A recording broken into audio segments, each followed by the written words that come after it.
Come in. Welcome. I'm E.G. Marshall. Are you old enough, and were you lucky enough to have been raised on A Child's Garden of Verses by Robert Louis Stevenson? If so, you must remember the one that began, I have a little shadow that goes in and out with me, and what can be the use of him is more than I can see. Well, in the musings of the very young, a shadow may seem a superfluous, if delightful thing, but in the world of parapsychology, the shadow is full of significance, mysterious, and arcane. In the morning on sunny days, there was my shadow walking ahead of me. And in the afternoon, if I looked over my shoulder, there it was, right behind me. But then, this wondrous thing happened. And after that, my shadow was with me on the rainy days, too, and indoors, not only outdoors, in the dark just as much as in the light. Why, it's here, even now. After all that's happened, my shadow is right here.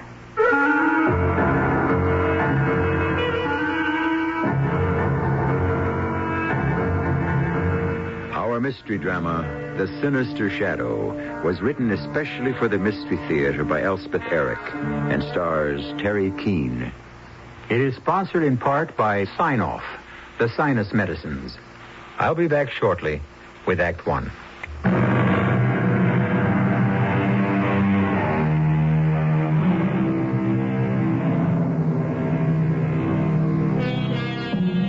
There are 23 separate definitions of the word shadow in Webster's International Dictionary. If you wish, you may read them all. But for our immediate purpose, we have selected definition number 8. A reflected image, as in a mirror or in water. Listen carefully to what follows, and you will understand why we selected this definition. I'll tell you how it all started. I mean, that is, if you're interested. Sure, I'm interested. I don't know why you should be. Well, I am. It would kind of help me to clear up the whole thing in my head. So tell me. It was the darndest thing. I was on my way home from the bank. I'm a teller at the bank. It doesn't pay much, but it's a respectable kind of job, not like some, Sure. I was walking east on Lake Street. It was about 3:30, and I was looking at my shadow. See, I always walk with my head down. It's a terrible habit, but anyhow, that's the way I generally walk. And for some reason, I heard my mother's voice, the way I'd heard it about 1,000,000 times. Stand up straight, for heaven's sake. She was always saying that to me. Dory, for heaven's sake, stand up straight. Don't slump. Dory, don't slump, she'd say. Throw your shoulders back. Stand erect. Stand erect, Dory. Throw your shoulders back, Dory. Oh, how many times I'd heard her say that. Yeah? Then what? Well, I looked at my shadow, and my goodness, I looked like a dwarf or something. I could hardly see my head at all, and I didn't seem to have any shoulders. So I straightened up. I threw my shoulders back, and I pulled in my stomach, and I held my head high, and I started taking long steps, swinging my arms. And? And I walked that way for, half a block maybe. But then I looked down at my shadow. And? My shadow still looked like a dwarf. All hunched over, no head showing, hardly any shoulders. You believe me, don't you? Whatever you say. Well, you can imagine how surprised I was. Sure. I mean, there I was, standing erect, and my shadow was all hunched over. I couldn't understand it. I was flabbergasted. Naturally. Now, it so happened that I was standing right in front of a bar and grill. I'm not in the habit of going into those places, but I was so... I was really shook up. Sure you were. So I went in. It seemed like a nice place. There were not very many people. After all, it was the middle of the afternoon. Uh-huh. And I didn't know if to sit at a table or what. I really didn't know what I was doing there exactly. But then I saw a woman sitting at the bar. She was by herself, too. I'd heard that women do that these days, or I read it somewhere, so I thought, well, I'll go and I'll sit next to her. That way nobody will think I'm trying to pick up a man, you know. Uh-huh. So I hopped up on the stool next to her, and I just sat there, wondering what had happened to my shadow. Excuse me. What? Uh-oh, were you speaking to me? I think the bartender wants to know what you want to drink. Oh, what are you drinking? I'm having a glass of white wine. Oh, well, I'll have that. She'll have a glass of white wine. People seem to be drinking that a lot these days. It's fashionable. A glass of white wine sounds very ladylike. Yes, I guess it does. It shows right away you're not a drunken dame. I guess so. On the other hand, you're not a prude. Not above lifting one on occasion. Oh, here's yours. Shall we? What? Lift one. Oh, sure. To the future. Whatever it is.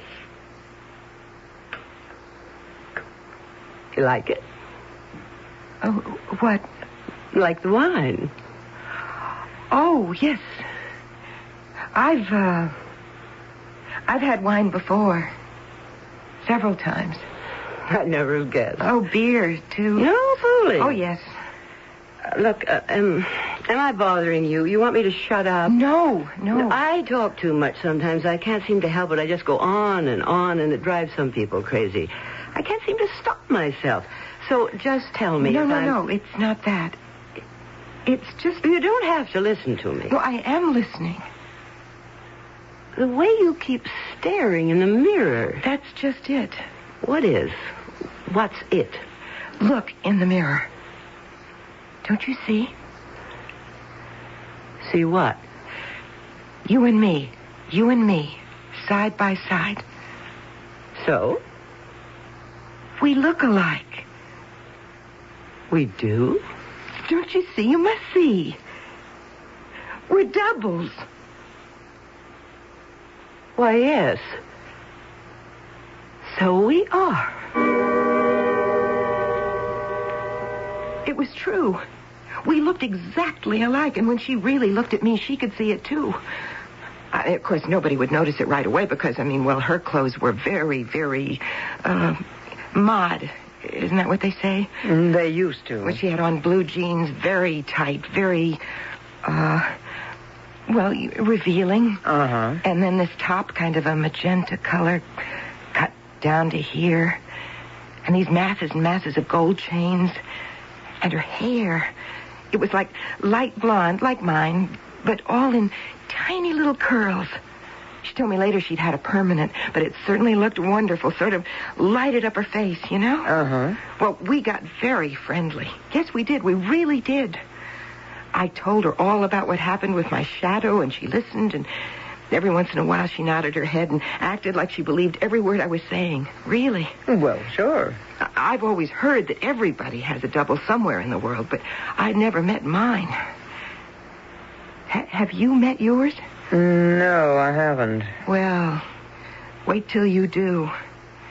It will change your whole life. It certainly changed mine. Certainly has. I told her all about my mother, about hearing my mother's voice. Stand up straight, Dory. Don't slump, Dory. She understood that, too. It was really amazing. I can imagine. All of a sudden, I realized I'd been sitting there for almost an hour going on and on about all these things, and my mother must be wondering what on earth had become of me because, usually I come straight home from the bank, and it was almost 5 o'clock. Yeah? So? So I knew I'd get holy heck for being late because I always have to get the dinner. My mother does the shopping, but I get the dinner. So I jumped up all of a sudden and said goodbye in a hurry and went out. But this time... Yeah? This time I walked with my head up and my shoulders back. I stood up very tall and took long steps And? And this time, my shadow was very tall, too. My shadow held up its head and took long steps all the way home.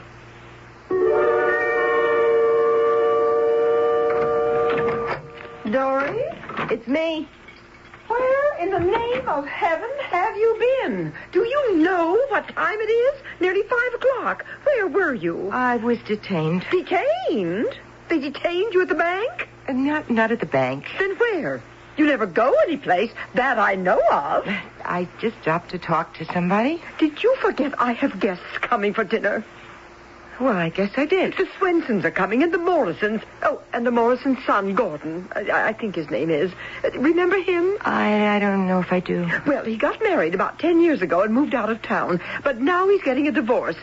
I thought maybe...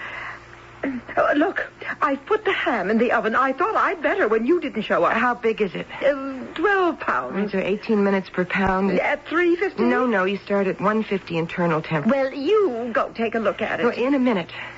I want to tell you about... Dory, you'll have to make the sauce. I have no conception. It is just prepared mustard and currant jelly. Well, you take care of it. Mother, I met somebody on the way home. A man?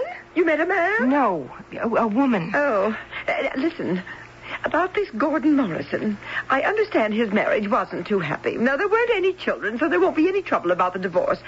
I believe he's a certified public accountant. Mother, I want to tell you about He's moving back here to live. A good CPA never has any trouble getting established, so I'm told. Mother?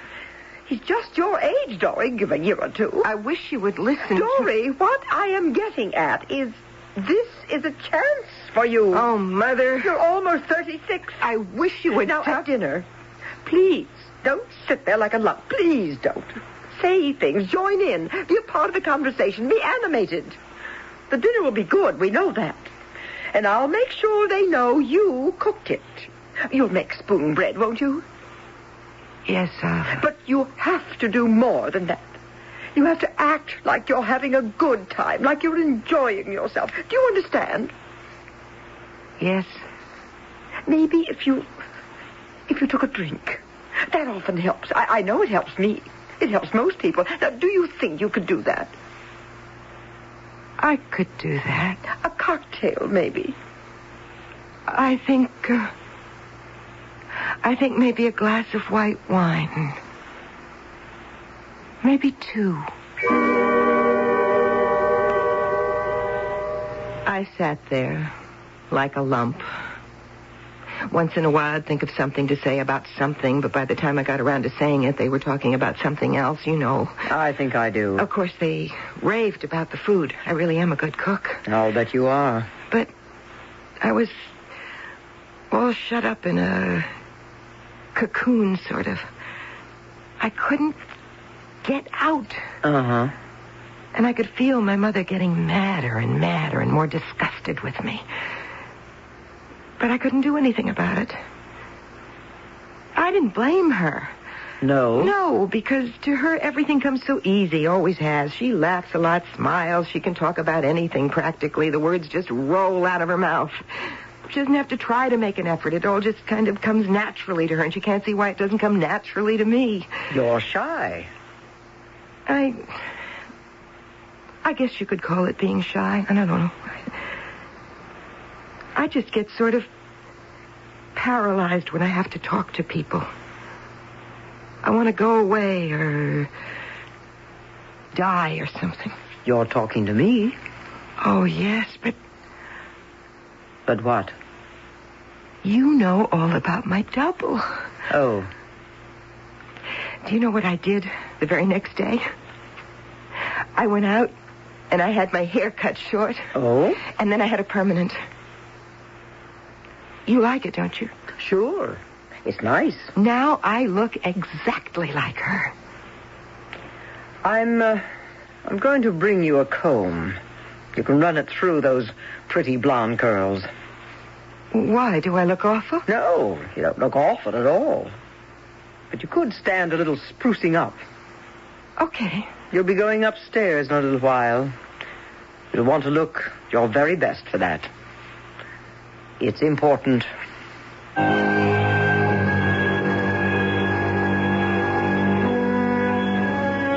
How would you feel if suddenly you came face to face with someone who looked exactly like yourself? How would you react? Would you advance happily thinking, why, what an attractive person? Or would you back off a bit thinking, what a loathsome creature? Not knowing what my own immediate response would be, I am content that my double should go his way while I go mine, and that we should be destined never to meet. I'll be back with Act Two.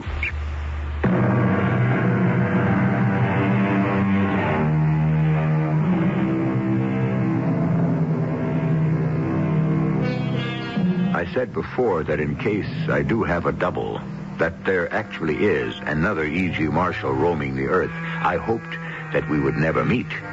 But fate has a way of ignoring our hopes, and that has set me to wondering, if we did meet, we two, would we get along? Would I like him? Would he like me?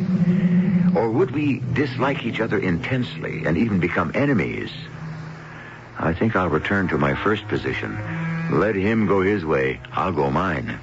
You really like my hair this way? I really do. It's exactly like hers. You just need to run a comb through it. Well, you said you'd bring me one. I will. How about the blue jeans? You don't think I look silly in them? No, not a bit. My mother thought they were okay. She liked them. She liked my haircut, too. That's nice. No, not really. Why not? She had the wrong idea entirely. She didn't understand. You see, I couldn't tell her about meeting my double. You couldn't? Oh, no. It was such a remarkable thing. I wasn't sure she'd believe me. Maybe she would have. Oh, no. She hardly ever believed me about anything. And she'd never believed I'd met my double. And if I told her, she might try to do something about it. Like what, for instance? Well, forbid me to see her, for one thing. But you're 36 years old. Oh, that wouldn't have made any difference to my mother. No, she would have found a way. Like what? Oh, I don't know. It was very important to me to be able to see my double. I saw her every day. You did? In the same bar and grill, sitting on those same two stools, drinking white wine. Oh, it was lovely, you know? Uh-huh. The only thing was, it made me late getting home. And my mother didn't like that. Not one bit. Dory? It's me. Do you realize it's 5 o'clock? It is? Yes, it is. I suppose the bank detained you. I was detained. But not by the bank. No, not by the bank. Well, who then? Who detained you? Dory, are you seeing somebody behind my back? What'd you get for dinner? Chopped meat. Is it enough for a meatloaf? Dory, are you seeing a man? I need 2 pounds for a meatloaf. Who is he? Somebody at the bank? No. Well, where did you meet him? You never go anyplace. You didn't pick him up on the street, did you? No. Girls do that all the time these days. I am not a girl. You just better bet you're not. Listen, Dory, if he's a nice man, you know how much I want you to meet a nice man. I know. Nothing could make me happier. And with your new haircut and those jeans and that top, well, there's no reason why you shouldn't meet some nice man. And where are you going? I'm going to make the meatloaf. I want to know who this man is. I want to know where you met him. And I want to know where you see him every afternoon. Why don't you see him in the evening? Is he married? Is that why? Are you seeing a married man on the sly? No. Then why don't you bring him home here so I can meet him? What is he, some kind of crook? No. Then what's wrong with him that your own mother can't meet him? Mother, I am not going to discuss this with you anymore. I'm going to make the meatloaf. I couldn't explain to her. She'd have wanted to meet my double. And that would have spoiled everything. Why? Well, because when you have a double, it's a very strange thing. It's not something you share with anybody. It's very personal and private, and it's not something you talk about. Not even to your own mother, especially to your own mother. It's your secret. Your very own secret. Your most precious secret. I don't know how to explain it to you if you don't know. That's all right. But you see, she kept after me and after me every day when I came home from the bar and grill. It got worse. She said she'd have me followed. She'd hire a detective and have me followed. She said she'd report me to the bank manager. She said she'd throw me out of the house. She did everything. And every day it got worse and worse till I could hardly stand it. If it hadn't been for my double and seeing her every day, I think I'd have gone crazy. But you see, I could talk to her about it, and she would be very sympathetic, and we'd drink our white wine, and I'd feel better, and I'd go home. But it was always the same thing as soon as I got there. Oh, get in here. What's the matter? I watched you coming down the street. What for? You're a whole different person, you know that? I know. You don't walk all slumped over the way you used to. You hold your head up. You're 36 years old, and all of a sudden you walk like a human being. Now, what I want to know is what is the cause of all this? Or should I say, who's the cause of it all? I know you get out of the bank 3:30 at the latest. You've been getting home later and later, 5:30. Now, Dory, I know perfectly well you are not walking around by yourself or sitting in the library, because I smell liquor on your breath. You spend your time drinking with somebody. Just a little white wine. I never get drunk. You've never seen me come home drunk. 2 little glasses of white wine, and that's all. I never said you got drunk. I said you spend an hour and a half drinking with somebody. Now, I'm sick and tired of asking you who it is you're meeting on the sly. I'm your mother, and I've a right to know. Now, you look me straight in the eye and tell me who it is. Dory? Who is it? Just somebody. I know it's somebody. I want to know what somebody. It's nobody we know because I've asked all over town. You asked people? Well, how else am I going to find out? Not that I found out anything. A couple of people said they saw you go into the bar and grill on Lake Street a few times, but they never saw you with anybody. You asked people about me? Well, who do you meet in that bar and grill? Dory, are you going to tell me? I'll have to shake it out of you. Mother, don't let me go. I'll let you go and you tell me. Now, who is it? My double. It's my double. You what? Everybody has a double. Most people don't meet theirs, but I did. She was sitting at the bar. What? What did you just say? She was sitting at the bar. You've been meeting a woman? We look exactly alike. You mean to stand there and tell me you've been getting drunk every day with a woman? Not drunk. A man, A maybe? glass of wine. Oh, but this is crazy. It is not. It's weird. No, she's my double. She's like a twin, only it's better. She's wicked. That's what she is. She is not. Don't say that. And so are you. Don't say that or I'll kill you. To think that my daughter... I swear I'll... My very... Shut up, daughter! I will kill you! I was shaking all over. I was so angry. Sure you were. To think my own mother, my very own mother, would say such things about me. That she would even think them. It was horrible. Of course. And talking about her that way, she'd never even met her. Never even seen her. Uh-huh. She knew that I'd never... She knew me. She knew I would never... Oh, she should have known anyway. I understand. I got away from her and I ran out of the house. I couldn't possibly have stayed there. I just couldn't, because when I said I'd kill her, I meant it.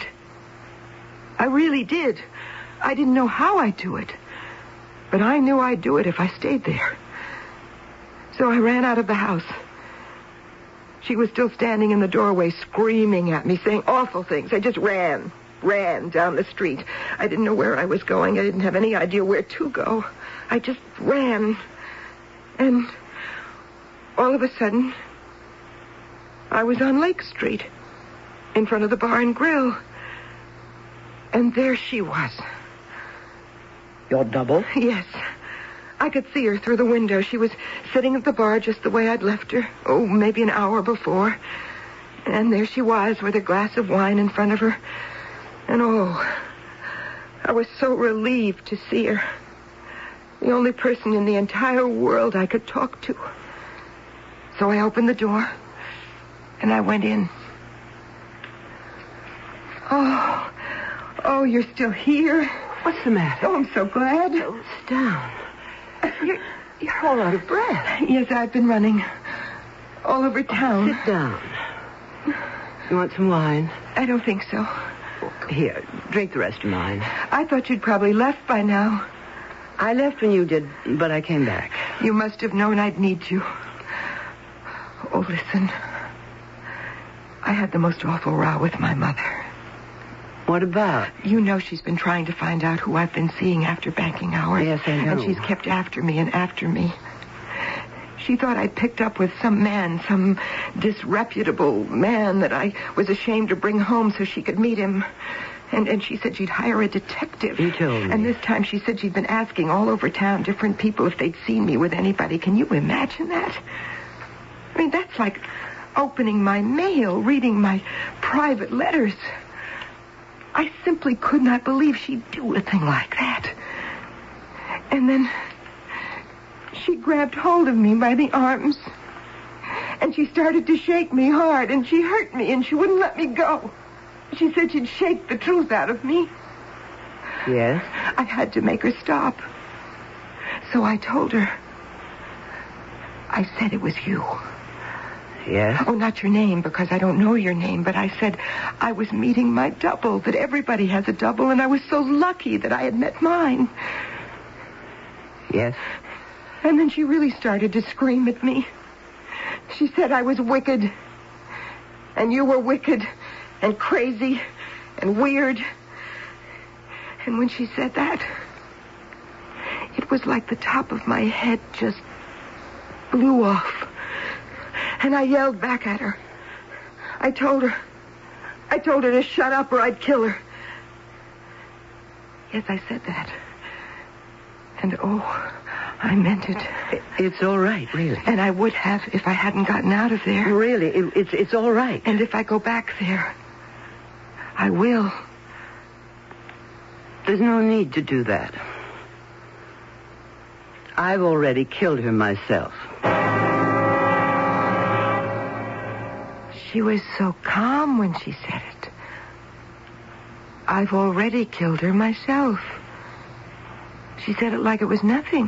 Uh-huh. And the peculiar thing was, it made me feel like it was nothing, too. Really? Yes. It seemed perfectly natural, perfectly logical. Like she'd done the only sensible thing. Then what?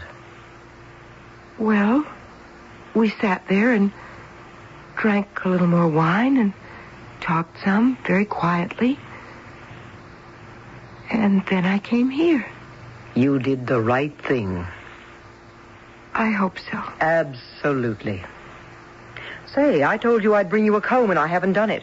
Why don't I go fetch one now? Oh, don't leave me. I'll be right back. I don't want to be alone. This is the first time I've told anybody, and I don't want to be alone. Well, it won't take a minute. Please? Then you can fix yourself up a little before I take you upstairs.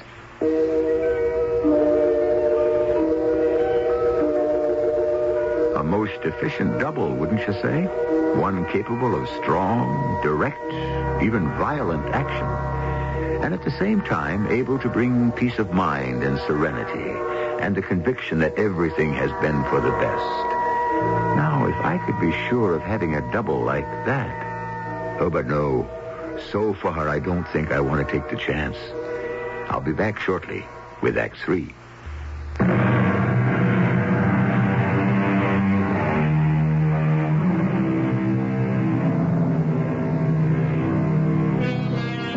I said before that I still do not wish to meet my double. But now it occurs to me, were I to meet him, would I recognize him? Offhand, you'd say, of course. How could you fail to recognize a replica of yourself? But consider this. Do I really know what I look like? I think I do. It's a very familiar face, but have I ever really seen it? Is it possible ever to see it? I'm not sure that it is. Thank you for the comb. Don't mention it. See that you use it. Oh, I will, right now. We'll be going upstairs in about 20 minutes. So fix yourself up, you hear? What's upstairs? You'll see. I wonder what's upstairs. I wonder... Hello, Dory. Oh, it's you. How are you? I was just going to comb my hair. It needs it. Nobody told me you were here. Nobody knows. Are you glad to see me? I think so. You're not sure? What about my mother? What about her? How did you do it? I think I hit her with a chair. Don't you know? You know that little chair that stands in the front hall just to the left of the door? Yes. I picked that up and I held it up high and then I brought it down hard on the top of her head. Yes, that's what I did. I could never have done that. And then I choked her, just to make sure. You did? Really? Then when I was quite sure she was dead, I went back to the bar and grill. You didn't even seem upset or anything. Well, why should I have been? It was the only thing to do. I suppose so. There was no other way out. It's just the same to kill a person. People get killed all the time. People kill people all the time. Not people I know. Just the same it happens. Well, I guess so. I know I read about it in the papers, but... So why shouldn't it happen to you? To my mother, you mean? I didn't do it. No, of course you didn't. I did. That's right. Do you think I'm a terrible person because I did it? Well, When we were sitting in the bar and grill on Lake Street, you didn't seem to think I was so terrible. No. So why do you think I'm so terrible now? I don't know if I That's do. the way you're acting. You're being very critical. But she was my mother. Exactly. Sometimes I don't understand you at all. No? I thought we were doubles. We are. Then why don't I understand what you're saying? I don't know. It's really very exasperating. You're not mad at me. Not yet. I mean, you won't leave me. Not yet. Not ever. Don't leave me ever. Dory, What? What is it? I brought you some hot water. Now wash your hands and face. Haven't you combed your hair yet? Oh, I was just going to. Look, I'm putting this bowl of hot water down here. Now, there's a washcloth and a piece of soap. Use them. I will. Oh, before I forget. What are you doing? Taking down the mirror. What are you doing that for? Orders from upstairs. You're always talking about upstairs. What is upstairs? You'll find out soon enough. Are you mad at me? Do I sound mad? Kind of. Well, I'm not. Now, you wash your face and hands before that water gets cooled off. I'm going to check and see when they'll be ready for you. Who? The people upstairs. Who are they? Look, they're very nice, really. You don't have to be afraid of them. They mean well. They've got your best interests at heart. Believe me. Why would they want to take my mirror away? Just a precaution.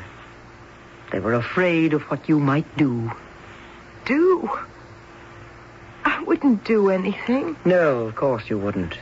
Then why... Better safe than sorry, and that's how they figure. Now listen, I'm going to go upstairs and check on how soon they'll be ready to see you. Meantime, you wash up, okay? Okay. I'll be back in a few minutes. What is she talking about? They're going to do anything?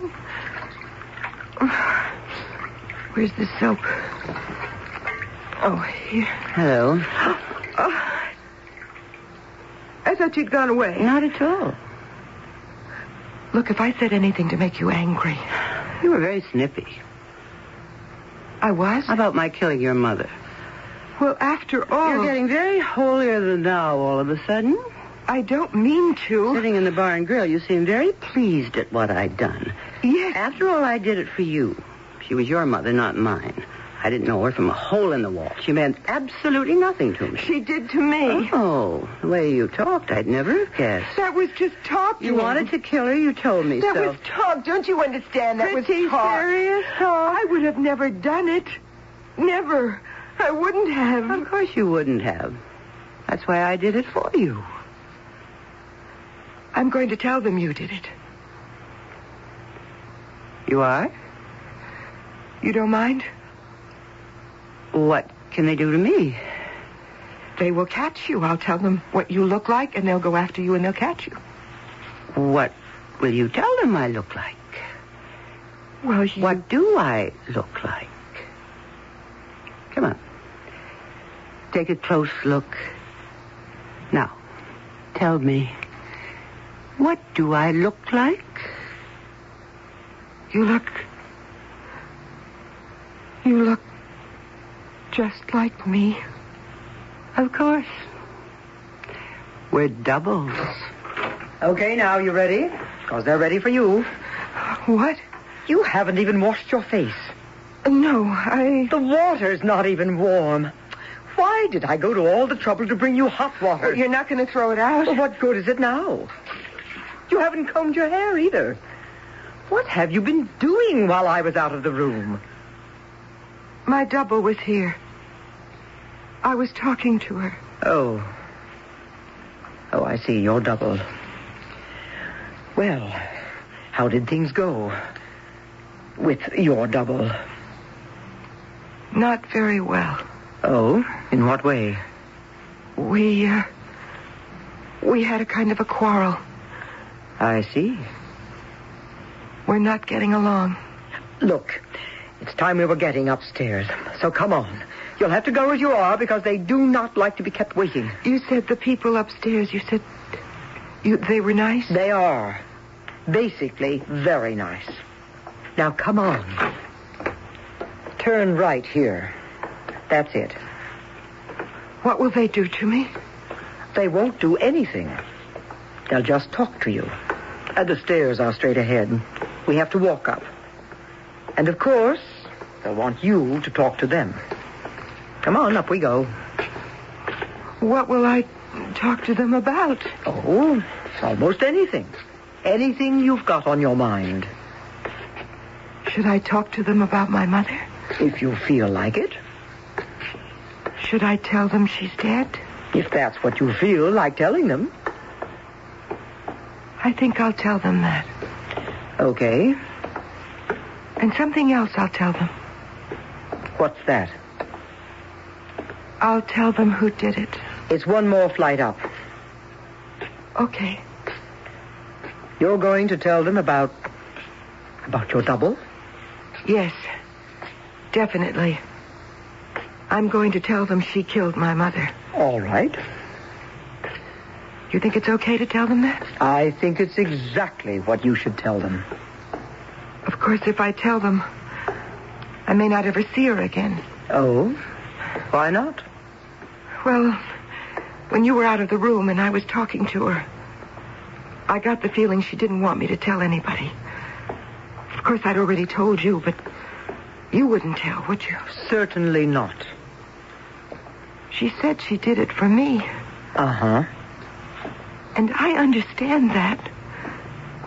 But I didn't ask her to. Did I? Look, here we are. This is the room. They're waiting for us. I'm scared. I don't want to go in. Now, there's nothing to be afraid of. But I don't know these people. They're very nice, really. You'll like them. No, I won't, and they won't like me. Yes, they will. They think I killed my mother, and they'll ask me all about it, and it'll be awful. No, I don't want to do it. Dory, stop it. Now, you just stop it. I know. I won't do it. You hit me. You hit me. I want you to listen to what I have to say. Listen to me carefully. Do you understand? Yes. You are going into that room with me, and you are going to tell those people in there exactly what you told me. Start to finish. Got that? I can't.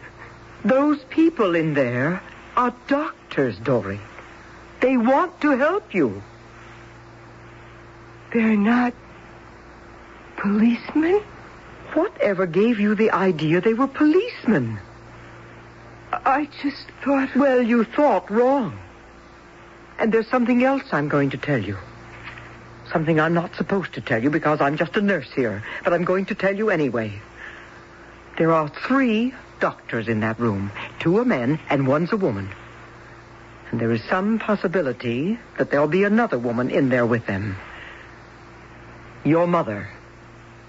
My mother's dead. Your mother is not My dead. double, she killed her. She hit her over the head with a chair, and then she choked her. She did it for me. My mother's dead. Your mother is very much alive, and there isn't a mark on her. Now, are you ready to go in there? Okay. Wait a second. Look at your shadow. All hunched over. Aren't you ashamed? That's it. No, you're standing tall. And your shadow is, too. All right, Dory. Go on in. Nobody is going to hurt you.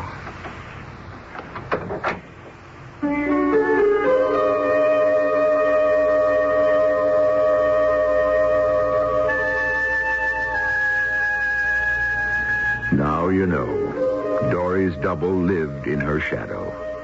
Then in her image reflected from the big mirror behind the bar. Later, a reproduction of herself in the small hospital mirror where she combed her hair. And finally, her own face seen in a bowl of water. So she got a glimpse of a second self. Strong and competent. And possessing the capacity for rage. Even murder. I'll be back shortly. Yes. Theoretically, an earthquake of a certain intensity at the right place could carry the state of California into the sea. Read Goodbye, California by Alistair MacLean, the story of a fanatical terrorist whose ability to detonate an atomic bomb gives him the ultimate blackmail weapon, earthquake. An earthquake so monstrous it could mean Goodbye, California. the authorities are helpless. But one man alone, a super cop driven by a personal motive, races to meet the terrorist head-on. A race that must be won, or else it's Goodbye, California. Read Goodbye, California by Alistair MacLean. A story of daring, danger, and the threat of a doomsday that could happen tomorrow. If you enjoy suspense, get set for a thrilling experience because you are going to live that experience in Goodbye, California by Alistair MacLean. Now in paperback from Fawcett.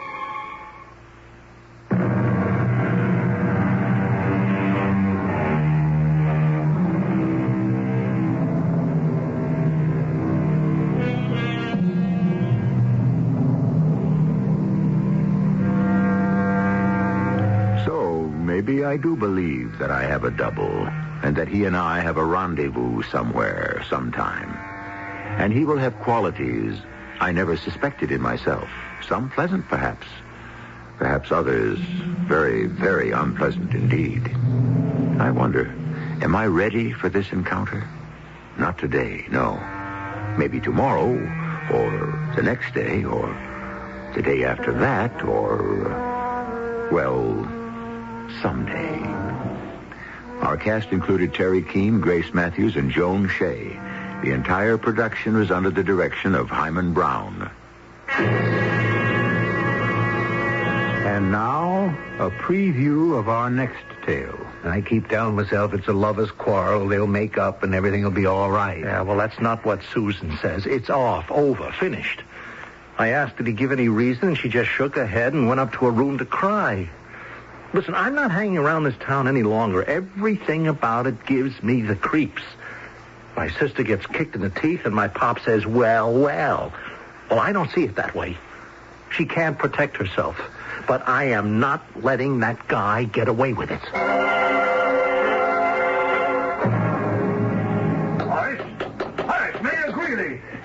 I'm coming.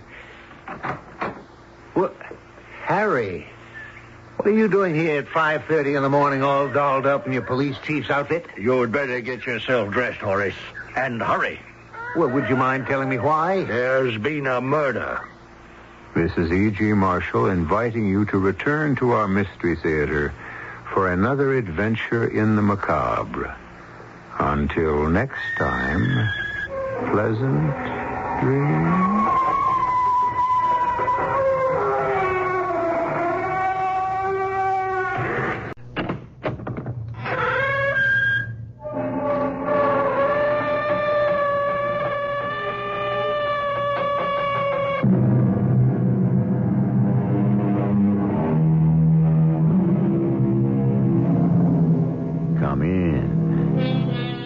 Welcome. I'm E.G. Marshall.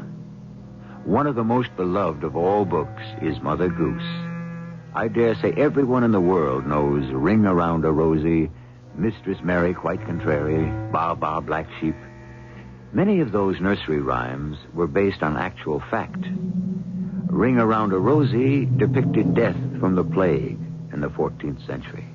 Mistress Mary was commonly thought to be Mary, Queen of Scots. And Ba Ba Black Sheep was a protest of the common people against confiscation of property by the royalty. But I wonder what promoted Hickory Dickory Dock. The mouse ran up the clock. The clock struck 1, and down he runs. Hickory Dickory Dock. Charlie, look. The door to the clock. It's opening. All by itself. At this point, I'd believe anything. That cold air again, too. Look.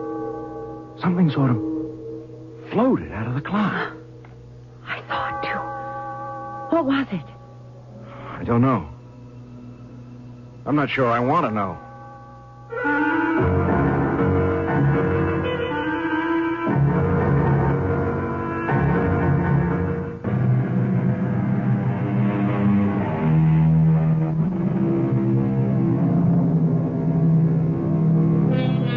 One of our more popular American pastimes is attending garage and tag sales. There seems to be something about buying someone else's junk that fascinates most of us. But of course, not all garage sales offer junk. Some of them have some very usable merchandise. And occasionally, you might pick up a real antique. The garage sale we're about to visit now with Charlotte and Charlie Tucker contains the belongings of a recently departed minister, a bachelor, who left his earthly possessions to his nephew, a Richard Lum. Let's join them on the lawn of the Lum's home in southern Pennsylvania. There's some real nice things here, Charlotte. I'm amazed at the prices. Everything's underpriced. They probably want to get rid of it fast. See anything you like? It's all beautiful. I'd like to find a pretty lamp if there are any. Mother hates that one I have in the guest room. Oh, that's right. Yeah, she gets in day after tomorrow. And remember your promise, Charlie. No golf or cards for the 2 weeks Mother's here. You know she adores you. I think she makes her visits more to see you than me. Hey, I hope she brings her tarot cards. And that's another thing. No teasing her about her interest in the occult. The last time she read the cards for you, everything she said came true. You landed that job with the Cromwell Agency and made art director 6 months later. Yeah, but that might have been because... Can I help you with anything? I'm Mr. Lum. Oh, well, I would be interested in a lamp. Lamps are up on the porch. My uncle had some lovely ones. Your uncle was the minister? Yeah, I was his only living relative, and he left all this to me. I really can't keep it. We have no room for it all. Then this isn't his home? No. I live here. My wife and I carted the things from the parsonage in Milford.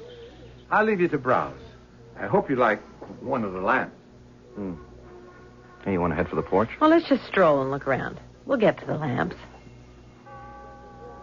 Hey, check that grandfather clock. That's an oldie. What a beauty. It doesn't know what time it is. It just struck 1, and it's 10 minutes to 11. Looks so old. I bet it costs a fortune. Hey, you just wanted a lamp, remember? Oh, but I didn't mean we'd buy it.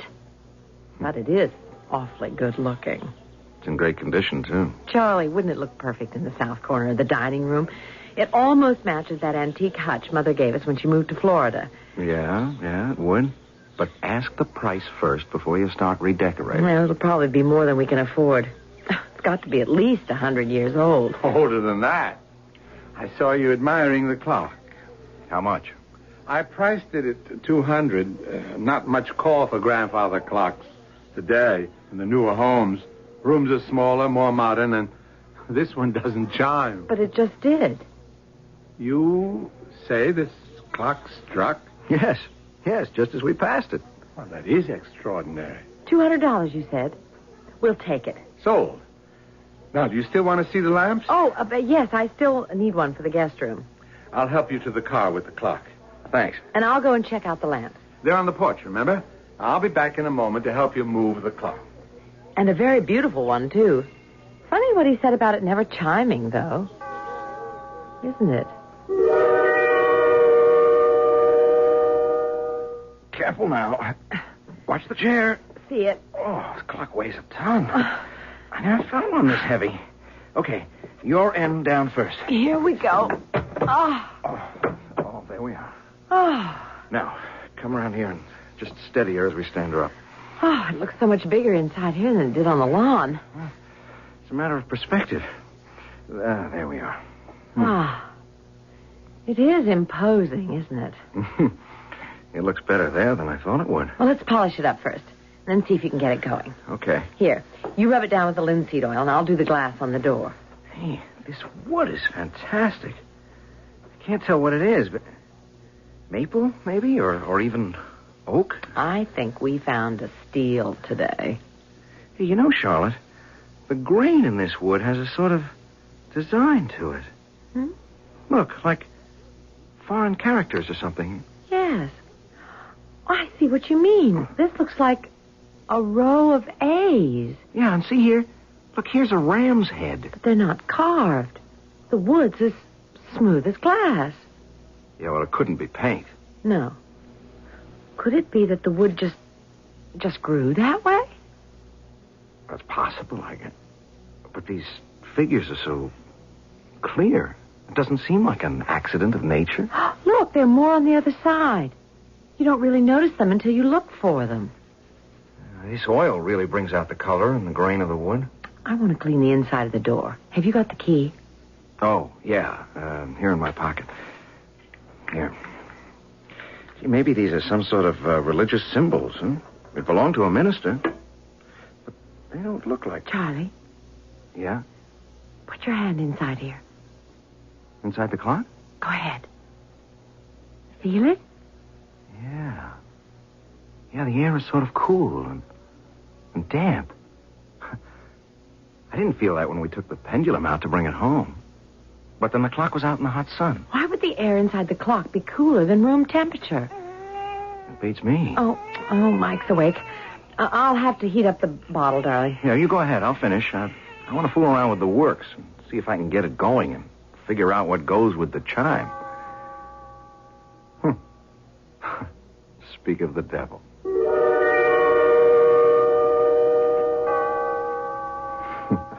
There it goes again.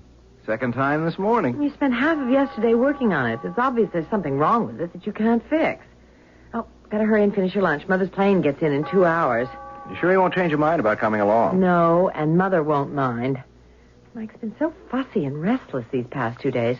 I think he's coming down with something. Probably another tooth. And Tinker hasn't been around all morning. It's not like her to stay away so long. I'm going to go and look for her. Hey, cats do as they please, and you know it. But yesterday she wouldn't come in at all. She'd start up the porch steps, and then she'd arch her back and spit. She refused to come into the house. Oh, she'll be all right. Cats know how to take care of themselves. And I'd better get going. Traffic to the airport might be heavy. And wait till you see how your grandson's grown. He grows some every day, it seems. He'll be walking soon. He's 10 months old tomorrow. You'll be seeing him in about 30 seconds. We're home. Oh, there's Charlotte. Oh, she looks a little thinner, don't you think? Yeah, well, she's taken up jogging. Hi. Hello, darling. Oh, Mother. Oh, how good to see you again. Oh, you look wonderful. And feel it, too. Oh, I'm so sorry about not coming to the airport. Oh, that's all right, dear. What's the difference? Now, put your bags in your room, Mother. Thanks, Charlie. How was the flight? Oh, rough and bumpy. I skipped the food and stuck with my old-fashioned. We're cooking out tonight. You'll get one of Charlie's steak specials. Oh, that'll be nice. Charlie tells me you've taken up jog. What's the matter? Mother, what is it? I feel... Charlie! Mother, are you sick? Here, sit down. No, I'm not sick. I never felt it in this house before. What do you want? Felt what? A force. Very, very faint. What's the matter? What kind of force? When I stepped inside the house, it brushed me ever so lightly. Oh, I could even be mistaken. Hey, what is this? Do you feel it now? No, not at all now. Come on upstairs and lie down. You said you hadn't eaten. Maybe that's it. I don't need to lie down, dear. I shouldn't have alarmed you. It was nothing. I want to see my grandson. Are you sure you're all right, Mother? Of course. Now, where is that Mike? Well, he's still sleeping. But it's almost time for his dinner. All right. I'll go upstairs, unpack and freshen up. You can look in on him. He might even be awake. I'll just tiptoe in and see. I'll be down in a little while. Hey, what was she so upset about? I still don't understand. Neither do I. She said she felt a force, but then she tried to brush it off as though it wasn't anything at all. Yeah, I heard. It kind of bothers me, though. Mother is sensitive to those things, but what kind of force could be in our house? You think that's what's spooking Tinker? You said she's gone again. I don't know. I certainly don't feel anything. No, neither do I. And you know how I feel about psychic phenomena. Look, if Mom doesn't bring it up again, let's forget it. I hope I can. Are you going to work a while? I'm going to bed. Just a minute or two.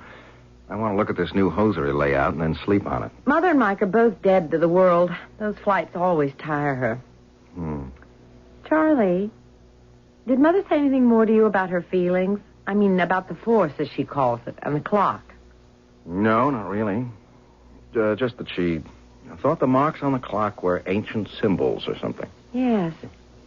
Remember how she dismissed it while we were having dinner? I couldn't pin her down to a direct answer. So she doesn't want to make you nervous. Well, it only makes me more nervous.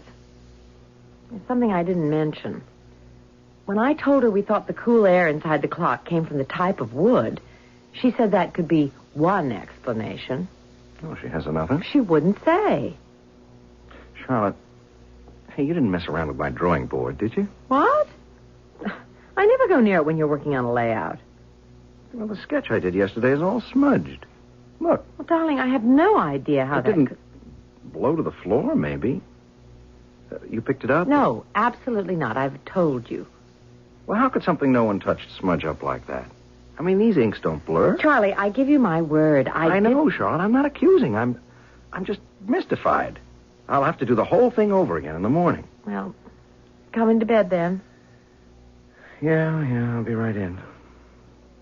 Gee, that's strange. It just couldn't happen like that.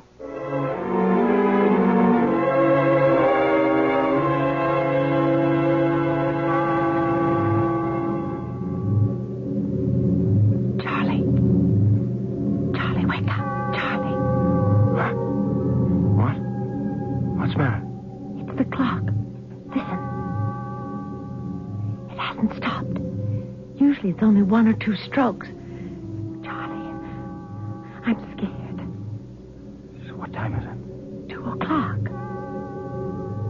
Well, I'm going down. I just don't hold with that supernatural You're stuff. going down there? Of course. Well, I'm coming with you.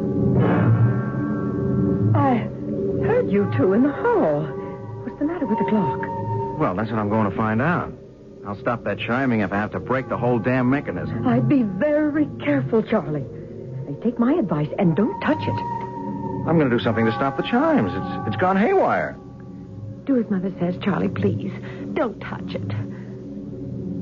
But it looks like I don't have to. It stopped. Hey, wait. Do you feel that? Yes. A little gust of cool air? Yeah. Damp. I'm going into the dining room. Uh-oh. That's where it's coming from. The front of the clock's open. Look. The whole room's cold. Something opened that door to the clock. Something? Well, it couldn't have been someone, could it? Charlotte, put on some coffee. It's time we faced facts.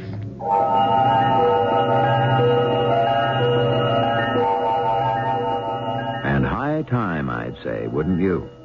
Whether Charlotte and Charlie want to admit it or not, there's something strange going on in their home. Charlotte's mother realizes it, and realized it the moment she set foot in the house.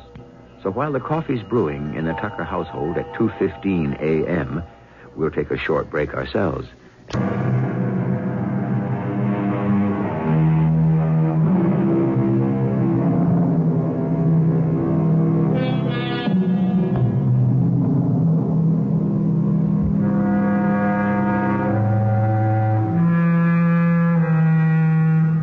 Things always seem more sinister in the middle of the night, don't they?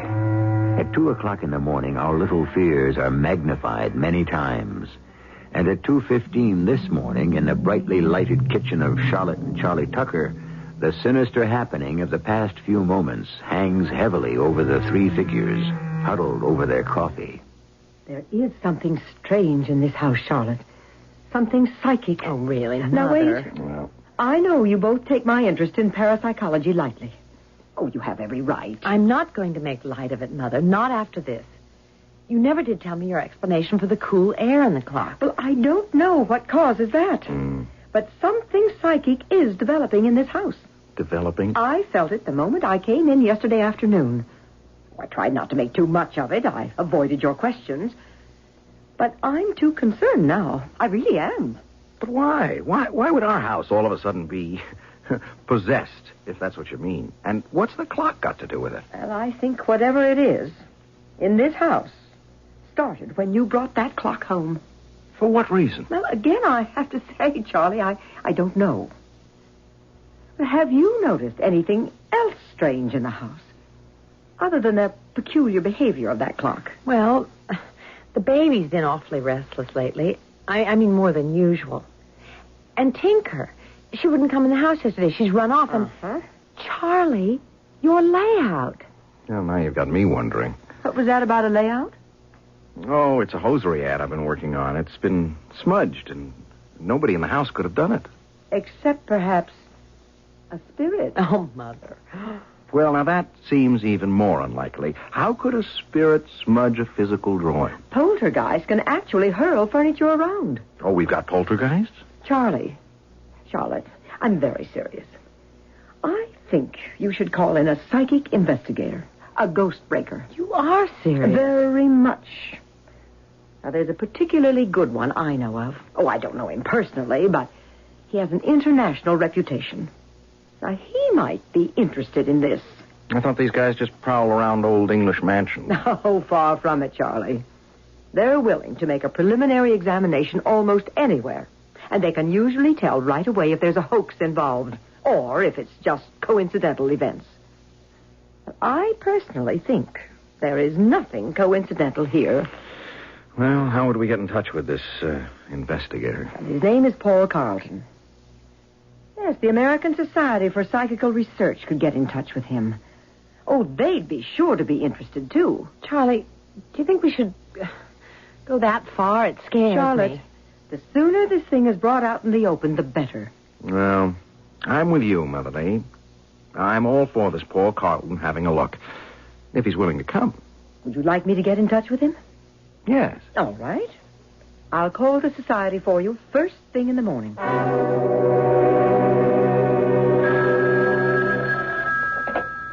Hello? Mrs. Lee? Yes? Paul Carlton. The society gave me your message. Oh, yes, Mr. Carlton. Thank you for calling. Not at all. I'm very interested in all you told them. When may I examine the house and the clock? Oh, just a minute, please. Charlotte, he wants to see the house. When can I tell him? Well, the sooner the better.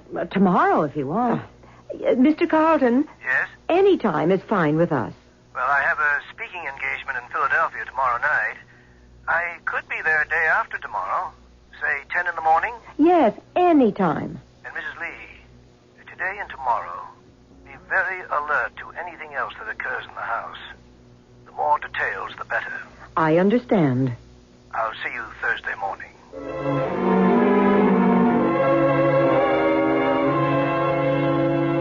Here he is. There's a cab pulling up out front. Oh, I'm so nervous. You and me both. He's just going to look around, isn't he? I mean, he's not going to conjure up a lot of evil spirits or anything. Of course not, Charlie, but I'm anxious to see if he confirms my feelings. Well, look, we might as well go out and welcome him. We know he's here. Mr. Colton. Hello. Mr. Tucker? Yes, welcome. We appreciate your coming. Oh, thank you. But I'm the one who's appreciative. Come in. This is my wife, Charlotte. How do you do? My pleasure, madam. And my mother-in-law, Mrs. Lee. Ah, yes, we spoke. Oh, it's an honor to meet you, Mr. Carlton. I've read both your books. Well, thank you. You're interested in parapsychology, then? Well, I dabble. Now then, let's get to work. May I see this celebrated clock? Right there in the dining room. Follow me. Ah, yes. A beauty, isn't it? Certainly an antique. Charlotte, he didn't feel anything strange, like I did. He might have, and not mentioned it. Mrs. Lee, you were right about these characters in the wood. Oh, they are symbols, then. Oh, I was pretty sure. Would you open the door, please? I want to examine inside. Sure. We've kept it locked ever since that experience the night before last. Well, I want to get into that in more detail later. There you are. Yeah, it's definitely cooler. I'll just shine my pocket flash in here. Doesn't seem to be any reason for it. Good heavens. What is it? Your voice, it's echoing like a canyon. What do you mean? Well, when your head was inside the clock, your voice echoed. Show me. You speak in there. All right. Hickory dickory dock, the mouse ran up the clock. That is extraordinary. I didn't hear my own voice like that. As though you and Charlie were talking into a long tunnel. The inside is solid all around. Sound should be muffled. There is something psychic about it, isn't there, Mr. Carlton? Well, at this point, let's say there is need for more explanation. I'm going to take another look. Solid wood inside, all right. There's a name etched in here. Probably the maker. Might give us a good clue. Can you read it? Yes, it's faint.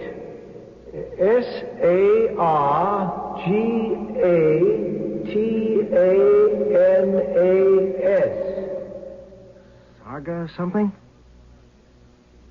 It's either a wry joke or... What is it? Sargatanas, Mrs. Lee. In witchcraft. Oh, yes. One of the devil's lieutenants. Brigadier, to be exact.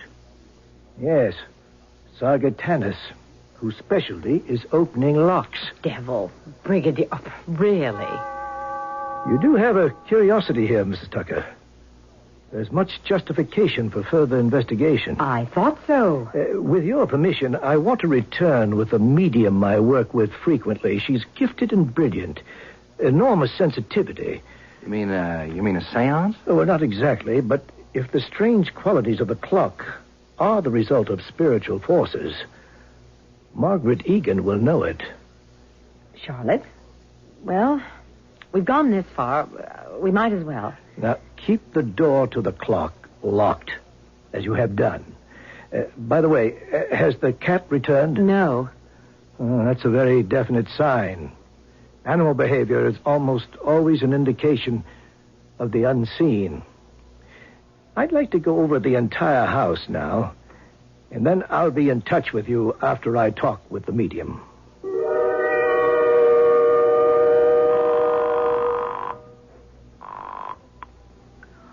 Hello? Margaret, it's Paul Carlton. Oh, hello, Paul. How are you? Fine. I have a job for you, a fascinating case. It's a home in Pennsylvania. Everything centers around an old clock with the name Sargatanas etched on the inside. Sargatanas? I thought that would impress you. The devil's locksmith. When can you work with me? Oh, any time. Oh, perhaps the sooner the better. Good. We'll drive down tomorrow. I'll fill you in on the details on the way.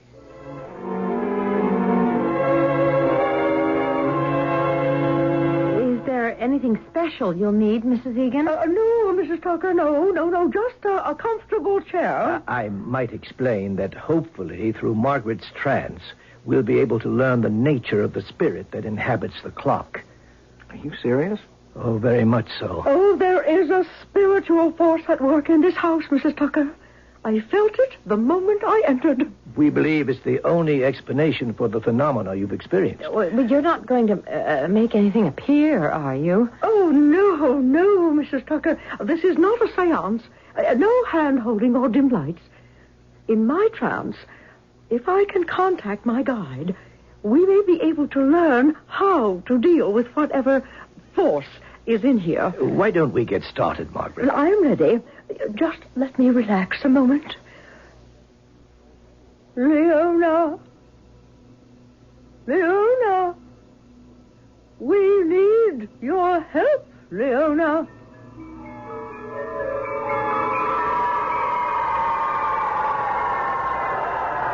I am here. This is Leona. What can you tell us of Sargatanas? Why do you wish to know? We believe he's at work. Sargatanas is imprisoned. He has been imprisoned for 103 years. We have reason to think he's at work. Impossible. We have in our possession a clock with his name etched into the wood. Subrit, therefore Dundee. What? Speak again, Leona. Board to prom. Oh, she's losing contact. Leona, can you hear me? Sargatanas imprisoned. Charlie, look. The door to the clock. It's opening. All by itself. That cold air again, too. Look. Something floated out of the clock. I saw it, too. What was it? I don't know. I don't want to know. She said she wouldn't make anything appear. Margaret. Huh? What? Oh, did I make contact? Briefly.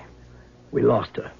Mr. Carlton, look at the clock. Yes, I saw it opening during the trance. Then you saw something float out while you were talking to Mrs. Egan. Something floated out of it? Yes. An ectoplasmic manifestation. There was a manifestation of some sort, but all we got from Leona was gibberish, except at the beginning, when she said Sargatanas was imprisoned. Oh, I've got more work to do. I don't have the strength for another trance now, but I want to consult my books and my charts. I've got to do more research on Sargatanas. And that does seem to be the key to this. Yes, I think so.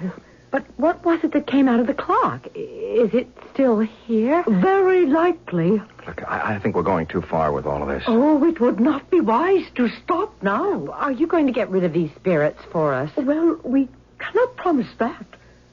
What we are trying to do now is identify them. But we don't care how they're identified. We want them out of our house. I know how you feel, Mrs. Tucker, but try not to be frightened or discouraged.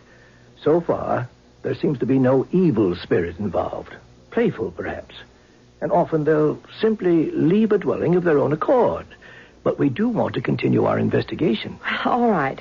We'll go along with anything.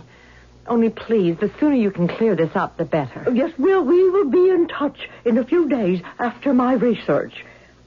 Is there anything I can do to help? I'm so fascinated by all this. Thank you, Mrs. Lee, but at the moment, I don't think so. Just be alert to anything that may happen. You'll hear from us very shortly.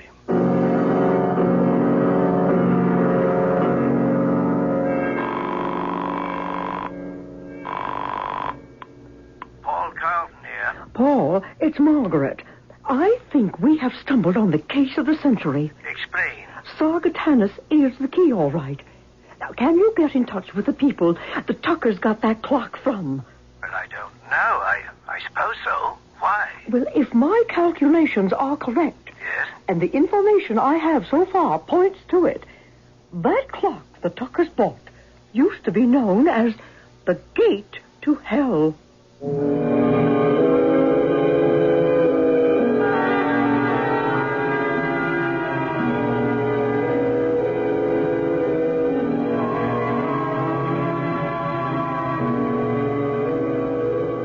Well, I'm certainly glad she said used to be.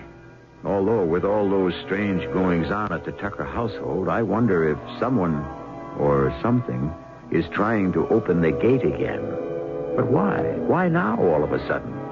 And why pick on the innocent Tuckers?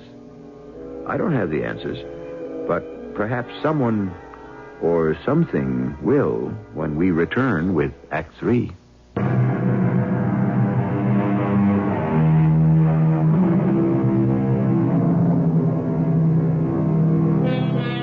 In Dante's Inferno, the poet tells us the inscription above the entrance to hell is, "Abandon hope, all ye who enter here." Well, that inscription is not on the antique clock purchased by Charlie and Charlotte Tucker. Only the strange name Sargatanas, supposed to be a disciple of the devil. But our medium friend, Margaret Egan, thinks the clock was an entrance to hell, which seems surprising. For if I were to imagine an entrance to hell, I'd picture it in some deep jungle, Arctic waste, desolate mountain range, or perhaps even a New York City brownstone house. Hardly a clock. Oh, it's becoming more incessant, isn't it? Oh, it's really driving me crazy. I want Charlie to get rid of it. Just take it anywhere. Destroy it. I'd let Paul Carlton and Margaret Egan have another go at it first. They're coming tomorrow, aren't they? Yes, and I hope this... What's the matter? There he is again. Who? That man crossing the street. I saw him yesterday. At least I think it's a man. Well, so? Look at him. Hunchback. So oddly dressed, as though he were trying to hide his entire body. Now, why should you think anything of it? I had the feeling he was watching our house. Oh, now, Charlotte, I know we're unnerved by what's been happening to you. I know. I'm imagining all sorts of things. Oh, I hope these people can solve something for us tomorrow. I can't go on like this. I know I suggested having them in. But maybe it's just intensified things. It's simple, really. If the clock is spooked, we get rid of the clock and the spooks along with it. I'm not sure it's as simple as that. Oh, you're sounding like them. I'm going to the village, dear. You want anything in particular? Oh, what about wolfbane and frankincense? I wish I could laugh at that. Oh, dear. Here he comes. Who? What? Yes, he's coming up the walk. That oddly dressed man. I saw him yesterday. He has been watching the house. Well, I'll see what he wants. Well, don't let him in. I have a strange feeling, that's all. Yes? I must see the clock. What? Who are you? What do you want? I must see the clock. How do you know about our clock? I must see it, please. If you take that scarf off your face, maybe I can understand you better. Get rid of him, Charlie, please. I know about your clock, which chimes. I have heard the chime. I must see it. You an antique dealer? No. Well, what do you mean you've heard the chime? Charlie, don't. May I just see it, then I'll leave. I'll leave. What do you know about it? Perhaps a great deal. Well, maybe you could answer some questions for us. About the clock. Perhaps. Well, just a look, then. It's in the dining room. Come in. Charlotte, look, he just may be able to shed some light on this. How do you know about the clock? That's what I want to know. I have heard it chime. Ah, yes, there it is. It's locked. Charlie, what is he doing? Hey, now, look, wait a minute. Look, you can't open that door. It's locked. It's locked after all these years. He opened it. Hey, what the... Good heavens, he's stepping in. Hey, get out of there. Him, What the devil do you think you're doing? I'm going to summon the others. He disappeared. He just disappeared. Wait, it didn't happen. I can't believe it. Say it didn't happen. It's empty. The guy is gone. But, hey, look at here. I'm not staying at this house another minute. Charlotte, wait a minute. Charlie, we better call Paul Carlton at once. They can get a plane. We don't dare wait until tomorrow. Did you get a look at his face at all? No. No, he kept it wrapped up in a muffler type of a thing. Mm-hmm. And he vanished inside the clock. Yeah, like that. We'd better begin. Yes. I'll try harder. Paul, be sure to press Leona for details. I'll try for a deeper trance. You still haven't told us who you think that creature was. I'm sick with fear now. We understand, Mrs. Tucker. Believe me, this is the most unusual case Margaret and I have ever worked on. You have every right to be nervous. I think we'll have some of the answers in just a few minutes. But who or what was that creature that disappeared inside the clock? That wasn't possible. But we all saw it happen. Well, now, let's see what develops in Margaret's trance. You know what the creature was, and you won't tell us. We didn't see it, Mrs. Tucker. How can we know what it was? Please, let us get on with the work at hand. Yeah, I think we should, Charlotte. All right. I'm sorry. Go into your trance and tell us how to put an end to this evil thing.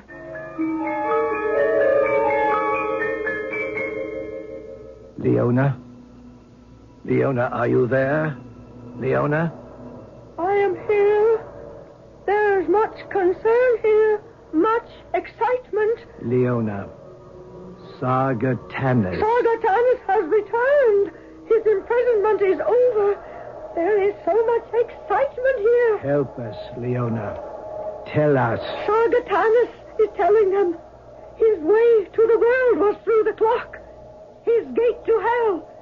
Dormitory Lemon. Leona, please. 103 years ago, the clock was bought by a minister.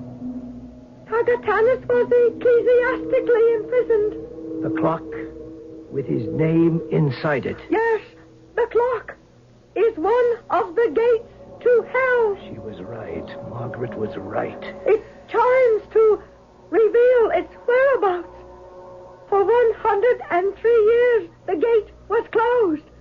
Ecclesiastically closed. Now the gate is free.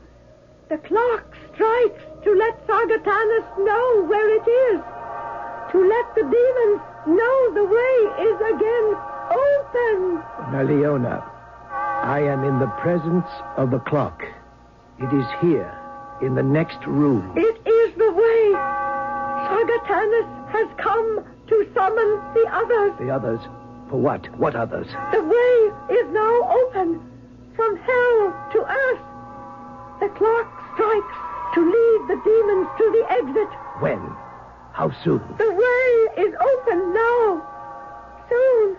Tobit, transit. Leona, when? When? Tobit. Dom. Oh, we're losing contact again. What in the world does she mean? Well, you heard. The clock is a gate to hell. Every chime is summoning an evil spirit. All right, look, I've had enough of this mumbo-jumbo. I know there's something wacky going on, but all this seance business isn't helping at all. Now, it's making things worse. Charlie, please. What happened? Oh, did we make contact? Yes, Leona confirms what you thought, Margaret. The clock is a gate to hell. She said that? Yes. Oh, it's true, then. Oh, I was sure of it. What is going to happen? Mrs. Tucker, we must get that clock out of this house and into a church as quickly as possible. Paul. Yes? Did Leona say anything about an emergence? No, she just said the way is now open. It will be soon. Oh, dear Lord, we've got to move fast. Are you really serious? Mr. Tucker, if we do not get that clock out of here and onto hallowed ground soon, believe me, all hell will literally break loose. Listen to it. It's calling. Oh, get it out. I'll be glad to get rid of it. Charlie, we better do what they say. All right. I'll be glad to see the end of the damn thing, too. That's what it is. It is damned. Oh, do hurry. Give me a hand, Paul. It's not heavy. I'll call the church. Reverend Childs is probably there now. No, he's not going to believe this. Tip it toward me. I'll go bring the station wagon around. It isn't moving. I can't... Well, lay it on its side. We'll carry it. I can't budge it. What? We brought it in without any trouble at all, but now I can't move it. Well, here, let me get on your side. All right? Now, push. No, it won't budge. You've got to get it out. Well, we can't move it an inch. Well, throw your weight against it with me. Now. It's no use. Oh, Sargatanas is having his way. Is there anything you can do, Mrs. Egan? I am a medium, not an exorcist. Unless that clock is on hallowed ground. The child says to bring it.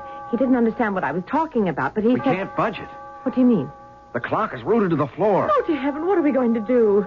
I'm going to smash it to bits. Oh, that's impossible now, I think. Look. The clock. Flames inside. Oh, the fires of hell. Oh, they're on the way. The whole house may go up. The baby. Mike is upstairs. I'll get him. Get out. Everybody out. My baby. I've got to get my baby. Get out, Charlotte. I'll get Mike. Come with me, Charlotte. Hurry. All hell is breaking loose, and we can't stop it. If only I'd gotten a connection sooner. Sargent Tannis. Oh, I should have seen it right away. Flames are spreading. Come on, Margaret. We must get out with the others.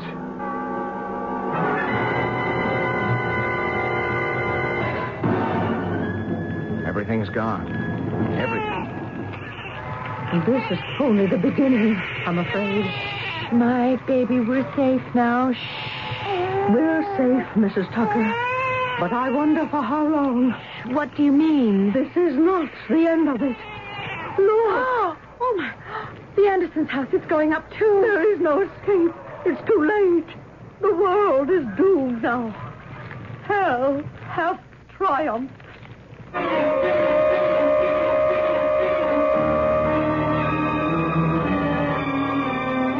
Hickory dickory doom, a clock stood in a room. The clock struck well to summon hell. Hickory dickory doom. I couldn't resist a little parody on the popular nursery rhyme. Something to bring us back to the real world. To realize that such things just don't happen. Do they? Uh-oh. I'll be back shortly.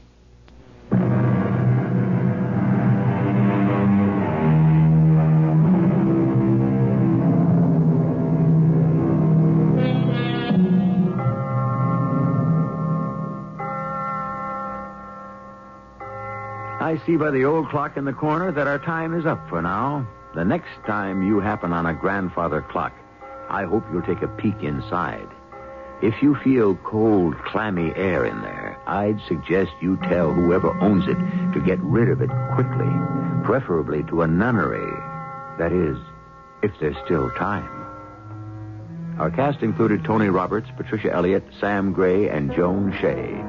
The entire production was under the direction of Hyman Brown. And now, a preview of our next tale. See, Carlo? There is no doubt. This is a Lucifer man. Lucifer?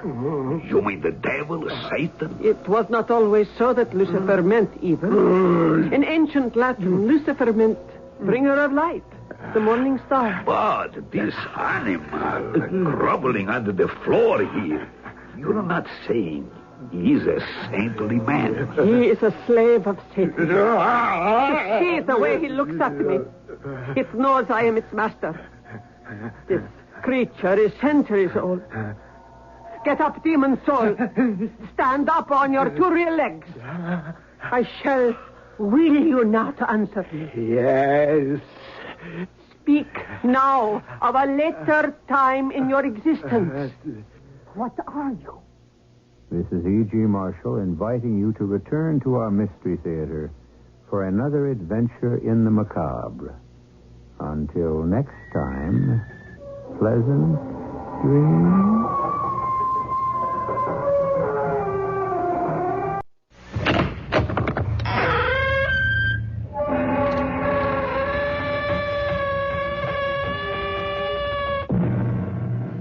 Come in. Welcome. Welcome to Mystery Theater. I am Hyman Brown. Those of you who have attended performances in the Mystery Theater know that there are certain tales that particularly entrance and intrigue me. They deal with the unusual, the unfamiliar, the unexplainable. So I have turned today to that master of mystery, Wilkie Collins, who has a habit of coming up with a story that's always making me say, why, that's not possible. Or, is it? Xavier Yardley Zenith, can you hear me? Yes, I can, Uncle. It's me, Xavier. Are you a ghost?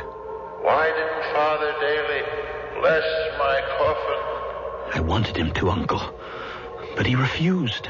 Absolutely refused. Why, Xavier? Because he said you didn't die a natural death. You must make him bless the grave, Xavier. I cannot rest until he does.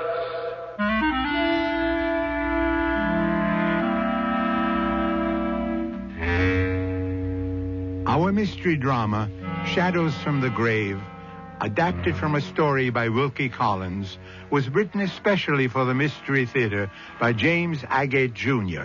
and stars Christopher Tabori and Fred Gwynne. I'll be back in a moment with Act One.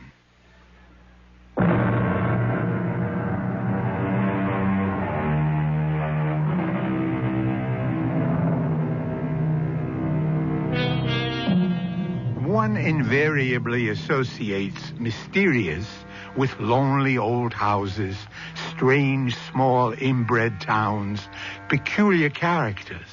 And I have to admit, this story follows that pattern. The man who told it to me is one XY Zenith. You can imagine the comments this poor guy has gone through life with. Nevertheless, he didn't seem to mind when I said, XYZ, would you tell us about your extraordinary adventure yourself?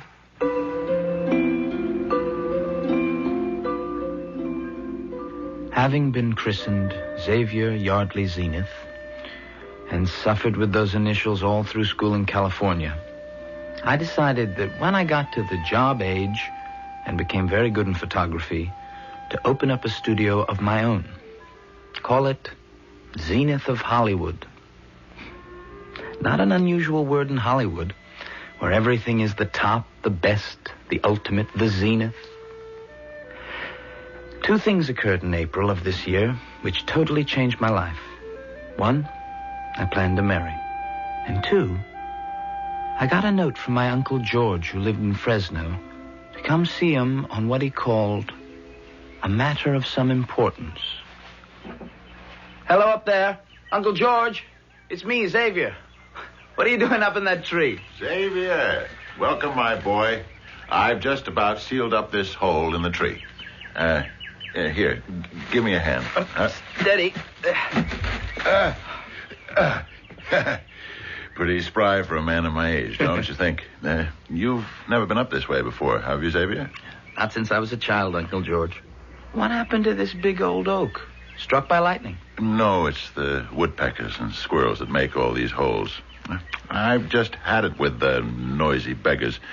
They jump from this tree to the top of the porch, and then they run along my bedroom window, making the most infernal racket you can imagine. So I've just been sealing up a few of their nesting places. Let them find apartments elsewhere, I say. What about that big hole on the other side of the tree? Maybe tomorrow I'll mix up some more cement. Say, boy, you always go around with 2 cameras hanging around your neck? Photography is my business, so I'm always prepared just in case. Huh? Is there a living in it? You sell your pictures?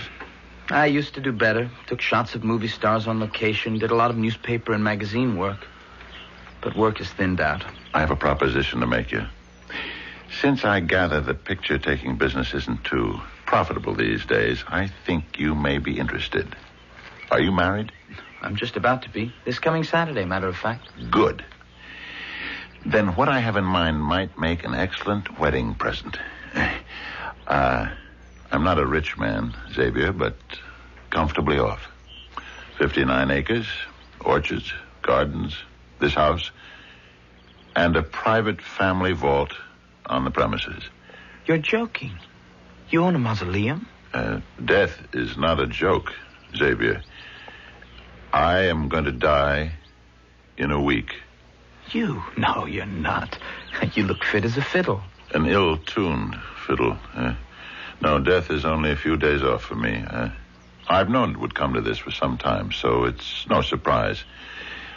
I'd like to show you where I'm going to be buried. Here we are.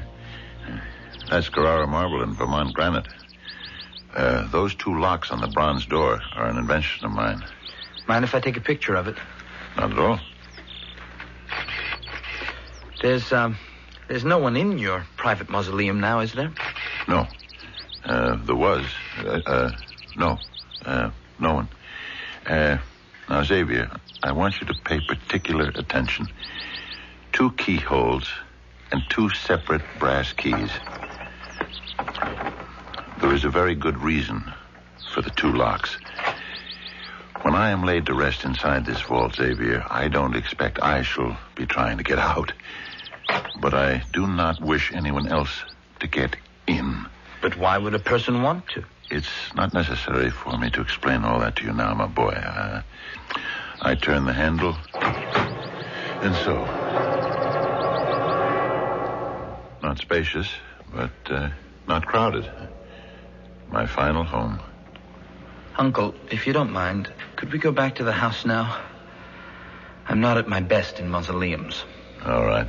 I've shown you everything. We'll sit ourselves on the porch, and I'll tell you what's on my mind. Have you ever sat in a porch swing, Xavier?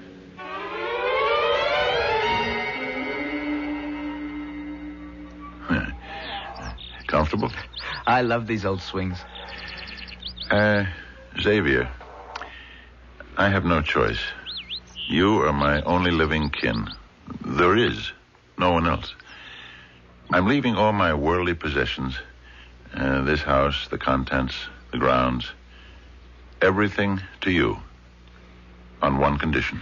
You must live here, and every day, every single day, mind you, you must go to that mausoleum and make certain there's been no one tampering with the locks. Uh-huh. And that's the only condition, Uncle?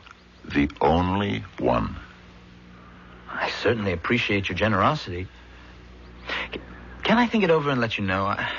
I'd like to talk it over with Catherine. Absolutely not. You're going to agree right now. But, Uncle... But what? You can have your Zenith of Hollywood office right here. This place is plenty big enough. You can turn the solarium into a studio if you like. I don't care. I won't be here. It's all decided then? Good. I'll have Henley take you to the top of the hill. A good view, and you can see most of the property. Have a tug at that bell pull, will you, Xavier? My dear boy, you don't know what a relief this is. My fate lies in your hands. Wait just a moment, Uncle. I haven't agreed to this inheritance yet. But if I do, and I find someone's been at the locks of that mausoleum, what should I do? In my desk in the library, bottom right-hand drawer, is a letter of instructions. The envelope has one word on it. Joshua. Did you say Joshua? But, unless someone has been trying to break in, that letter must never be read. You rang, sir? Yes, Henley. This is my nephew, Xavier Yardley Zenith. He's going to be living here. I want you to acquaint him with the property. Very well, sir. Goodbye, Xavier. I shall not be seeing you again. Have a good walk.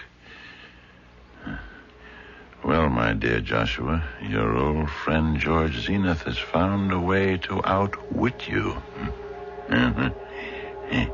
Do you hear me, Joshua?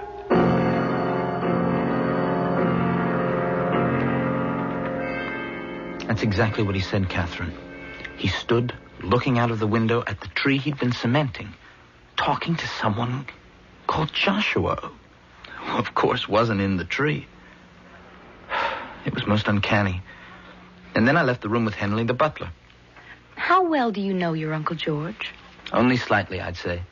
So then you have no idea what he meant by, Joshua, I'm going to outwit you now. Not the vaguest.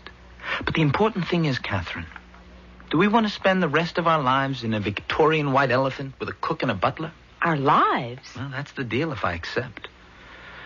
I have to guard that mausoleum every single day. Darling, let's forget about this crazy Uncle George of yours. We're getting married Saturday. That's enough to think about for now. If your uncle wants to leave us his big old house in Fresno, fine. I love old houses. especially when it's a free gift. You didn't promise anything, did you?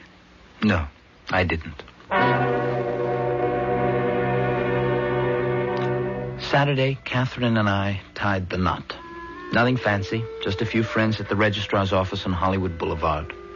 About a dozen of us drove out to Laguna Beach for a wedding breakfast, and we just got around to toasting one another in California champagne when my service tracked me down and left a message that Uncle George had died, and would I come back to Fresno. I'm Father Daly, Mr. Zenith. Your uncle came occasionally to our church. Father Daly, this is my wife, Catherine. How do you do? I'm sorry this sad occasion has brought us together. Not a very auspicious first married week, is it? It's hard to believe. He seemed so healthy. And when he talked about being dead in a week... Did he? Yes. I thought it was his macabre sense of humor. How do you suppose he knew? Well, if he intended to take his own life, then quite naturally he would know. Well, surely no one thinks... My son, no one knows.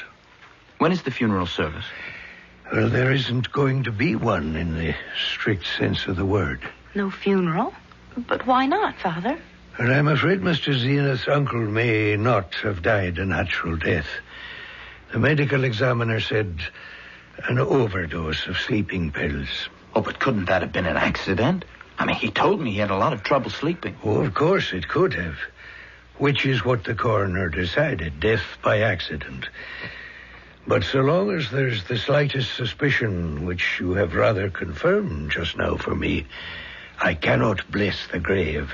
I could bite my tongue for telling you what he said, that he'd be dead in a few days. Had you kept your uncle's intentions secret, that indeed would have been a mortal sin.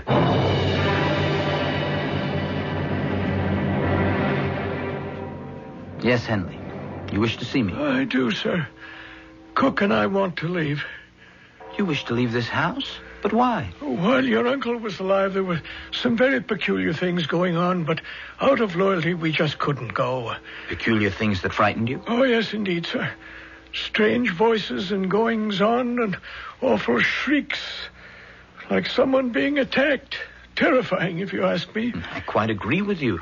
Have you heard such noises since my uncle passed away? No, Mr. Zenith. Well, then I suggest to you, the noises died with him. Now, I'll double your salary, Cook's also, and I don't want to hear any more about your leaving. Well, you put it that way, sir. We'll be happy to stay on. Every day, I'd go out and check the locks on the family vault. Catherine and I started making over the solarium into a studio, and I ordered equipment for a darkroom. But then, one night, I had a strange dream. Xavier Yardley, Zenith. Is that you, Uncle George? Why didn't Father Daly bless my coffin? I wanted him to, Uncle, but he wouldn't. He said there was some question as to how you died. You must insist he bless the coffin. I cannot rest until he does. Uncle George, am I really talking to you? Or am I imagining things in my sleep? Promise me you will make Father Daly bless my remains. Otherwise, I am lost. I am lost.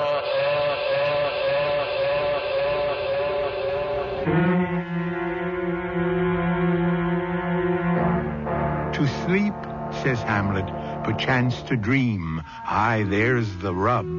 For in that sleep of death, what dreams may come when we have shuffled off this mortal coil must give us pause. Our friend Xavier Yardley Zenith has surely been given pause. His uncle dies mysteriously, then appears in a dream, giving orders, exacting promises. Where will it lead? Where will it end? Mystery Theater will return shortly with Act 2.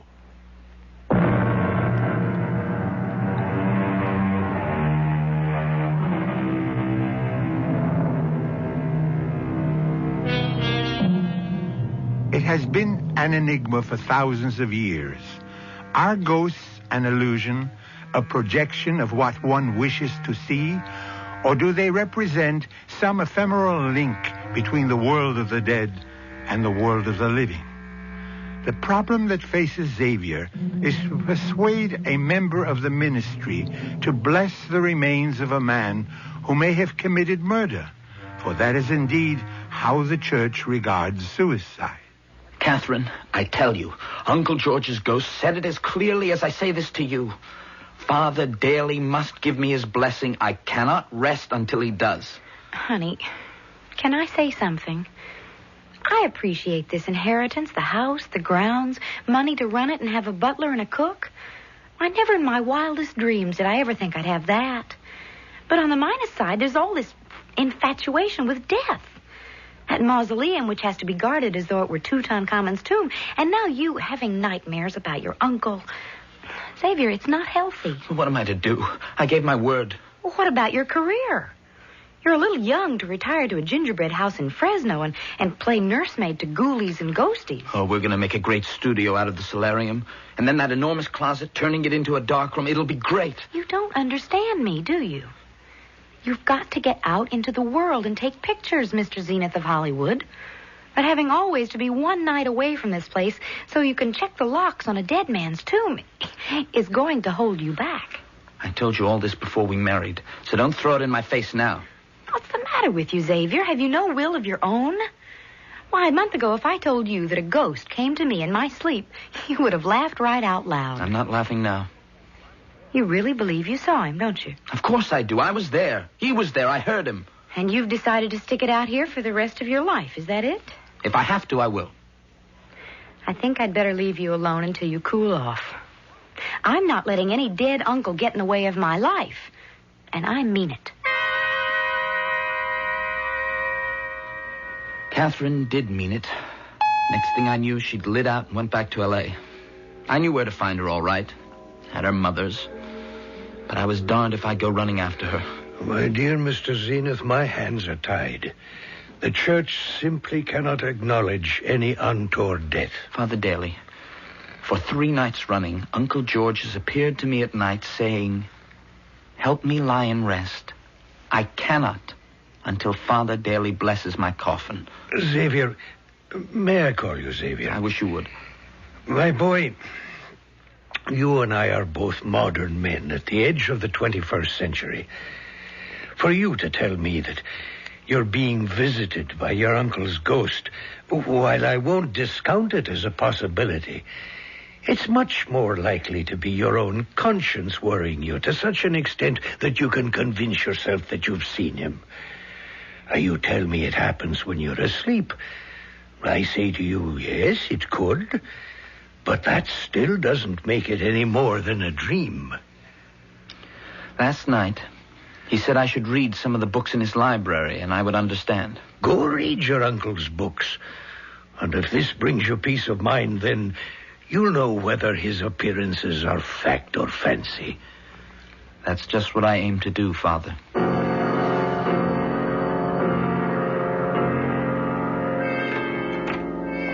You rang for me, sir? Yes, I did, Henley. Come into the library and shut the door behind you. Did you know my uncle was greatly interested in black magic? Well, I did tell you I was aware something strange was going on. He and Mr. Tree, they did some kind of... I don't know what you'd call it. Mr. Tree? A friend of your uncle's. They spent a lot of time together, and then a year ago, Mr. Tree went away. Can you be more specific than something strange? Well, sir, there'd be a lot of candles. Hundreds, in fact. They'd have them all burning. And there'd be incense and chanting. Right here in the library, Mr. Zenith. I've been reading these books, and what amazed me was how many of them deal with the power of black magic. I remember him asking me to bring home a cup of holy water from the church, and I said to him, well, sir, you're supposed to go to church in person and bless yourself with holy water, not bring the holy water here. And your uncle said, getting the holy water is the easy task. I have to get the the blood of a child to mix with the water. Henley, did you ever find out what it was for? No, I didn't. I didn't ask. And I didn't steal the holy water from the church either. Henley, you strike me as a sensible man. Will you do me a favor tonight? I generally take a walk in the garden after dark. Perhaps you'd walk with me. Well, certainly, sir.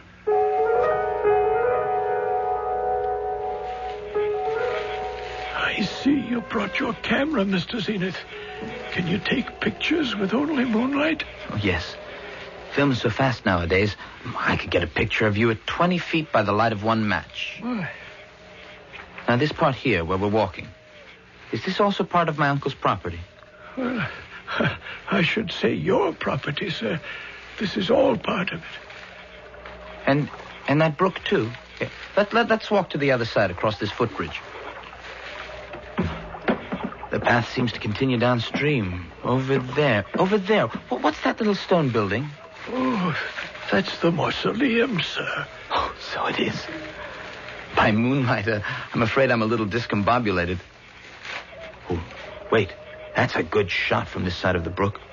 Mausoleum reflected in the water. Yeah, I think I got it. Henley. What's that? What's what, sir? The figure of a man. I just saw him in my viewfinder. Then he disappeared. Where, sir? There. Again. Can't you see it? Yes, there was someone. He's moving away from the mausoleum. You see him? He's wearing a long cape almost to the ground. Can you see? A long cape? Oh, no. Excuse me, Mr. Zenith, but I must go now. No, just a minute. What is it? Sir, will you please let go of my arm? Yeah, I will when you tell me. Now, do you know that man? He's come back. Oh, I never thought we'd see him again. Henley ran off. I followed the man in the cape, keeping my distance across the brook. He seemed to glide over the earth. I ran across the footbridge towards him, and then he disappeared. I turned back to the house, and suddenly there he was, standing against a big oak tree. And then he seemed to melt right into it. I do apologize, Mr. Zenith, for my behavior last night, leaving you like that. Yes, I was rather puzzled. You're a photographer, sir, and so I have something to show you. This snapshot. Do you see that man? Yes.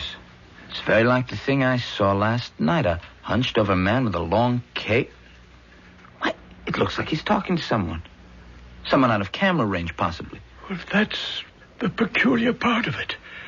He was talking to someone. I took a picture of the two of them. But the other man's not in the picture. Are you saying this person we can't see was there but didn't register on the film? I don't think I understand. Perhaps it's better that you don't, Mr. Zenith. What about the man whose picture you got? Do you know him? It's Mr. Joshua Tree, sir, when he used to live here. And now he's come back. That's why I must beg you for your understanding and indulgence. Mrs. Henley and I simply cannot stay for a moment longer. But even if it is Mr. Tree who's come back, why must you leave, Henley? I can't say any more. I really can't. But if you want my advice, Mr. Xavier, if you value your life, you leave here also.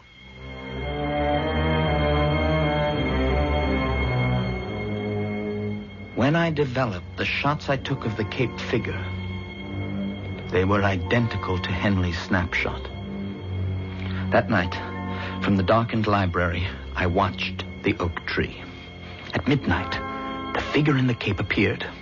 I crept out of the house, following it to the door of the mausoleum. This is what Uncle George must have meant. I reached forward to stop the man. Something hit me on the head from behind. I blacked out.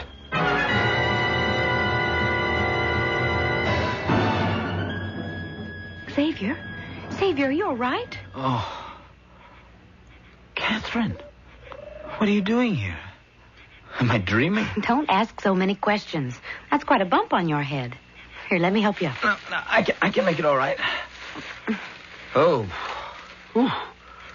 Whoever hit me wasn't kidding. You just stop talking and lean on me, and we'll walk slowly back to the house. Catherine, this gets more mysterious every minute. But the biggest mystery is how you just happened to show up. I'm your wife, remember? I decided I was being stupid, so I came back. No, darling, you don't have to hold me up. I can make it all right. You're not going to trip and fall again while I'm around. Catherine, I didn't fall. Somebody hit me. Xavier, what are you talking about? I saw you at the mausoleum when I came out of the house. I saw you step back and fall over. There wasn't a soul in sight. You didn't see anyone near me? It's after 2 in the morning. When we get back to the house, to bed you go and not a peep out of you. You don't believe that I was hit from behind? I believe my eyes, and they didn't see a thing.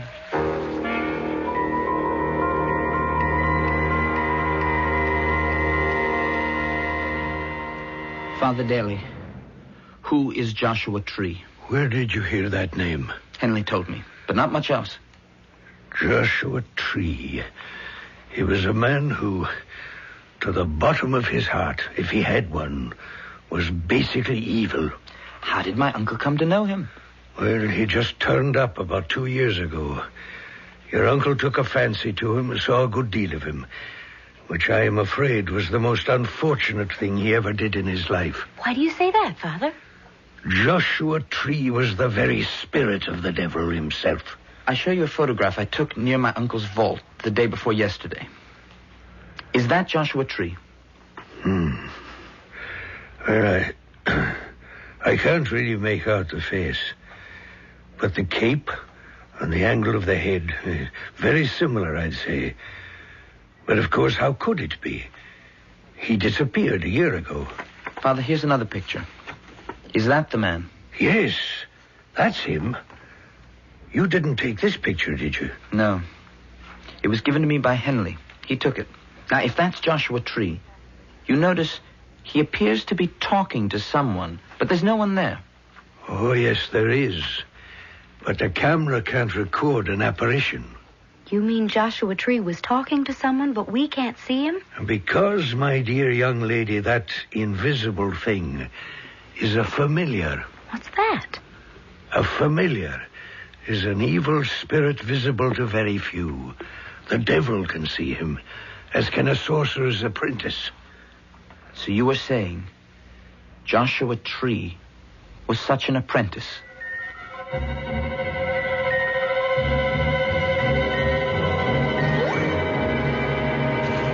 Xavier, are you in here? There's nothing here. I'll try this drawer. What are you doing? There's nothing. What do you mean, nothing? I mean, there's nothing in any of my uncle's desk drawers. And he told me there was. Xavier, why don't you answer me? Because I don't have any answers. Let me see if I can get under this desk. Knock the wood. Maybe there's a secret drawer. Ah, yes, it's hollow here. Listen. One of these drawers is short. Behind it, there must be. Yeah, here. I'll pull this drawer out, and I'll put it on the floor. Then, I reach back inside. Yes, I feel something. An envelope. Well, here she be. How did you know it was back there? Before he died, the last time I saw him alive, Uncle George told me that if somebody was tampering with his mausoleum, I'd find my instructions in a letter with the word Joshua written on it. To whom it may concern... So... Oh, no. Oh, no. Murdered. He killed him. Oh, Lord in heaven. What are we to do now? The ghost in the play Hamlet says, I am thy father's spirit, doomed for a certain term to walk the night, till the foul crimes done in my days of nature are burned and purged away. Is it so with Uncle George? Is he also doomed to eternal unrest until his sins are purged and burnt away? Mystery Theater will return shortly.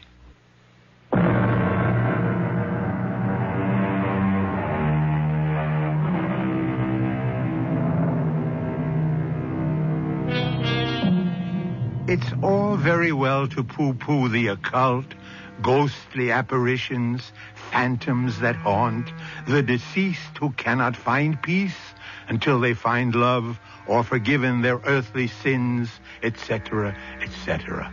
But the fact remains that time and again, psychic researchers have agreed there are manifestations that defy and disobey nature's laws. And whether we like it or not, the unexplained does exist. I shall never forget that evening. For even as I stood there, the letter of confession in my hand, Catherine waiting for me to read on, we were both suddenly so overcome by the cold I had to light a fire. And this was late July, mind you. We needed a fire. We lit candles. Something compelled us to light dozens and dozens of candles. I feel warmer now. It's seeing the flames, I think. Go on, Xavier. Read your uncle's letter.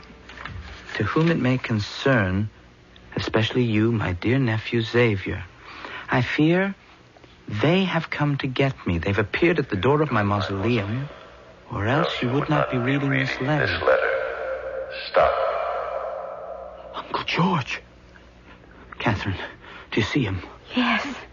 Is that your... Don't be alarmed, my dear young lady. I'm sorry we did not meet before, but only your husband can help me. Is this true? Am I really hearing this?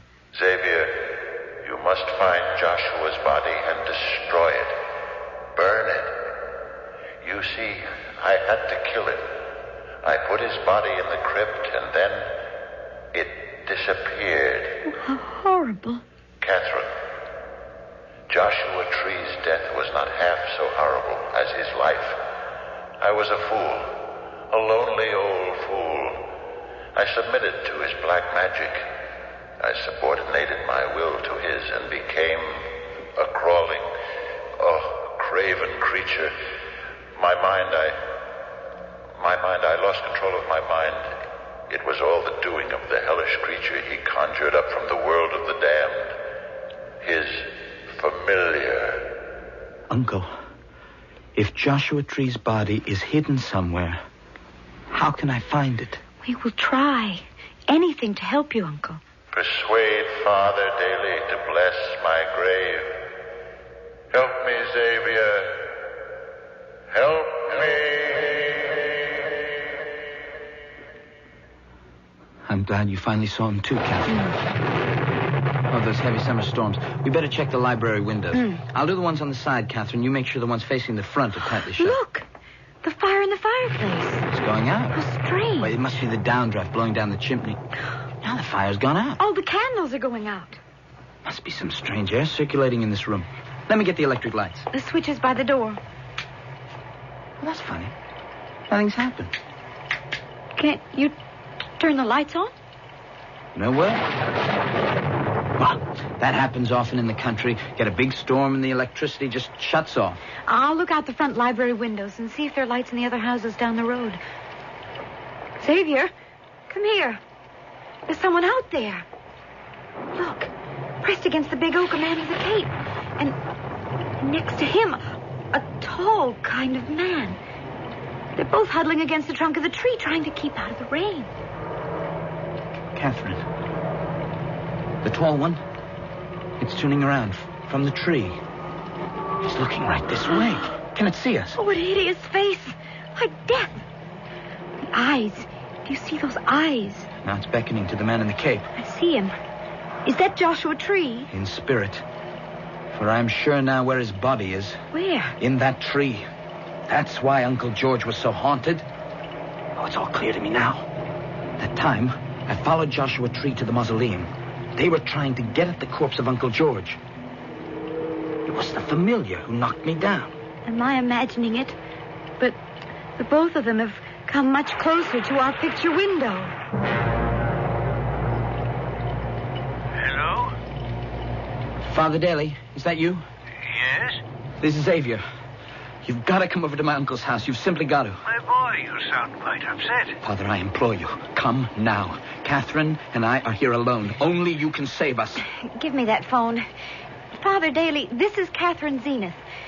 There are 2 creatures outside the library window right now. They're not real people, Father.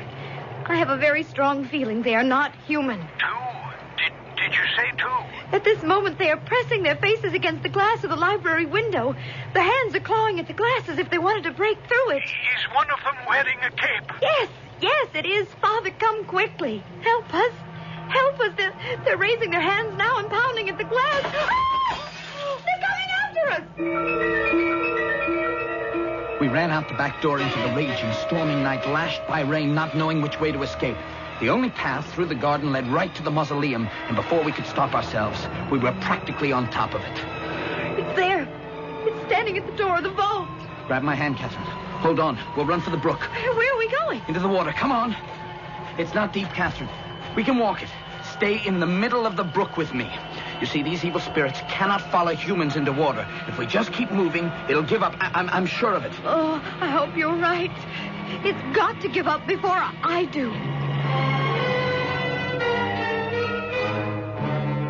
I was right.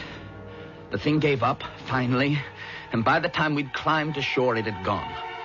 There we stood, the rain beating down on us from above, and our legs and clothes soaked from the brook. Somehow, we found the main road to town and ran towards it. Oh, there's a car coming. I see headlights. Let's stand at the wayside of the road. After staying alive this long, I don't want to be hit by a car. Xavier, Catherine, what are you doing out here? Oh, Father Daly. Oh, don't answer me. Just get in. We've got to get back to the house. All right. Close that door and let's go. Now, tell me, you two, what are you doing standing in the road wet from head to toe? We ran from the house to get away from them. They actually broke through a plate glass window. That's most peculiar. Peculiar? It was horrifying. Why do you say that, Father? Because the spirit of Joshua Tree and his familiar are not after either of you. Well, they certainly gave a good imitation. You don't seem to understand. These creatures, the dead and the spirit they've called up, they're satanic twin, in fact. They're not after living persons. They're on the constant lookout for the newly dead. Wait till you see the broken library window, and then tell me if there aren't exceptions. Where are they now? It's time I wrestle with the devil. What will you do? I shall quiet the demons with my crucifix. There's only one way to drive out Satan, and the church has been doing it for centuries.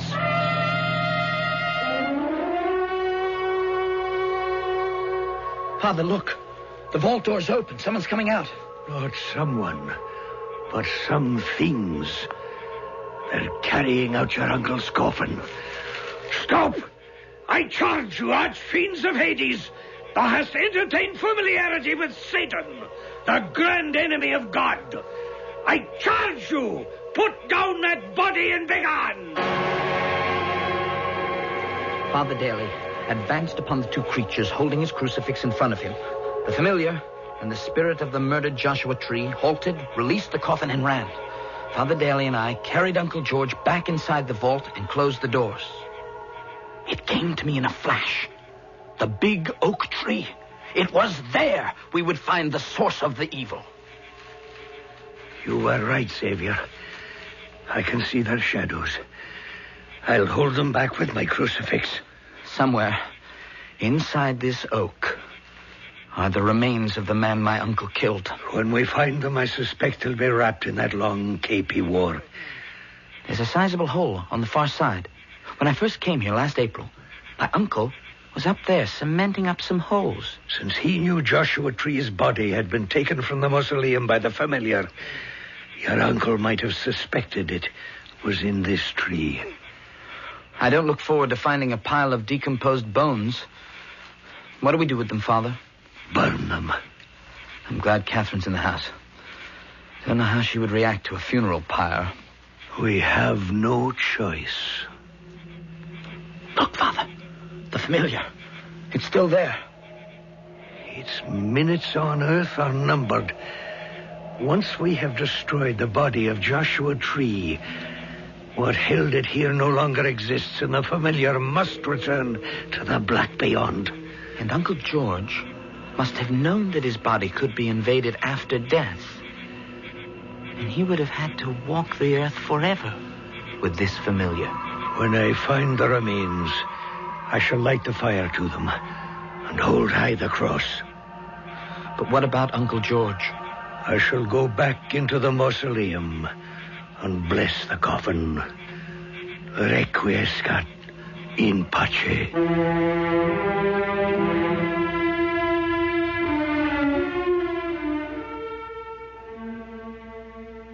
I'll be back shortly with a final thought. The flames consumed the phantoms from the grave, and the good father returned to the tomb and blessed the coffin. Will there be deliverance for the uncle, release from wandering the earth? Oh, yes. But in the dimension of the beyond, will the spirit of the murdered sorcerer allow his murderer to exist in peace? Or will Uncle George discover his eternal torture is just beginning? Our cast included Christopher Tabori, Fred Gwynn, Kurt Benson, and Betsy Beard. Associate Director, Marlon Swing. This is Hyman Brown, Producer-Director, inviting you to return to our Mystery Theater for another adventure in the macabre. Until next time, then, pleasant dreams.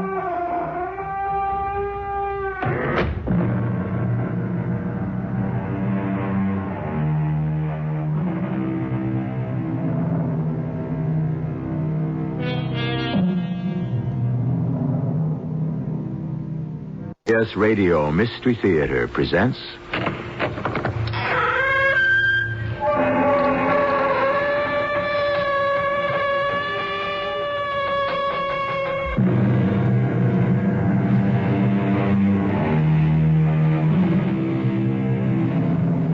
Come in. Welcome. I'm E.G. Marshall. In the mythology of ancient Greece, Hypnos, the god of sleep, and Thanatos, the god of death, were twin brothers, and for good reason. When you turn out the light beside your bed and snuggle down under the sheets for a good night's rest, you finally slowly drift off into a form of unconsciousness. This blacking out, this easing into a soft and shapeless state of non-existence, gives you an inkling, a kind of preview of what it may mean to enter the doorway of sleep's shadowy brother, death. The brown-purple blood gathered in a swift bead trickling over my side. I could see it. Forrest flung the scalpel aside and began to shout. Ice! Ice! Quick, somebody let me have some ice! Lots of it! Even though my body still clung to me there on the operating table by the merest thread, I knew that Dr. Forrest, in spite of all his skill, had murdered me.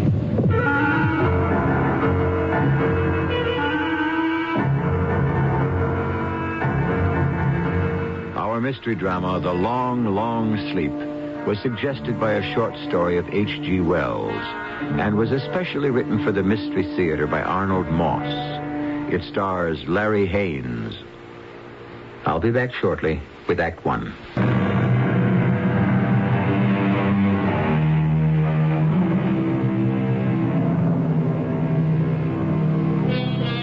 When destiny decides a man's time has run out, when a gaunt figure menacingly emerges from the half-darkness, his face cloaked under a huge black cowl, and his long, bony finger beckons you to join him, how can you be sure whether or not you are ready?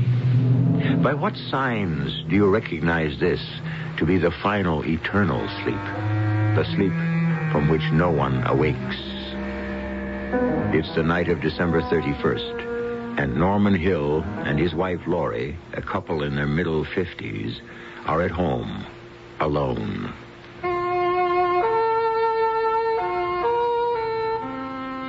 New Year's Eve. The end and the beginning.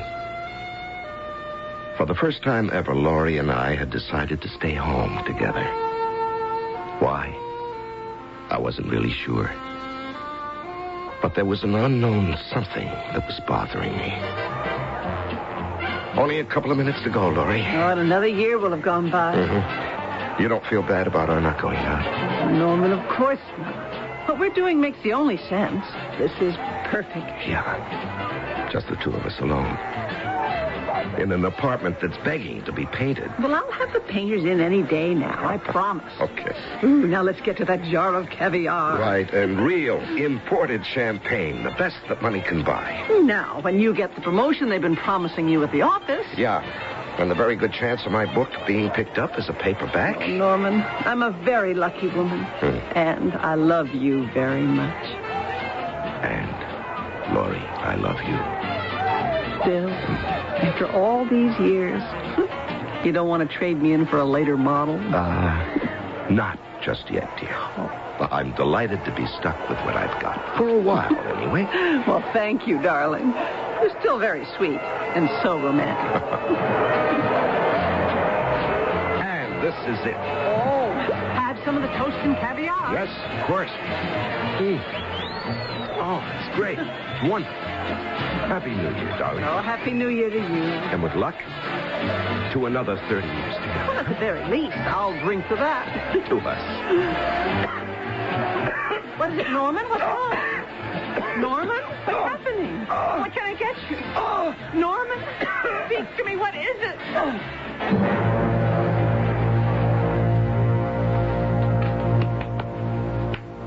Norman? Norman, darling. Open your eyes. You're frightening me. Are you all right? Where? Laurie. Oh, everything's going to be all right. You started to drink your champagne. You began to choke. And suddenly you passed out. For long? 5, 10 seconds, maybe. You all right now? Yeah, I'm fine. Just fine. I think. Has this happened before, Norman? I didn't want to worry you. Recently? Last couple of weeks, 2 or 3 times. Oh. Once at lunch with a couple of the fellas from the office.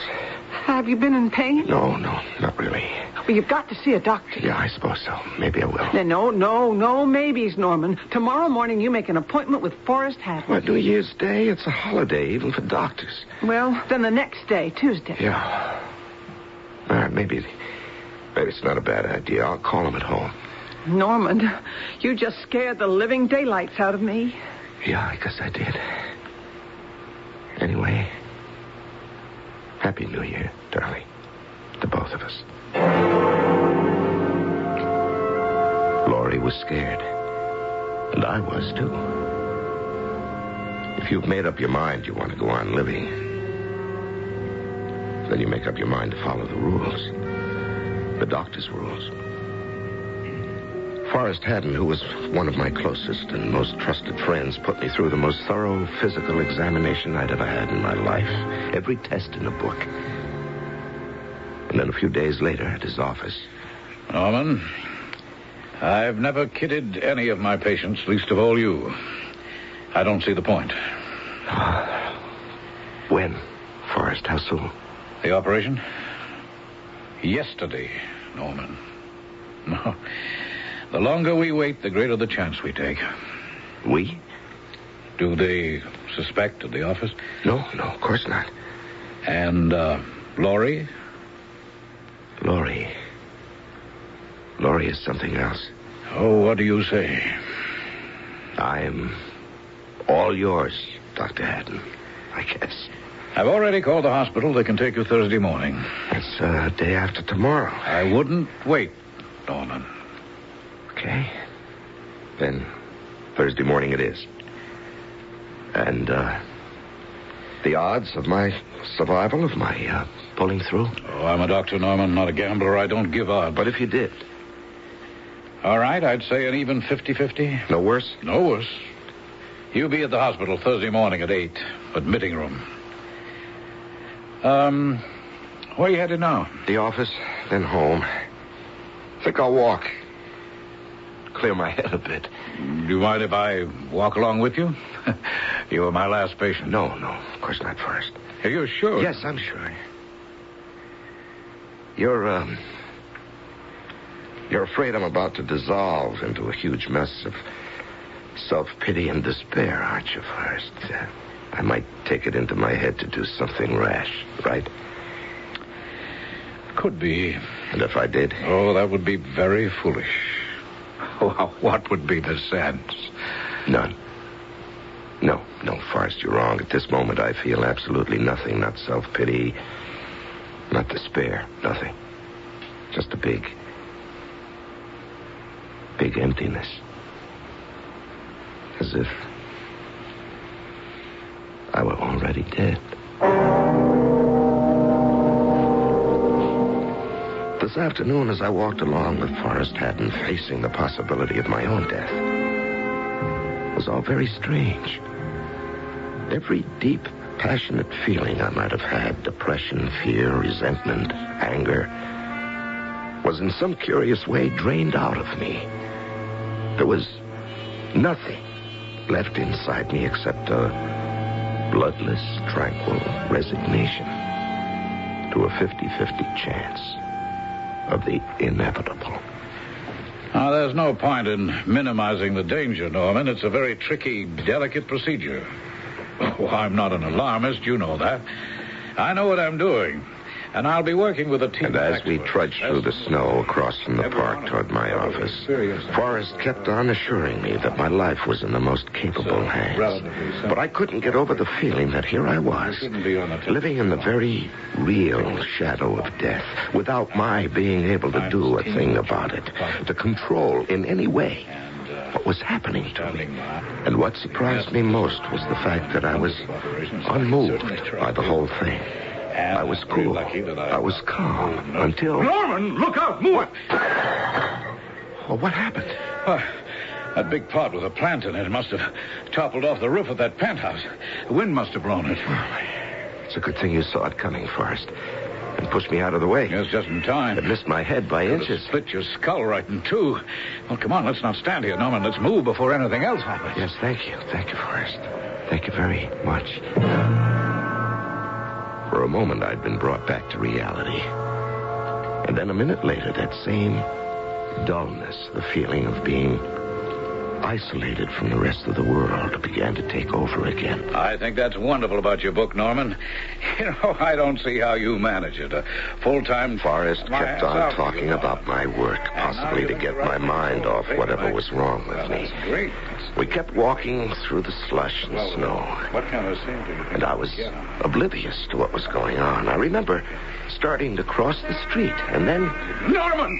What are you doing? Come back here. The light was against you. If the brakes on that fellow's car hadn't held, you'd have been killed. Yes, I suppose so. I'm sorry. I wasn't thinking, Forrest. My mind...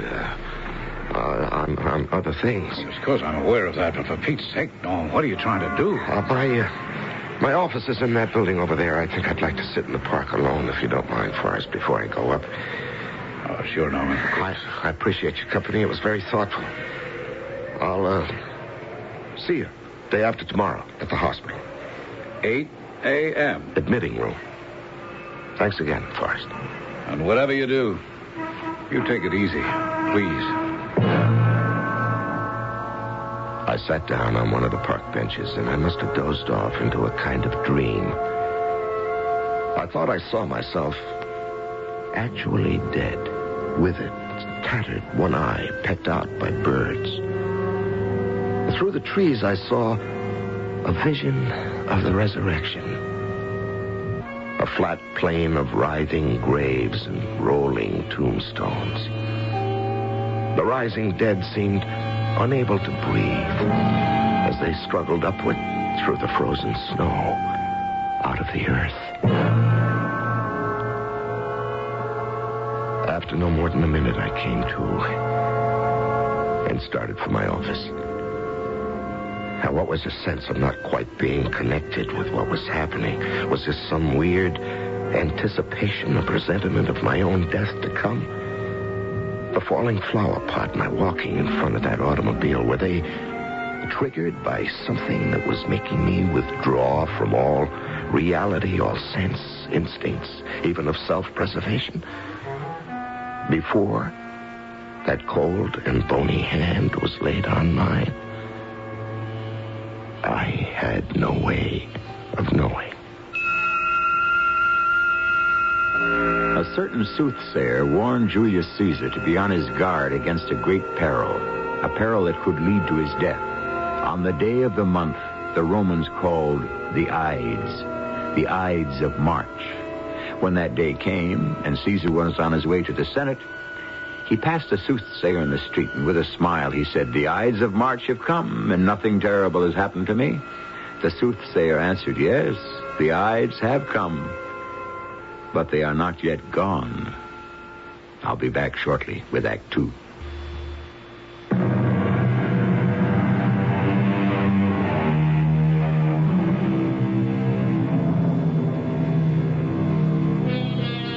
Death is the veil which those who live call life.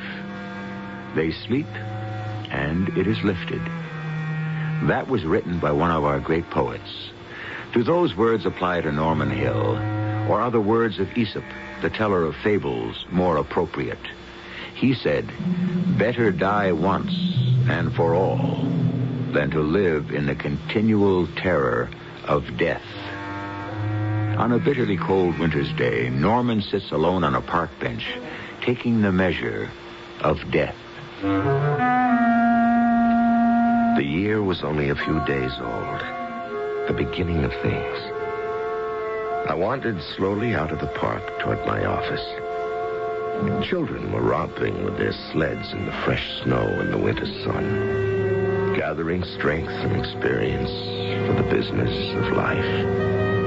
And I kept thinking, I have been part of all this. And for all I know, I'm nearly done with it now.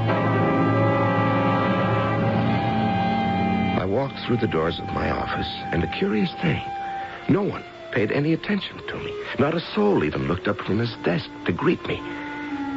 It was as if I weren't there. I couldn't understand it. Had I suddenly become invisible or what? I got to my own little cubicle of an office, and I felt a sharp jab of pain just below the heart. My office was bare, completely bare. The chair and the desk were gone, the carpeting, my books, the pictures on the walls, everything. My nameplate on the door, even that had been removed. And for the first time since leaving the doctor's office, I lost the feeling I'd had. That feeling of numbness. Oh, what's been happening here? Where are my things? Huh? Will somebody talk to me? Talk to me! Hey, easy. Norm, take it easy. Relax. Now, Mr. Lewis, what is this? Just look at my office. Surprise! Surprise? Now, for Pete's sake, what on earth are you talking about? I'm sorry. Excuse me for shouting. I didn't mean to yell. Oh, that's perfectly all right. We may have overdone things a bit. We had no idea you'd take it this way. Take what? What way? Your promotion. My what? Oh, my boy, the way you handled our new account, that was absolutely brilliant. No one in the office could have done it the way you did. And so the board and I decided to kick you up to an executive vice presidency. Congratulations. Yeah, that's wonderful. Wonderful, Mr. Lewis. Thank you. Thank you very much. That's why we had them clear out your old office. The big one in the corner, over there. That's yours. All new furnishings. Your personal things are already in. Well, you know, for a minute there with nobody in the office even looking at me. That was part of the act. Part of the surprise. Yeah, well, I must say you threw a real scare into me. I had the feeling maybe I wasn't really here, that none of those things was actually happening. Oh, they're happening all right, Mr. Vice President. I hope you'll be with us for a very long, long time. Well, that, Mr. Lewis, at the moment is A little questionable. Questionable? Well, I'll know better on Thursday morning. Now, look, we're ready to match any offer anyone else is making you. No, I doubt that you could match this one, Mr. Lewis. Anyway, I wouldn't call it an offer. Not exactly. On my way home, I found myself lost again in a shifting maze of thoughts about death. I felt more and more certain that on Thursday morning, I was going to die under the operation. Laurie? You home, dear? It's me. My wife wasn't home. She was shopping, of course.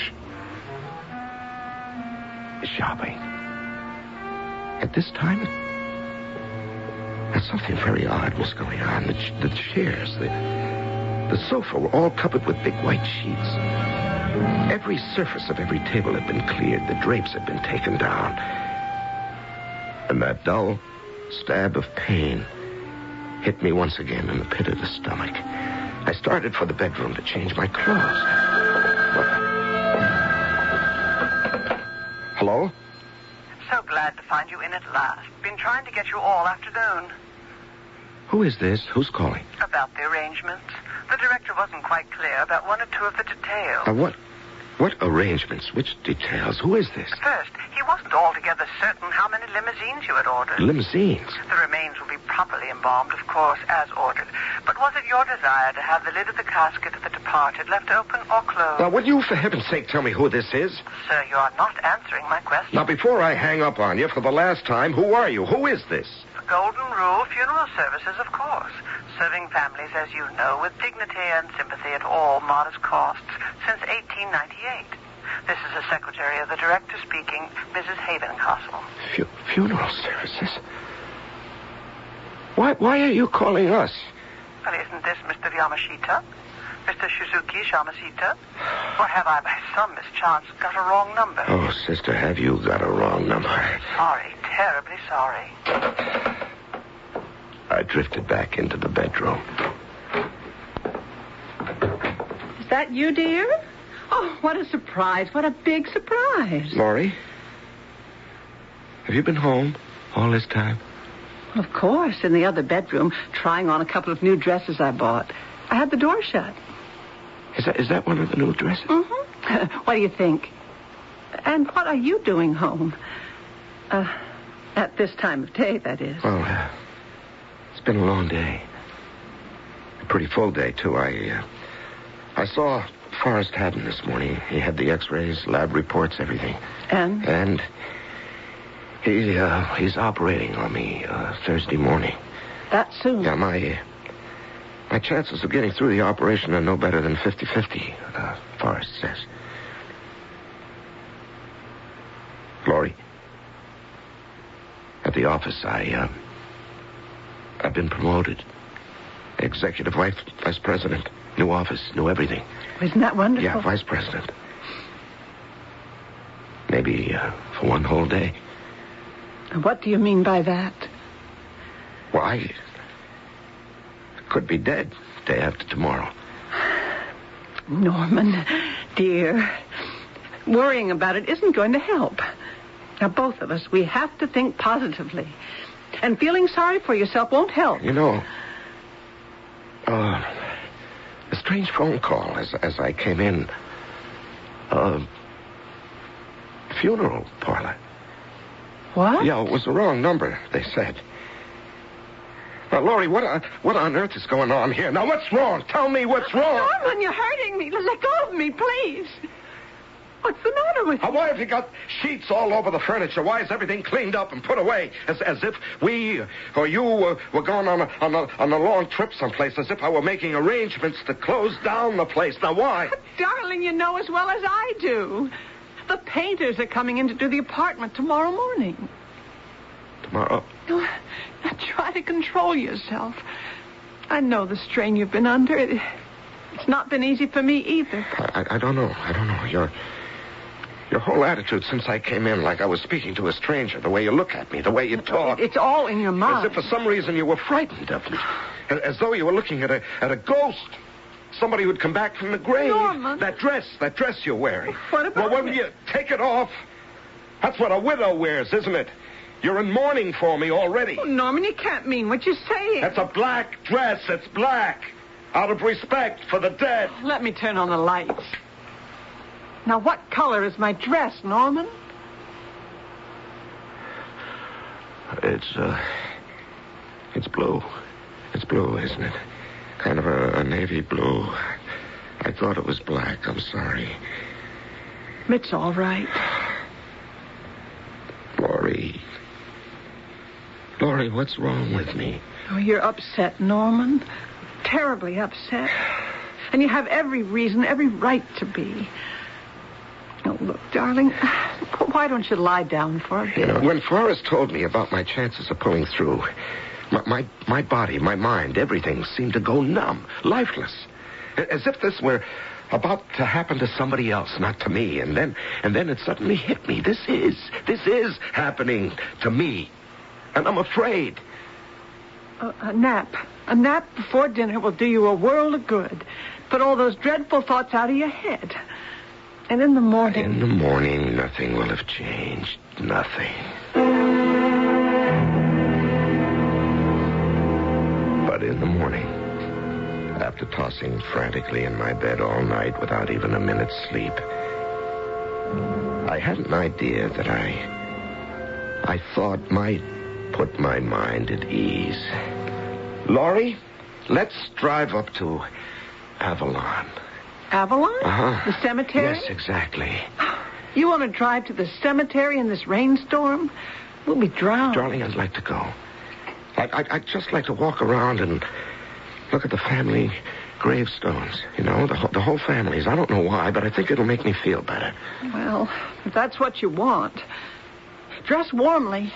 Oh, it'll be freezing up there. And we'll take 2 umbrellas. Thank you, Laurie. In less than an hour, we were at Avalon Cemetery, where my family had been buried for over 100 years. And we stood there before the big family plot while the wind almost tore our words away and the rain drummed down on our 2 black umbrellas. Oh, keep your coat buttoned tight around your neck. Yeah, that's Grandfather Curtis over there, my mother's father. Christopher Curtis, born 1859, died 1911.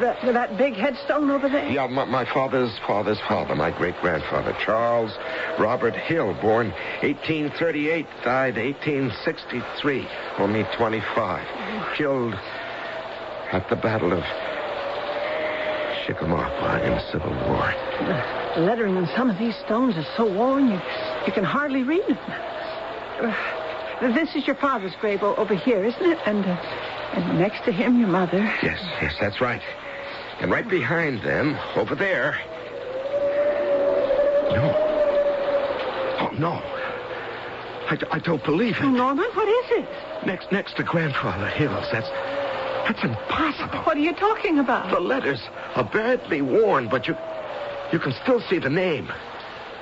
Norman Hill. Laurie, the grave we're looking at is mine.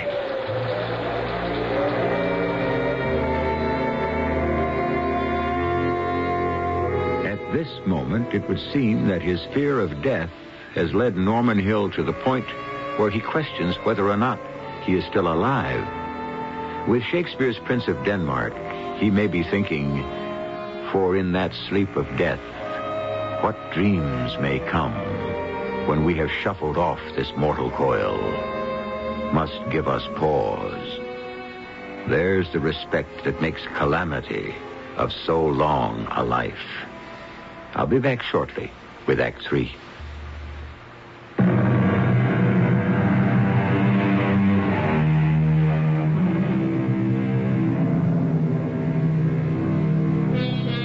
Norman Hill, under the dark shadow of a fate he sees as fairly certain, death has suddenly become definable, perceptible, real. So much so that he's beginning to doubt whether he is still alive, or perhaps he has fallen into the kind of deep sleep That is, death without dying.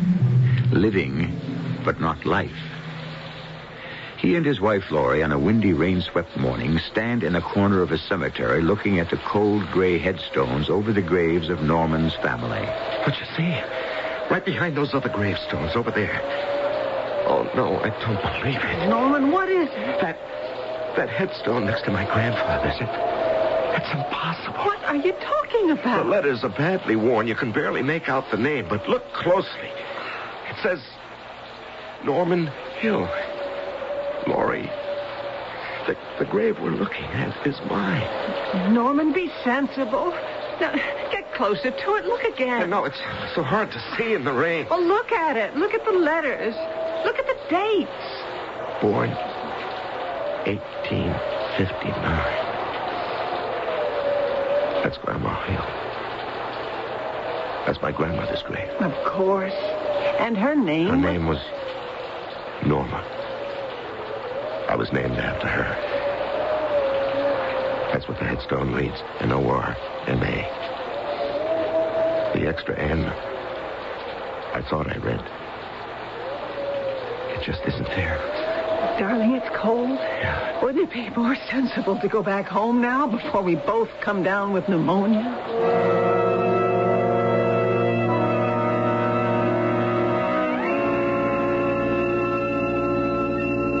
Next morning, I was up at dawn. I'd been awake and hot and thirsty all night long. The glow of pain under my ribs seemed more massive than ever. We better go, Norman. Sure.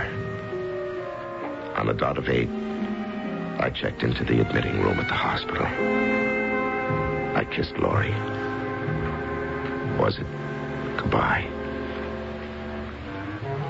After what seemed like an eternity of details of preparation, I was finally placed on a table and wheeled into the operating room. Forrest Haddon, in his operating greens, was standing over me. Good morning, Norman. How do you feel? All right, I guess. Will it hurt much? No, not a bit. You'll be out cold under a general anesthetic. And your heart's as sound as a bell, so we don't have to worry about that. Oh, that's good. All right, now, Norman, start counting backwards. Begin with 100. Backwards. 100, 99. 98. 97. It's very good, Norman. Excellent. 96. Mm-hmm. 95. Mm-hmm. 94. Just breathe normally. 93. It's fine. 92. Fine. 91. I knew I'd never come out of the ether. Just as I was going under, I think I heard Forrest say to one of his assistants, "We've got to be extra careful. One little slip of the knife into a branch, any branch of the portal vein, and we're out of luck." I could still make out his words. This was my last moment of awareness, my last act of consciousness.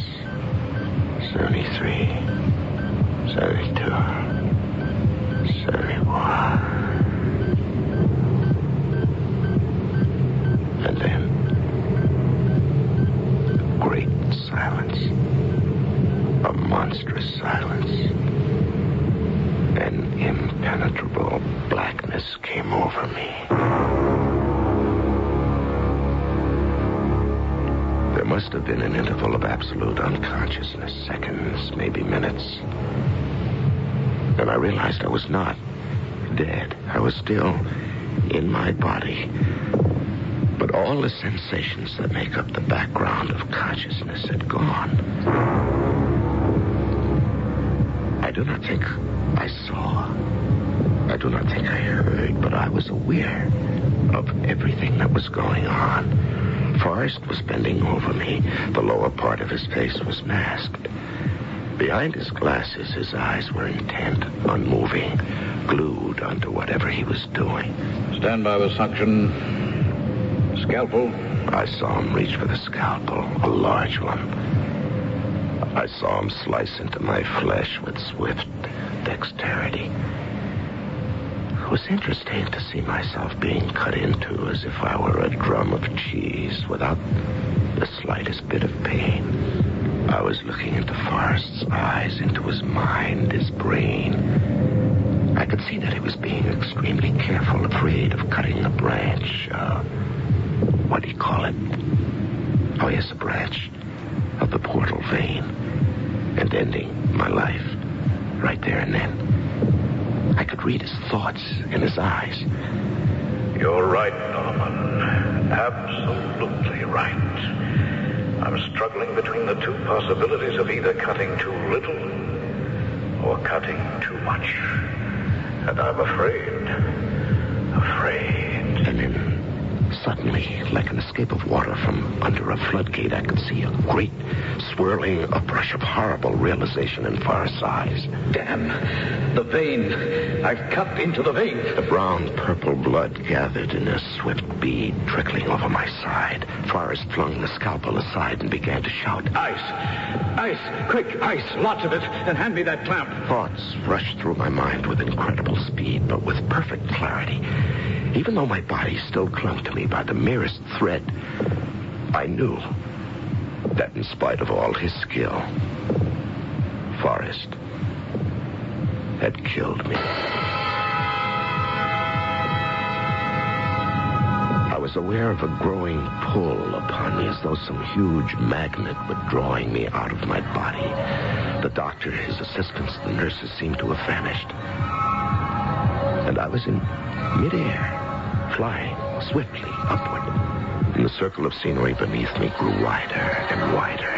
And the sky became deeper and richer in color until in no time at all, it had become a terrifying black, as dark and foreboding as no blackness I had ever beheld before. An innumerable host of stars broke out upon the sky, and then as from nowhere, the sun suddenly appeared, wiping out the darkness, an incredibly strange and wonderful disk of blinding white light, rimmed about with a fringe of writhing tongues of red fire. Turn away, Norman. Don't look at it. Protect your eyes. How do I do that? Put your hands over your eyes. Just a minute. Who are you? Where are we? I'm here to help you. I can't see you. I have the feeling that I've not left the Earth, but that the Earth is pulling away, leaving me. It's interesting that you should notice so soon. Well, not only the Earth, but the whole solar system seems to be streaming past me. I wonder if scattered in the wake of the Earth there must be others like me, maybe millions and millions of them floating through space, the same as I am. That's altogether possible. But suppose I should collide into some of them. Oh, that's not very likely. Why not?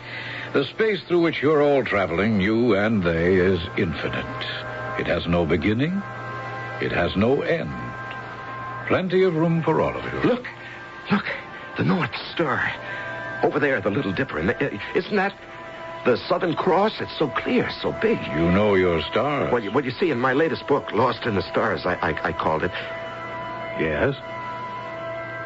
Oh, I shouldn't be talking about my book, not now. Oh, my. Such color. As though the light were coming from a world of sapphires and that big red one down there, like a brilliant ruby rushing up to us. That's Mars. And that one is Venus. Oh, yes. And the one with the little moons around it and all those rings. Saturn, of course. Oh, yes. And those rings are all crystals of ice. Now, with luck, we get to the interesting part. Oh, and what's that? Outside and beyond your solar system. Past all the planets you know. With luck. What does that mean? Where are we? Where have we come to? To the edge of the outer universe. It was hard to believe what I was seeing. Faster and faster, one galaxy after another rushed by, a hurry of whirling fireballs speeding into the endless void of space. Countless unfamiliar planets and constellations circled about me, catching the light in some ghostly fashion, and then vanished into non-existence. I had at last reached the complete wilderness of space.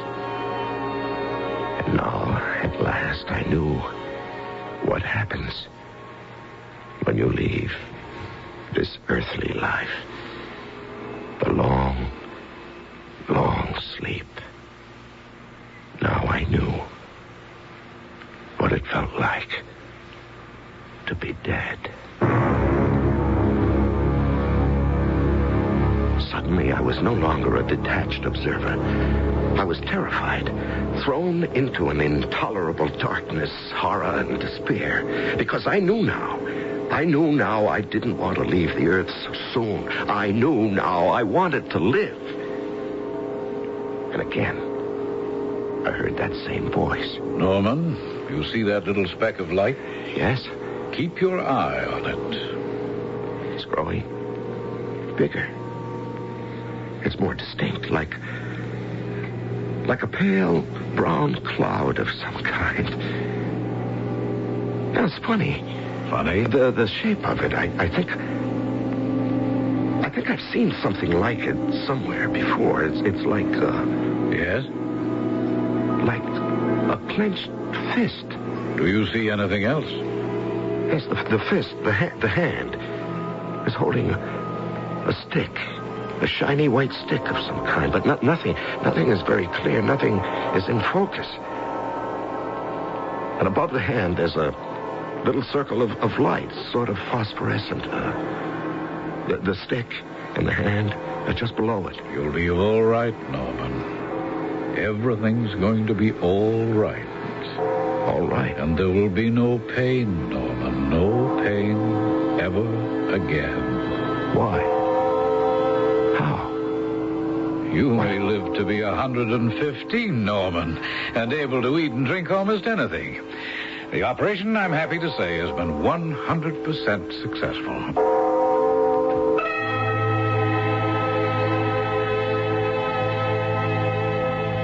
Forrest Haddon, my doctor, was standing beside me. I was in a hospital bed.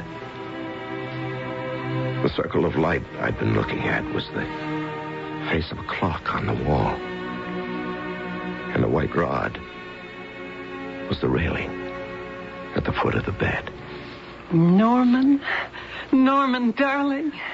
Oh, thank heavens it's all over. Laurie, I'm alive. Of course you're alive. How do you feel? I'm not sure. A little weak. See, I've been away for a while. Far away. On a rather long trip. I know, dear. I know just what you mean. You know what? I have a wonderful idea for my next book. Oh, you mustn't talk. You must rest. It's about this fella whose doctor starts to operate on them. A 50-50 chance of his making it. The doctor's knife slips. The patient sees the accident, realizes he's dead, goes off on a journey into space, sees all kinds of strange phenomena. If a writer of science fiction envisions his passage to eternity as an eerie odyssey through space, how do you suppose another person would see it? A coal miner, for example. Would he perhaps find himself digging down, down, down forever until he reaches ink-black oblivion? Or a carpenter? Would he be building an unending stairway of steps and risers leading to a perpetual, everlasting nothingness? We'll never know. I'll be back shortly.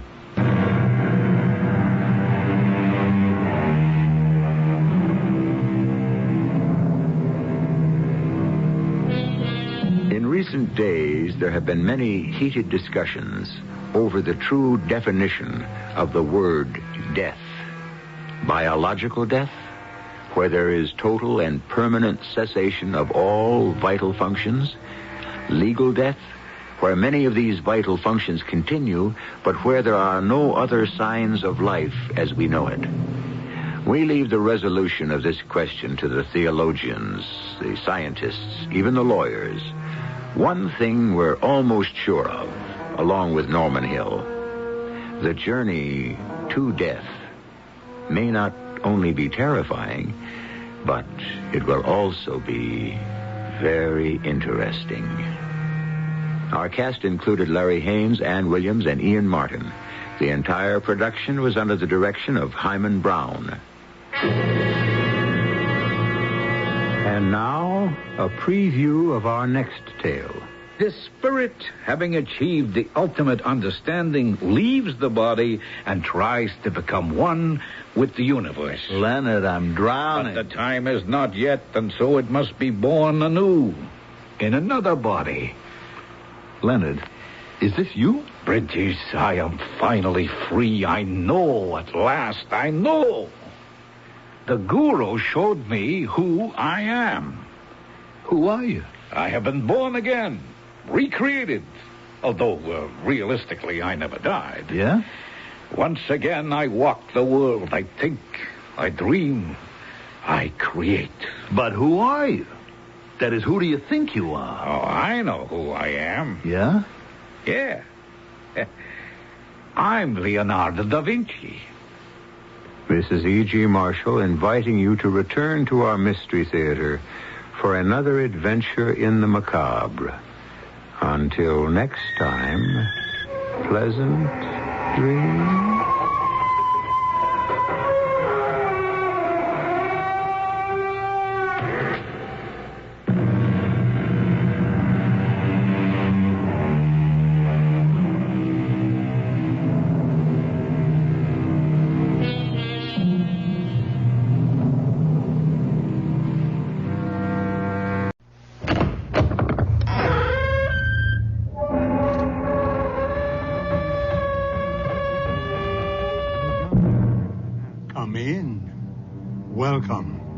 Welcome to Mystery Theater.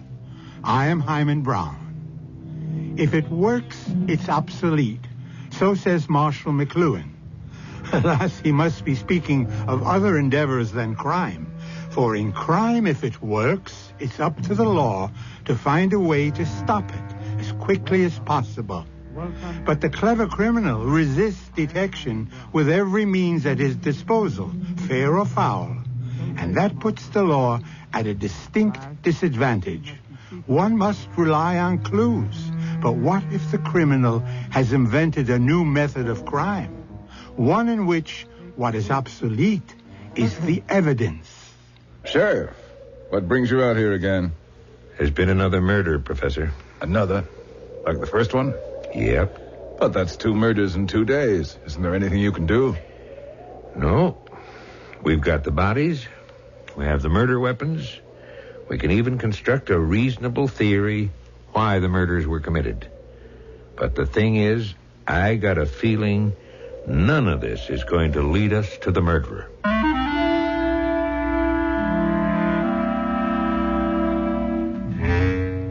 Our mystery drama, The Dominant Personality, was written especially for the Mystery Theater by Percy Granger and stars Roberta Maxwell. I'll be back shortly with Act 1.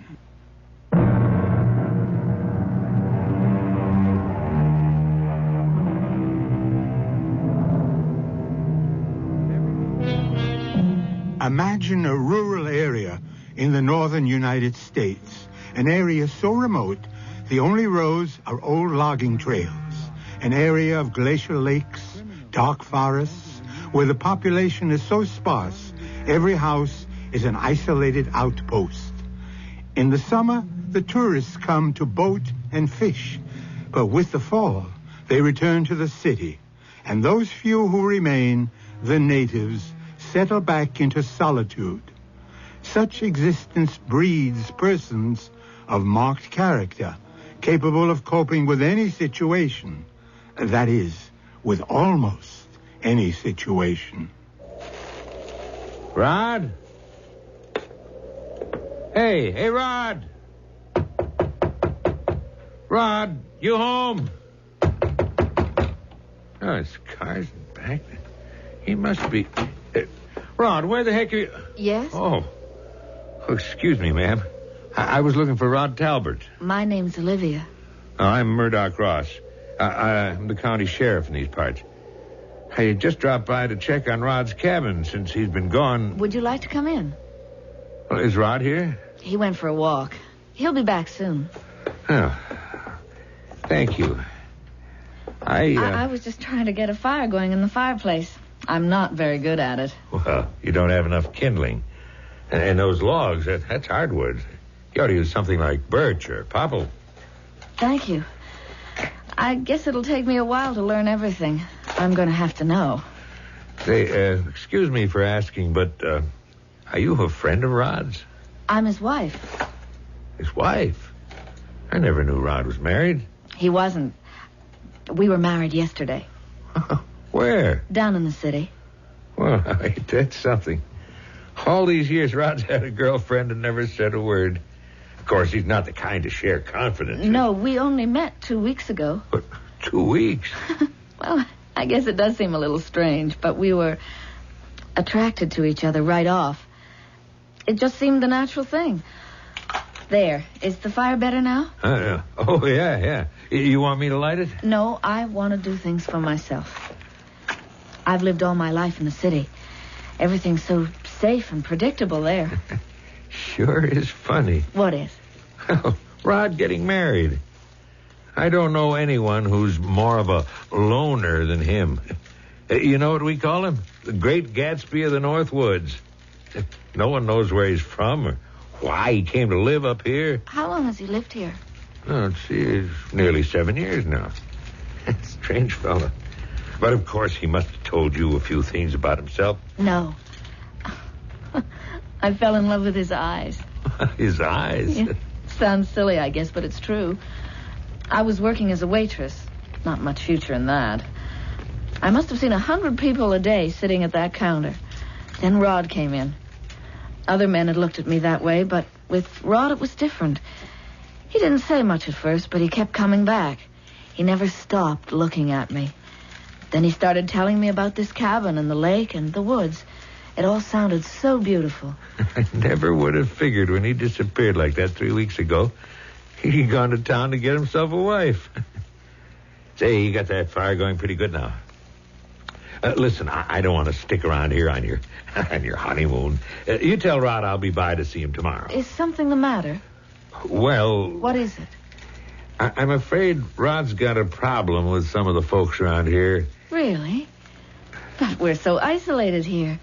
There's not another house within a mile. Yeah, well, like I say, Rod's a real loner. He just don't seem to like other people. He's got a habit of running trespassers off his land at gunpoint. Rod does that? Yeah. One neighbor in particular, a fellow named Shep Taylor, kept a dog. Rod claimed he could hear the barking through the woods. He was always making threats. And then about a month ago, just before Rod disappeared, someone poisoned the dog. And it died? Yep. Anyhow, now Taylor's gone out and bought himself a new dog, and, well, I don't want any more trouble. Maybe now that we're married, all that will change. Yeah, maybe. Let me pay visits to the neighbors. When there's so few people around, it's silly not to get along. Well, there's Shep Taylor and a widow named Mrs. Booker. She's kind of a hermit herself. And then down the road in the other direction is Leo Hertel. He's from the city, too. He was a professor of psychology at the university until he decided to drop out of society and come up here. He sounds interesting. Yeah, he's got a whole cabin full of books. Well, it's going to be a cool evening. You ought to sleep good up here. I'll walk you to your car. It's nearly dark. I wonder where Rod is. Well, he didn't say where he was going? He said he needed to go into the woods for a while. Hey, you're not afraid of being left alone, are you? Oh, no. This is an adventure. Oh! What's that? Oh, that's a loon. You'll hear them a lot up here. What a lonely sound. Good night, Mrs. Talbot. Good night, Sheriff.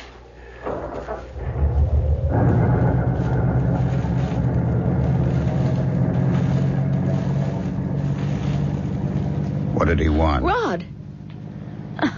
What was Murdoch doing here? He came by to check on the cabin. You should have seen his face when I answered the door. Why was he checking the cabin? To make sure everything was all right, I guess. He seems like a very nice man. He's okay. I'm glad you're back. Where did you go? Just walking through the woods down by the lake. You love it out here, don't you? Yeah. I think it's even more beautiful than you described. Look at the autumn colors. And not another house in sight. Oh, what's that? Damn. Rod, what's the matter? That sounded like it came from Taylor's place. Rod, the sheriff said Mr. Taylor had a dog that was poisoned. So I heard. He said he's bought another. But it's not so bad. You can barely hear it. Let's go inside and make some supper. And then get some sleep.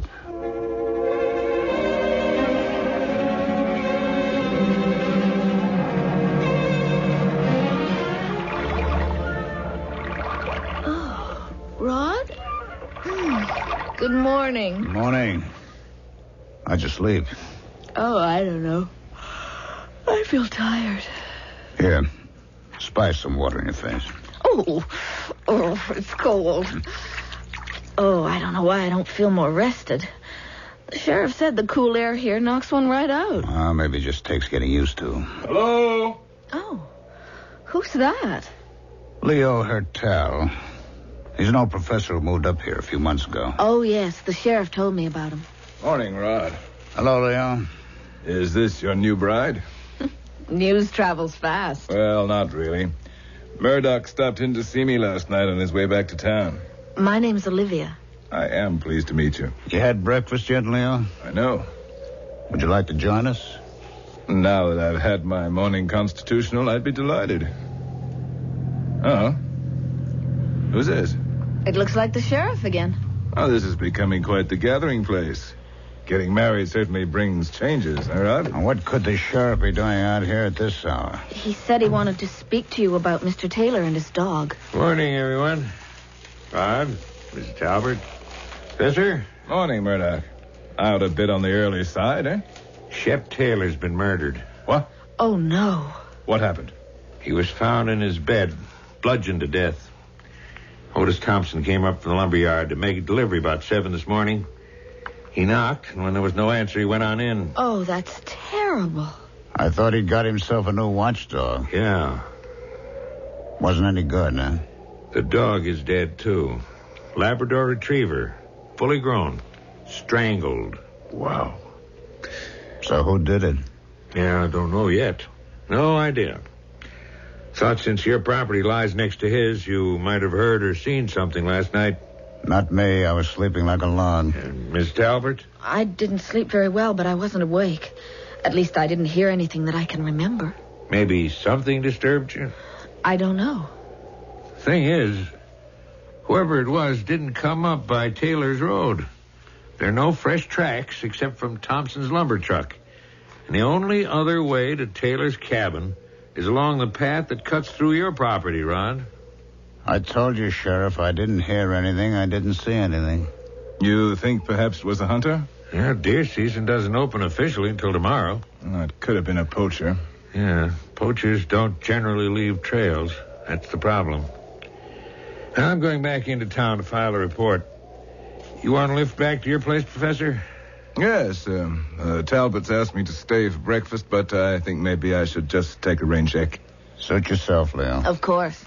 Mrs. Talbot, I'm sorry about this. It's not a very pleasant introduction to our community. Oh, Rod, this is awful. It's happened before.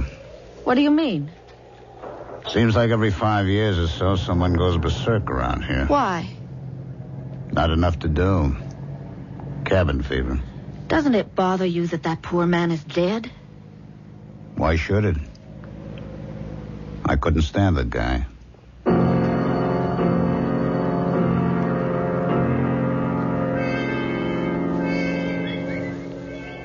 Professor Hertel? Oh, Miss Talbot. Oh, what a pleasant surprise. Am I disturbing you? No, I was just sitting out here reading an old book, but a visitor around here, that's an event. Can I talk to you? Certainly. Is something the matter? The sheriff said you used to be a professor of psychology. Yes. What is it? It's about Rod. I'm worried. I'm beginning to think maybe I don't really know him at all. We got married so quickly, but he seemed like the kind of person one could trust. He's certainly a good-looking fellow. But I think I've made a mistake, Professor. A terrible, terrible mistake. It may seem out of place at this point to quote the famous American humorist George Ade, but he once observed that those who marry to escape one thing usually find something else. However dull Olivia thought the routine she was shedding when she came under the spell of Rod Talbot, she may well have stepped into a situation even less desirable. Far less desirable. In fact, deadly. Mystery Theater will return with Act 2 shortly.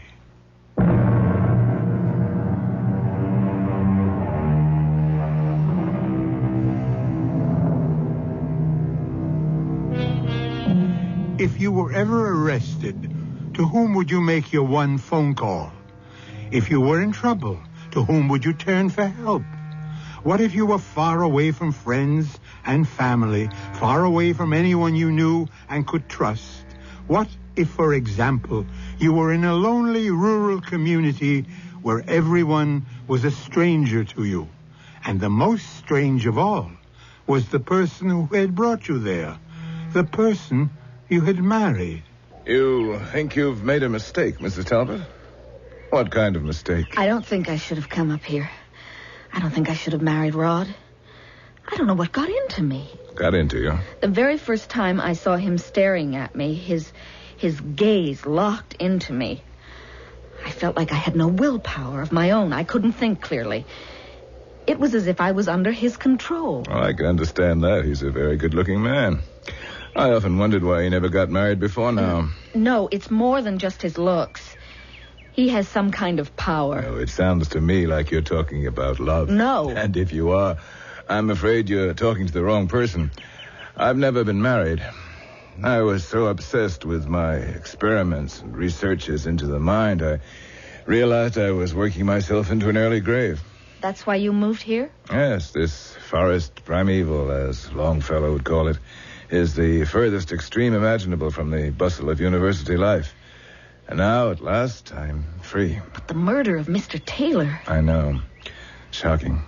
Tragic. Didn't you notice yesterday when the sheriff came by and told us about it that Rod seemed totally unmoved by that man's death? Rod's not an easy person to get to know, and I haven't known him that long. I've only lived here a few months. But you don't think he killed Taylor, do you? I don't know what to think. All of a sudden, he seems so cold. Oh, that sound. The cry of the loon. It's so lonely. The Indians used to say the cry of the loon was like the cry of a woman lost in the woods. I'm beginning to know that feeling. Are you frightened? Yes. And tired. I slept so restlessly again last night.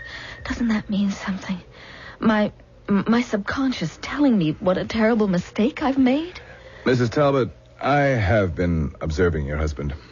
Frankly, he fascinates me. And I think I can tell you something about him. Please. He is what we psychologists call a dominant personality. What does that mean? A law of nature demands that human beings, just like any other animal species, have a pecking order, an order of dominance. It's been clinically proven that there is a small percentage of people who have the ability to lead others, to control them. These are people to whom the rest of us just naturally defer. Why? Oh, it could be due to any number of causes. Superior will, a stronger sense of purpose, but the point is, I don't think you need to worry that Rod has cast any mysterious sort of spell over you. But do you think he killed Mr. Taylor? I mean, if they were enemies, if Taylor was getting on his nerves, If Rod is one of those dominant people, he wouldn't like it very much if his will was thwarted, would he? No. Has he ever told you anything at all about his past? No, he never discusses it. Why does he want such complete isolation from other people? And if he does, why did he marry me? You're not thinking of leaving, are you? What if he plans to kill me, too? I think we're jumping to conclusions. You say you're frightened. Under the circumstances, I can't blame you, but I think there's someone who's even more frightened than you. Rod? Yes. I think he senses the power he has to exercise this remarkable influence over others, and I think it terrifies him. And that's why he tries to live as far away from others as possible? And why he never speaks of his previous life? Possibly. But if he's in hiding, if he did something... The point is, he went down to the city, he found you, he married you. To me, that's the behavior of a man who wants to change, to make a new start. But then why? You do love him, don't you? I don't know. You have some feeling for him. Yes.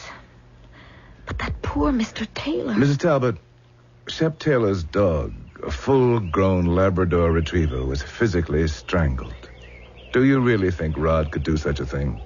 I've heard stories about people going crazy and doing things like that. If you were married to a psychopath, I think you'd know it. But I understand your fear. Perhaps you would feel safer back in the city. No. I'm not going to give in that quickly. Mrs. Talbot, are you all right? You and Rod aren't the only ones who had their reasons for coming here. I'd better be getting back. Maybe I should walk with you through the woods? Thanks. But if I'm going to stay, I'd better get used to walking the woods alone. You understand, of course, that I have a purely selfish interest in wanting you to stay. Thank you. Professor Hertel, does Rod like you? I hope so. Why do you ask? The sheriff said it wasn't just Mr. Taylor. Rod's never been friendly towards anyone who lives nearby. But yesterday morning he asked you to stay for breakfast. Well, Murdoch is fond of exaggerating. It's a habit with people up here when there's not much excitement. Rod's just like anyone else. He's a fine fellow if you treat him right.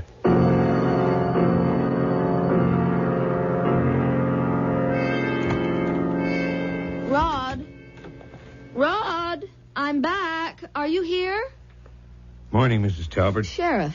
Pardon my coming on in.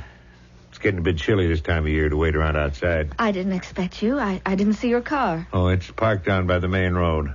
I came up through the woods. Is Rod here? No. I was just waiting for him myself. Certainly doesn't like spending much time indoors, does he? No. You got any idea where he might be? When I awakened this morning, he was already up and gone. Maybe he went hunting. Hunting? Now, the deer season opened today. Rod's real fond of stalking game. He didn't say anything to me about it last night. He just up and disappeared, huh? I guess he's still used to living alone. Yeah, I guess so. Why are you here? Because, Mrs. Talbot, there's been another murder. What? Yeah, found the body this morning. Was it someone who lived nearby? No, this one was a hunter from the city. Oh. Made camp down by the river on the other side of the road. Oh, but that land, that's the land that Rod owns. Yep. Was this man shot? No, he died the same way Taylor did. Bludgeoned. Obviously by a person of great strength. Now, some other hunters going upriver by boat spotted him at dawn this morning. I'm sorry. Well, I'm a mite more than that. Where is Rod, Mrs. Talbot? I don't know. I told you he wasn't here when I woke up. Where were you just now? I went to see Professor Hertel. Oh, social call? He's a very nice man. Is there anything you care to tell me, Mrs. Talbot? About what? 2 murders in 2 nights. Don't have to tell you how it looks, do I? No. No. Now, I know Rod doesn't like trespassers, Mrs. Talbot. Well, neither do I. But the penalty for trespassing is ordinarily not death. Do you have proof that Rod did it? No, nothing. Nothing concrete. There's no smoking gun, as we say. That's why I'm here. Are you a heavy sleeper? I don't know. Why? Yesterday morning, you complained you had a bad night. Yes. And how about last night? Why? I just thought you might have been kept awake by Rod's comings and goings. That's not fair.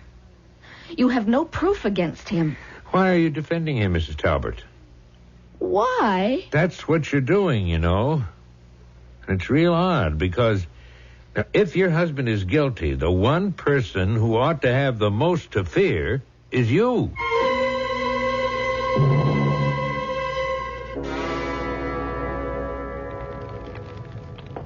Hello. Rod. Where have you been all day? Out. Where? I was doing a little fishing over on the river. The river? Got us nice bass for supper. Oh, but I don't know how to cook it. I'll show you.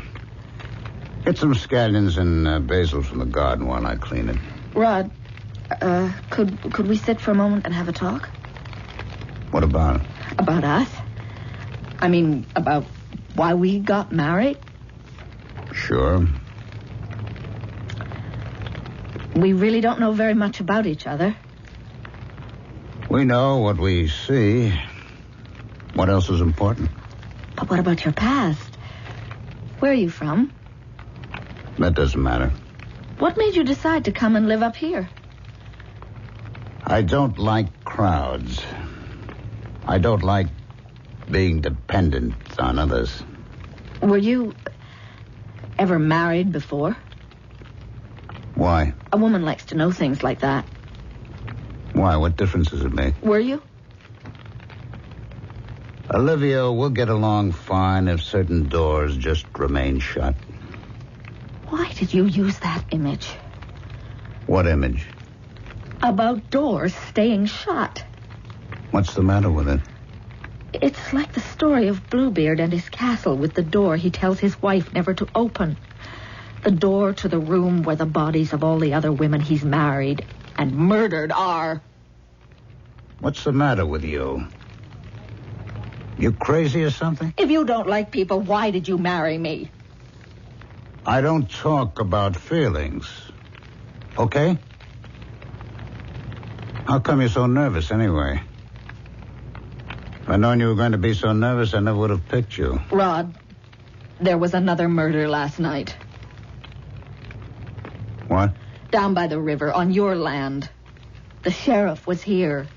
He wants to see you. He thinks I did it. Does he? Yes. Huh. I don't know anything about it. But I can tell you this much. I didn't do it. Now, come on. I'll show you how to cook this fish. And then we can go to sleep.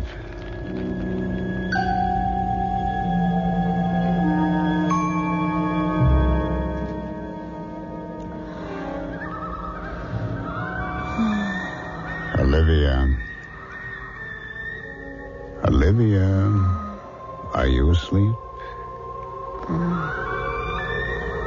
Listen to me. You've done very well. You've done everything I wanted you to. Olivia, can you hear me? Yes. Olivia, I want you to go out again tonight. I want you to go to the professor's cabin this time, Olivia. And I want you to kill him just the way you killed the others. And then you will come back here to bed. Do you understand? Do you understand? Farewell contentment, farewell the quiet life. So said Desdemona when she realized she was hopelessly in love with the charismatic Othello. Olivia Talbot might well echo her words, for she too seems to have come under the spell of a powerful man. But if Rod has indeed mesmerized her in order to use her to create for himself a perfect solitude, then her plight is even more desperate than the fair Venetians.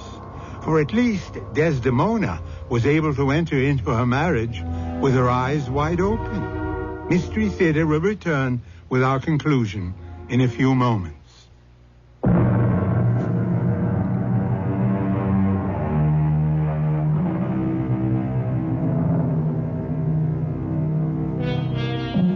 It is said that there is nothing new under the sun.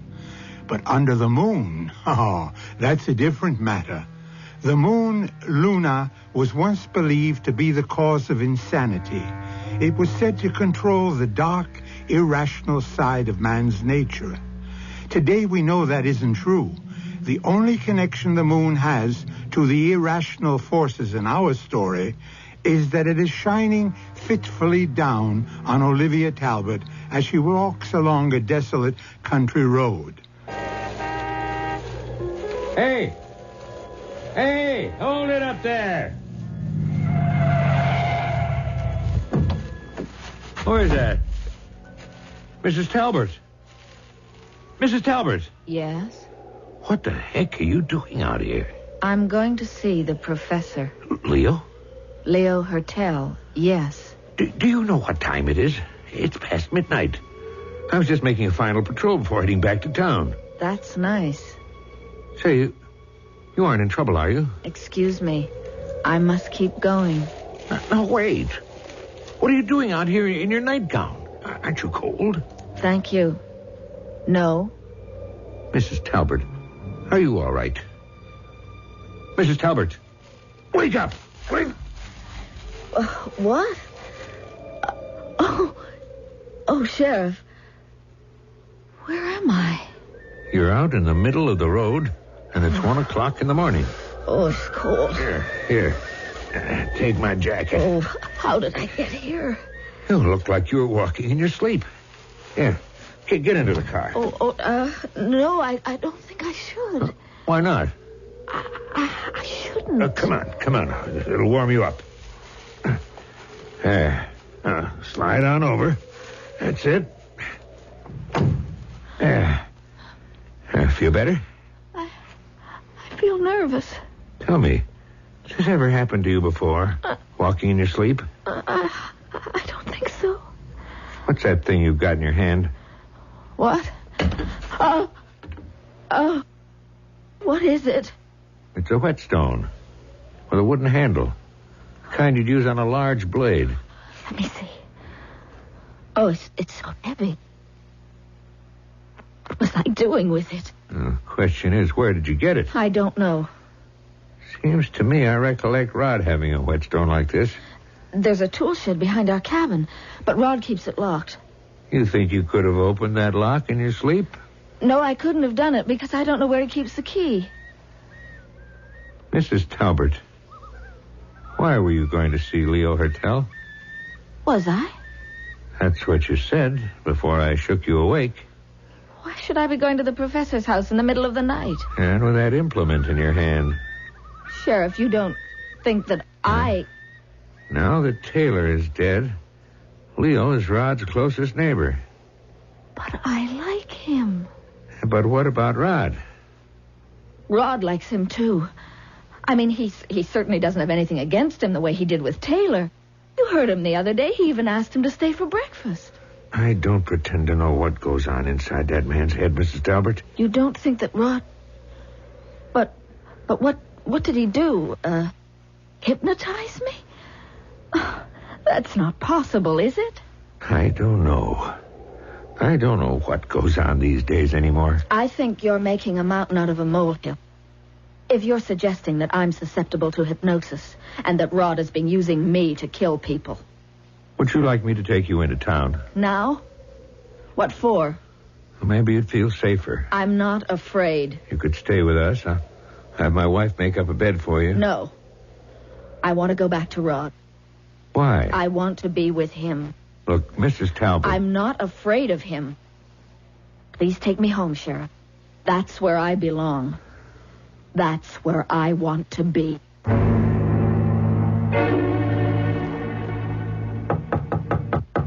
Come in. Professor? Murdoch, is that you? Yeah. Oh, just a second. I'll turn on the light. Sorry to wake you up at this hour. I think there may be a new development on the murders. Oh, no. Has someone else been killed? No. But if I'm right, there almost was. Who? You. Me? I found Olivia Talbot walking along the road just now. She said she was headed here. Mrs. Talbot. Look, I need your help, Leo. If I'm the next victim, you've got it, but Mrs. Talbot. She seemed to be in some kind of a trance. And when I snapped her out of it, she acted confused. At first, I thought she might have been sleepwalking. But then I noticed she was carrying a heavy whetstone. You mean something that could have been used as a weapon? Yes. Oh, dear. This is most distressing. I never would have believed. You think she was just pretending to be sleepwalking then? No, I think she was in a trance, all right. She wasn't properly dressed against the cold, but didn't bother her until I woke her up. Now, what I think is Rod has been hypnotizing her. Well, that's a pretty fantastic proposition, Murdoch. Well, that's what I want to know. Now, you're a professor of psychology. I was. Is that kind of thing possible? Yes, theoretically, I suppose. It would depend on the powers of the dominant person and the suggestibility of the subject. But whoever's killing these people would have to be strong as an ox. Taylor's dog was strangled. Subjects often exhibit supernormal strength while under hypnosis. If that's what Rod's been doing, it's an impressive achievement. That's a purely clinical appreciation, of course. Where's Mrs. Talbot now? She insisted I take her back to Rod's cabin. Really? Even though she realized what's happening? Yeah. I'm worried about her. On the other hand, if I'd taken her into town with me like I wanted to, I'd probably never be able to build an airtight case against Rod. How are you going to do that? Well, if you'll help me. Of course. I'm very fond of Mrs. Talbot. I don't want anything to happen that would hurt her. I'm going to go by there first thing in the morning. Now, I want you to appear while I'm there. If Rod thinks you're dead and then sees you, will you do that?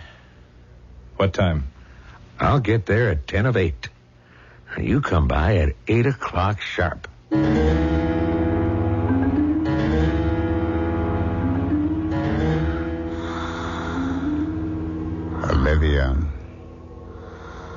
Olivia, you returned much too quickly.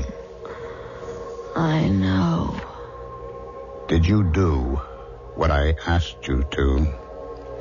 I tried. Is the professor dead? No. Why not? I didn't go all the way to his cabin. You didn't listen to me. I don't want people around me. I want to be rid of all of them. Do you hear me? Yes. I want you to go out again, Olivia. Now. And this time, I don't want you to fail.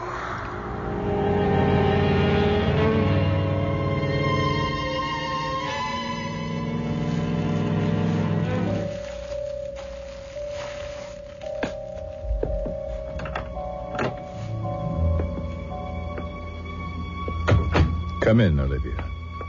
I've been expecting you. I'm here. I'm glad. I had no way of knowing how many nights it would be before Rod would send you to me. Do you know why you're here? To kill you. Very good. I can't tell you how excited I am. This is my ultimate triumph. For years, I have studied and experimented for this moment. And now, at last, it has come. Do you want me to kill you now? Oh, no, you're not going to kill me, Olivia. And do you know why? Because I am the one who really controls you. Rod is only a middleman. Do you understand? Do you realize what I have achieved? What? A month ago, I brought Rod under my power and ordered him to find someone like you. I have accomplished the ultimate feat of mind control, the absolute mastery of another human being. That makes me very happy. Anybody can hypnotize a suggestible person face to face, but to be able to invest that person with hypnotic powers of his own, to order him to find his own subject and order that subject to commit murder, I have achieved something that anyone in my profession will tell you is impossible. But I have done it. I'm the dominant personality behind all this. Do you want me to kill you? Of course not. How obedient you are. What do you want me to do? It is time to bring my experiment to a safe conclusion. I am going to give you a gun. Yes. What do you want me to do with it? You and Rod are murderers, Olivia. You are evil people. Do you understand me? I want you to return to Rod's cabin. I want you to shoot Rod and then yourself. Once this is done, you will be forgiven. Thank you. I understand. I know you do. And now, Olivia, goodbye. You may go now. Hold it, Leo. What? Don't move, either of you. Murdoch. I had second thoughts about leaving Mrs. Talbert alone with Rod. So I went back, just in time to see her leaving the cabin again. And you followed her? That's right, Leo. And I heard it all. Mrs. Talbert, you can put that gun on the table now. Mrs. Talbert? Leo, tell her to put that gun down before she hurts herself. Olivia, point your gun at the sheriff. Leo. Do as I say. Yes? Leo, tell her to lower that gun. Squeeze the trigger, Olivia. Squeeze it. Yes. No. At him, not... That nice man. Mrs. Talbert, will you give me that gun now? Are you all right? Oh, what have I done? He's dead. Do you know what happened? Yes. He told me I had to earn my forgiveness. Do you remember killing the others now? Yes. Oh, Sheriff, it's all so frightening. It's over now. It's all over. Oh, but the frightening thing isn't. The frightening thing will never be over. What's that? That I have such strength inside me. That I have such strength.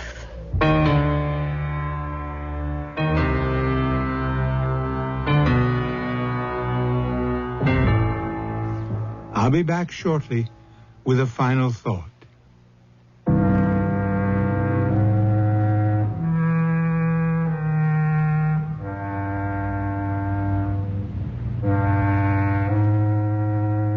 At the final moment, Olivia Talbert turned her gun on the very man who seemed to have her under his total control. For there was one fact of human nature that Leo Hertel forgot. One fact that all his work discipline and evil power could not change. No person can will another to act indefinitely in contradiction to his nature. Our cast included Roberta Maxwell, Ralph Bell, Gordon Heath, and Charles Irving. Associate Director, Marlon Swing.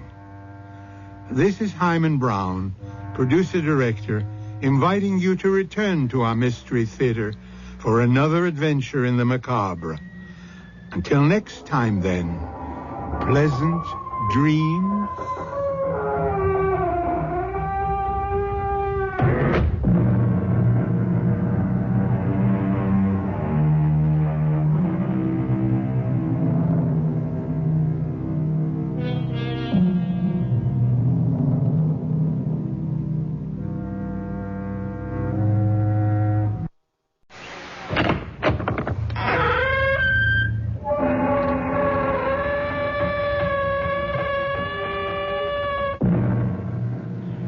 Come in. Welcome. Welcome to Mystery Theater. I am Hyman Brown. So many of you write me letters asking for stories of the occult, of strange death and wandering ghosts, of Gothic horrors and unimaginable terrors. Yet others write for a love story. It's much too simple and gentle in emotion to belong on Mystery Theater.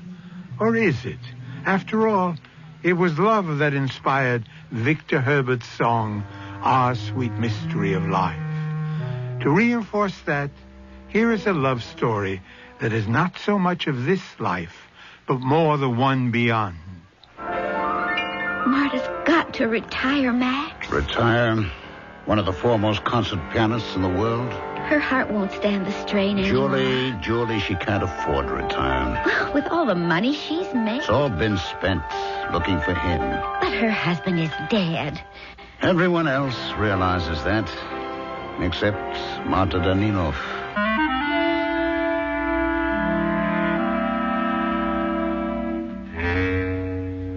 Our mystery drama, Love After Death, was written especially for the Mystery Theater by Ian Martin and stars Ralph Bell and Norman Rose.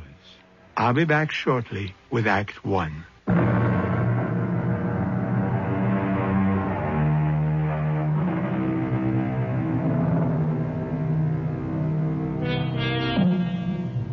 Among the company of the great romantic pianists, the Chopins, the Rubinsteins, and all the other towering geniuses, no name shone more brightly, although relatively briefly, than that of Marta Danilov.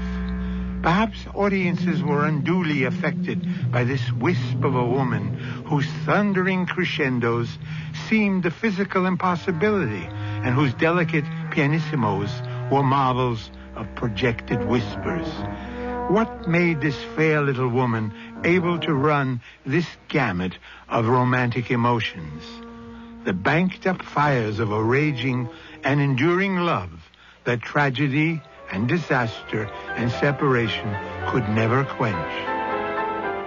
Marta is magnificent tonight, Julie. Magnificent. I don't know where she finds the strength, Mr. Brett. Oh, banked fires. It comes from within. She's a true romantic. Her soul overcomes her body. But how much longer can it? What do you mean, Julie? She's ill. Much sicker than she'll ever admit. It's sheer willpower that keeps her going. Well, it has been all her life. Well, if you care about her life, you've got to talk her into retiring. I have to? Well, you're her manager. Who else? You're her secretary. You're closer to her than anyone. Well, the only one she'll listen to is you. No. All she will listen to is her heart. And her heart can no longer stand the strain. Oh, please, Mr. Breck, convince her to retire before it's too late. There is no way I can do it, Julie. She can't afford to anyway. What? With all the money she's made? It's all been spent looking for him. She won't give up, so she has to work to keep on the quest. But he's dead. He must be dead long ago. Everyone realizes that. Except Madame Danilov. Matt, forgive me. Mr. Breck. Oh, come. You should have been calling me Max long ago, Julie. Leave it that way, would you? All right, Max. But look, if she doesn't give up this hopeless romantic belief, I think she will be dead. Now, you just got to make her face the truth. Yes, you're right. All right, I'll try again. This time I really will try. She's coming to the end.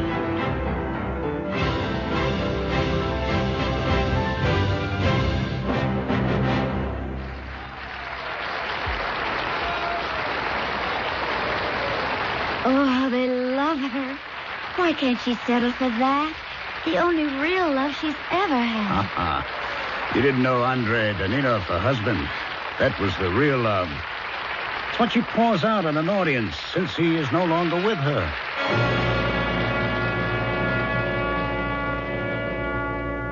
Tonight was good, wasn't it? You've never been better, Marta. Superlative. Strange. I felt he was there. I have never felt it so strongly that Andrei was there. Marta, will it never be time for you to forget him? Never. There has to be a time. You cannot live in a dream world forever. Whatever world I live in, so long as I shall live, it will be a world that contains Andre and forever after. You're killing yourself, Marta. You need a rest. I can't rest. I shall never rest unless I find him. I know you don't believe he is alive. Nobody does but me. But I shall prove you all wrong in the end. Has there been any other news? No. No. Then we will have to start all over again. You haven't time for this, Marty. Have a tour to complete and very heavy bookings for next year. Oh, there'll be some time for a rest in between. A rest. Wasn't it wonderful that summer in England? The last one together. No, 46. We were so sure that disaster was all behind us. And the whole world was young again. Oh, why did Andre have to go home? It meant a lot to his career. And he was a patriot. Artists have no business in politics. He wasn't really political. He just wanted to play for his own people. And like all of us, with the war over, he thought that was the end of dictatorship. That we were all free. But they canceled his visa to leave. I should have gone with him. Oh, Marta, you couldn't. You were already carrying Stefan. I know. Andre would never have forgiven me if they'd got their clutches on his son. Yes, or his wife. Oh, I wasn't of any value to them then. He was the recognized artist. But he would no longer play for them. Not for their political gain. So, he was eliminated. Yes, eliminated. Not killed. You know that once I started to make my name, I was contacted and told that if I came home, they would free him from prison. Well, they offered you no real proof he was alive. And you didn't. The decision was made. So leave the past alone, Marta. I can't. I can't, Max. I will never believe he's dead. You think they would have hesitated to kill him or starve him? It was announced that he had died in 59. There has been no word of him in nearly 20 years. I still know he is alive. For all your protestations, I think in your heart of hearts you too believe he is still alive. Or could be. Oh, now how can you say I believe that? I am a woman as well as an artist. Oh, I know many things. I know you. If you were sure in your own soul that Andre was dead, you would not have accepted being just my manager. Marta, he was my friend. I couldn't dream... Well, of course I love you. Why deny the truth? There is nothing you could hide from me, Max Breck. You lied to me, didn't you? When you said there was no news. Yes. The one we traced all the way to Canada. Yes. He may have crossed over into the States. The detective agency thinks they may have found him in Buffalo. Oh, where? I will go to him. Slowly, Marta, please. It's only a vague possibility. And you are due for an important concert in New York tomorrow. We could fly by way of Buffalo. Now, you know that is not possible. The schedule is tight enough as it is. You've got to leave for New York tomorrow morning. But I will cancel the booking. Carnegie Hall? You can't. It's too late. The whole future rides on it. And this may be just another dead end. I won't go unless you follow it up. All right. If you promise no interviews tonight, straight to bed. And fly with Judy tomorrow morning so you can rest in New York before the concert. You have my promise, if I have yours, that you will go yourself. You are the only one besides me who can tell if it is really Andre.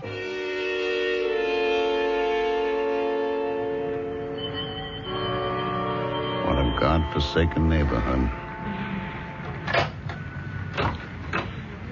Yes? Father Quinn? That'd be me. Who's wanting me? I left my spectacles off. You wouldn't know me. My name is Max Breck.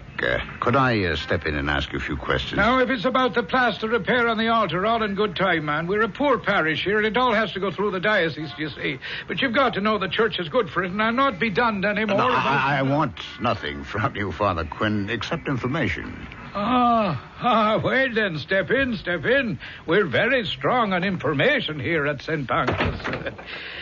What instruction will you be seeking, Mr. Breck? It's about, a Peter Dan. I understand he's a janitor here. Peter Dan has sought the sanctuary of this church. Now, he's a man who's suffered much and deserves to be left alone. It's like I told the other one of you nosing around here and upsetting a man. If he's committed some crime or other, let the police come fair and square. But I'll have none of you private eyes or whatever you are bothering him to death. Now he's about to find a little peace at last. Are you the police? No, I'm not. Is Peter Dan his real name, Father? It's the name I accept him by. It couldn't be Andrei Daninov, by any chance. That's what the other one asked. I'd give you the same answer. I don't know. Now, here's the door, for I mind no one's business with my own. I only want to see him for a few moments, Father. If he's not the man I'm looking for, I'll leave him alone. Please, Father, close the door for a moment. Well... I promise you, if you just let me see Peter Dan, I'll know if he's the man I'm looking for. And if he is? I don't just want to help him close the door on his past, you see. I know how tragic that has been. I want to open the door to his future and the life and the love he deserves, and that's waiting for him. Oh. Well, now, Mr. Breck, you impress me as having Peter's interest at heart, but you still have to convince me. Come on in by the sitting room and we'll have a cup of tea, and you'll tell me why you're looking for him.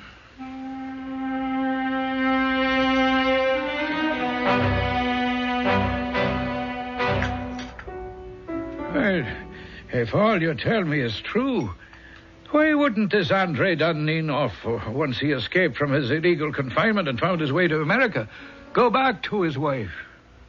I can't answer that, Father. I don't know. You'd think at least he'd want to see the son he'd never seen. Well, that's no longer possible. Why not? Madame Daninov became an Israeli citizen in 1967 at the age of 21. Her son, a pilot, was shot down and killed in the Six-Day War. Oh, Mary in heaven, God's will is so often difficult to fathom. It is indeed. Still, it's not for the likes of us to question. I won't debate the point, Father. I only know that a woman I have admired for the best part of my life has suffered enough. And if there is a way to ease the end of her life, I intend to fight for her right to that relief. You're a good man, Mr. Breck. No, I doubt that, Father. But my motives in this, I hope, are pure. I'm sure they are.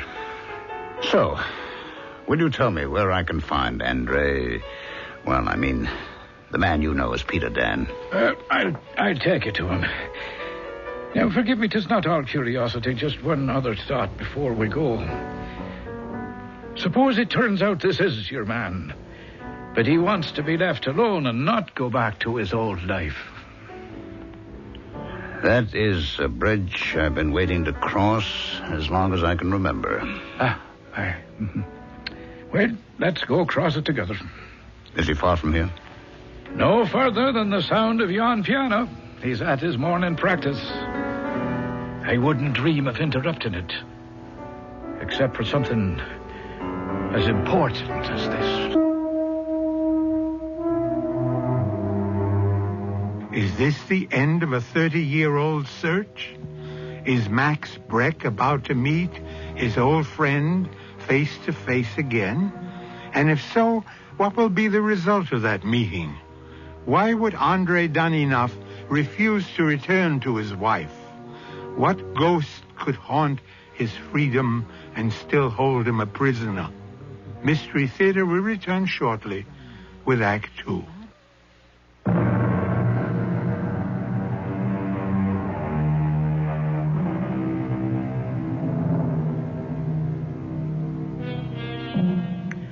From a shabby old house that is Father Quinn's living quarters, the older man leads Max Breck into the musty and shadowed church.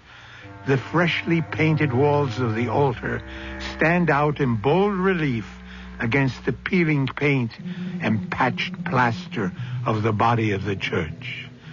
The two men cross the transverse to the other side of the altar. You'll find the man I know as Peter Dan behind yon door. On second thought, in case he should turn out to be the man you seek, I don't know if I want him to know me as his betrayer. I mean him no harm, Father. And I truly believe you mean that, Mr. Blake. But that doesn't mean you may not bring it to him. Well, how? In what way? Whoever he may be, the man at that piano has found his peace, whoever and whatever he may have been. I think he would prefer to forget. We don't know that, Father Quinn. No, we don't. You said it was a bridge you would cross if you came to it. I did. Well, I'm backing out on joining you. Instead, I'll be saying a little prayer that it all comes out right for everyone concerned.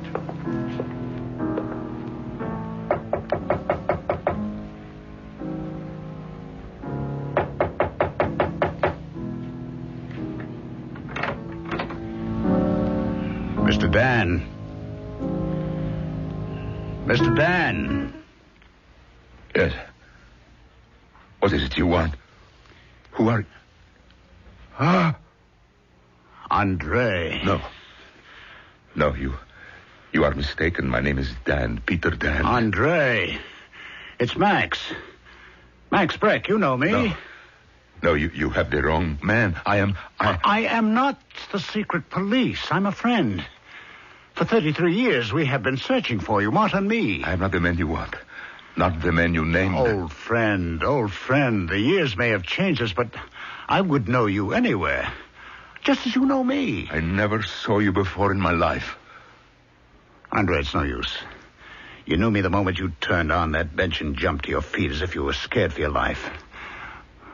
Why, Andre, why? I mean you no harm.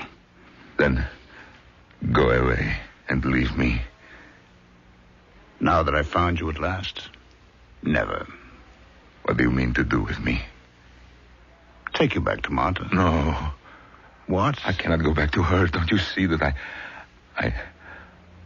Oh, Max. Max, you say that you are still my friend. Well, yes, of then course. In the name of God, go. Go, leave me. Leave me alone as I am. Andre, I can't do that. Marta knows that I came here to try to find you. How? Well, she hired and paid for the detectives who tracked you down. Detectives?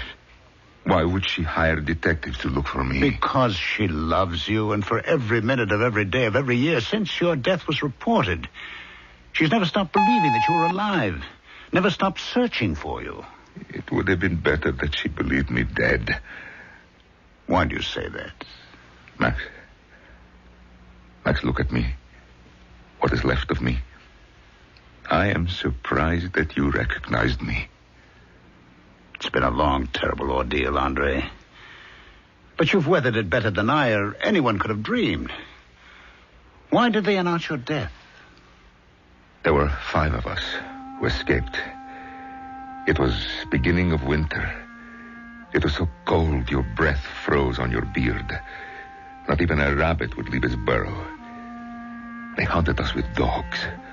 But in the snow our scent was hard to follow, and the wind drifted it across our tracks and wiped them out. After 3 days, they left us on the plains to die. 4 of us did. I was the only one to live on. On the 5th day, a gold miner coming down from the mountains to his winter quarters found me more dead than alive. He nursed me for 3 weeks in his cabin till I became rational again. By that time, from my ravings, he had learned most of my story. It was my great good luck he had as little love for the party and its bureaucrats as I have. With the help of a trapper, they smuggled me under the skins to a seaport. And from there, I managed to get by boat to Japan. It was not until nearly a year later when I reached Hong Kong and was able to hunt through back copies of the papers that I found I was supposed to be dead. Why didn't you get in touch with Marta? And let them know that I was still alive?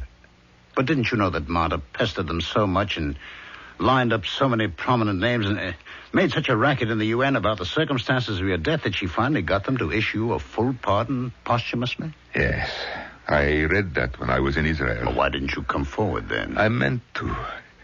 It's why I worked my way half across the world. To hear her play.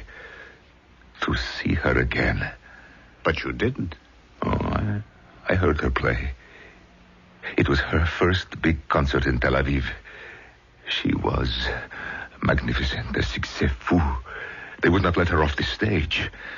I remember her bowing and throwing kisses. How beautiful she was. Her young, with the whole world at her feet. And I knew I did not belong in her world anymore. So I never saw her. Oh, you fool. All the time her heart was empty for you. For what I had been, perhaps, not what I have become. A man bitter, solitary, old, far before his time. An accident of failure, a nothing, a non-person. Oh, that is not true. I heard you when I came in. You still play. Oh, yes, I still play. On an instrument when I can, in my head when I cannot. What does that mean? All those years in the prisons, in the camps, on tramp ships as a seaman, in 1,000 coolie labor jobs. Max, there was one thing that kept me alive, the music. The music. I could hear every note in my head. I could see it in my mind's eye. Play it with my fingers on whatever surface I could press them against. A taffrail, a cell wall. And for most of the years since Stefan's death, the edge of any bar that did not throw me out on my ear. You knew about your son then? I only learned about him the month before he died. I never saw him. Oh, Max, why didn't she tell me before I left that summer? She was only thinking of you. You're the only man she ever thought of. That's why you have to come back to her. No, I cannot. Well, why come back. on earth not? She's at the height of her success. She has the world at her feet. She's still in her 50s and radiantly lovely. I am 100 years old in body and mind. I would drag her down. I can't. I won't do that. She should have someone young and vital. Like you, Max. In the name of heaven, have some compassion, man. Leave me alone. I may have nothing else, but I have a kind of peace here. Go, tell her you found out that I was shot trying to escape. Marry her yourself. She doesn't want me. She wants you. If she had me, she might as well have a ghost. I cannot do it. You must. You have to. What do you mean I have to? Whatever you are is what Marta wants. She's dying, Andre. What? What do you mean she's dying, Max? No one knows just how ill she is except me. Not even the secretary who worries about her overworking. Not even Marta herself. But if she rests, if she takes it easy... She'll never do that as long as you are missing. And to pay for the detectives that scour the world looking for you, she has to work harder and harder. It's a treadmill that's killing her. Oh, Max. Max, how long has she got? A month, a year. Well, not many more. Who knows? If she has the most important thing in the world she really wants. But it's foolish. It is romantic nonsense. Life is not young love. It is hard and bitter and unfair. And we cannot turn back the years.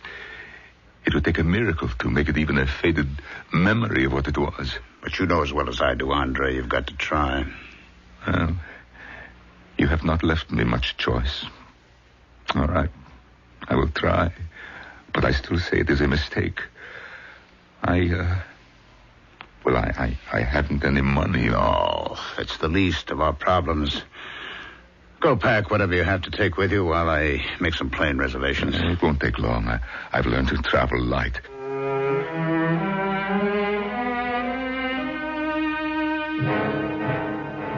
Oh, Max. I thought you'd never get here. I'm sorry, Jody. Plane was late. How's Marta? Oh, a nervous wreck. I've never seen her like this. Well, where's... Andre? He stopped to comb his hair or fix his handkerchief or something. He's a nervous wreck, too. Oh, we all are. You know, the house is almost in. We can't hold the curtain too much longer. I understand. Oh, maybe it would have been better if you'd let them talk on the phone before you flew in. Oh, don't blame me. Andre didn't want to. Neither did Marta. I think it's better that they meet again first, face to face. Max? Yes. What's he like? I mean, what does he look like? Like someone who's lived 30 years in hell. Spitting deep into his face.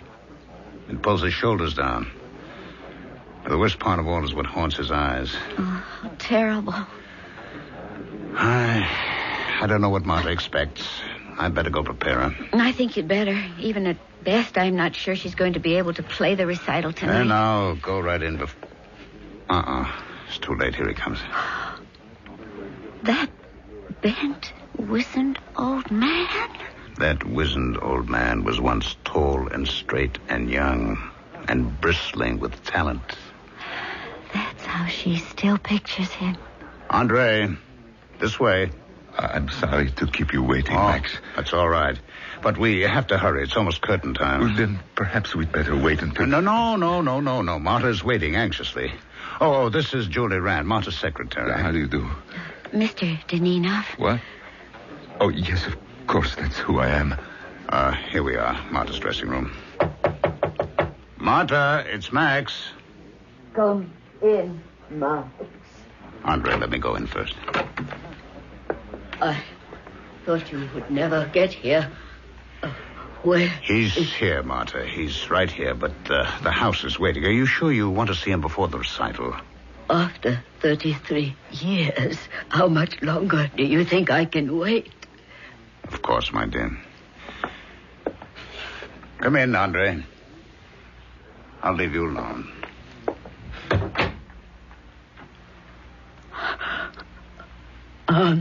Andre? Marta.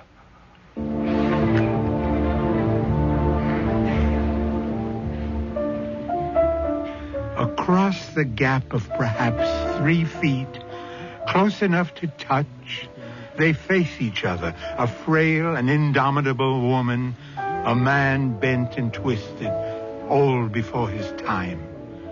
3 feet, did I say? Or is that gap wider than a lifetime? Too far to bridge and lead them back to each other again. Mystery Theater will continue shortly with Act 3.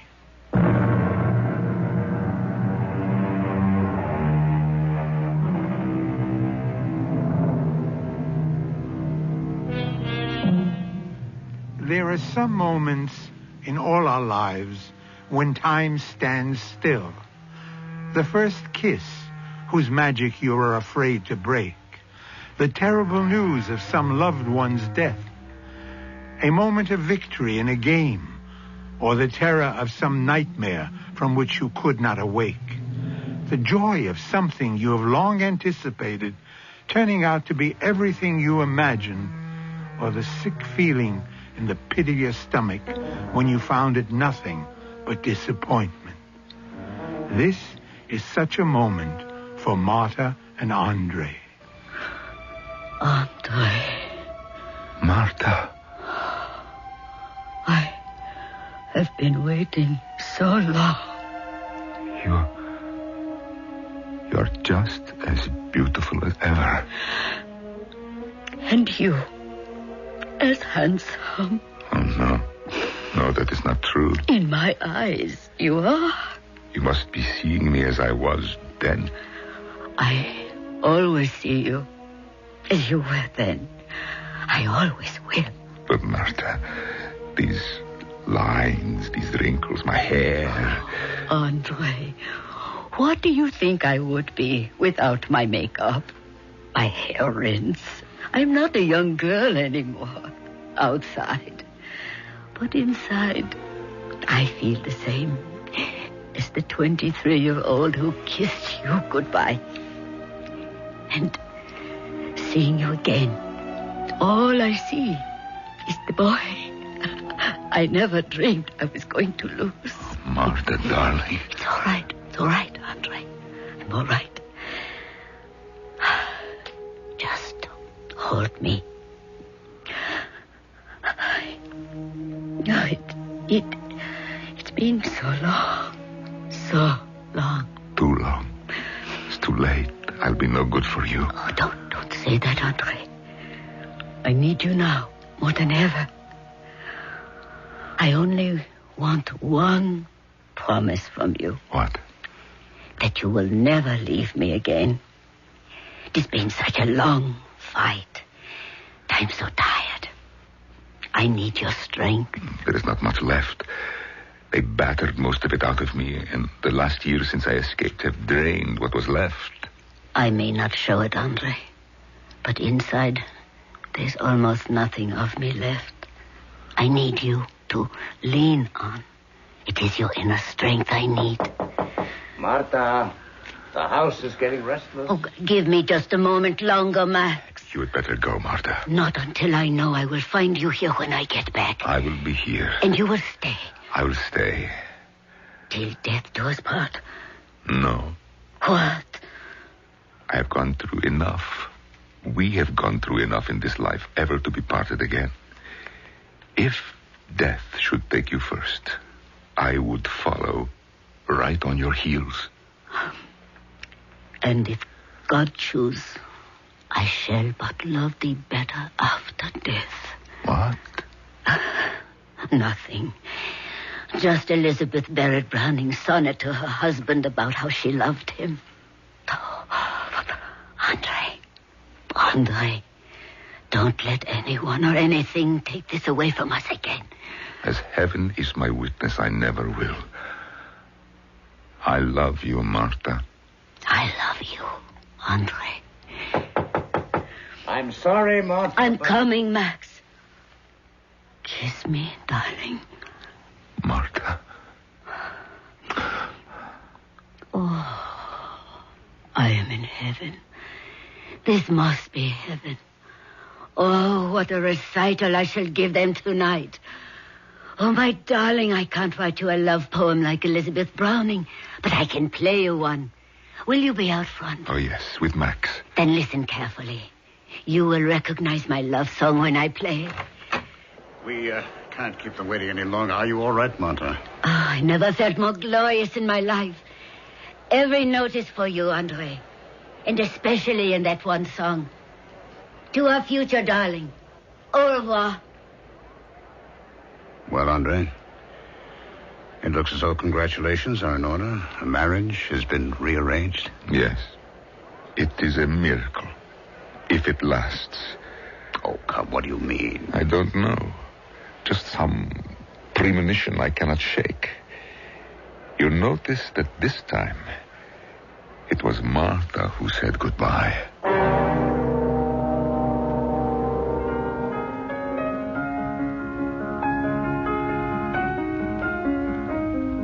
Why is she playing this? It's not on the program. It is a message to me. Message? Yes, in place of a sonnet. What? A love song, just for me, you see. Martha! She's fainted. No, she has not fainted. She is dead.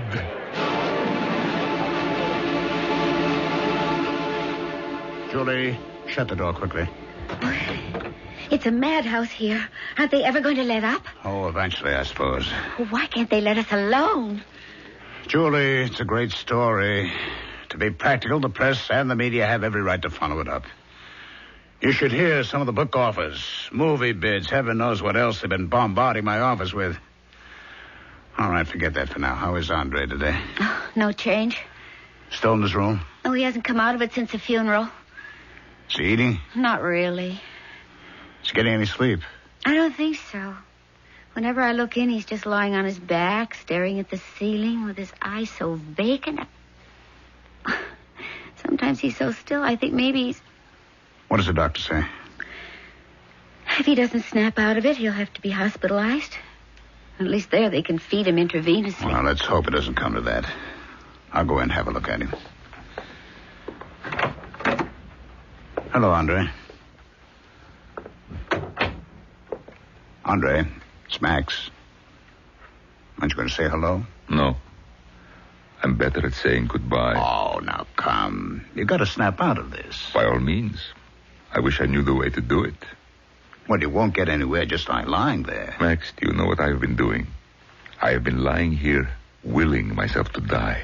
I want to die, but I cannot make myself. All those years of hanging on, building, increasing my will to live just to spite those... Well, maybe they have the last laugh after all.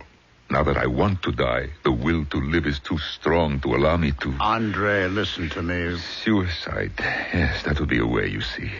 Only my religion does not allow that. So it appears I have to go on living, separated from Martha again. You've got to do something to help him, Max. I know that, Julie, but what? I don't know. Oh, if he just had some other interest to throw himself into, like Madame had after Stefan was killed. She hadn't had her piano and her music. She'd have been... What is it, Max? Music. Music, of course, that might be it. Oh, where are you going? To see Charles Abelman at World Broadcasting. I think maybe he can make an offer that Andre just can't refuse. I have your word on this, Charlie? Absolutely. No hoopla, no exploitation. Just the facts simply and decently told in good taste. I have your word. Max, you don't need my word. This network is rebuilding its image. One of the programs we count on to do that is one-on-one. Yes, I know. I've seen it, and I admire it very much. Thank you. We don't want anything to change that picture for our audience. So you can count on that. All right. I think I can persuade Andre to do it. And you will allow him to play. At least 15 minutes. That's the deal. There has to be enough exposure so I can start building a career for him again. 15 minutes, that's a long time. Is he good enough? Can he still play? Oh, yes, I've heard him. Well, I think I ought to hear him first myself, Max, before I okay that. All right, I'll see what I can work out. But first I have to sell the whole idea to Andre. I'll get back to you. Charles Abelman. Charlie, Max Breck. We're on for your show this week. Oh, that's great, Max. But what about your promise I can hear, Mr. Danino? I've worked that out. He'll want to pick his own piano for the broadcast. So can you meet us at Steinman's tomorrow at 12 noon? It's right across from Carnegie Hall. While he's trying out the pianos, I'll get him to play something for you. I promise you, you won't make the trip for nothing.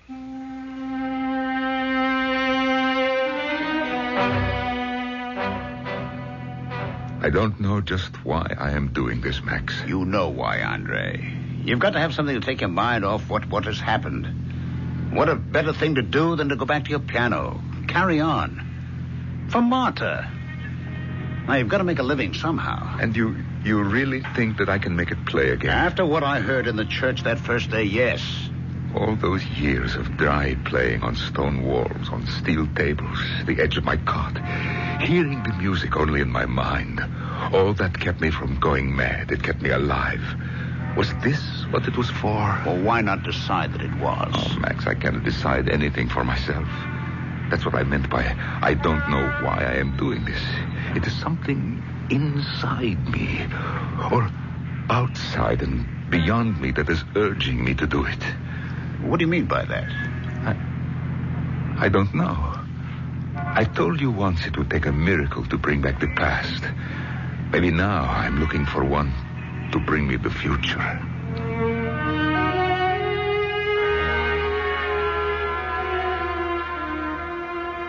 I've never seen so many concert pianos in my life. Well, Charlie, this is only one room. There are 4 others. Oh, no. We could be here all day. He tried every piano in this room, and they didn't suit him. Now, don't tell me you'll go through all the others. Yes, Julie, what is it? He's found one he likes. Where is he? In the back room. Oh, he's playing something. Come on, Charlie, if you want to hear this. And just a minute, Mr. Breck. What is it, Julie? Well, he said he wanted to be alone for a minute. Well, we don't have to show ourselves. Well, maybe we should get back to him. He was, strange. Strange how? Well, he smiled at me, and he looked sort of happy. And he said, "Do you believe in miracles, Julie?" And when I didn't know what to answer, he said, "I think I'm just about to." I don't know what that means. Hold it a minute. By George. Good enough for you, Charlie? Oh, it's magnificent. No, stop him. No, please don't. I want to hear more. Oh, we shouldn't interrupt it, You Julie. must. Don't you hear what he's playing? It's what Madame was playing when now, she... Julie, take it easy. What's the matter? I don't know. It's just... Don't let him. Stop him before he gets to that same phrase where... Oh, no. What happened? Oh, no. I don't know. Come on. He's on the floor, just like... Take care of it, Charlie. Is Andre. Is he... Andre, you all right? Oh, yes. Yes. What happened? I suddenly found out how to pray. For me, it is with music. So I asked God to bring me to Martha. And he turned his face on me again and worked a miracle to bring me home to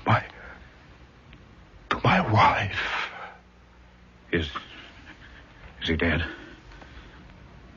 Yeah. What happened? Heart attack, debility, who knows? I'm not a doctor.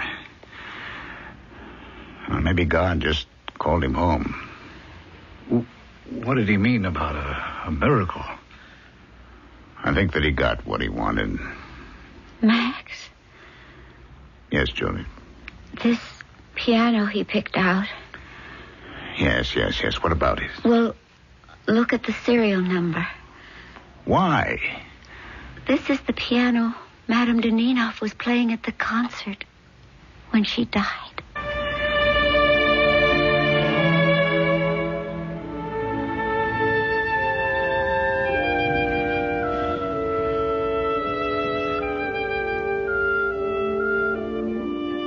I'll be back shortly with a final thought. Max brought the bodies of Marta and Andre back to Israel, where they were buried beside their son's hero's grave. The stone above the grave reads, "In memory of Marta and Andre Daninoff, I shall but love thee better after death."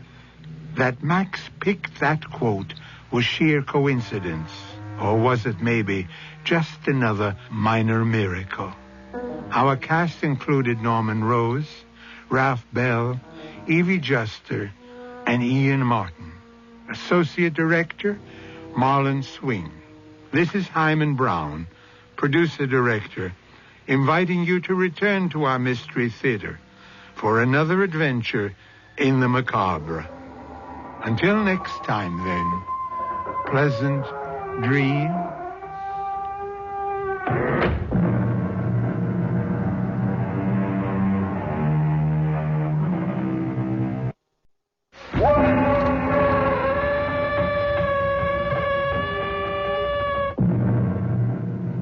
Come in. Welcome. Welcome to Mystery Theater. I am Hyman Brown. When you strike at a serpent that hisses, you may only cause it to spring. That's rather sage advice when you come to consider it. But why is it so often disregarded? Why do people poke at snakes? Why don't people let sleeping dogs lie? Perhaps it's just as well, after all. If everyone always did the sensible thing, whatever would we do for stories? Miss Constant, didn't you say in front of many witnesses that you were going to kill Mr. Crawford? Well, sometimes you say something that Weren't you in his apartment at approximately the time of the murder? Well, I only went there to... And aren't your fingerprints on the knife that killed him? But there must be an explanation. There is. You're guilty of murder.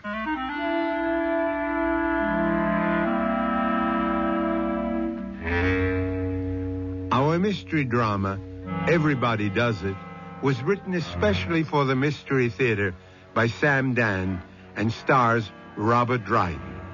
I'll be back shortly with Act 1.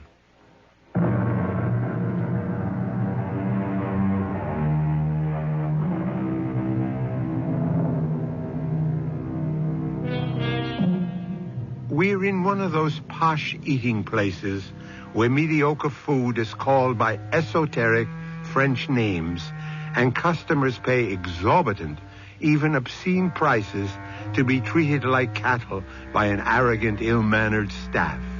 And yet, they fight to get in. Why? Well, you know why. To rub shoulders with, or at least stare at, the celebrities. And who is here tonight? Well, at one table, we have the voluptuous, lovely, yet aging star, Margaret Constant. Nearby, Wilson Crawford, the illustrious critic. Wilson, aren't you going to say hello to Margaret? Perry, I'm no longer required to say hello to Margaret. But you should say hello to Margaret. And why? To prove that you're civilized. What are you doing? What am I doing? Wilson, you take me to dine at a place like this, and I see you actually stealing packets of sugar? Oh, well, stop laughing. Can't help it. Perhaps the whole thing is my subconscious reaction or my adjustment to a new austerity. Oh, well, had I known you were strapped, I would have suggested a more modest place. Yes, well, Perry, I asked you to dinner because I must have a serious talk with you. Oh, certainly. But first, I think you should say hello to Margaret. I don't think so. For old time's sake? For old time's sake, for new time's sake, for all time's sake, I divorced the woman, and that's an end to it. Nothing could persuade me to talk to Margaret. Well, I happen to know something that just might. Give it up, Perry. Margaret has signed to do a new play. That's no longer a personal concern. It's called St. Joan of Arc. I find it awkward to... St. Joan? Who's going to play St. Joan? Well, who are we talking about? Margaret. Oh, no, I won't permit it. A new drama. Joan of Arc? Yes, she goes into rehearsal next week. Well, we'll see about that. Excuse me. I will say hello to Margaret. Where do you come off playing Joan of Arc? Oh, good evening, Wilson. I won't have it. Won't you sit down? Oh, but just for a moment. I'm expecting someone important. What is this Joan of Arc nonsense? How have you been, Wilson? Have you lost your senses? I've regained them completely. The proof?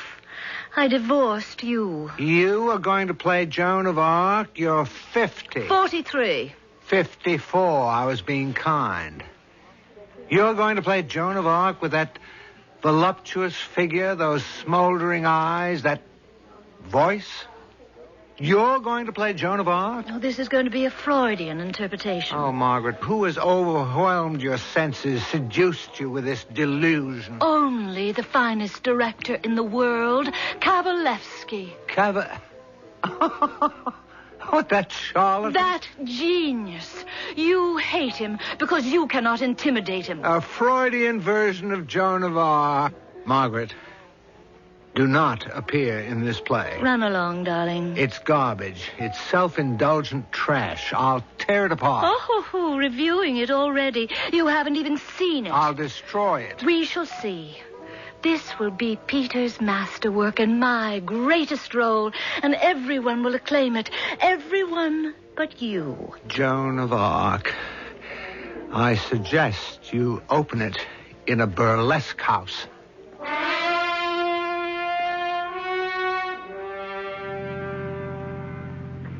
Well, have you simmered down sufficiently? The woman's an absolute fool. So, what's to be done? I have my own problems. Perry, would you pull over to the curb? I have to talk with you. I've been trying to broach the subject all night. What subject? Money. Money? I never worried about money. There was always enough and to spare. I made it, or Margaret made it. And when we decided to part, I let her have everything. Oh, well, I thought you had a better lawyer than that. She's going to need it. She'll go broke trying to prove she's a serious actress. Well, now, I seem to be a bit short, and I was wondering if you could give me an advance. I thought I'd do a book of critical essays. I don't publish critical essays. They don't make any money. Now, a blockbuster bestseller with all the dirt and the inside theater gossip of the past 20 years? Ho, ho, ho, ho. We've had this discussion before. I couldn't write such a book. Well, thanks anyhow, Perry. I'll just have to scale down my style of living or work a little harder. Would you be interested in a rather lucrative special income? Oh, would I? Yeah, I can trust you, Wilson. And there's no reason why you shouldn't make some easy money. Easy money? Mm-hmm. I'm afraid that has an ominous sound. Oh, but it's really very simple. What would I have to do? Well, people like you and me, we travel constantly. Yes? And you're always flying to London to see the new plays. And I scour the continent for literary properties. Thus, we may perform a service for certain people. What sort of service? A messenger service. The more I hear of this, the less I like. Well, we are eminently reputable people. Now, who would suspect us of anything or even think to watch us? Well, you're about to suggest some smuggling. Now, just consider that you're acting the part of a confidential courier. Yeah, of course. It's dishonest. Well, of course. But everybody does it. Everyone? You'd be surprised how many. People whose credentials are impeccable. But those people are thieves. Perhaps. But only a little bit. One cannot be a little bit of a thief. You are. Me? Yes. Don't you steal packets of sugar from restaurant tables? Oh, well, that isn't stealing. Well, I suppose it's all in the way you look at it. Well, how can you compare? You mind dropping me off at my place? Well, I tried. Well, thank you, Perry, but I don't think I'd be interested.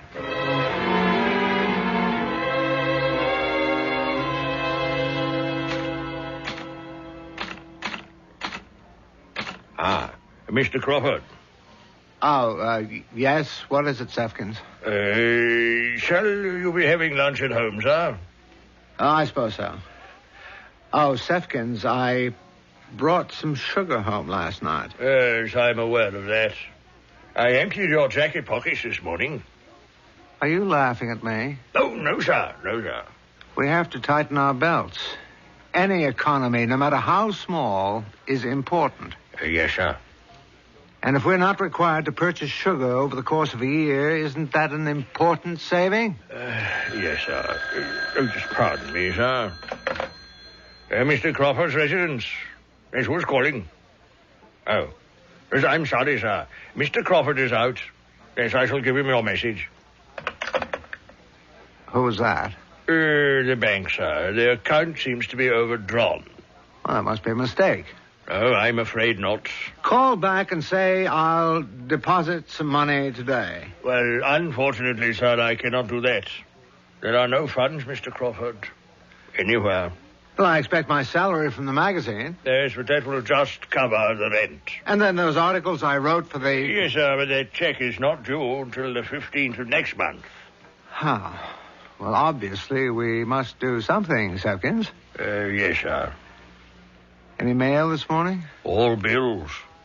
Any calls? Mr. Gulliver called, sir. Perry, what do you want? He just called to chat. I said you were busy writing. Yes, that's exactly what you should have told him. That's all, sir. That's just as well. We've had enough bad news for one day. Yes, sir.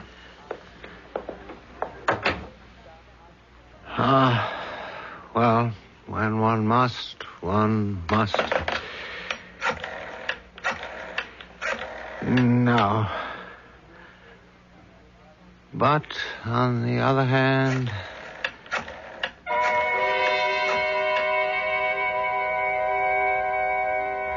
Come on in, Wilson. Perry, I'll be brief. This thing you discussed with me, I've decided to try it. Oh, well, I knew you would. Just exactly what is involved? Well, the next time you go to London, see, I know somebody who'll pay your fare and give you $1,000. In return for what? You carry a small package. Which contains? Usually, gems. And then what? Well, then someone will relieve you of your burden, and when you're ready to return, there'll be another package. And another fee. Well, what do you think? I think it's wrong. True. But I plan to go to London next week. Leave everything to me.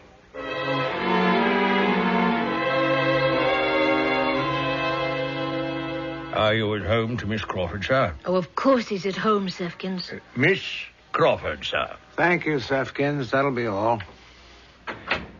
Margaret, you shouldn't do that to poor Sefkins. You know how seriously he takes his job. I don't have much time to waste.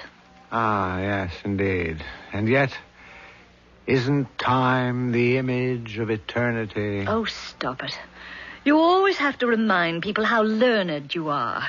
That's why I divorced you. Well, if memory serves, I divorced you. We decided to part friends. We did have 15 years. And I admit I do have a residue of affection for you. We're still concerned with each other. Are we?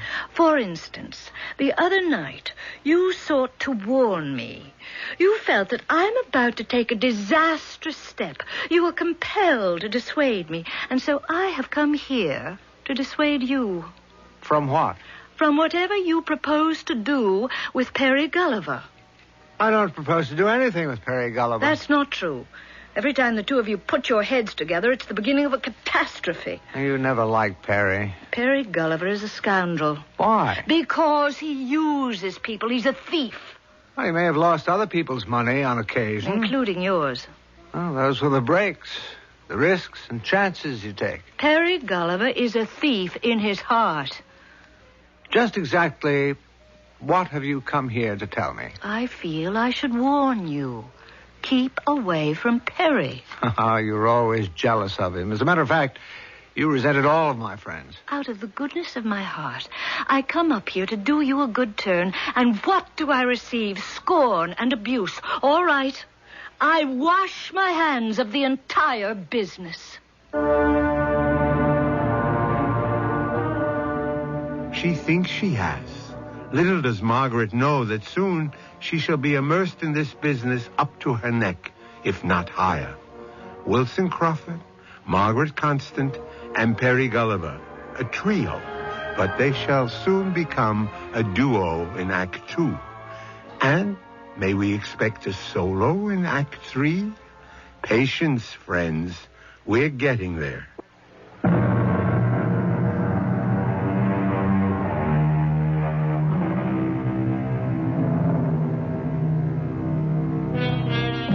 The commandments are uncompromising. They state in bold and fiery letters, "Thou shalt not." However, we perfect mortals try to shade the meaning here and there. We console ourselves by saying, "Doesn't everybody do it?" Well, whether or not everybody does or doesn't, a gentleman named Wilson Crawford is about to. I'll get that, Sefkins. Don't bother. Hello. Wilson? Oh, it's you, Perry. No, weren't you expecting my call? Yes, I suppose I was.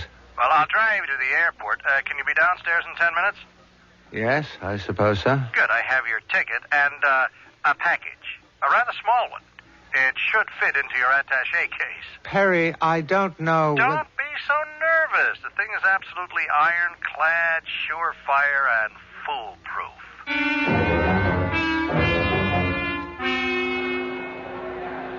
You have your ticket and the packet. What's in it? That's really not your affair. Well, it'll be very much my affair if I'm caught. But you shall not be caught. How can you be sure? Because you're you, Wilson Crawford, the eminent critic. Your reputation protects you. Yes, my reputation. And I'm selling it. For a handsome fee. As Samuel Johnson said, "Madam, we have already established what you are. We're merely haggling over the price."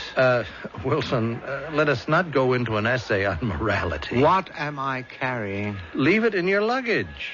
It'll be picked up in your hotel room. But what am I carrying? And you'll find another packet in its place. Perry, answer the question. And also an envelope with your money. Perry? In crisp new bills. I won't get on that plane until you tell me. Diamonds. Now, are you happy? No, I'm not happy. It's just, if it had been something else, I would have refused. You take what you get, Wilson. And once you're really in this thing, you never even think about it. And so, I say to you, my accusers, it is you who stand accused. I shall die at the stake, but a purer flame already shines in my heart. Am I saying that right? If anyone, anywhere could ever give that line a more transcendent meaning, my name is not Kavalevsky. What bothers me is, how can a flame shine in one's heart? I mean, shouldn't it burn? How quickly we jump to the obvious interpretation. It's just the kind of line that Wilson would tear me to pieces for in his review. Wilson, I see, my darling, you are still not free from him yet. Well, I'm just asking. Trust me. It is not the literal word that matters. It is the tension in the voice. Oh. Besides, I believe your Mr. Wilson is at present in the United Kingdom. He'll be here for opening night if he has to swim all the way. That's what I'm afraid of. Courage, my darling. You are no longer the Trilby to his Svengali. Now let us reach for true greatness.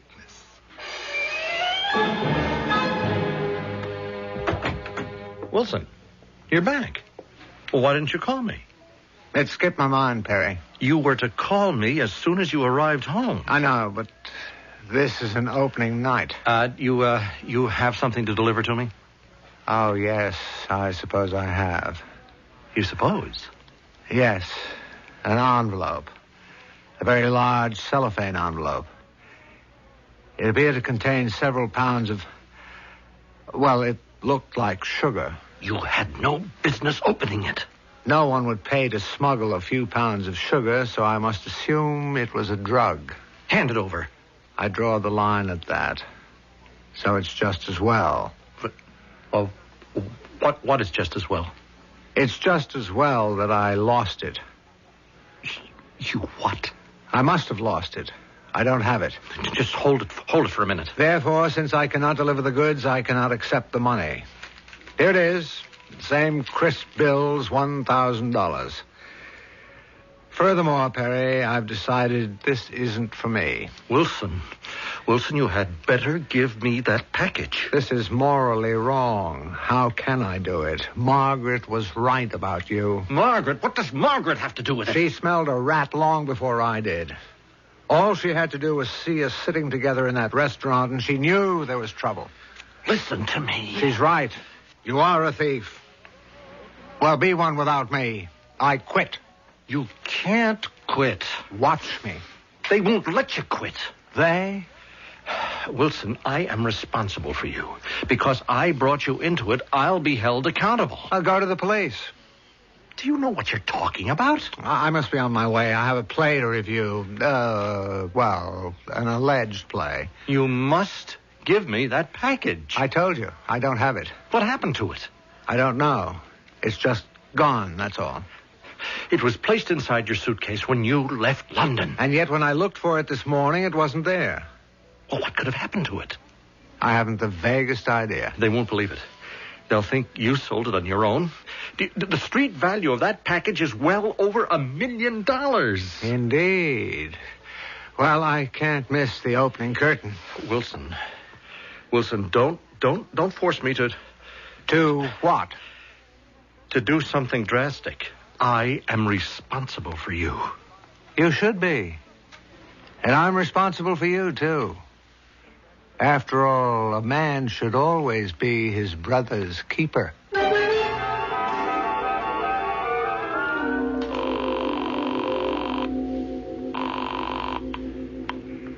Hello? This is Marigold. This is Perry. Perry Gulliver. Yes, Mr. Gulliver? I think we have a problem. A problem? Miss Wilson Crawford wants to quit. You must convince him that it's impossible. But that's only a half of it. Yes? He doesn't have the package. The package? The one he was to bring from London. He doesn't have it. He claims it's lost. He can't find it. Yes? That's why I say we have a problem. We have no problem, Mr. Gulliver. You have a problem. But I You brought him into the activity. You are responsible. But what is there I can do? Whatever is required to obtain the package. But how can I do that? You had better learn, and quickly. It's your responsibility. Margaret, darling, you were wonderful. Thank you. An entire new career is before you. I showed him, didn't I? You are incandescent. Oh, listen, it's 11:20 yet. Wilson's review is coming on in a moment. Must we listen to that fool? Oh, I want to hear him eat his words. Turn it on for me. Must you listen to that spiteful, bitter, Please, turn it on. Good evening. This is Wilson Crawford. I said to my producer, how can a news segment do justice to a play in the 3 minutes this permits me? Well, for Joan of Arc, a new drama written and directed by Alexander Kavalevsky, one requires not just 3 minutes, but 3 hours, 3 days. How does one even begin to explore the tortuous reasoning, or lack of it, which prompted so many people to associate themselves with this pathetic, hopeless excursion into banality and futility? How dare you, Wilson? And Margaret Constant as Joan of Arc. She is punished for her hubris. For the first time on stage, she looks her age. Oh, I'd kill him. The ludicrous spectacle of this aging woman of the world desperately trying to convince us that she is the chaste, spiritual teenage girl who is filled with the rapture of heavenly voices. Turn it off! He does not deserve to live. I'll kill him with my own hands.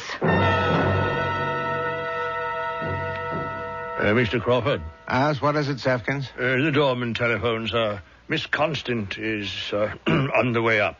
Oh, we'd better lock the door until she cools off a bit. I'm afraid that might not be possible, sir. She may still have her key.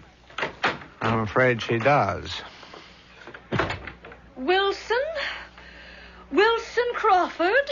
Looking for me, Margaret? I'm going to kill you, Wilson. Why? You destroyed me tonight. I would suppose you destroyed yourself. You won't get away with it. You can't deny you were wrong. You heard what I said. I am going to kill you. Go ahead. Kill me or don't kill me, but let's not play another bad scene. You don't believe me. Did you bring along a gun, a knife, poison? How's it going to be? Miss Crawford, you're quite upset, and if you'll pardon my saying... Sefkins, she can't kill me. She didn't come prepared. I could kill you with this. Now, Miss Constant. I bought you this jeweled letter opener. Miss Crawford, please, put that thing down. Let her play the scene, Sefkins. You think this is a joke? It's bad theater. And we must not subject poor Sefkins to a mediocre performance. Sefkins, why don't you go to bed? But, sir, I think we should... Thank you, Sefkins. Good night. Good night, sir. Good night, Miss Constant.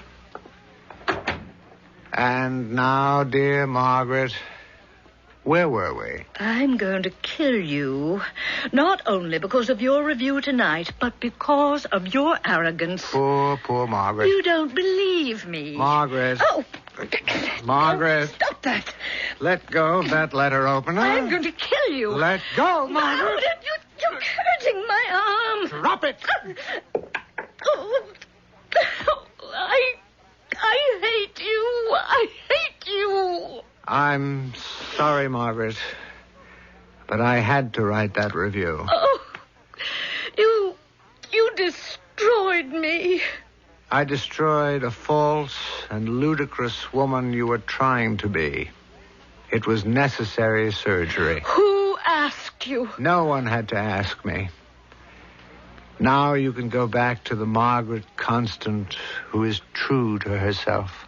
I never want to see you again, as long as I live.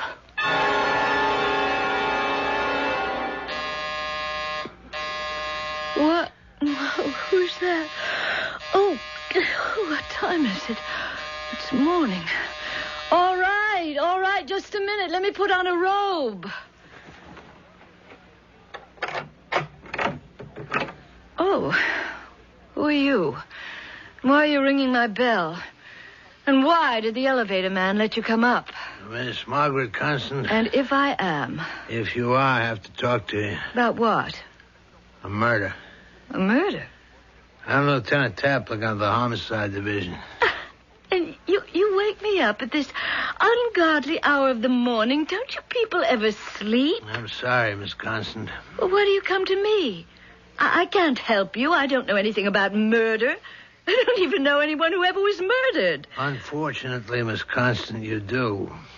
Or you did know someone who has just been murdered. Do I? Who? Mr. Crawford. Mr. Wilson Crawford. You've heard them shout at ball games, "Kill the umpire." And many people in the theater harbor the same feelings about critics.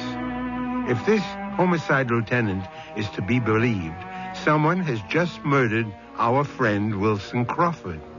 No wonder the police have made a beeline for Margaret Constant's apartment. After all, she made no secret of her feelings about Crawford. She's in for some rough sledding in Act 3.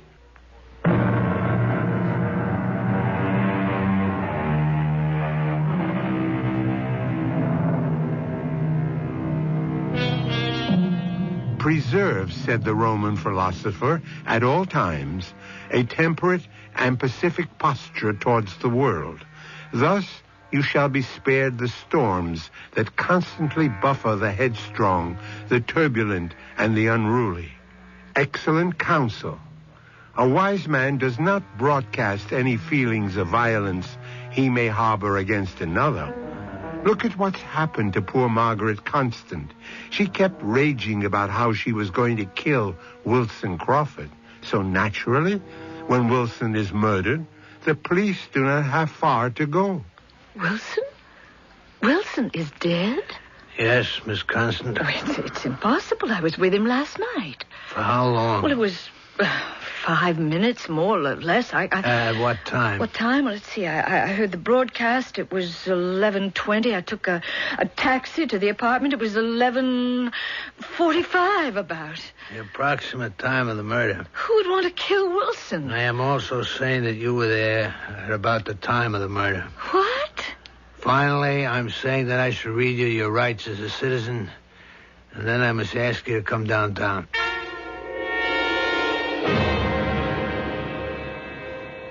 Mr. Sefkins, did you hear Miss Constant threaten to kill Mr. Crawford? Unfortunately.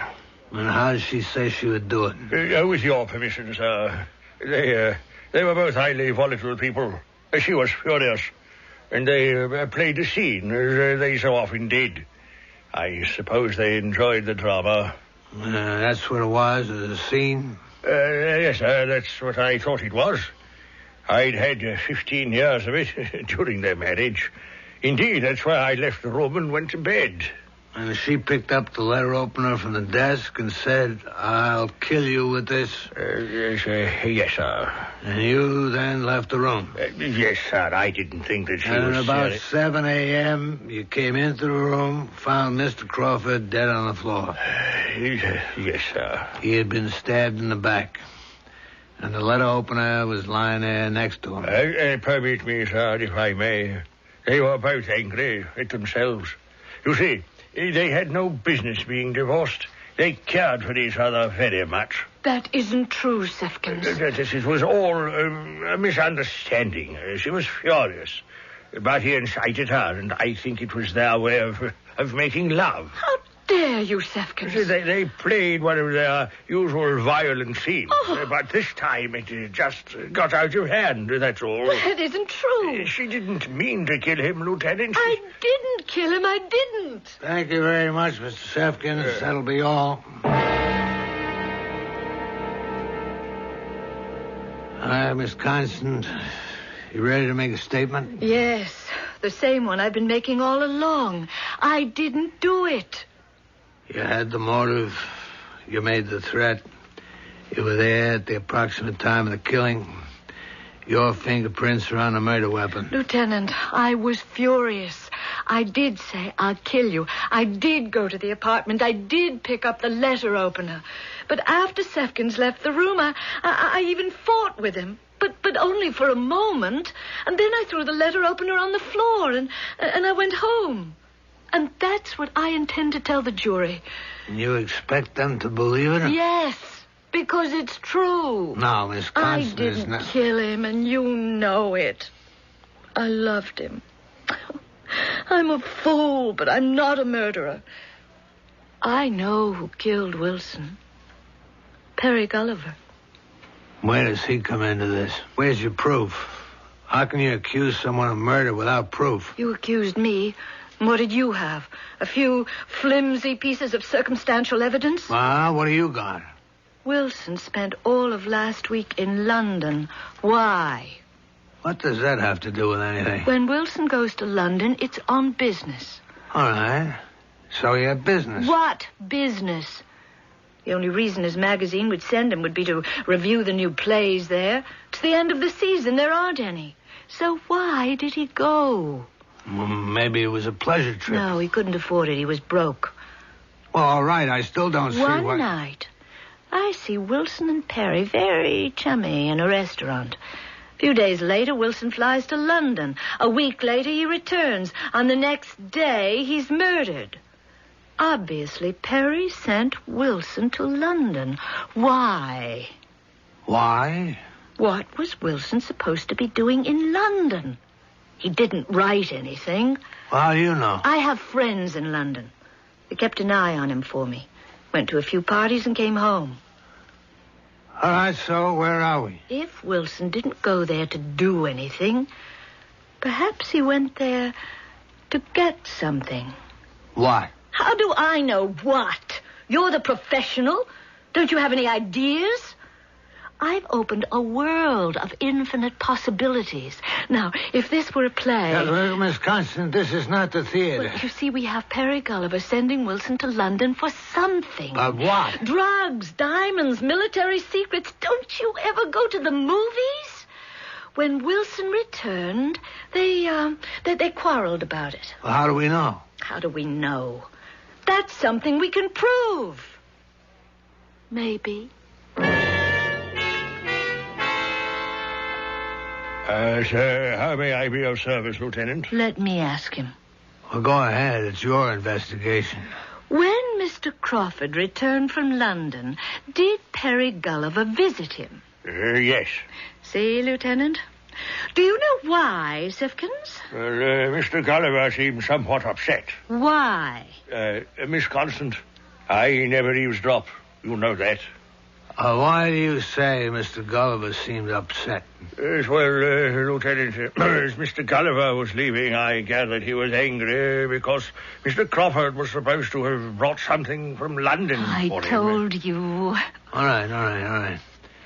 When Mr. Crawford came home from the airport, did he have his luggage? Yes, sir, his suitcase. Did you unpack it as usual? Yes. First, I ran Mr. Crawford's tub, and as he was bathing, I put away his things. Did you notice anything unusual in the suitcase? Unusual? No, sir.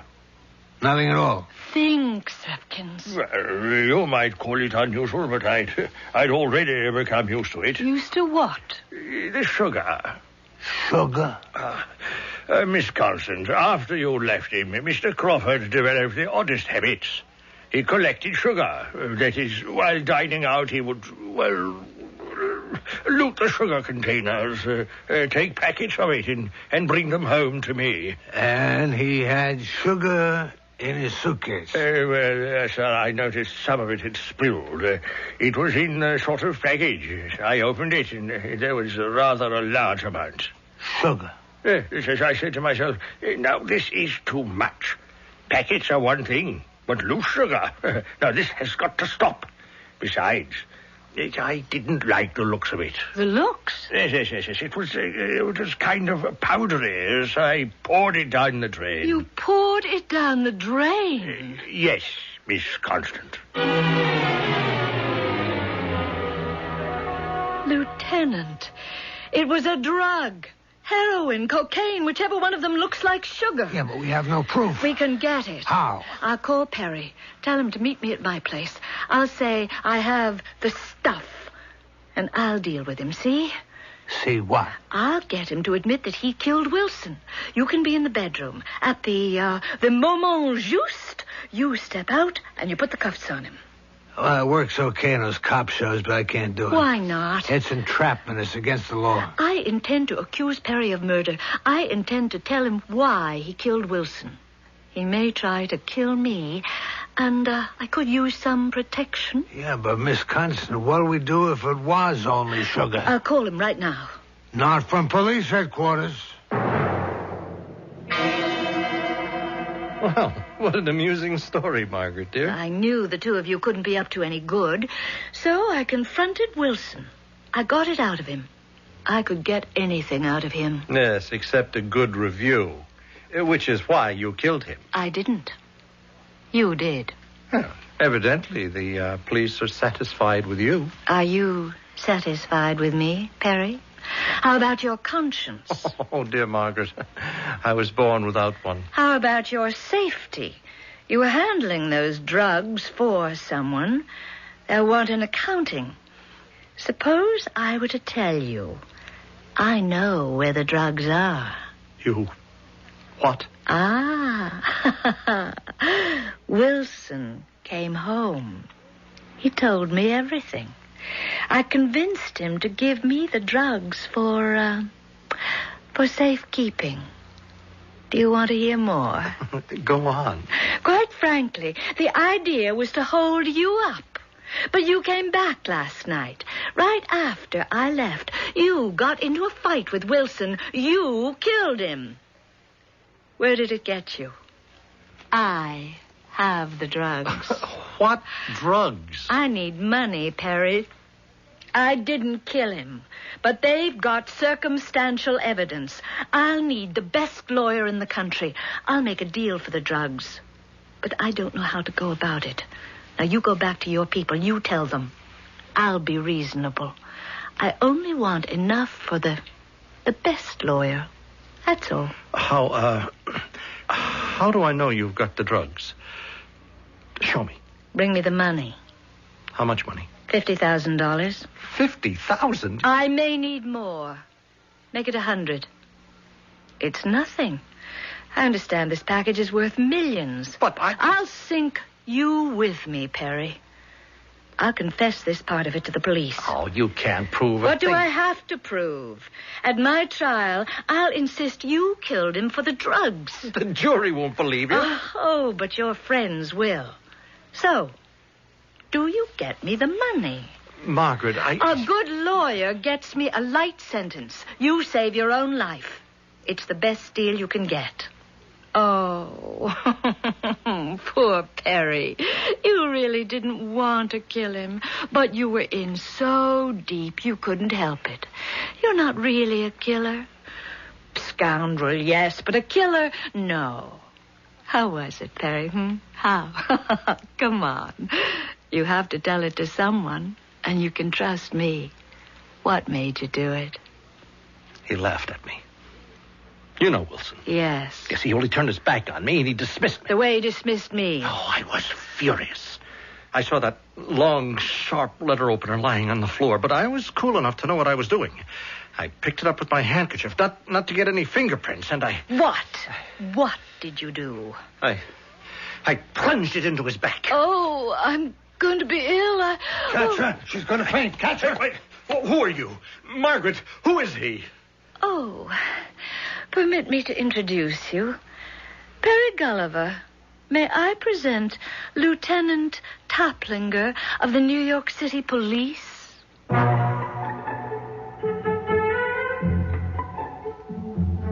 shall return shortly with a final thought. The name of our story is Everybody Does It, and thus is formed the heart and spirit of our morality. For what is morality? It comes from the word mores, which means custom, usage. And so the hard fact is we are what we do, what society sometimes approves of or winks at. A pity we cannot be that to which we aspire. Our cast included Robert Dryden, Carol Teitel, and Earl Hammond. Associate Director, Marlon Swing. This is Hyman Brown, producer-director, inviting you to return to our Mystery Theater for another adventure in the macabre. Until next time, then, pleasant dreams.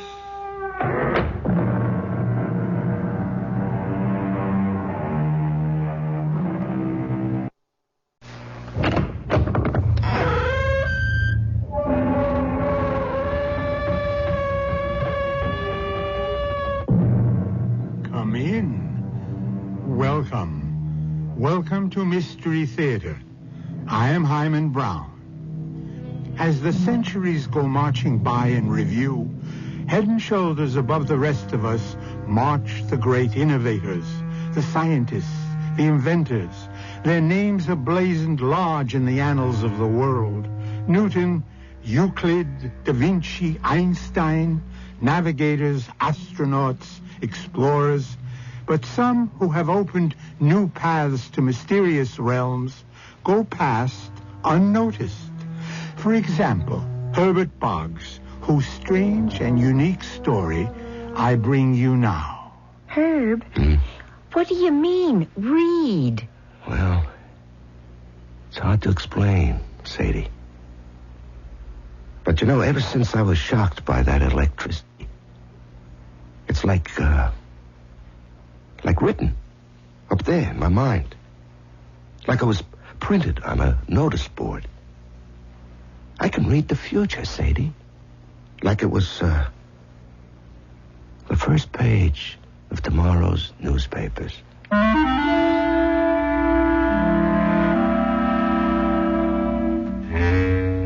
Our mystery drama, The Shock of His Life, was written especially for the Mystery Theater by Ian Martin and stars Larry Haynes. I'll be back shortly with Act 1.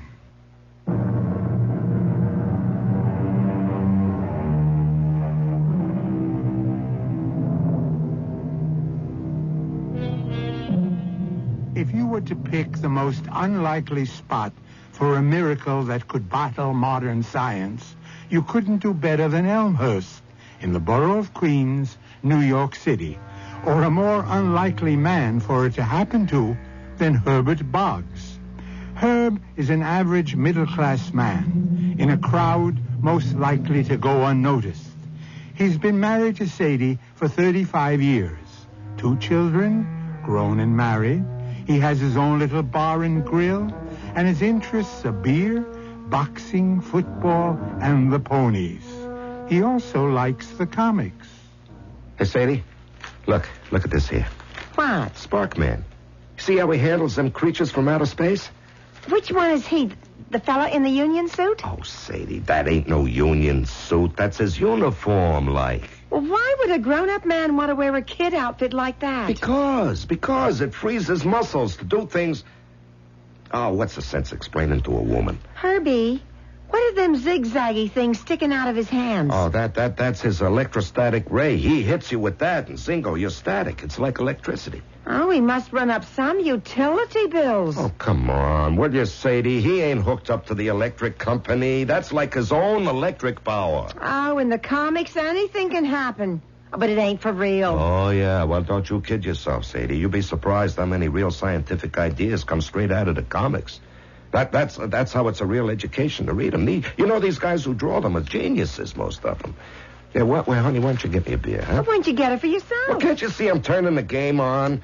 You know I always watch the football games on Sundays. All right, Herbie.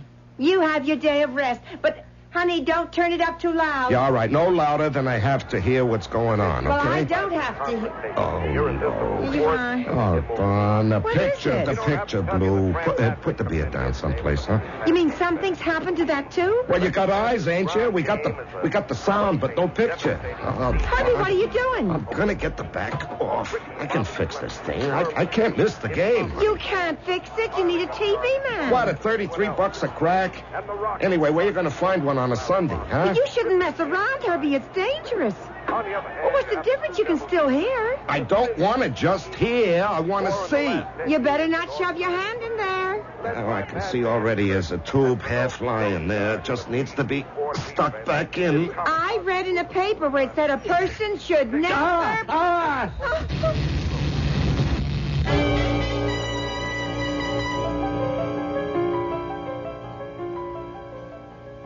Herb?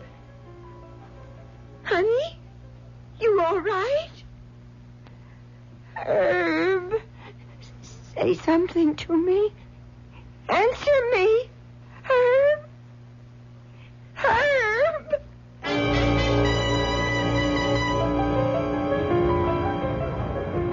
What did you say happened to your husband, Mrs. It's Boggs, Doctor. Oh, yes, Boggs.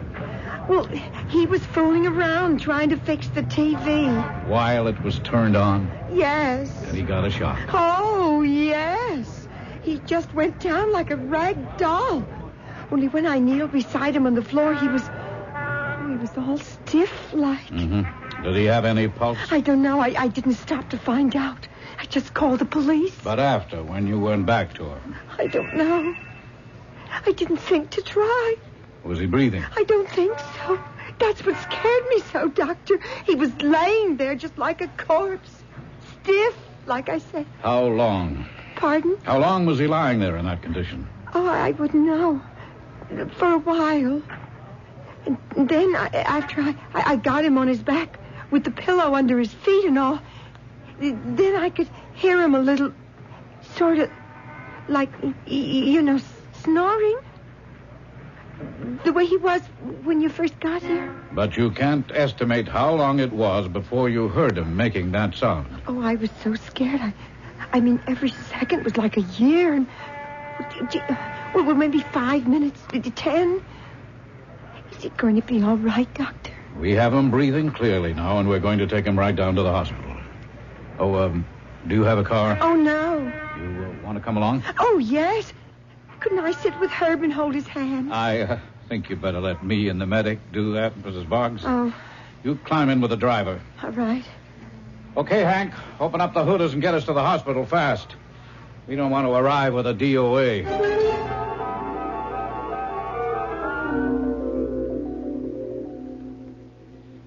Sorry to keep you waiting so long, Mrs. Boggs. Herb, how is he? Well, at the moment, his condition is stabilized. His respiration is satisfactory. He's out of cardiac arrest, and his EKG is normalizing.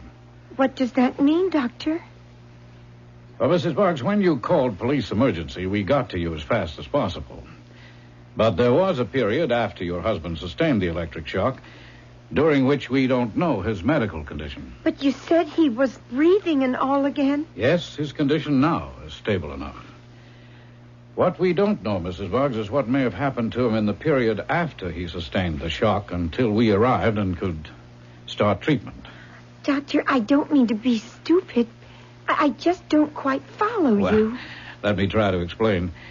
When we have sudden shock, like an electrical one, which Yes. stops normal functions such as breathing and heartbeat, time is of the essence. Oh. I won't go into all the complications and technical terms, but if, through shock, a patient loses all cardiopulmonary functions for more than 4 to 6 minutes, well, then we're in deep trouble. You mean my Herb would die? Not necessarily. What I do mean is that he could suffer irreversible brain damage and change. Oh, you think that's what could have happened before you got to our apartment? Well, I honestly don't know. Mr. Boggs is still in a coma until he comes out of it, and we've had a chance to evaluate the EKG and other tests. I can't give you any definite answer. I'm sorry. But you don't think he's going to die? I can't even promise you that. I know it's little comfort, but perhaps if the damage has already been done, it might be better for him and for you. I want him to come, too. I want him back. Well, of course you do, Mrs. Boggs, and I want you to have hope. But I also ask you to wait and see. The man you get back could very easily be as different from night and day as the husband that you remember and love.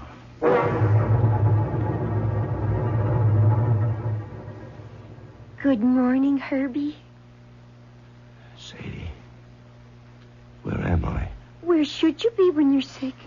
The hospital. Hospital? What am I doing here? Don't you remember? You were messing around with that TV. Like Mike, who comes to fix it. Didn't Mike warn you?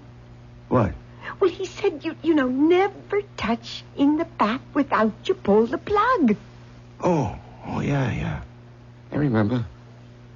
Hey, who won? Who won what? The game. What game? The game that was going on when the set pooped out. Well, how should I know? You think I should care about football players when my husband was lying like dead? What husband? You. Herbie, you went and electrocuted yourself. How come you're in the hospital? Waking up like this, I couldn't figure. I never felt better in my life. Oh, we'll let the doctor decide that. No, what do I need a doctor for? I know how I feel. I want to get out of here and go home. Now, just a minute. No, just a minute. Get my pants, Sadie. I don't belong here. Herb, you've been sick. Real sick. 2 days you've been laying there like dead. You can't go home unless the doctor signs you out. All right, so get him and have him. I can't do that. He thinks you might have... Well, you know, with the electric shock and all. No, I don't know. Like I say, I feel like $1 million now. I need out. I got things to do. What things? Well, I can't explain. There are things going on in my head. Now, honey, I don't care about rules and regulations. I'm getting out of here. Doctor or no doctor. Herbie, you gotta have him to get out. And how am I going to convince him? Oh, he's gonna let me out without any trouble. How do you know? Well, I can read it. It's that simple. Read it? What do you mean, read it? In my brain, Sadie. Just like I can read so many other things now. Now, just trust me, huh? Like you always did. Gee, Herb, I want to. I want to with all my heart. But, it's also kind of different. I don't know where I'm at. You don't have to worry about where you're at, Sadie. Just get yourself set for where we're going. Now that we've been struck by lightning.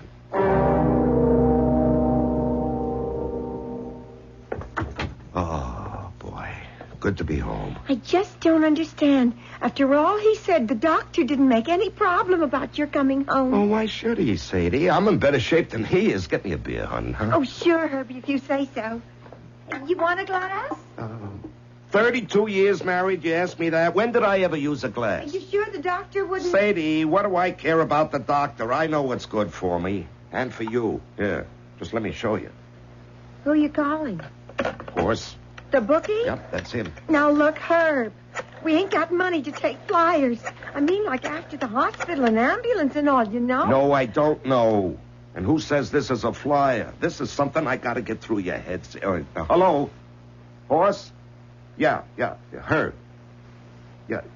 You know Herb Boggs? Yeah, that's right. Listen, you're holding some winnings for me. $120, right? Yeah, that's all right. You check your books. It's there. Yeah, well, listen, I want to take a little flutter. Now, you got notable gaffer in the first going off at 10 to 1, right? And Pleasure Sky in the fourth, 70 to 1. Yeah. Yeah, well, I want to parlay them on the nose to win. Yeah, the whole bundle. Are you crazy? Herb, you had winnings of over $100, and you're betting them on a daily double with 2 outsiders? Honey, not to worry. I can't lose. What do you mean you can't lose? I already read the results. Clear and simple, the way the things are from here in. What do you mean, read? Well, it's hard to explain, Sadie, but ever since I took that belt of electricity, it's like written up there in my mind. Like it was printed on a notice board. I can read the future. Like it was the first page of tomorrow's newspaper.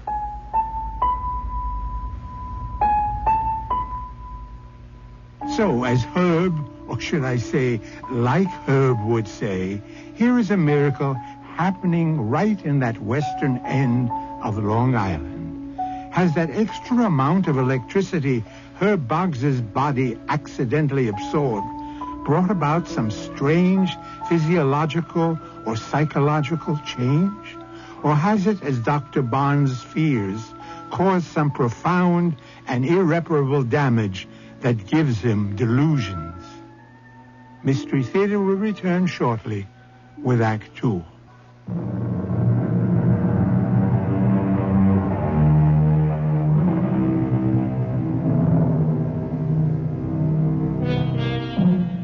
Now here is Herbert Boggs, owner of a small local bar and grill, who is suddenly electrified and claims to be able to see in his mind's eye the front page of tomorrow's newspaper. It is also a fact that the electrical shock was of such severity that it put him into cardiac arrest and eliminated all his vital signs for an indefinite period. A period, however, which may have been long enough to cause irreparable damage. Herb, why don't you take a nice rest in your armchair and let me fetch your Oh, slippers? Sadie, will you stop acting like I went round the bend? I'm telling you the truth. That you could see into the future? Well, not the whole future, just like I could see what could be on the front page of a paper. The racing results? Well, if someone won big enough to get a headline, and other things too. I'm just telling you the way it is, Sadie. Maybe I better get you some aspirin. Will you, for crying out loud, stop treating me like I had some kind of a sickness or something? I got vision right here. How can you be sure? It's just I am, Sadie, I am. All right, we could prove it out. Wait a minute. What are you doing? I'm calling the number. What number? There's this number you call to check the betting results. Couldn't you just listen in on the radio? Yeah, of course I could listen. This is faster. Here, like already I'm getting the rundown. About the horse race, the parlay? No, he isn't up to that now. He's on basketball and football right now. Oh, wait. Here he goes on exactas and perfectas and all that. No. Hey, now, wait a minute. What? Here he goes on results of big oval track. First race. Notable gaffer wins at 10-1. Hey, you know what that means, honey? We won? We just made ourselves $1,200. We did? Oh, we can sure use it. Oh, no, that ain't using money, honey. We have it all riding on the fourth race. Herbie, if we lose that, do we lose it all? No, we ain't gonna lose it. Well, how can you be so sure? Shh, hold it. Here, the results coming in right now. Yee-hoo! Pleasure Sky took it by a nose. I told you I could see it just the way it's gonna be. The second horse won? Yeah, paying 70-1. That means you and me, Sadie, just cleared ourselves more than $35,000. Herb, we never had that much money all at once in our lives. Yeah, well, you better get yourself used to it, baby, because that's the way it's going to be from now on. Oh, no, Herbie, please. I'm scared. Let it go at that. You came in lucky once. Don't stretch your luck. What's the stretch? That ain't luck.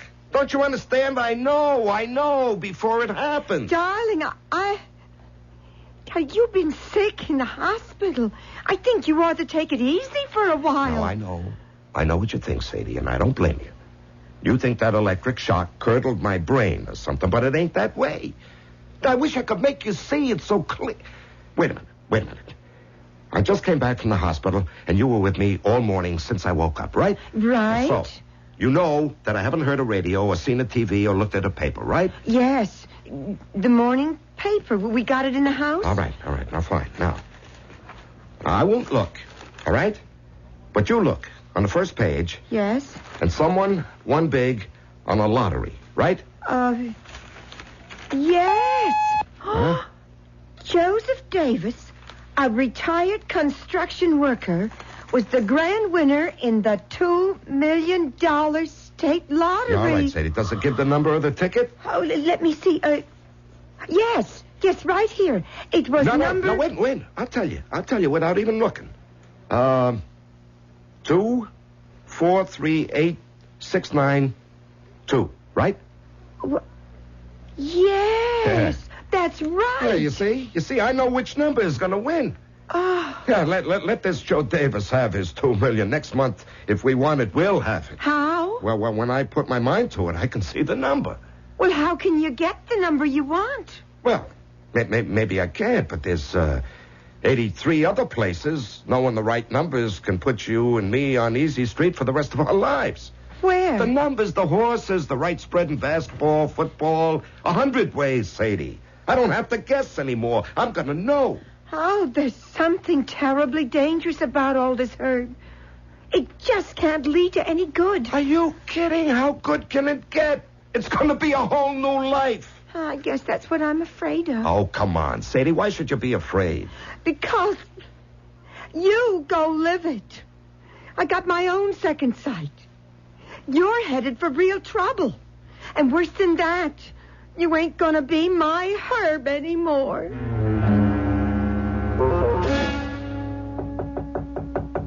Yeah, come. Hi, lover. Hi, Angel. Come in, close the door. Well, do we kiss, Gino? Or is this strictly business? Kiss first, Sherry, baby. Then we talk. You're it, Gino, all the way. I need a little information, and I can't think of anyone better to dig it up for me. So tell me. I got a customer, a live one, for a lot of years. He's gone sour on me. Oh, he owes you? Oh, no. He quit gambling? Worse than that. All of a sudden, he starts to win big too often.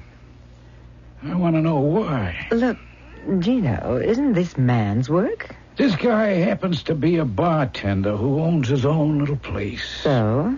Isn't gambling man talk? Customers talk to bartenders. It don't work the other way around.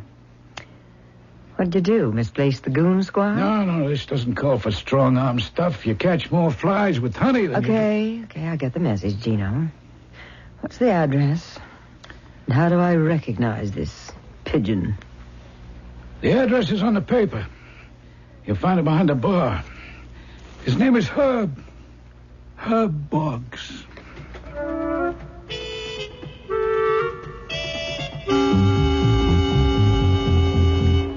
Yes, miss? Can I help you? Oh, If it was something to eat, we don't open the grill till 5:30. No, I don't want to eat. I couldn't. I'd like a drink, please. Yeah, sure. Would you rather have it at a table than here at the bar? No, please, I don't want to be alone. In trouble of some kind? Yes. No. Well, there was a man bothering me. To get away, I said my husband was meeting me in here. Is he? No, I just said that to get away. My husband... My husband's dead. Oh. I'm a widow. Oh. All alone now. I don't know why it is. Men seem to sense that. Try to take advantage. You know how it is? Well, yes and no. Now, listen, you'll be safe in here. What did you want to drink, huh? Oh, just a sherry, I guess. I'm sorry. I didn't mean to laugh. It was just... You see, I'm not much of a drinker. And I didn't know what to ask for. So the first thing I come out with is my name. Oh, Sherry. Yeah. That's your name, huh? Yes. But like the poet says, what's in a name? So I guess I will have a sherry. Not too strong, please. Oh, no. I'll give you the best. Yeah, this'll never hurt you. A glass of wine. Oh, like that other poet said. A glass of wine, a loaf. Oh, how did that go? A book of verses. Underneath the bough, a jug of wine, a loaf of bread, and thou beside me singing in the wilderness. Huh? Oh, gee, that's beautiful. Yeah, well. How come an educated man like you ended up behind a bar? I ain't claiming I'm any college grad or nothing like that, but...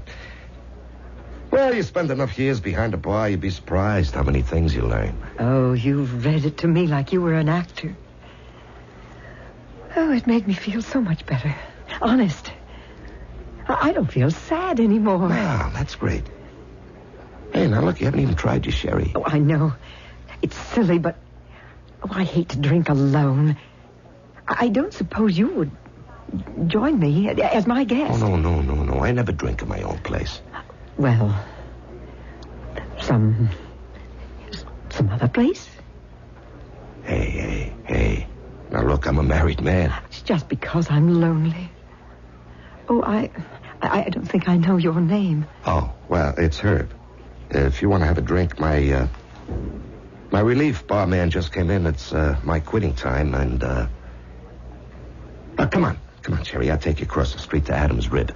Oh, that's so sweet of you, Mr. I mean, Herb. No, it isn't. Sherry, honey. You see, it's because I read in my mind's eye it's what I'm going to do anyway, so I might as well check out why right now. So I'll get my jacket. The sherry's $1.50 a clip. Just leave it on the bar.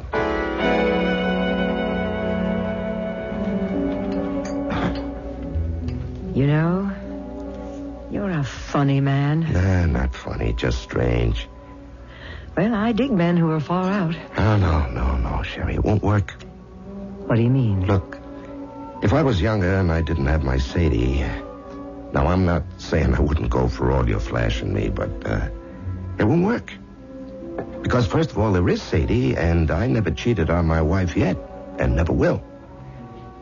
And second off, because I know it ain't the cards. You're sure? If you came up to my pad right now, I couldn't make you change your mind? No, I don't have to be sure. I know, because I know I'm not going to your place. How? Well, like I said, I can see it in my head. I can kind of read it like. Anytime up to 24 hours ahead, I know whether a thing is going to be or if it isn't. How could you do that? Well, I didn't ask to be able to. You see, I took a jolt of electricity and I nearly cashed in my chips. Oh? Yeah. And when I came out of it, I guess it kind of scrambled my brain some and, well, change over some of the cells or like that. But anyway, I could see into the future. Oh, like a day before a race, you could know which horse was going to win? Oh, that's easy. Oh, boy, are you the man with all the luck? Well, not so fast. You see, the trouble with knowing about things in advance is you get to take the bad with the good. Like it's just coming clear who sent you to pump me. Only I don't see all that clear yet why. Nobody sent me. No, Sherry, honey, that's a lie. But Gino Marks, right? All right, now you tell me what does Gino want with me? I wouldn't know. Oh. Well, I know this much. If a big fish like Gino is after me, it can only mean trouble. So, you see, Sherry, maybe I'm not so lucky after all. As long as man has existed, he has ached to be able to know of his future in advance. The seer or the professed seer has been a dominant figure in every culture in the world. But if all the prophets and magicians and astrologers and others actually have such a power, would they really want such a divine gift? Or learn, like Herb, that it brings far more harm than good? Mystery Theater will return shortly with Act 3.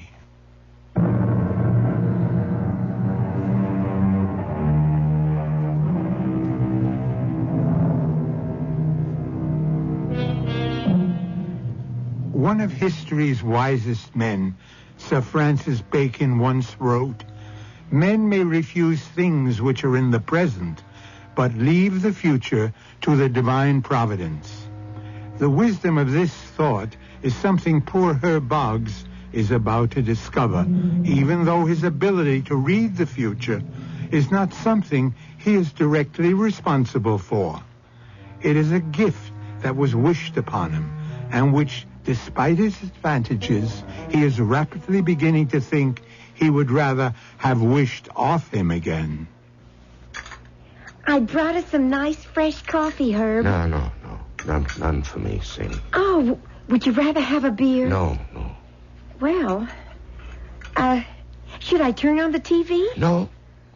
Oh, now I know you must be sick. No, I'm not sick. I got a problem. Oh, I knew something was bothering you ever since you come home to dinner.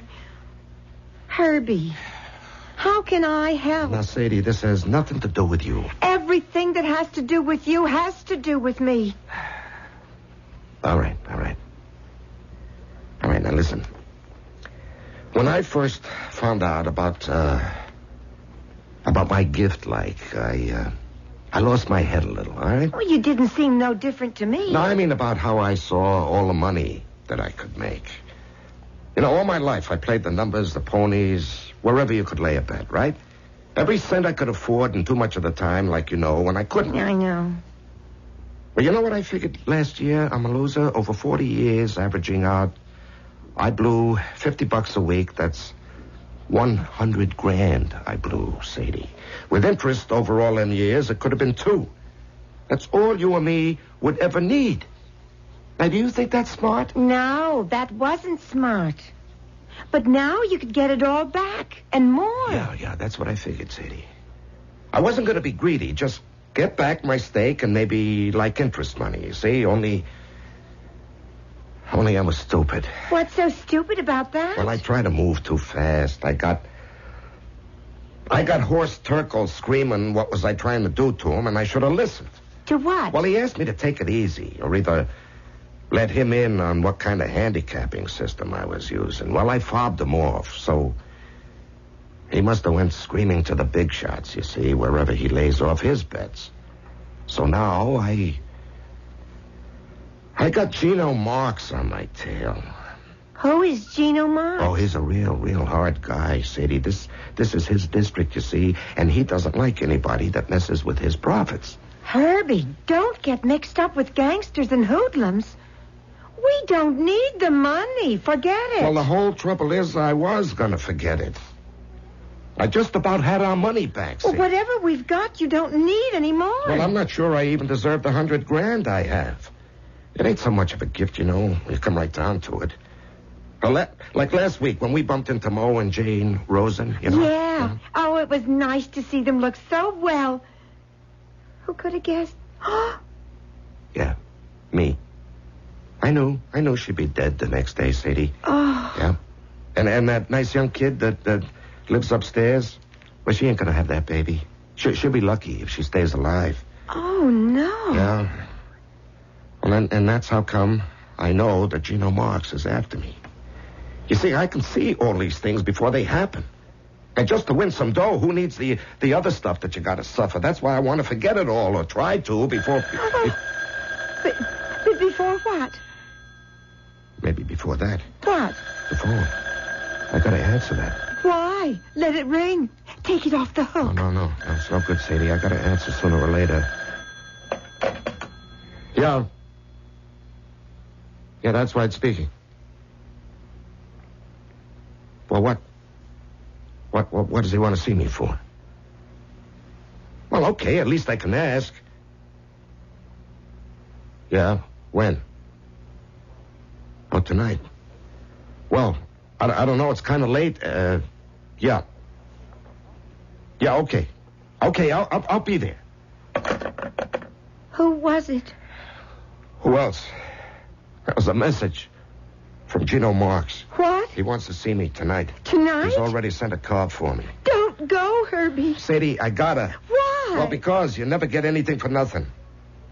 Now I gotta find out what I gotta pay for the good luck. Why should you have to pay anything? You worked hard all your life.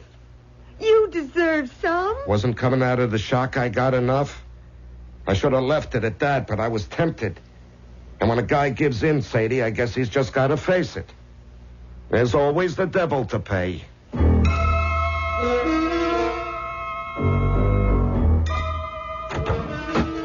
Mr. Marks? Yeah, that's right. Close the door, Boggs. Take a seat. I want to talk to you. Sit down. Sit down. Yeah.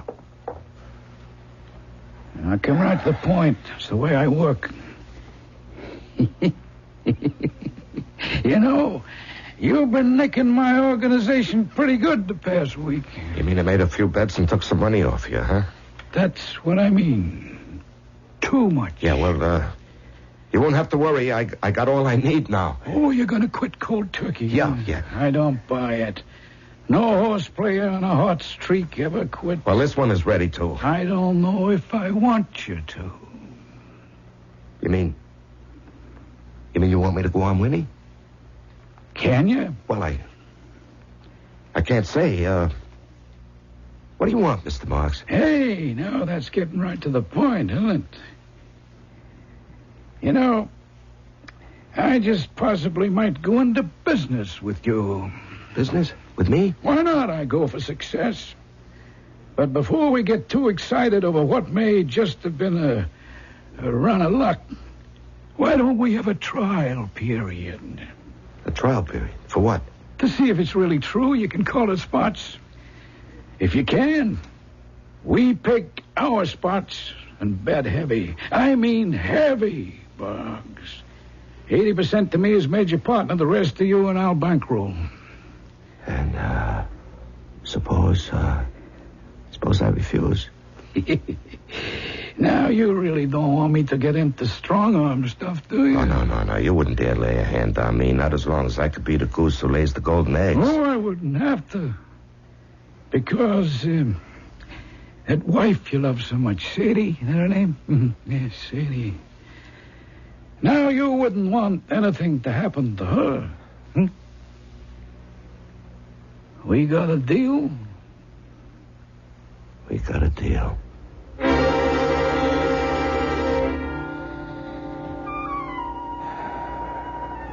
Herb? What's... Hey, no, look, wait, don't you hurt her. I can explain everything. Oh, Sadie, I'm sorry. What was you having, sweetheart? A nightmare? No, how could I have a nightmare? It's not even dark yet. Well, almost. You haven't had your supper. No, I can't eat. Herb, you gotta have something. It's just leftovers, since you won't even let me leave the house the last 3 days. Herbie, what is it? What? I can't explain, Sadie. It's I don't mind all the beer and the drinking and the sleeping all day and walking around all night. But what's the use, Herb? You can't hide forever. What are you hiding from? Your partner? Yeah. Oh, I never wanted you to go in business with a man like Gino Marks anyways.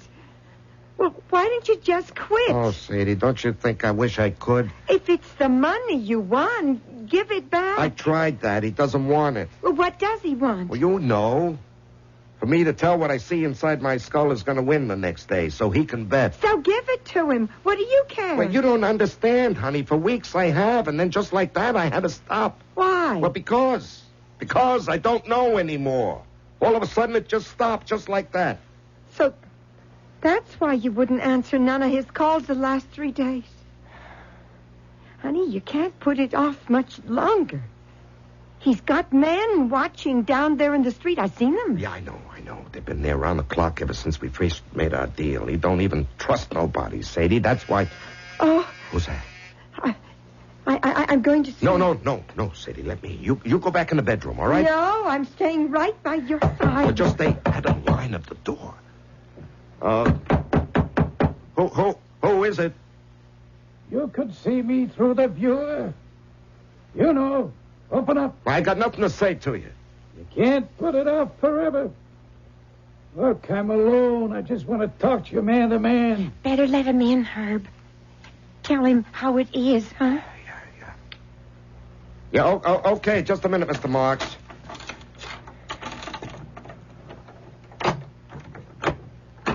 There. Evening, Mrs. Boggs. Yes. Hi, Herb. What do you want? Well, you know me. I don't waste time. Right to the point. Nearly a week now. We don't win, huh? Oh, I dropped the bundle. What is this, a double cross? Now, look, I know you lost. All right, you can have everything I got, all right? Everything you got is peanuts in my league. Why don't we win anymore, Boggs? Because I lost the power. I don't believe you. It doesn't matter what you believe. You can't change anything. Oh, I don't know. Excuse me, Mrs. Boggs. Hey, now you let go of my wife. Don't come any closer. You wouldn't dare shoot her. This isn't a conventional gun, Herb. It's an electric stun ray in the experimental stage with the government. But we've made a few improvements, see? Instead of stunning, this can kill. Now, I'm taking Sadie here with me, and you're going to give me some winners for tomorrow, or you're not going to see her again. No, I won't let you. Hey, well, you fool. You'll have to kill me first. I'll see one of us in hell first. You...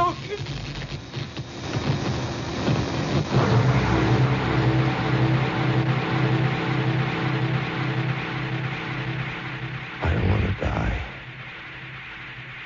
Oh, what a stupid thing to try and... Where am I? Where am I? Oh, dear Lord. I tried to turn aside your gift. I didn't want that. I only wanted to make Sadie happy. Where are you? Sadie? Sadie?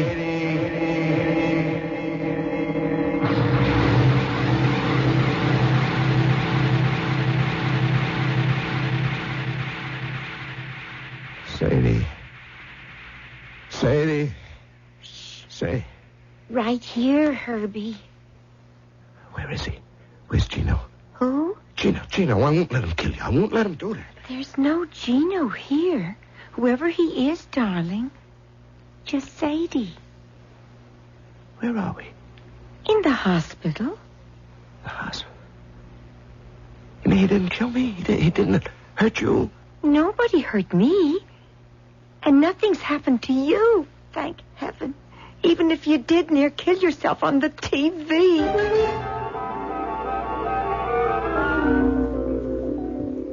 And you dreamed all that?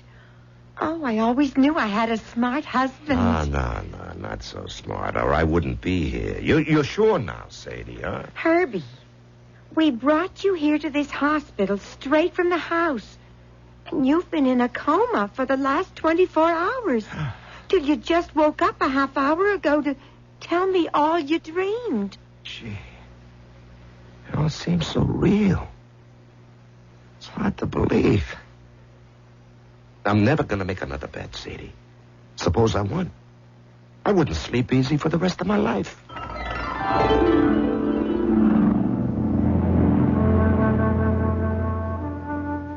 I'll be back shortly with a final thought. Herb Boggs learned a valuable lesson. No matter what the odds, a gambler can't be beaten unless he has the devil on his side. And having won with his help, what have you won? His payoff is that if you commit yourself to him, no matter how long and lucky the wheel spins, he is waiting for you in the end. Our cast included Larry Haynes, Joan Shea, and Ian Martin. Associate Director, Marlon Swing. This is Hyman Brown, Producer-Director, inviting you to return to our Mystery Theater for another adventure in the macabre. Until next time, then, pleasant dreams.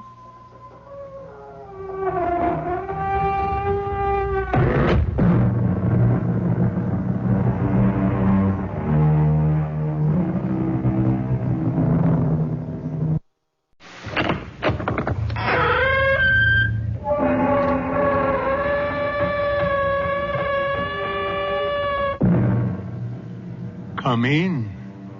Welcome. Welcome to Mystery Theater.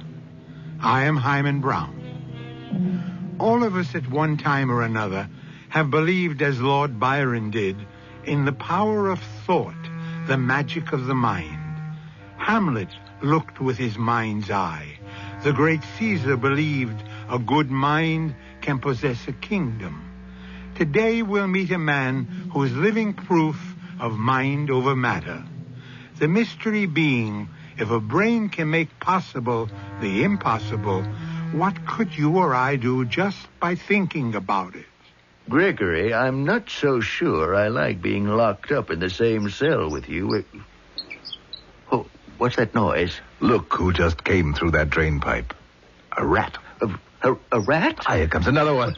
I can't stand rats. They're not going to hurt you. But we're locked up in here. Guard! Let me out of this cell. Guard! Guard! There are rats in here!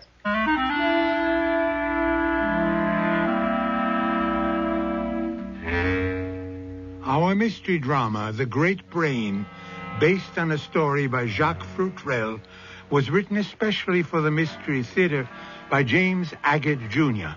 and stars Gordon Heath. I'll be back shortly with Act 1.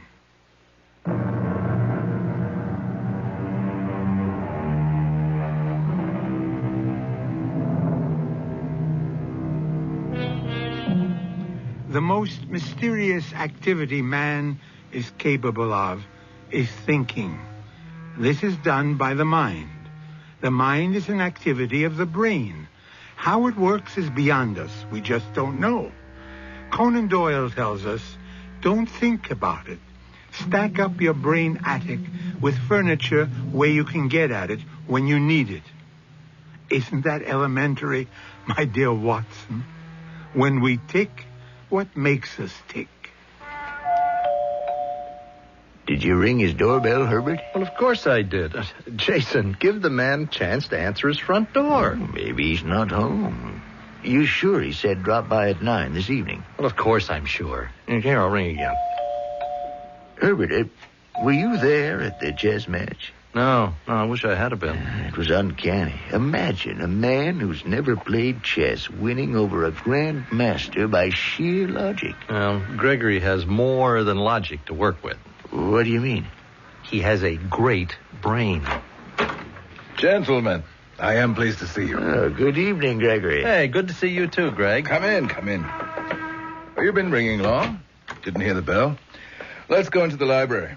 Hawkins has a good fire going. We'll sit, and I'll put my problem to you. Oh, you must be joking, Gregory. You, of all people, with a problem? Sit down. Jason, Herbert, anywhere that looks comfortable. You know, we three scientists get together too rarely. Yes, I do have a problem. And it's only to my nearest and dearest friends, you two, that I would admit to it. Well, as you said at the chess match, it's your move. This is yesterday's Sunday Tribune. I'll read it. The mental marvel, Dr. Gregory March, has done it again. Defeated the Grandmaster chess champion in 4 out of 5 matches. Dr. March claims he never played the game before in his life. That concentration can make the incredible credible.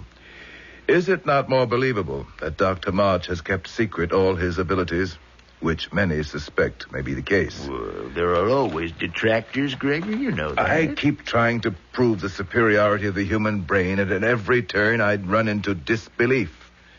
So, gentlemen, that's the problem, and I enlist your aid. Oh, Gregory, we know you can perform certain feats of, what'll I call it, mental magic. Magic? But not anything is possible with brain power. I disagree. Not only anything, but everything is possible. You two set up the challenge, and I'll meet it. Greg, Jason and I have an idea for a test. Now, there are some things which will not yield to any amount of thought. What, for instance? Prison walls. No man can think himself out of a cell. If he could, there'd be no prisoners. Greg, let's suppose you were locked in a cell, a special prison cell, reserved, let's say, for the condemned murderer. Yes? Now, suppose you were locked in such a cell. Could you escape? Certainly. By brain power alone? A good test. Have me locked up precisely as you would any man under sentence of death, and I'll get out. I will escape in a week. Say the death cell at the state penitentiary? You know, I think I could arrange that. I know the warden. You name it. What'll you wear? Whatever's customary. No, not a prison uniform, but Shoes, socks, trousers, shirt. You'll permit yourself to be searched, of course. Naturally. My dear friends, it's not what's on my body that will help me out, but what's in my head. Au revoir, Hawkins. Take good care of the house. See you in a week. Is it true, sir, that your friends are taking you this morning to the state penitentiary? Don't be concerned. Purely a scientific experiment. Ready when you are, Gregory. It's now 27 minutes past 7 o'clock.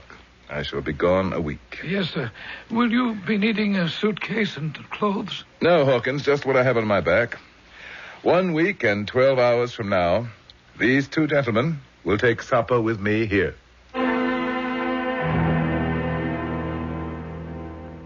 Wardenhammer, let me introduce Dr. Gregory March. As I said to you last night on the telephone, Dr. March is to be your prisoner here at State Penitentiary. Some kind of experiment, you said. Except in this case, the outcome is not unknown, but yes, all in the interest of science. So where do I begin, Warden? All right, Dr. March, you will first submit to being searched. Turn out your pockets, please. Now, will you remove your shoes and socks?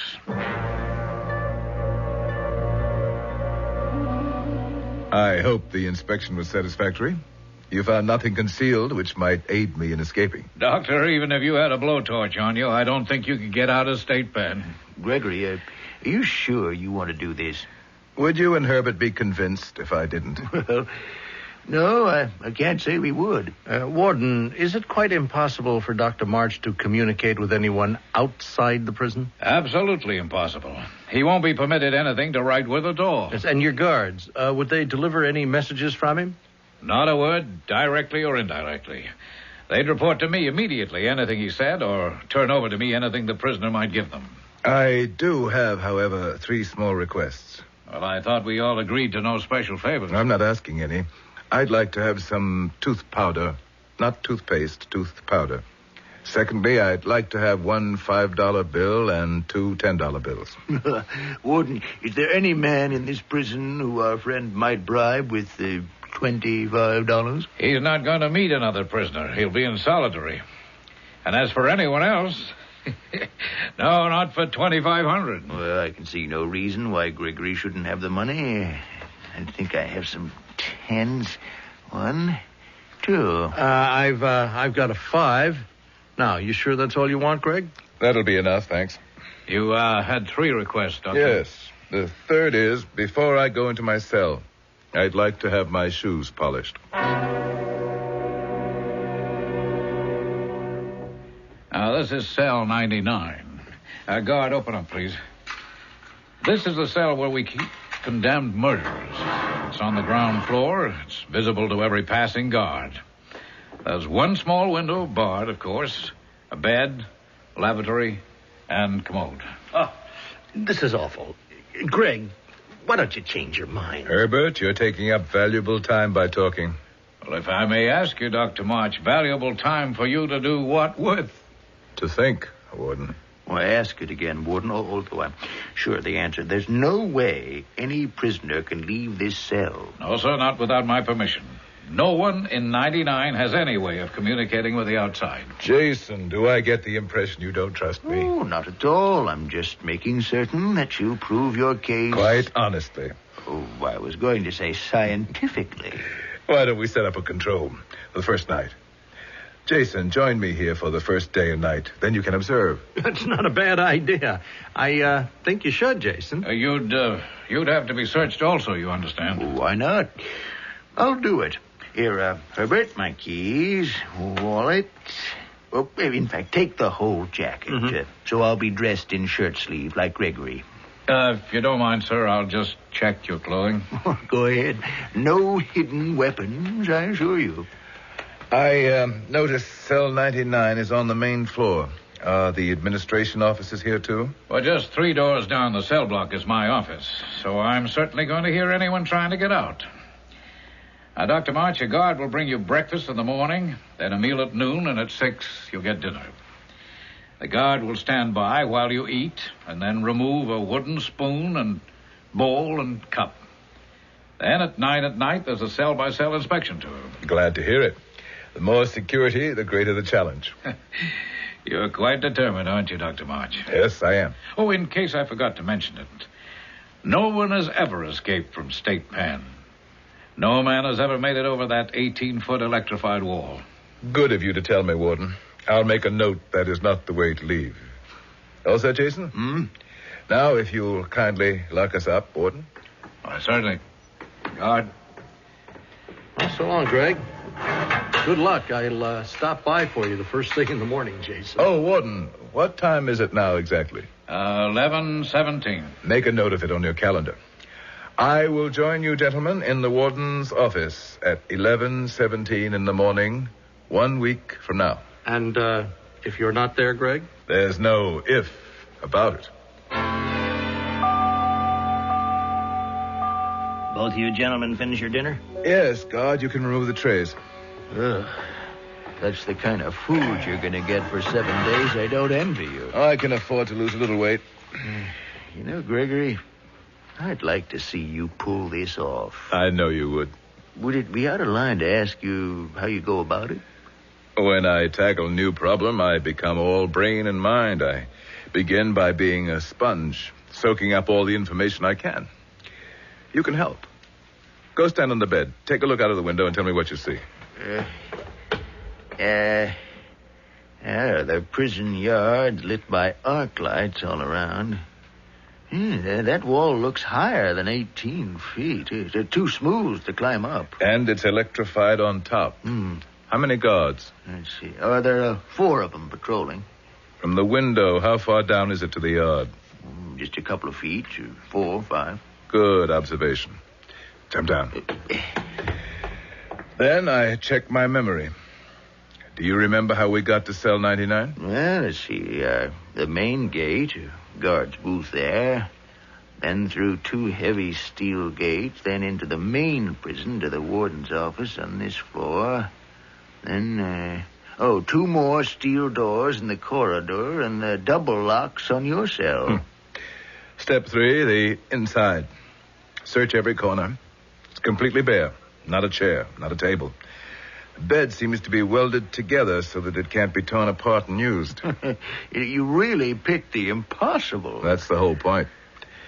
Now, when you were looking out the window, did you notice anything in particular about the arc lights in the yard? No, I don't think so. One of the wires leads up past my window to the roof. Was that important? It might be. No detail is unimportant. But you... Gregory, what's that noise? Let me have a look. There's something over in this corner. Well, what do you know? A rat. A rat? And another one. Now, where do they come from? Gregory, I can't stand rats. I can't. Here's a third. I've got to get out of here. They're not going to hurt you, Jason. Get down from that bed. But we're locked up in here. Guard! Let me out of this cell. Guard! Guard! I am reminded of a poem by Robert Browning called The Pied Piper, in which he says, anything like the sound of a rat makes my heart go pitter-pat. Seriously, though, the little rodents have been much maligned from Shakespeare to Shaw. If I may be permitted to give you a hint of things to come, rats, for the size of their skulls, have far more brain power than man. Mystery Theater will be back shortly with Act 2.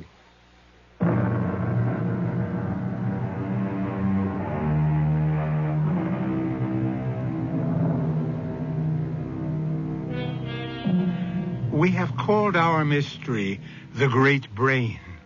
That brain resides in the cranium of scientist Dr. Gregory March. To prove its power, he has vowed that by logic alone, he can, forgive me, steal a march on his warden and his guards and escape from prison in 7 days. It is the following morning. Breakfast, Dr. March? Good morning, guard. You know my name. Well, sir, the whole prison's talking about you. Having yourself locked up. You say you done nothing. Here, put your tray in your bed. Now, you'd better eat up. I'm supposed to stay till you're finished. What do we have here? Coffee? What's this? Oatmeal? Yeah, that's what it is. There go the rats. They smell food, and that would help come miles. I've noticed there's an old dry drain pipe in the wall. They run in and out of it like it's a revolving door. Yeah, well, that old pipe's big enough for a rat, but hardly a human being. I've never been partial to oatmeal, but you can get used to anything. Hey, rats don't bother you, Doctor? They're more scared of me than I am of them. How far is the river? Oh, about 300 feet. We have a baseball diamond out there on the other side of the wall, just for staff. You finish your coffee? Almost. I noticed last night I was getting very thirsty. You think you could bring me a little water in a bowl and leave it here? I'll ask the warden. I'll appreciate that. I suppose you're the guard assigned to my cell, so I ought to know your name. It's Argus. Argus? Really? Why? Is that name something special? I should say it is. Ask me to tell you about it sometime. Warden, may I see you a moment? Yes, come in, Argus. Is everything all right in 99? One of the armed guards on outside patrol handed me this just now. He said the prisoner threw it out of 99. Let me see. $5 bill tied around a piece of cloth. Will you look at this? You see what it says? Finder of this, please deliver to the warden. This is a piece of torn shirt. His shirt. Wait a minute, look. Inside there's more writing. Looks like a code. May I see it, sir? Nakai epoxy got fee. It's not English. What do you make of it, Argus? Well, why don't you try reading it backwards, sir? Back? If I want to escape, I can. What, is he crazy? Why write me a note like this? What do you think, Argus? Well, I'm thinking, where did he get the pen and the ink to write with?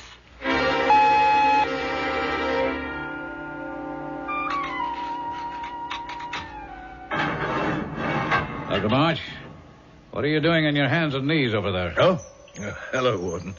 Just playing with the little beggars. There isn't much else to do to amuse yourself. I brought you this prison shirt. You won't find it so easy to write on dark blue denim striped with black. You know, I don't know what you hope to accomplish by that silly note. I know why you're here. But I warn you, it's my duty to stop you from escaping. And what did you write that note with? Isn't finding that out also your duty? Angus, how many days have I been in cell 99? 3 whole days, Dr. March. And my name isn't Angus, it's Argus. Oh, how could I have forgotten? The new drainage system that was put in leads right to the river, does it? Yes, sir.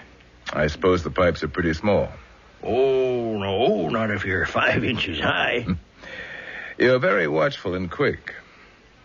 When I started this, Argus, I was firmly convinced escape was possible. How would you react to a considerable financial reward? For what? For helping me escape. You've got the keys. Nope. $500? Nope. 1,000?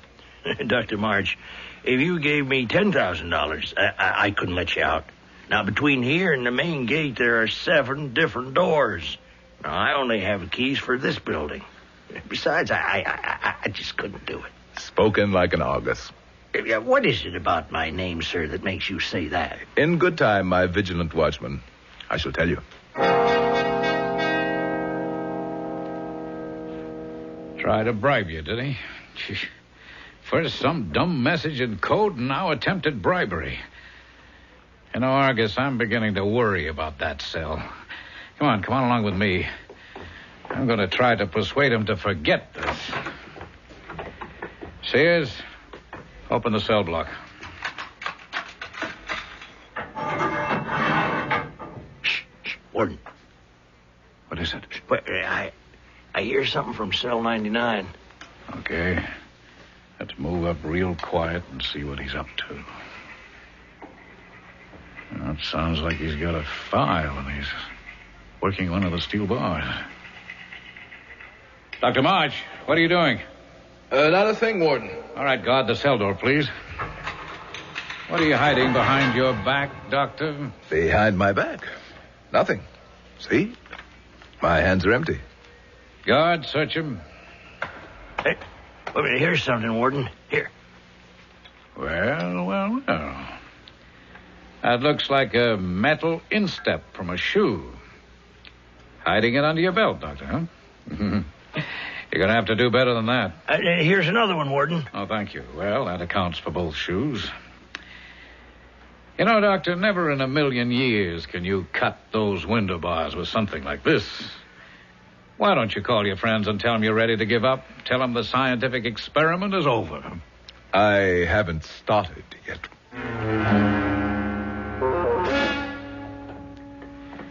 Argus, come back to my office with me for a moment, will you?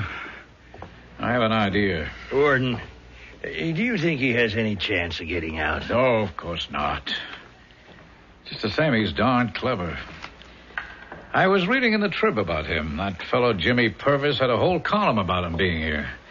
I don't know how he found out. He calls him Big Brain or Great Brain. You know something? It still bugs me that I don't know how he wrote that note.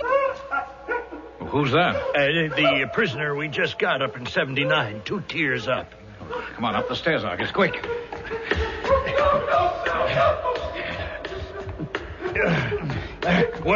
One more flight, Warden. Oh, I'm getting too old for this.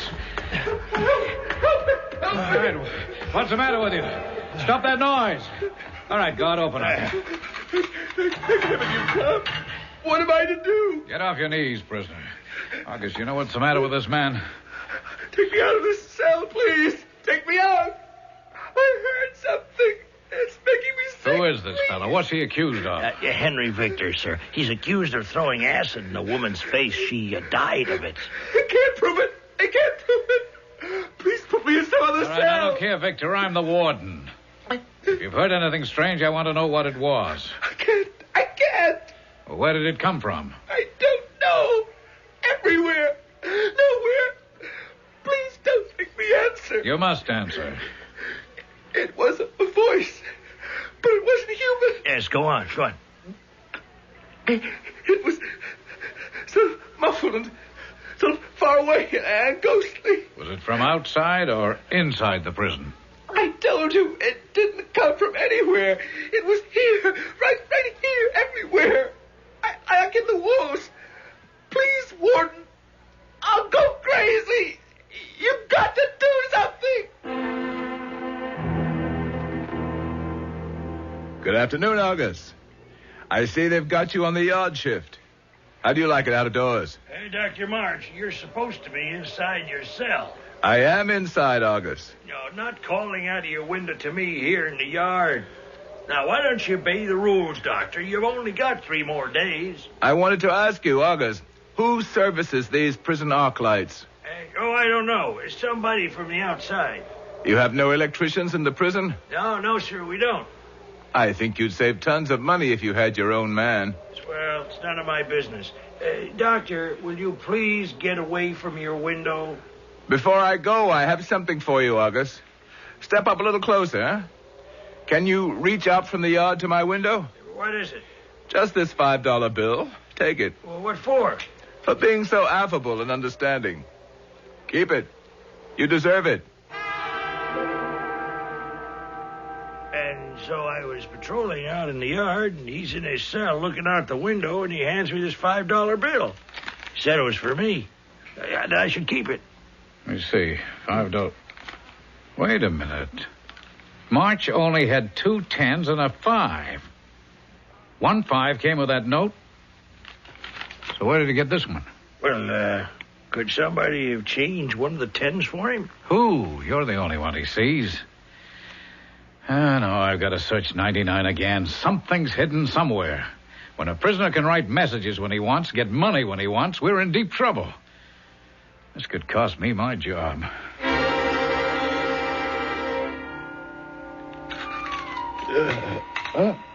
Who is it? It's me, the warden. Still dark. What time is it?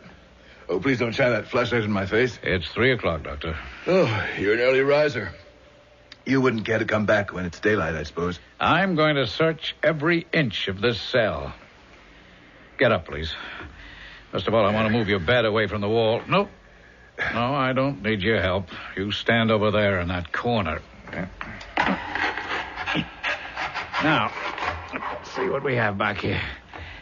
Is that? Yeah, it must be the old drain pipe. What have you got in there? Oh, darn it, my fingers don't quite reach.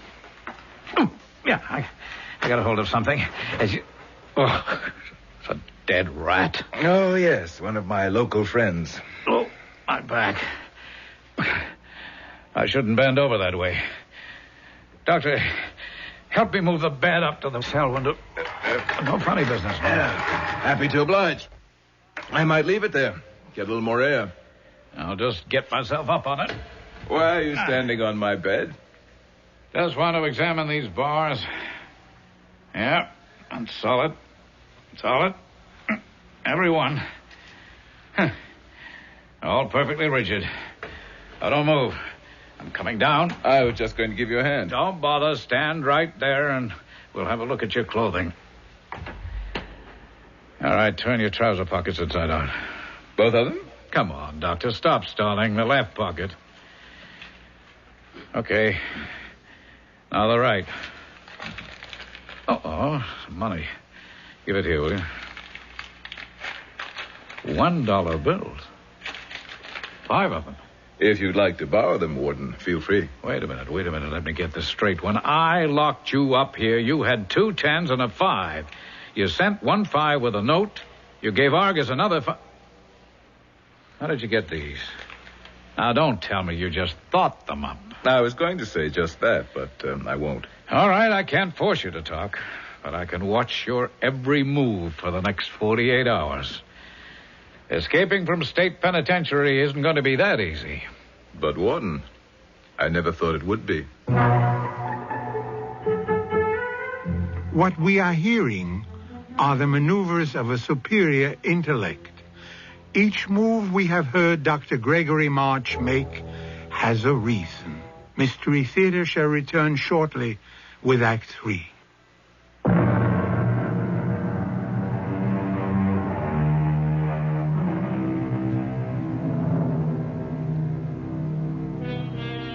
I don't think either you or I doubt that Dr. Gregory March isn't going to be able to escape that fortress of steel and stone.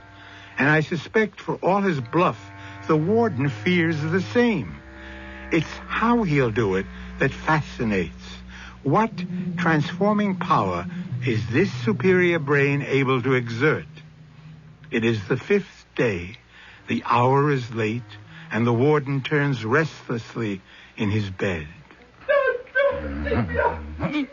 What in heaven's name is that? Where's the light? Where's that phone?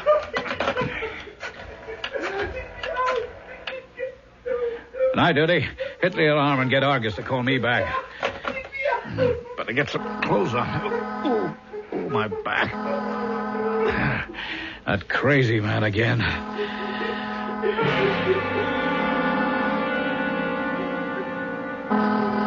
Okay, night duty. Turn the alarm off. Victor's screaming. I can't get him to quiet down. Open up his cell, Argus. Now, Victor, what's going on? Will you get up off the floor? What's all the yelling about? I can't stand it. I did it. I killed her. Yes, I did. I killed her. Take that voice away. Get it away from me. Take what voice away? Isn't it enough? I admit I killed her. I threw the acid in her face. I didn't mean for her to die. Oh, come on, Victor. Stop it. It was me. I did it. I confess. Get me out of this cell. Hear it? What? I don't hear anything. No, it stopped. It's that voice again. Kind of muffled, like a voice from the dead. What does it tell you? Acid. It keeps saying that over and over again. It accuses me, see? Acid. Because the woman died. She couldn't identify me, see? But I have to confess, I got to. The voice is making me. Is that all your voice said? Just acid? That's what it was saying yesterday and the day before. Nothing else? There was something else it said. I remember now. Size 8 hat. Yes, that's what it was. Size 8 hat? Yes, size 8 hat. Very clear. Said it a couple of times.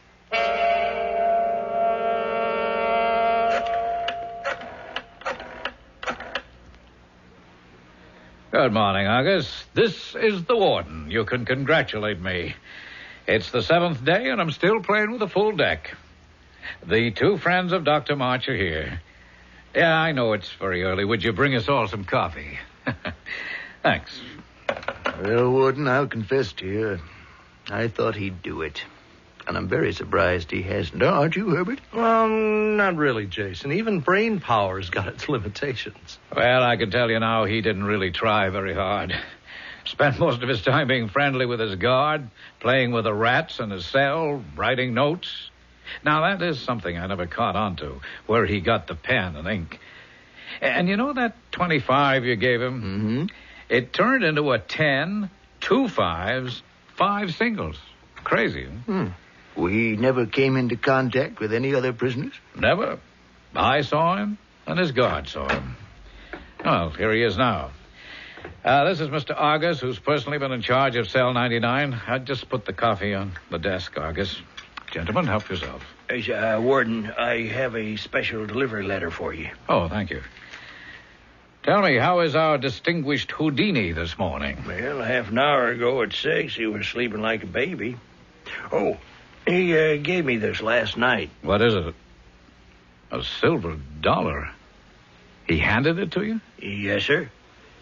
To remember him by. You see what I mean, gentlemen? Crazy stunts like that. But trying to escape? No, sirree. Oh, excuse me. Warden here. What arc lights? Well, if you discovered it last night, why didn't you take care of it then? Well, sure, call the electric service company. Tell them to send 3 or 4 men down here on the double to fix it. Problems? Oh, an arc light on one side of the yard has been out all night. Are you going to open the letter, Warden? It was a special delivery. Huh? Oh, yeah, of course. I'll be a son of a gun. What is it? You look at the envelope. A special delivery letter, return address, Cell 99. Says, dear friends, don't forget you're invited for dinner tonight at 7:27. Warden Hammer, that means you, too. And you, my vigilant Argus. Faithfully yours, Gregory Martin. Argus, you hightail yourself over to Cell 99 right now and see if that man's still in there.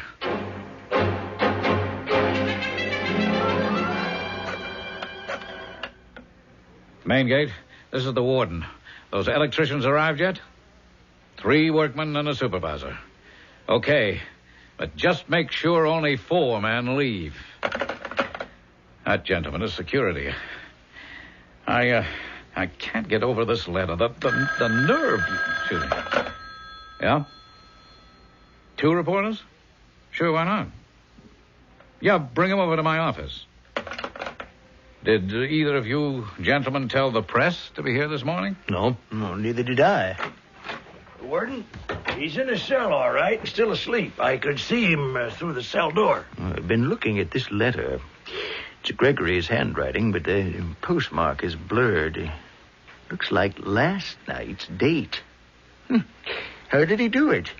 That's what's got me. If he is in his cell, how did he do it? Argus, go see who that is. Oh, it's the reporters. Hello, Warden. Hi, Jimmy. Gentlemen, this is Jimmy Purvis from the Trib. Come on in and bring your friend, Jim. Morning, folks. I heard there's a story here. Now, let me introduce my associate. Turn around, pal. Dr. Gregory March. Greg? How did you do it? Forgive me. I'm a little earlier than 11:17, but I don't think Warden Hammer will mind. March, will you mind telling me Not at how all, you... Warden. Why don't we all go back to cell 99 and I'll show you. Jimmy, I think the Trib will enjoy this story. Jimmy, this has been my home for a week. Certain disadvantages, but certain advantages. To demonstrate the extraordinary advantages of this extraordinary cell, I step on the bed, sweep my hand across the bars on this small window, and presto! Well, the window bars all fall down like magic. Well, how could that be? I tested those. Before, Warden. Not after. Who's that in the bed? Mr. Nobody. Argus, shine your light upon that strange bedfellow. I pull back the cover a wee bit, and what do you see, gentlemen? A wig. You ought to know, Jimmy. The color is excellent. Thank you, Doctor. Would you mind pulling the covers all the way back, Dr. March? What's that body made of? Oh, happy to oblige. Well, for good Warden, would you be so good as to identify what you see on the bed? I can't believe it. It's a coil of rope. 30 feet, I'll have you know. And there are a couple of files, a roll of fine wire, pair of pliers. Sure beats me. If you'll excuse me, I'd better get myself back to the house. It takes me quite a while to decide what wines should be served at our little celebration. Just a minute. Aren't you going to tell us how you did it? Perhaps. Later. Over the brandy. Well, my very dear friends, was that dinner worth waiting for? I trust everyone else had enough to eat. Shall we tell them, Jimmy? Oh, you tell them, Doctor. They were your ideas. Very simple. You sit down and you weigh the odds. On one side, you have 7 steel doors, and on the other, a rat hole. My escape was facilitated by a rat running out of a rat hole. Yes, but what did you write the notes with? And where did you get the money and all those things stuffed in your bed to make it look like you were sleeping? I mean, there's rope, wire, pliers. You had a hardware store full. Let me tell it my way, Warden. You sit there. You say, where do those rats go? Into the river? Or does the old drain come out on land? So you examine the little beggars. Their feet are dry. They are land rats. I see that, but it's still hundreds of yards between cell 99 and where the drain ends. Warden, did you know there's a 1/4 of a mile of cotton thread in one good cotton sock? Let me show you. I snip one end with my fingernail and then pull gently, gently. See? One continuous thread. So I wrote a note on a piece of shirt. That was before you confiscated my white shirt, remember? Mm-hmm. Tied my instructions to a $10 bill and tied the whole thing to a rat's foot and sent him on his way through the old drain, keeping the other end loosely in my hand. I knew the little beast, as soon as he got out of the pipe, would sit down and gnaw the thread off, which is what he did. It must have been the next day. A boy showed up at the Trib and asked for me. He handed me the note, which said, will the finder take this to Jimmy Purvis at the Tribune? He'll give you another $10. The kid had found the note playing ball. What made you interested, Mr. Purvis? Well, the note said, I dare you, and it was signed chess player. I made the boy show me where he'd found the note, and sure enough, there was the thread. It ran the length of the old drain. That afternoon, I felt a tug, and I knew I had an ally. The thread passed notes back and forth, and wire became rope, and a plan was set up for today. You came pretty close, Warden, but your fingers weren't long enough. All you found was the dead rat I'd put there. I still want to know, what did you write the notes with? The metal tip of my shoelace made a pen. The shoe polish, moistened with water, was the ink. Doctor, I've got to hand it to you. Hey, Dr. March, did you have anything to do with a prisoner who was 2 tiers right above in cell 99? He was hearing voices. I'm afraid I'm to blame for better or worse. All the old drain pipes must be connected. To cut the bars, I needed nitric acid. I'd run out of shoe polish, so I tried whispering nitric acid into the drain pipe so Jimmy could hear me at the other end. Oh, so Victor did hear that word. Acid. After repeating it several nights, Jimmy got the message, sent some test tubes full of nitric to me, and with the wire, I was able to cut the bars. The tooth powder kept the acid from spreading. But once I got out of my cell, how to get to the warden's office disguised. We worked out this plan for me to have a workman's uniform, and I whispered to Jimmy, "Get me a size 8 hat." He did hear a size 8 hat. Poor Victor. So, it was you who cut the wire outside your window leading to the arc light. August, congratulations. That's just what I did. When the warden called the electric service company, I was waiting there. You were there, Mr. Purvis? Mm-hmm. I persuaded the supervisor I'd like to go along, that maybe there was a story. And I brought extra overalls and a hat for Dr. March. I'd escaped through the window in the darkness a couple of hours earlier, replaced the bars, and hid behind one of the buildings. I'd watched the patrols. I knew exactly what their route was. So I arrived with the electricians, helped Dr. March get dressed, and the two of us walked into your office, Warden. End of an escape. I'll be darned. There's always a way. Just rely on your brain. Jimmy, don't be too hard on the warden here.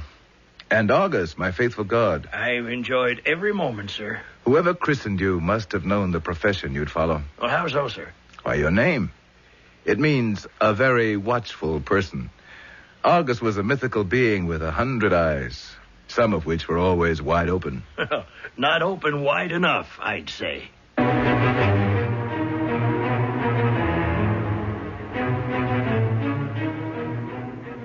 I'll be back shortly with a final thought.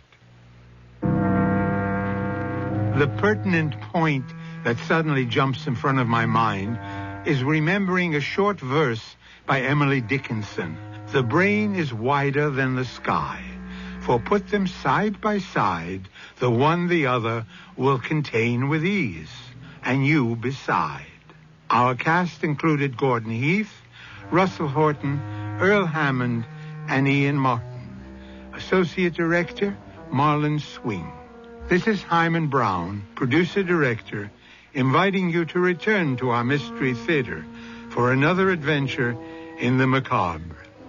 Until next time, then, pleasant dreams.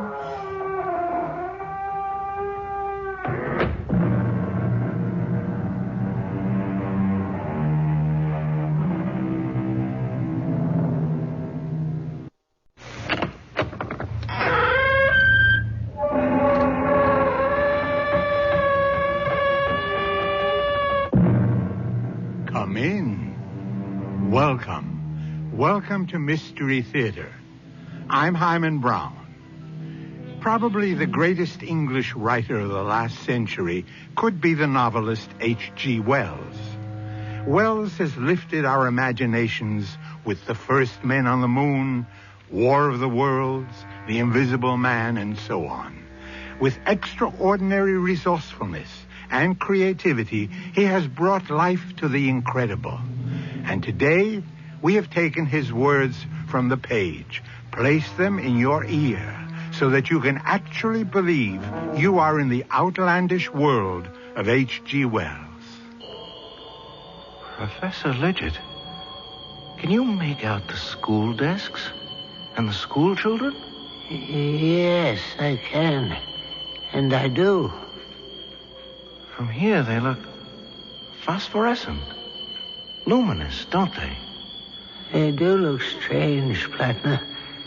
And that explosion blew us a considerable distance away. I must get back to the school and take charge. Oh, Professor Lidgett, I don't think that'll be possible. Why not, indeed? Because I think that you and I are dead.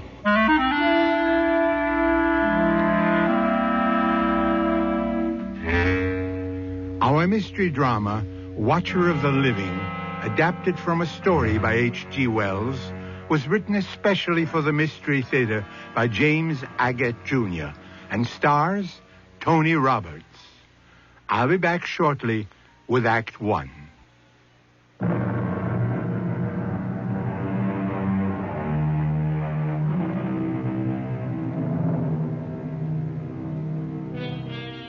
What will it be this time, Mr. Wells?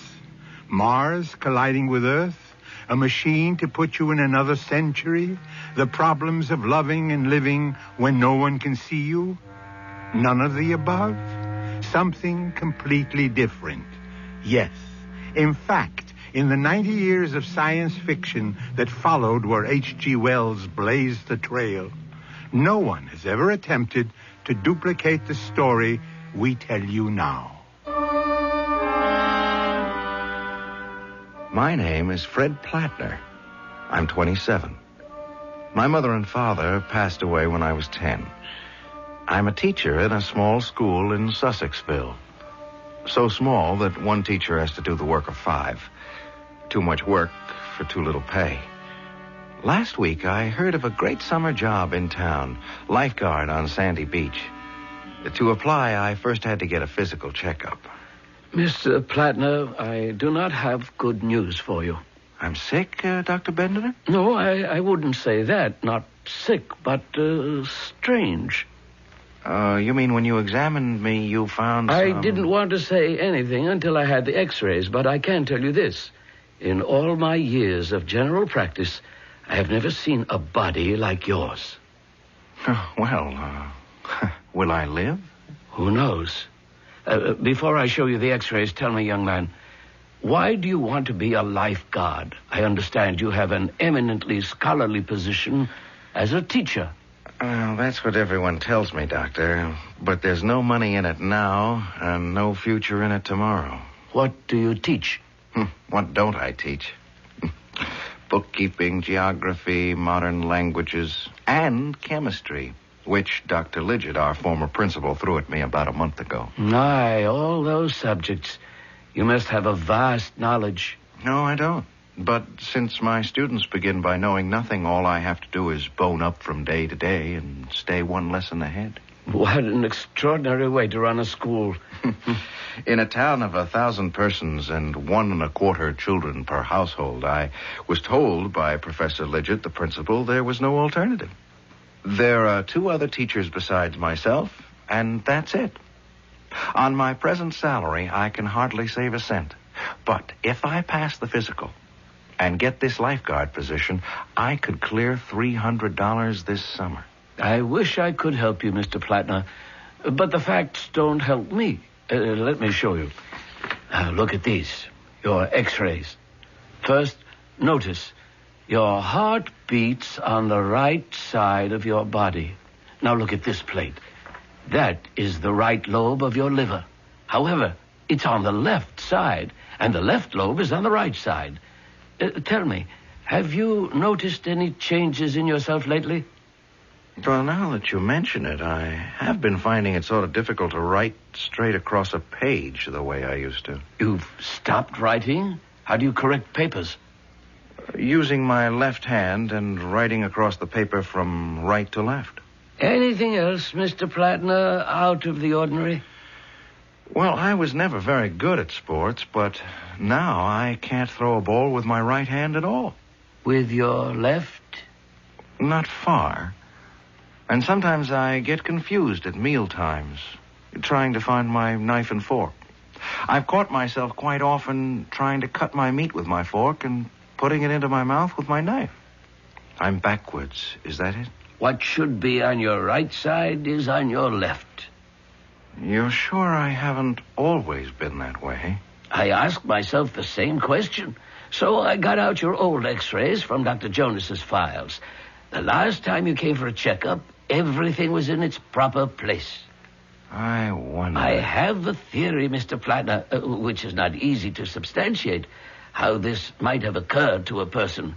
But my theory could hardly apply to you. It couldn't? There's a mathematical hypothesis that the only way a solid body can be changed is by taking that body clean out of space, as we know it, and inverting it. Oh, my gosh. Much further into space than any astronauts have ever gone, of course. Into the 4th dimension, in fact. But that is a theory, and you, Mr. Plattner, are a fact. Obviously, your internal exchange of left for right was not the result of any voyages into the 4th dimension. But they are. I mean, they could be. You have made such a trip? I have. I was hoping to keep it a secret. My dear young man, look, getting a job this summer as a lifeguard isn't that important. Oh, but I did. 2 weeks ago. I mean, I returned from wherever I was 2 weeks ago. Didn't you hear about my disappearing from the school? You see, that's where I must have been. In that fourth dimension. Mr. Plattner, you're not feeling chilly or flushed, are you? No, I'm fine. So you took a trip into space, did you? Well, I don't know where I was, but I certainly wasn't in Sussexville. Mr. Plattner, I imagine the tests have been a bit exhausting, so if you'll come into the next room, you just stretch out on this couch, close your eyes, and rest up a bit. But I'm not tired. For your own sake, I think lying down won't hurt. You know, when you speak of traveling to other dimensions, even if you can't be a lifeguard this summer, I'd hate you to lose your teaching job because they thought you've lost your mind. Of course, I couldn't really blame Dr. Bendiner for thinking somehow I'd become unscrewed. And as I laid down in his anteroom, those 9 days in nowhere came back to me. 9 days I'd never forget. It began on a Tuesday night after chemistry class. Why are you still here, Plattner? The bell rang. What are all these boys still doing here? They haven't all been kept in, have they? Professor Lidgett, Carson here found some green powder up in the old lime kiln. So I told the boys if they'd like to take part in some scientific research, stay after class, and we'll subject the green powder to some scientific tests. Proceed then, Plattner. I shall watch with interest. You don't mind if I stand beside you at the table here? No, not at all. Professor Lidgett, we're conducting this experiment to impress upon these boys, Jacoby, Goodman, O'Shea, and Carson, that curiosity is not something that should stop after one has left school. So, here is a medicine bottle containing green powder, courtesy of Billy Carson, and plugged with a masticated piece of newspaper. Plugged with what? A large spitball. First, we place a small amount of the green powder into a test tube. Now, we hold the tube under the tap and see what effect is caused by water. No effect. No change in the substance whatsoever. As you can see, the powder does not even dissolve. Now, we'll prepare a number of test tubes, filling them with a little of Carson's green powder, partially filling each, and then in turn we'll test the green powder against nitric acid, sulfuric acid, hydrochloric acid. Very disappointing. No results, no changes in the powder. The experiment has yielded us 0. Nix. Naught. Well, boys, those are the hazards of science. Why don't you set fire to some of the powder, Plattner? Light it? With a match? Or a Bunsen burner. Boys, our principal, Professor Lidgett, suggests a test by fire. Here we go. We knock a few grains from the bottle onto this slate on our lab table. Professor, would you oblige with a match? Oh, yes, happy to. It's smoking. The green powder is melting.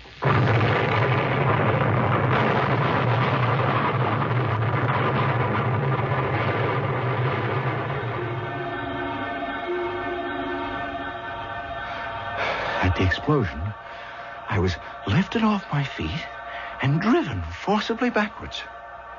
I wondered if I'd crashed through the wall or window of the chemistry lab. The next thing I knew, I was thrown to the ground. Plattner? Plattner, is that you? Professor Lidgett, are you hurt? Well, I don't think so. Me neither.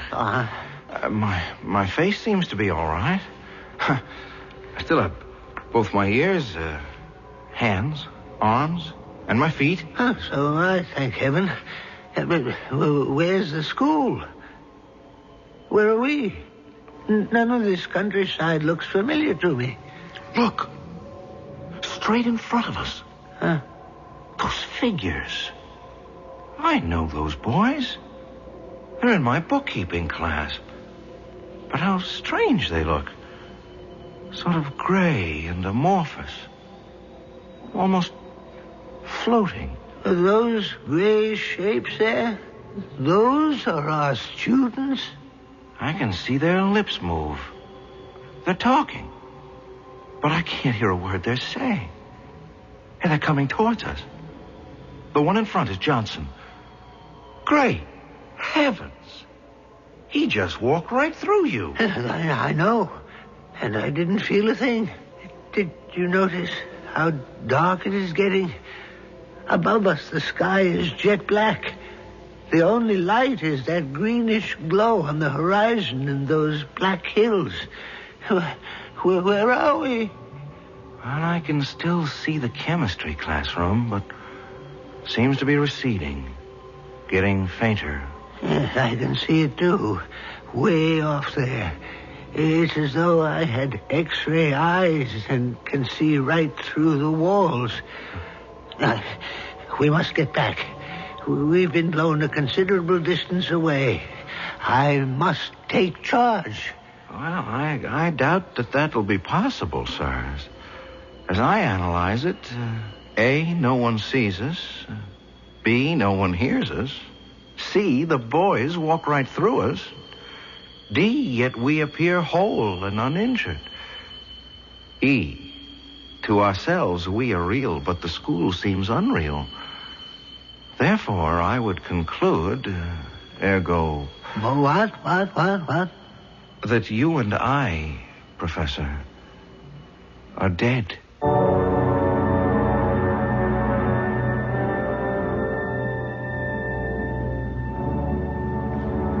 Well, now, have we just heard from the living, or should I say speaking dead? How's that for a first act curtain? The shape of things to come, things beyond have always intrigued men.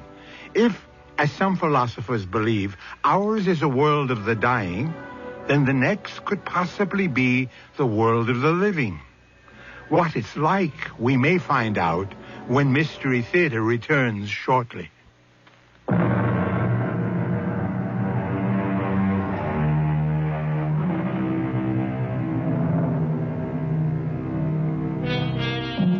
An overworked teacher in a small grammar school explodes himself and the principal into what?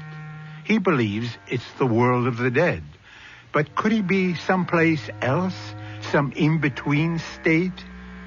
It's a land where everything is shades of gray and green. Remember, it was a green powder that caused all this. A fact that does not escape those left behind. Were you able to get any sense out of the boy, Dorothy? Well, Billy says it was a green powder he found, brought it to class, and his chemistry teacher blew himself up with it, and that he and the principal just plain disappeared, blown to bits, no trace of them, Jim. The doggone part of it is you think an explosion like that would make some kind of noise. Oh, it knocked out a wall, but none of the children were hurt. So Billy brought that green powder, huh?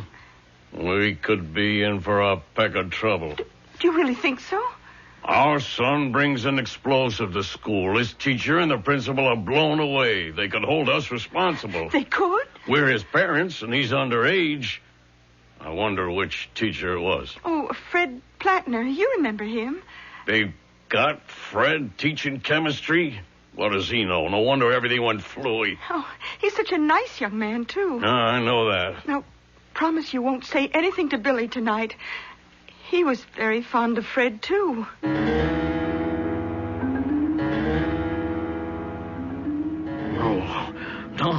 Don't, Fred. Please, don't. Jim, wake up.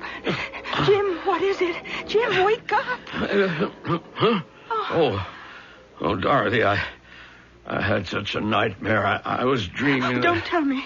Don't tell me. Why not? It was kind of crazy. I had a terrible dream, too, Jim. Fred Plattner.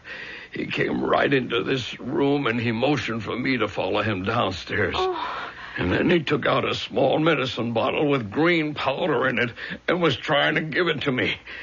And then suddenly, it was gone. I saw him, too. By the whole closet. I mean, in my dream. He was standing by Billy's bed, and he had that same bottle in his hand, and he was shaking his head. And then I woke up. Poor Fred.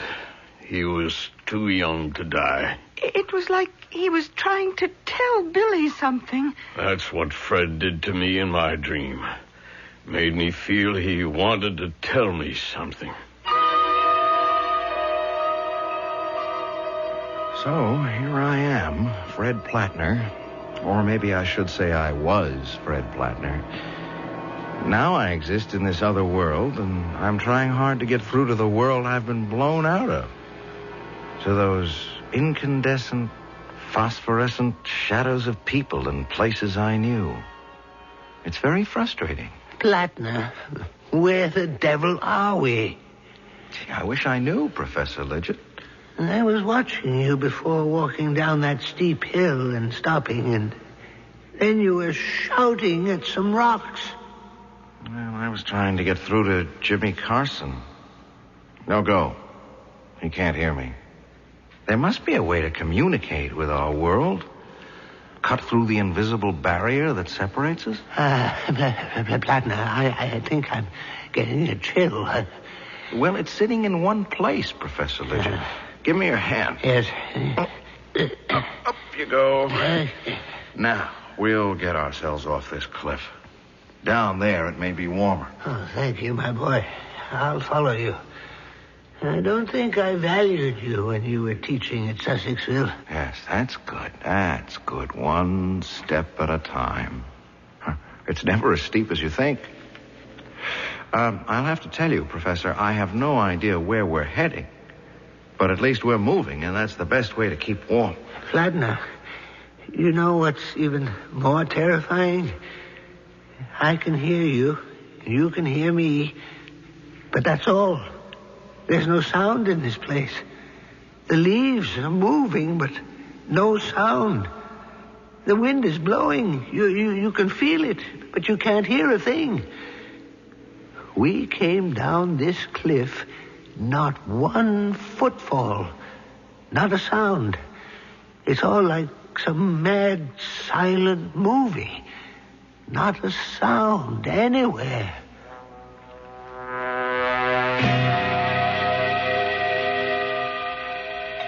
Jim, will you see who's at the door? I'm just clearing away the breakfast dishes. Billy was late getting off to school today. Honey, I've got to make tracks for work myself. Harry's been giving me the hairy eye lately, ever since that rumor went around town about Billy blowing up the school. All right. Hello, Sheriff. What can I do for you? Good morning, Jim. May I come in for a few minutes? Oh, sure. Is Billy home? Who? Billy, your son? Oh, yes. I mean, no. Billy's in school. He loves school. Wouldn't miss a day. Maybe it's just as well.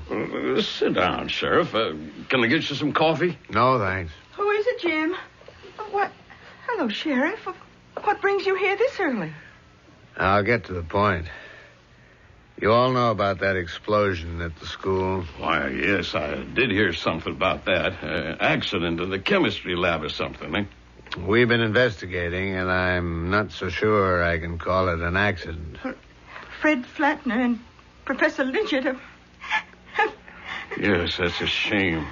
We've questioned every boy who was in or near that class, Jim, and they all say the same thing. Well, Billy didn't mean anything by it. Honestly, he didn't. Dorothy, shut up. I mean, dear, let the sheriff tell us what's on his mind. I intend to.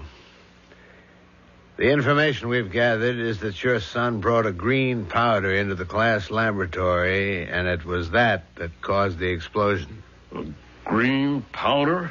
Well, where could Billy have found such a thing? He never said anything about it to us, did he, dear? Jim, I think we should tell the sheriff. Well, there's nothing to tell. You asked where your son could have gotten such a powder. 3 boys were with him when they all went to the lime kiln. He found it there and put it in a bottle. Oh, what 3 boys? Ted Jacoby, Matthew Goodman, and Tommy O'Shea. I know those kids. They'll say anything. You know how kids are. You're not going to believe the word of little kids, are you? Unfortunately, we have no adult witnesses. But as we piece the story together, this was no ordinary school experiment. Well, I don't see how you could hold my boy responsible for the mistakes of a teacher. So far as you know, then, Jim, this whole story about Billy and the green explosive is untrue? Absolutely. Is this Billy's school satchel? Yes, it is. Where did you find it? In the chemistry lab, under one of the seats. I'll be straightforward with both of you. We found traces of a green powder inside. So, if you don't mind, I'm going to have to ask you, Jim, to come along with me back to the station house. I can't go there now. I'm due at work. I'm afraid you haven't got any choice, Jim. But what have I got to do with it? The law says that since Billy is underage, you, his father, are responsible. I have to book you, Jim. Book me? On what charge? Accessory to murder.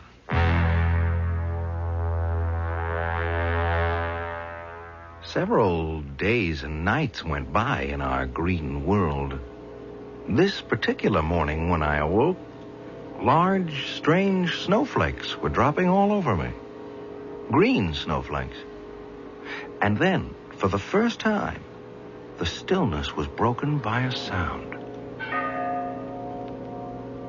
Plattner, you hear that? A bell. I think it comes from way down there in the gorge. Let's get down there.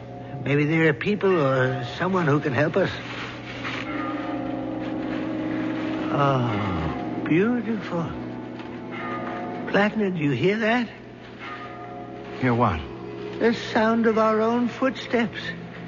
Things are starting to be a little bit more normal. And it's not so cold down here. Look at those gray craters. Will you look at that? I never. A great stone building. There's an entrance. Let's go on in. Wait a minute, Plattner. Isn't there something wrong about it? Something peculiar? Well, nothing more peculiar than finding any gray skyscraper in a green world. It doesn't have any windows. It's like being inside a huge tomb. There are some flickering lights way down there. An altar. Something's moving back there. Where? To the right of the altar. What looks like a torch burning a green flame. Oh, yes, I see what you mean. Now, follow along the walls where that strange writing runs around the side, all the way to the right. Snowflakes. Big as a balloon, moving up and down. Let's get closer and have a look. No, I think I'll stay back here. If I go forward, Professor, you'll be alone here. Oh. Those large things. They're heads, floating heads, with sort of tails hanging from each one like giant tadpoles in the air. They don't seem to have faces. Hey, one is turning around. It's got eyes. The others are turning now, too. They do have faces. Look at them now. They're floating away. Anyone here? Something just flew into my face. Something cold. It's one of them. Who are you? Who are you?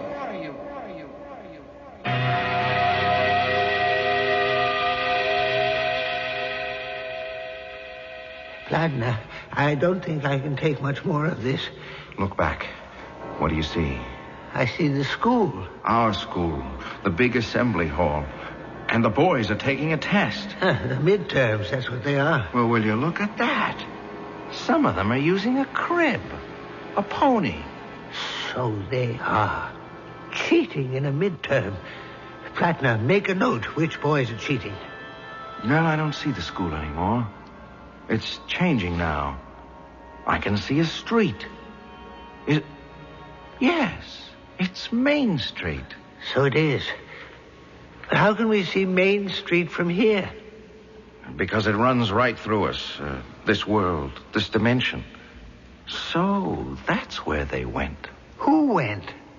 Those floating faces. They're hovering over the people walking on the street, see? Look, one or two following each person. Watching. Watching? Why are they there? They're watching the living. Plattner, where are you? I'm here. I just don't want to look anymore. Oh, what's the matter with you? You're crying. I know what those watchers of the living are doing. I know who they are. There are two of them above my head, aren't there? Yes. A man's face and a woman's face. I know them. I know who they are. The two faces over your head, you know them? It's my mother and father.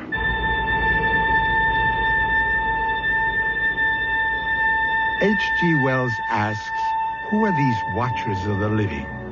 Why do they so passionately watch those they have left forever? Is it that when our life is over, and evil or good are no longer a choice, that we may still have to watch the consequences of what we began? If this is so, then certainly Fred Plattner and Professor Liggett have not died, but have invaded that dimension which hangs over all of us. Mystery Theater will continue shortly.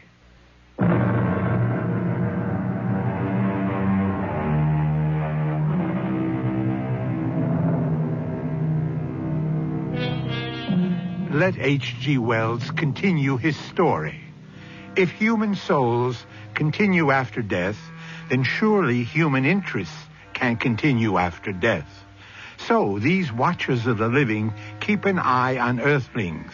Make note that this in-between land is green, the color of renewal, of continuation, of movement. Therefore, this island in space and time into which our two men have stepped could be a moving platform. But to where? How many days has it been, Plattner? No, how many times did I go to sleep and wake up? 6, 7, 8? I can't be sure. We have only you to blame for this. I seem to remember that it was you, Professor, who said, why don't you set a match to the powder? Why do these infernal things have to hang around us? What have I done to them? Well, go on, get away from me. Go away. Do you hear me? I don't see how you stand these floating heads always following us, bumping us like balloons with faces. I am trying to be calm and not let myself go, and you must do the same, Professor. I could just as easily lose my nerve, but how would that help me? Listen. They've stopped. You're in a different spot than I am, Plattner. Your mother and father are watchers. I hope you never see your parents as I'm seeing mine. Not being able to speak to them and be understood. Not knowing whether they are real or shadows. No, I absolutely refuse to be fingerprinted, and that's final.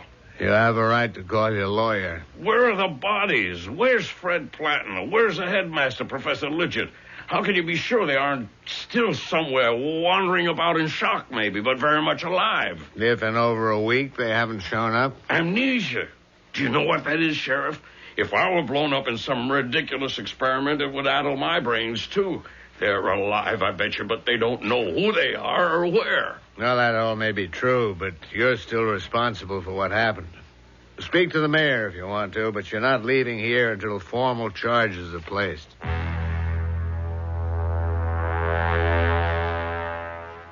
It had all changed between Professor Lidgett and myself.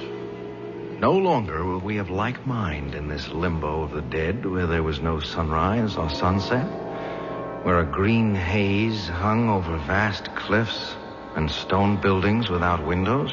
We were enemies, and that didn't help.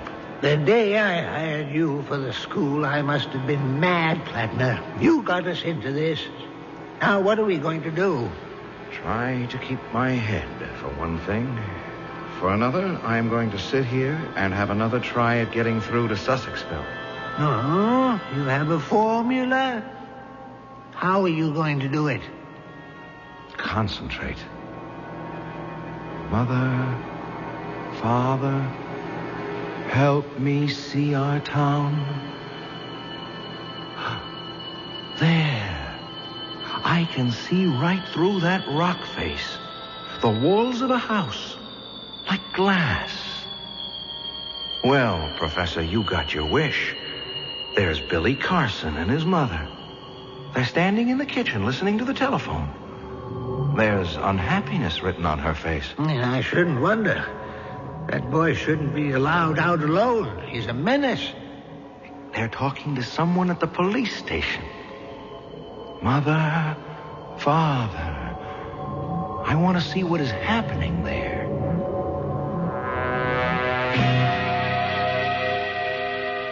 Dorothy, honey, don't cry. They won't let me go home right now. I've called our lawyer. He's in court, but he'll get over here as soon as he can. Now, you just tell Billy what trouble he's caused. I don't know when I'll get home. I'll get there when I get there. That's all I know. This way, Mrs. Vandermill. I don't know what possibly could have come over that salesgirl. I mean, to actually accuse me. Now, Mrs. Vandermill, there's nothing I can do. Maybe something did happen to fall off the perfume counter into my purse, but heavens, to say I was shoplifting. Me, Helena Vandermill, why, I own half this town. Why would I ever steal anything? They did find some merchandise in your handbag. Who is that man sitting over there? He's in our custody. He's waiting for his attorney. Now, Mrs. Vandermill, if you'll kindly pay the fine, all the formalities will be taken care of. Oh, Sheriff, you are the most understanding public servant in this town. The fine, Mrs. Vandermill? Oh, yes, of course. Now, how much will it be this time? I'd say $50 would cover it. $50 it is. Here you are. All I have with me is 20, so here are 3, and do keep the change. Thank you, Mrs. Vandermill. Yes, I'll be more careful next time and keep my bag closed. Who was that? The richest old gal in town, but I have to haul her in at least once a week. She can't help shoplifting. Oh, why didn't you arrest her? Oh, I couldn't do that. Oh, why did you slip her fine in your pocket? I keep it safe there. Understand? Yeah, I'm beginning to. And how much would a little understanding cost me? Mr. Carson, Jim, I knew you'd understand the way we do business around here. I'm sorry I was a little slow. Let me see what I have in my wallet. The crookedness in our town. I had no idea. Starting with boys cheating on their exams, all the way to the police taking bribes. Lidgett and I had stopped talking. I was too tired one evening to keep my eyes open, and before I knew it, I was asleep. Plattner, get up. Huh? What's the matter? Get up. Oh, yes, certainly. Professor, what are you holding that rock in your hand for? I'm not staying here any longer. Well, how do you propose to leave? You're going to lead me back to the exact spot where we entered this other world. Oh, I don't know that I remember it. You'd better, if you don't want your head bashed in. Professor Lidgett, I understand the strain you feel, but what good will it do you to hurt me? I don't care anymore. I've got to leave here. All right. Let's start up this path and See if I can find the place.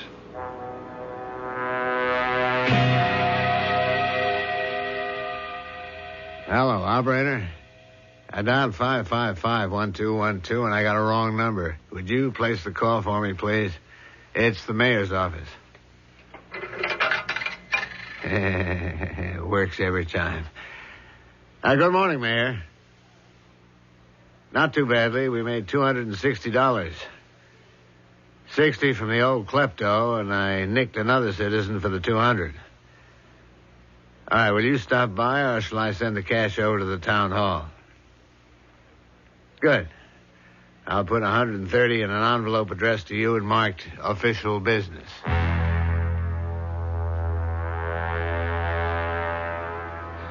That little scene at conniving didn't escape me either. It made me wonder, did I really wish to return to the life I had grown up with? We climbed and finally reached a plateau which I thought looked familiar. Is this where we first landed? Are you sure? I'm as sure as I can be. You know, Professor, that world of ours, it's not what it's cracked up to be.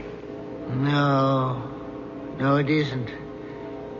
But it's the only game in town. And people aren't what they think they are. Plattner, you're still carrying that glass bottle with some green powder.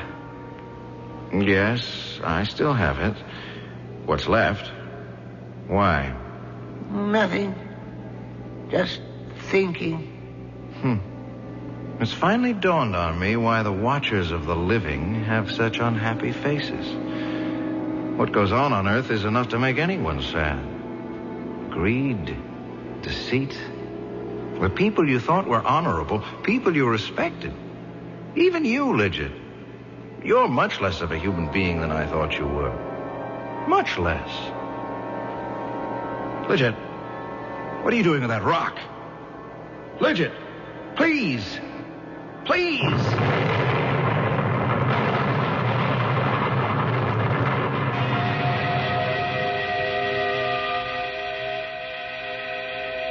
I came to on Earth, lying sprawled out in the schoolyard, covered in scratches and bruises. I was alone. Professor Lidget didn't get back to Earth with me. I remembered running away from the professor, and then I tripped and fell. Yes, the powder must have exploded on impact, and here I was. It was getting dark in Dr. Bendener's office, and I remembered I'd come to see him for a physical. Feeling any better, Mr. Plattner? Yes, I am. I'm fine now, Doctor. Had a little sleep? Oh, not exactly. Just thinking about how my insides got all reversed. Nothing's malfunctioning, you understand, just exchanged. Are you up to getting yourself home? Now, Dr. Bendener, I've decided I don't want to be a lifeguard after all. I'm just not the swimming kind. I didn't know there was any other kind. Oh, there are lots of ways lives can be guarded. I'd like to think about that. Think about what, Mr. Plattner?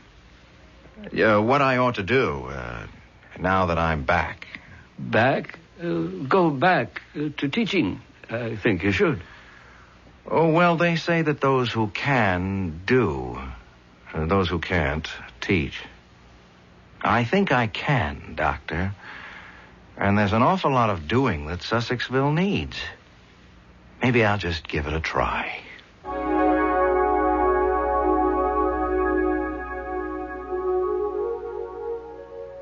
I'll be back shortly with a final thought.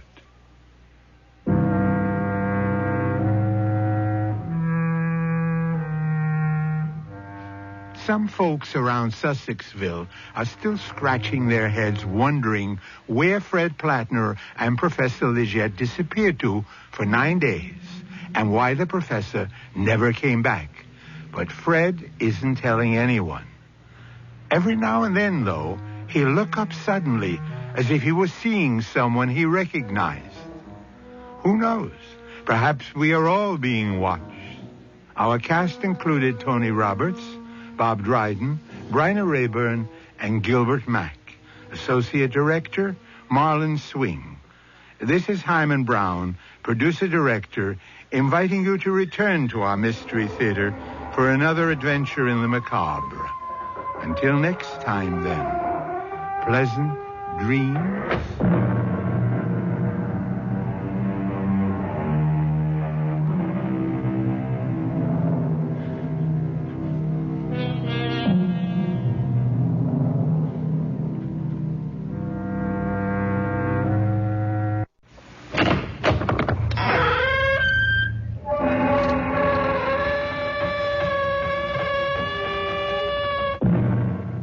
Come in. Welcome. Welcome to Mystery Theater. I am Hyman Brown. The poet tells us, at the door of life, at the gate of birth, there are worse things waiting for man than death. And well may we ask the poet, what are those worse things? After all, what could be more tragic than to die? And the answer, perhaps, it is more tragic not to die when your time has come and your life is over.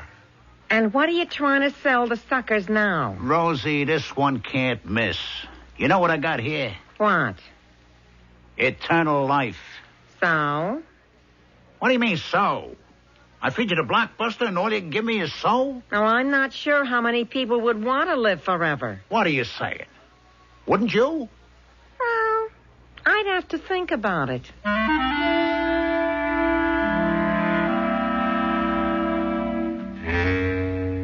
Our mystery drama, All the Time in the World, was written especially for the Mystery Theater by Sam Dan and stars Ralph Bell. I'll be back shortly with Act One.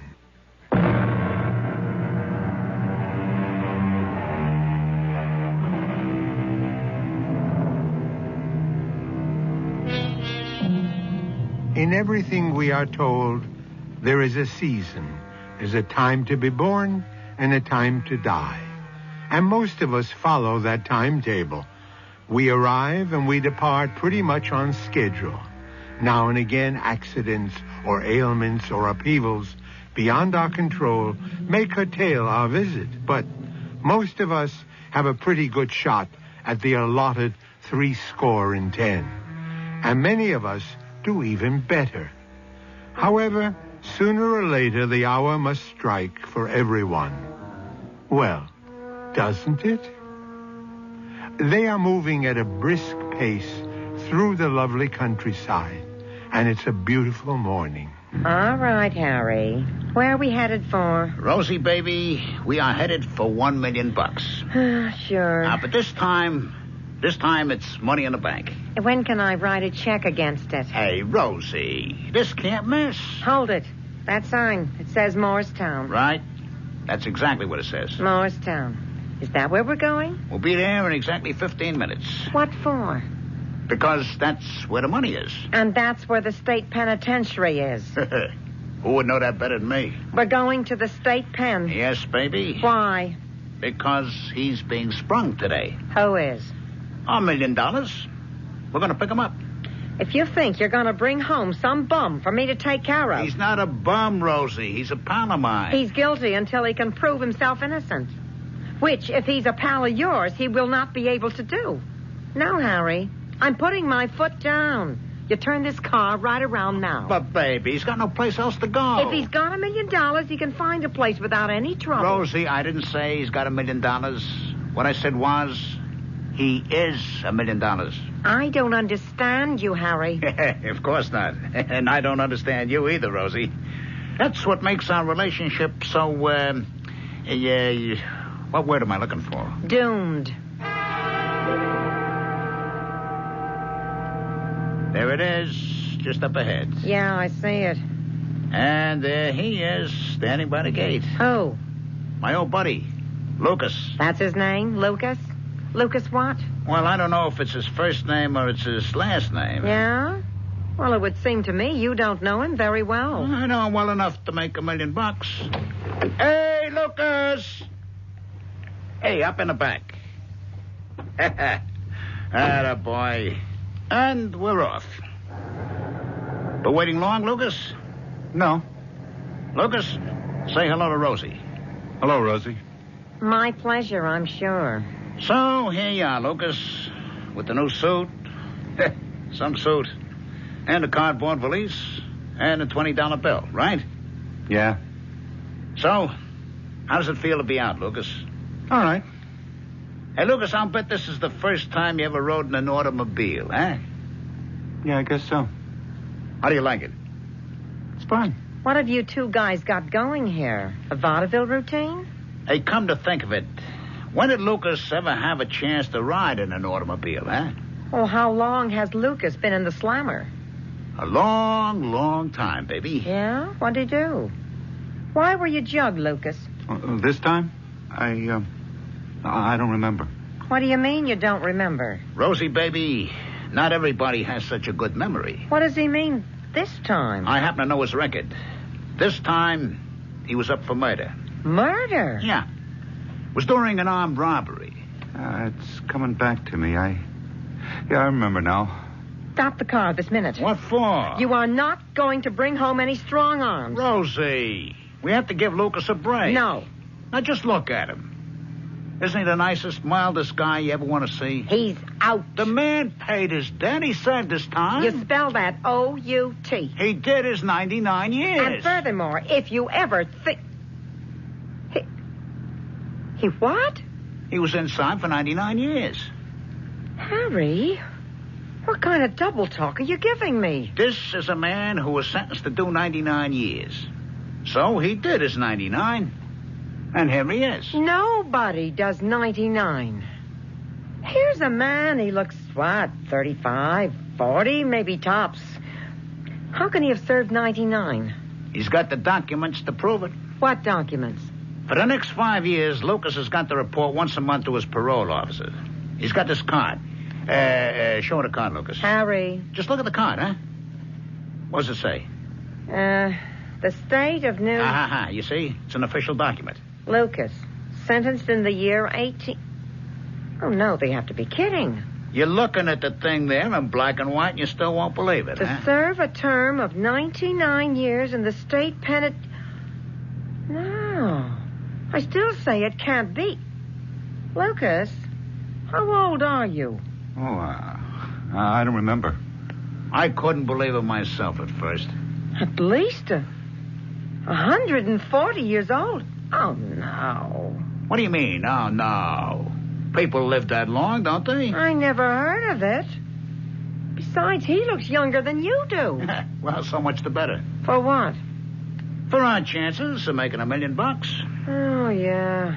How many times have we had this talk before? But this time there's a difference. Yeah? What is it? Lucas. All right, Mr. Lucas, you may put your shirt on. Well, Doc, what's the verdict? Verdict? How old would you say Lucas is? How old? I'd say he has the heart, the lungs, the arteries, all the vital signs of a man in his 30s. His 30s, eh? Say his late 30s. Thank you, Doc. Would you make a statement to that effect? I have subjected Mr. Lucas to a complete physical examination and find him to be in excellent condition. I would state that his health is above average for a man 40 years of age. This is the old ball game, Rosie. Yeah, well, all I know is this has cost us $75. And there has also been a substantial increase in the grocery bill since Lucas showed up. Rosie, you got to spend money to make money. Okay, we're spending it. When do we start making it? Tonight. What happens tonight? We go on TV. Who goes on TV? Me and Lucas. What for? Honey, how do you make money? It beats me. And if you want the truth, it also beats you. You advertise. That's right, Rosie. You got to advertise. You know why? Oh, what am I getting into here? This little poem I picked up. The codfish lays 1,000 eggs. The homely hen lays 1. But the codfish never cackles to tell you what she's done. And so we scorn the codfish, while the homely hen we prize. which only goes to show you that it pays to advertise. Oh. And what are you going to advertise? And where are you going to get the money to do it? I'll answer the second question first. It's free. What's free? Tonight, you're going to see Lucas on the tube doing a guest shot. Who'd want Lucas for a guest shot? Bonnie Quackenbush, that's who. Oh, it figures. With all the other fruits and nuts. And what is Lucas going to advertise? Lucas is going to advertise that one commodity for which every single person in the world would give everything he owns. And what is that? Eternal life. Eternal life. Oh. What's with the O? Here I feed you the blockbuster and all you can give me is O? Eternal life. I'm not sure how many people would really want to live forever. What are you saying? There's enough suckers out there to add up to $1 million.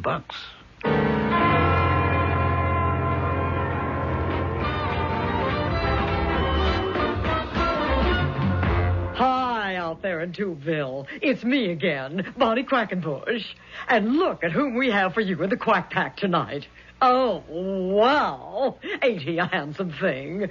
But remember, girls, Bonnie saw him first. And his name is Lucas. I'll say hello to the pack, Lucas. Hello. Sexy, right? Well, here's what's been happening. When the studio pack came in, we asked each and every one to write down how old they thought Lucas is. And I got all the answers right here. And they say 35, 36, 37. Oh, that's how they've been running, 35-ish. Now, all of you, take a good look at Luke and give us your guess. A little speculation music, please.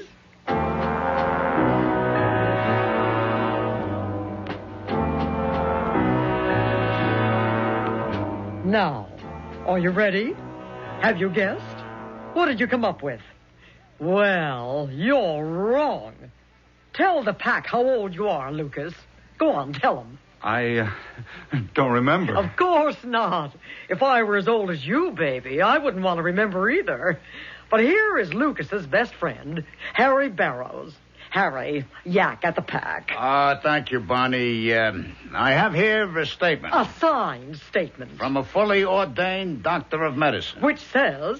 Lucas has the body... the physical equipment... of a man in his late 30s. Go on, Harry. Give us the zinger. If you consult the records of the state penitentiary up at Morristown, you will learn that Lucas has just been discharged from prison. Oh, we certainly hope that Lucas has learned his lesson, don't we? Yes, Bonnie. He certainly did, because he had a long time to think about it. So long that he'd even forgotten what he'd actually done. And how long a time was it, Harry? 99 years. You are saying, then, that exactly 99 years ago, Lucas here was flung into the Bastille. You could look it up.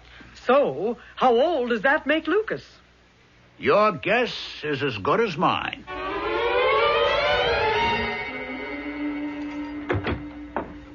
Hey, Rosie. Oh, where have you two clowns been? Did you see the show? You know it's 3 o'clock in the morning. We were hiding out. What for? You saw the show. You saw how everybody went crazy. Harry, what is it I told you. Suddenly the place was invaded by reporters in the paper, the radio, TV, the whole media. All right, start the pack. What for? We have to leave. Why? Sooner or later, they have to find out where I live. Well, isn't that what you wanted? Nah. We have to get away. Harry, did you do something wrong? All we did tonight was hook the fish. Now we have to be very careful how we reel them in. Oh, no. I've heard this one before. Rosie, honey, you have to have faith in me. I know what I'm doing. What are you doing? What are all these moves, this strategy? Honey, we have to go away so that you can mix up a batch of the elixir. The elixir? What elixir? The elixir of eternal life. What do I know about mixing up an elixir of eternal life? Rosie, for a girl as smart as you are, there's nothing to it. Nothing to it at all. The elixir of eternal life. Slowly but surely, the outlines of Harry's master plan seems to emerge from the mist. The elixir of eternal life. How would you like to be able to walk into the corner drugstore, point to the shelf, and say, "I'll have a bottle of that"? The time may be nearer than you think, and then again, it may not. It depends on what happens shortly in Act 2.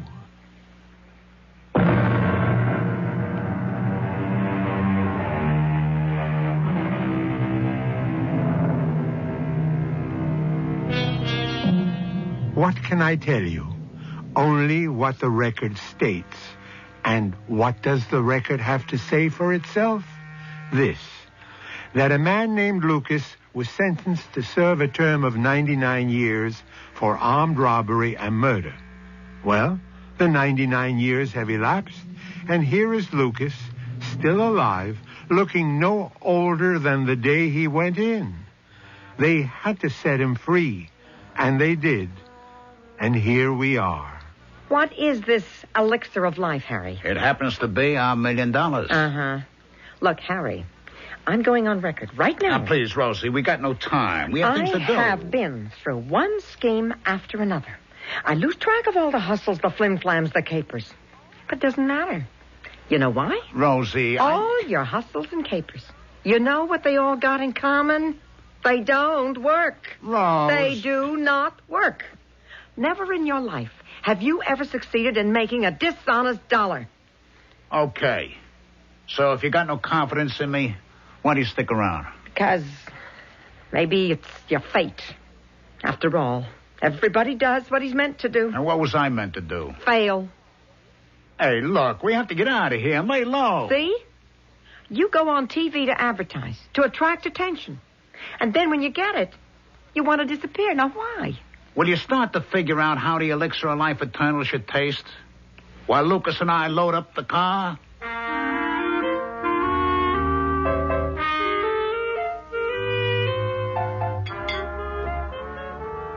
So, what do you think? Maybe it's too sweet. Oh. Now, I'll put in half as much sugar. You know what it needs? Maybe it should taste more mysterious. Mysterious. So I'll put in some pepper. All right, but come on, we gotta hurry. Why? Because you have to strike while the iron is hot. That's also a very good time to get burned. The elixir of eternal life or of life eternal? Which sounds better? Taste it now.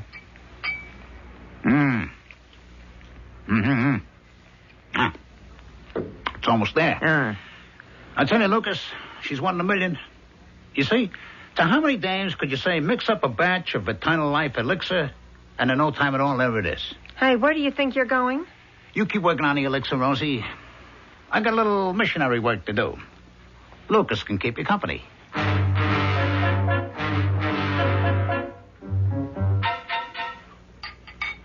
So, taste this one, Lucas. Oh, no, huh? No big hit either, huh? Well, let me see. I think I'll put in some honey, some garlic. What else have I got in here? How about some vinegar? Yeah, I'll just put in a little bit of everything. Why don't we just run this through the blender? Froth it up a little bit, huh? Yeah, so. Well, now, how do we see how our little witch's brew is doing here? What do you say, Lucas? How about a little taste? What do you think, huh? Ugh. Pasca. I beg your pardon? You don't have to make such a horrible face. Pasca. Pasca, huh? What's that supposed to mean? Hey, wait a second. If it tastes so awful, how come you're drinking the rest of it? Some more? More? Did you see your face while you were pouring it down? Oh, it's good for you. Good for you? Yeah. I remember. The master would make us drink it whenever we were sick. Uh-oh. What is commencing to start here, Lucas? What's with the master bit? Taste. Oh, I remember the taste. Yeah, it brings everything back. Yesterday, everything was so dark. I couldn't see back into it. It was so long ago, but now, the taste, it's like a knife. It cuts through. You know what I'm saying? No, Lucas, I don't. Pasca, It was brought into the house of the master by a Greek slave. He called it a posset. Sure, yeah. Hey, Lucas, why don't you lie down and take a little nap, huh?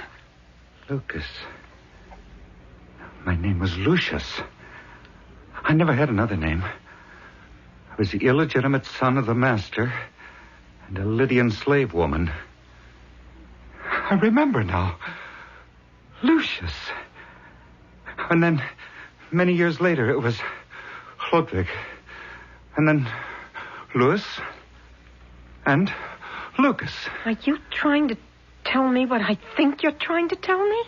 Oh, I've lived so long. At times when I'm so tired and I can't remember, but the taste, it brought me back. I'm Lucius. Yeah, sure. I was born in Rome. Italy. No, Rome. It was all Rome. Uh-huh. Mm-hmm. Lucius, when was this? I don't know. What year? Year. I don't remember. Maybe I never knew. How could you not know? Well, people like me, we didn't know anything. We're just lucky to be alive.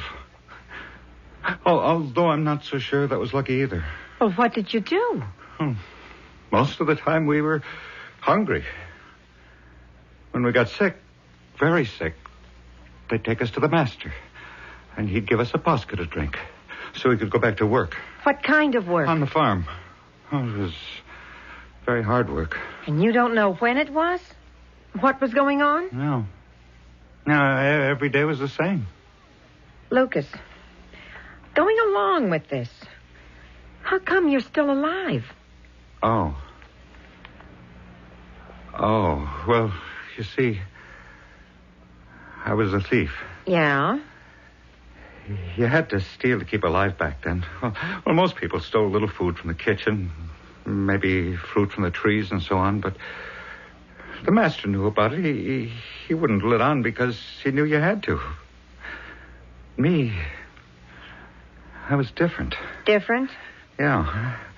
I didn't steal just because I was hungry. No? I stole because I'm a thief. Like I can't help myself. Come on, Lucas. You don't expect me to believe that. No, it's true. It's in the blood. Like one man can play music, one man can paint pictures, and I have to steal. All right. But that still doesn't answer the question. How come you're alive after all this time? Because Apollo said so. Apollo? He was one of the gods. Oh, I'm afraid you're only getting yourself in deeper. No, there was a temple of Apollo on the master's estate. I see, and there was this gold mask of Apollo on the altar. So I thought I'd steal it. I'd be able to raise enough money to go somewhere else, start a new life. You sound like a dear friend of mine. But I got caught. How did I know? I'd always get caught. It figures. The penalty for stealing from the temple of a god was usually death by torture. Please, Lucas, no horrible details. But the master said, he has offended the god. Let the god decide his punishment. So they loaded me down with chains. I could hardly move. Set me in front of the altar of Apollo. Yeah, it was midnight. Oh, and there was a terrible storm. I can hear the thunder. Listen. To what? The thunder. Terrible thunder. And the lightning. Oh, it was flashing all around me. Lucas, are you okay? And the voice. The voice of the god. Listen. You hear it? You hear it? The voice of Apollo. Lucius, thief and slave. Don't you hear it? No, I don't hear nothing. It's a voice that seems to enter inside your head. It flows throughout your whole entire body. Lucius, thief and slave, you have defiled my temple. Voice kept speaking inside me. Now just take it easy, Lucas. Lucius, villain and slave, scoundrel and thief. Please. It's all right, Lucas. You expect the god Apollo to sentence you to a horrible death? But any death would be a release and a reward. I sentence you instead to a horrible life. The life of a thief. The life you have always lived. The only life you know. You shall live such a life forever. You shall be a thief under the rule of all the nations to come. You will live many lives in countries yet to be discovered. But all you shall know of them is the insides of the prisons. Forever.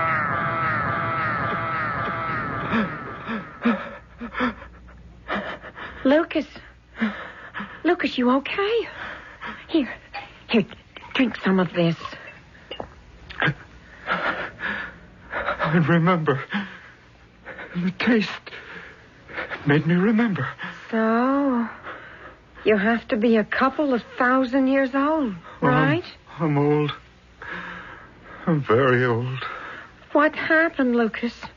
Didn't you ever catch on? Couldn't you see there's no percentage to it?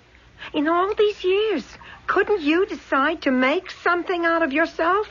How? How long does a guy have to be a sucker? I was born poor, ignorant, a slave. I never had a chance to learn anything. All I knew how to do was steal. And you didn't know how to do that too good either. But it's my trade. I don't want to do anything else. Look, the last time I was in prison, it was for 99 years. Now, I'm free. I know I'll have to steal again. Now, Lucas. Yeah. When Harry brought us here to this place, I noticed a store down the road. I know, soon, very soon, I'm going to break in there. Lucas, you mustn't. I can't help it. With your luck, you have to get caught. It isn't luck. It's fate.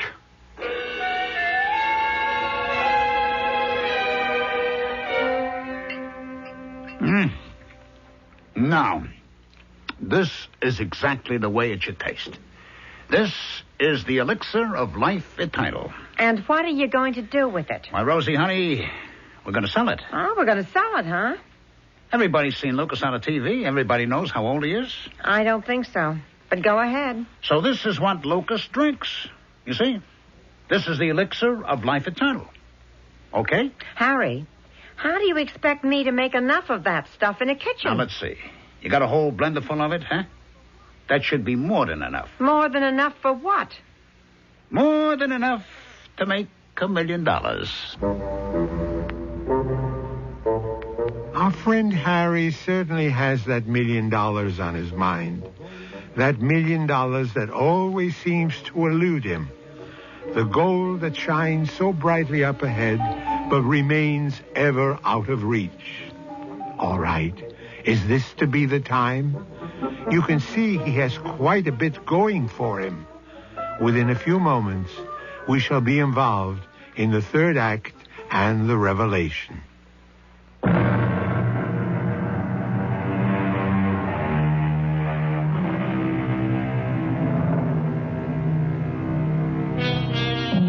Gentlemen rankers out on a spree, damned from here to eternity.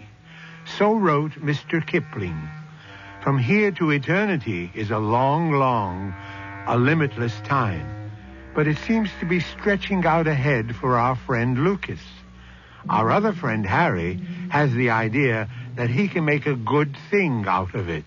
You mean just this pitcherful of this elixir of life eternal will be enough to make $1 million? You heard me. How? Tell me, Rosie, how would you promote this? I would do it the common sense way. Which is?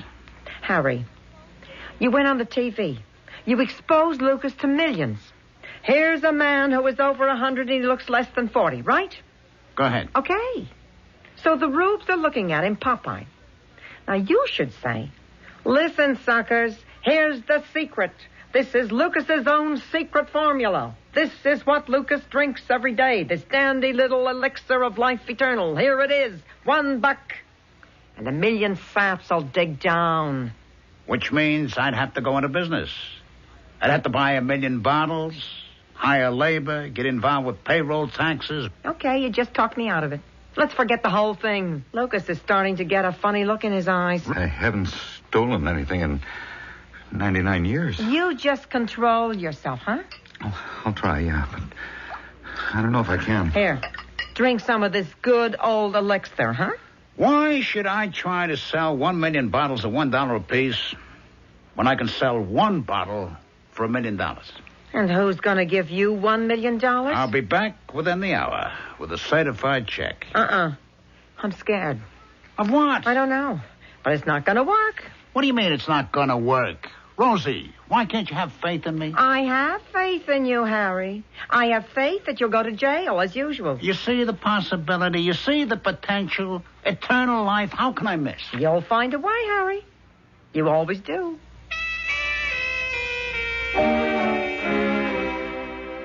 Well, Mr. Bowles, what is this offer of a lifetime? Mr. Mammon, you've heard of Lucas?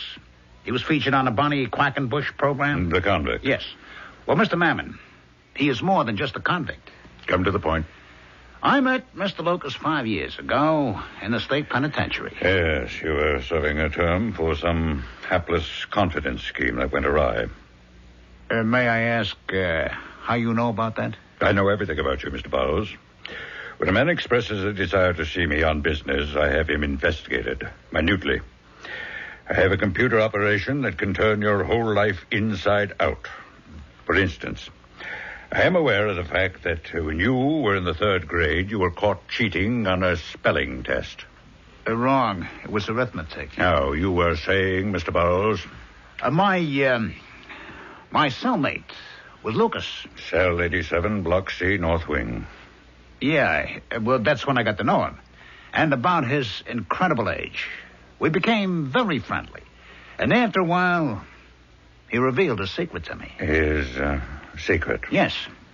It consists of a beverage. Continue. He drinks it every day. And you wish to sell me this beverage? Yes. For $1 million? How did you know? Because that is exactly what I should do if I were in your place. Well, do you want to live forever? Or let us say, indefinitely?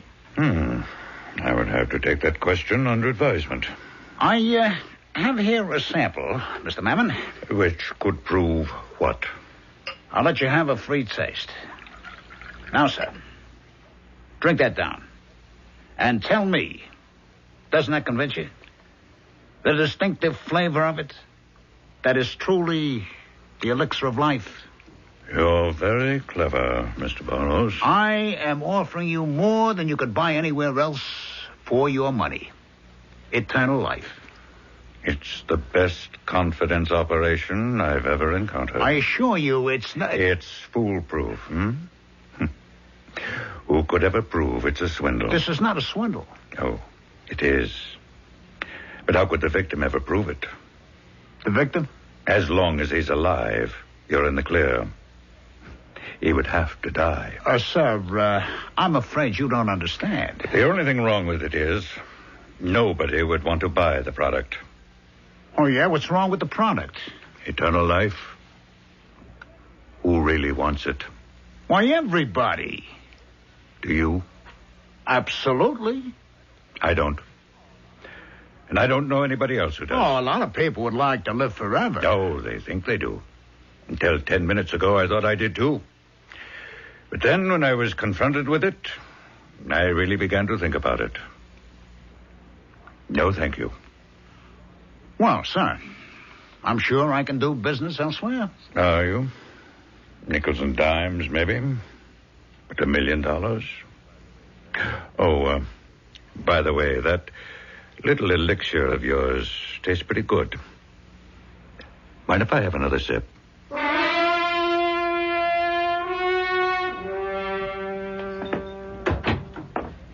Where's the $1 million? Well, Rosie, Do you have it in one big bill or a lot of little ones? we're having temporary difficulties. Yeah. And it looks like they might become permanent. Oh, come on. What are you saying? It's been on the news about Lucas. What about Lucas? They're saying he's a phony. Who is? Everybody. Your friend Bonnie Quackenbush should be on right now. Turn it on. Listen. How could it be a phony? I saw Lucas's records. Yeah, well, go figure. Turn on the set. Has the pack ever been taking flack? About what? About Lucas. Seems it's a hoax, folks. Yes, indeed. The show caused so much chatter that we decided to investigate the records at State Pen. Well, it seems that they goofed somehow. A man named Lucas was sent up 99 years ago, but he died. I don't know if they buried somebody else or what, but his records got confused, and the man you saw on this show last week wound up with them. Maybe it'll never get straightened out, but one thing for sure, nobody could be 140 years old and not look it. I guess you've heard enough. I don't understand it. Eternal life. I thought people would beat down the door to get it. It sounded foolproof to me. It was. Only thing wrong with it was you. Me? Yes, Harry, you. It had to fail because you're fated not to be successful as a con artist. It doesn't matter what the hustle is. Now, what kind of talk is that? Fated. It's your destiny. Destiny. So the story about Lucas just killed it, that's all. But I should have been home free before it broke. What do you mean before it broke? Were you expecting it to break? Well, sure, weren't you? What do you mean, wasn't I? You knew it had to be some kind of swindle. You didn't actually believe Lucas could be 140 years or so old. How could a man that age look and act so young? He's not 140 years old. That is definite. Well, that's what I just told you. His real age would be closer to, about 2,200. Hey, Rosie, is this you talking? Those are the facts, Harry. He told me. He told you what? He was born a slave in ancient Rome. That's what Lucas told you? Yeah, he remembered. And he was a thief. And because he tried to steal something from an ancient god named Apollo, he was condemned to live forever. So? Why was that a bad deal? As a thief. As a 2-bit coffee and cakes thief. Always in and out of jail. This is what he told you, huh? Yeah. And you believe him? Yes, Harry, I believe him. Where is he? Where's Lucas? Last I saw of him, he was in the other room having a nap. Let's get to the bottom of this. Lucas? Hey, Lucas! Hey, wake up, Lucas. He's not here. Where would he go? It's nighttime. Harry, I'm scared. Why? He said he hadn't pulled a robbery in 99 years, and he just felt... Well, he felt he couldn't sit still anymore. Well, where would he go? He said something about the store down the road, and how some night he'd just have to break in there. I gotta stop him. Harry, it may be too late. He doesn't have a chance. Old Dobkins, a storekeeper's a deputy sheriff. He sits up all night with a shotgun. Maybe Lucas didn't get there yet, huh? I'll take the car. I'm going with you. No. Harry! One of us has to stay out of jail.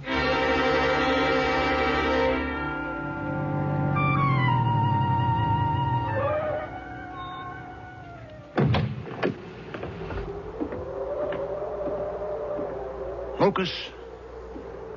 Hey, Lucas? It's open. And the door's open. Lucas? Is that you, Harry? Hey, Lucas, what are you doing in here? What do you think I'm doing? Are you crazy? Let's get out of here. And let me see if I can find the cash. Hey, Lucas, you're crazy. This is break and entry. And what's the steal here? You can do 5 to 10 for it. What's 10 years? Let's get out of here, will you? Yeah, just a second. Stay where you are in the name of the law. Let's beat it. Halt! Into the car, Lucas. Into the car. Hurry up. Halt in the name of the law.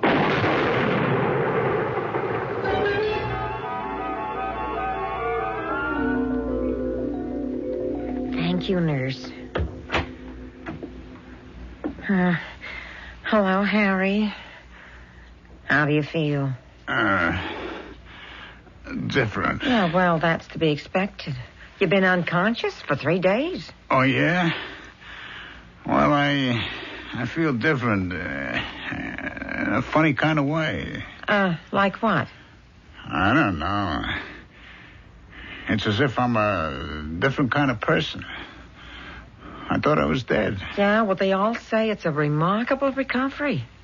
Some even believe it's a miracle. It happened right after the transfusion. What transfusion? Well, you needed blood. So it happened that Lucas was your exact type. I tried to stop the transfusion. You did? Why? Well, you know why, Harry. You're going to be just like Lucas now. But of course, I couldn't explain that, so they went ahead. What do you mean? I'm going to be just like Lucas? You're going to live forever. Just like him. Rosie, you can't believe that. I can, and I do. I don't want to live forever. I'm sorry, Harry. Wait. Spend forever going to jail for confidence schemes that don't come off? You could try to become another person, Harry. Yeah, but I can't. I can't any more than Lucas can. Well, at least you'll be company for each other. You won't be alone. Hey, Rosie, this thing, if it's true... You know it's true. It has to be true. Rosie, come with me. Where? Into, well, I guess into forever? Into life eternal? No, Harry. No. It's not for me. Oh, Rosie, don't you love me? Oh, I do, Harry. But just for one lifetime. And you're going to spend a lot of this one in jail for that attempted robbery. Rosie. Besides, a gentleman called on me the other night. Mr. Ambrose J. Mammon. I believe you know him. Mammon? He's just crazy about this drink I put together. Well, that was my elixir of life eternal. Except we're going to call it Posca. It makes a wonderful tonic, Harry. If you don't believe me, ask Lucas. Rosie, you can't leave me. Harry, you're the one who's going to leave me. I could never find anybody like you. Never. Oh, I don't know. You're going to have plenty of time, Harry, to look. You'll have all the time in the world.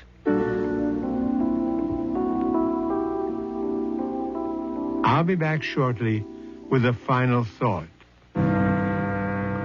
If only I had it to do over again. So many of us say that with such heartfelt sincerity, and the implication is that we would do it better and that we would be wiser. But the truth is, we would make the same mistakes. Doesn't history keep repeating itself? Our cast included Ralph Bell, Joan Shea, and Ray Owens. Associate Director, Marlon Swing. This is Hyman Brown, Producer-Director, inviting you to return to our Mystery Theater for another adventure in the macabre. Until next time, then, pleasant dreams.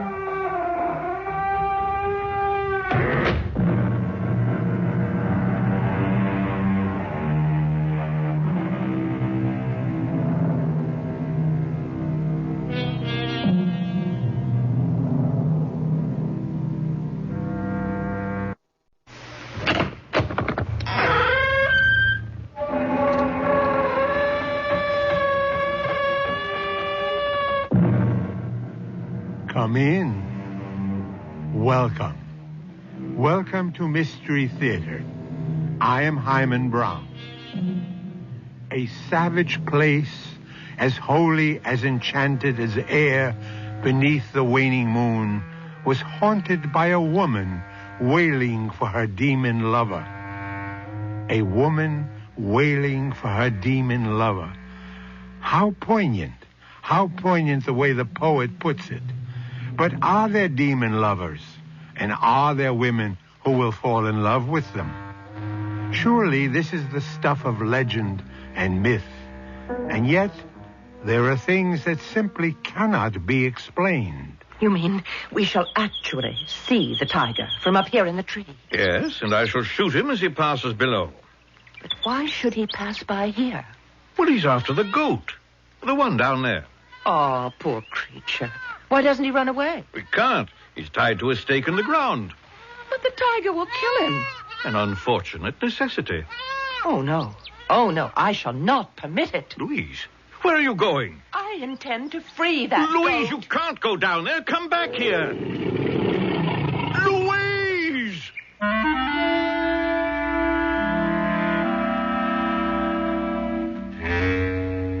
Our mystery drama, The Love God, was written especially for the Mystery Theater by Sam Dan and stars Marion Seldes and Court Benson. I shall be back shortly with Act One.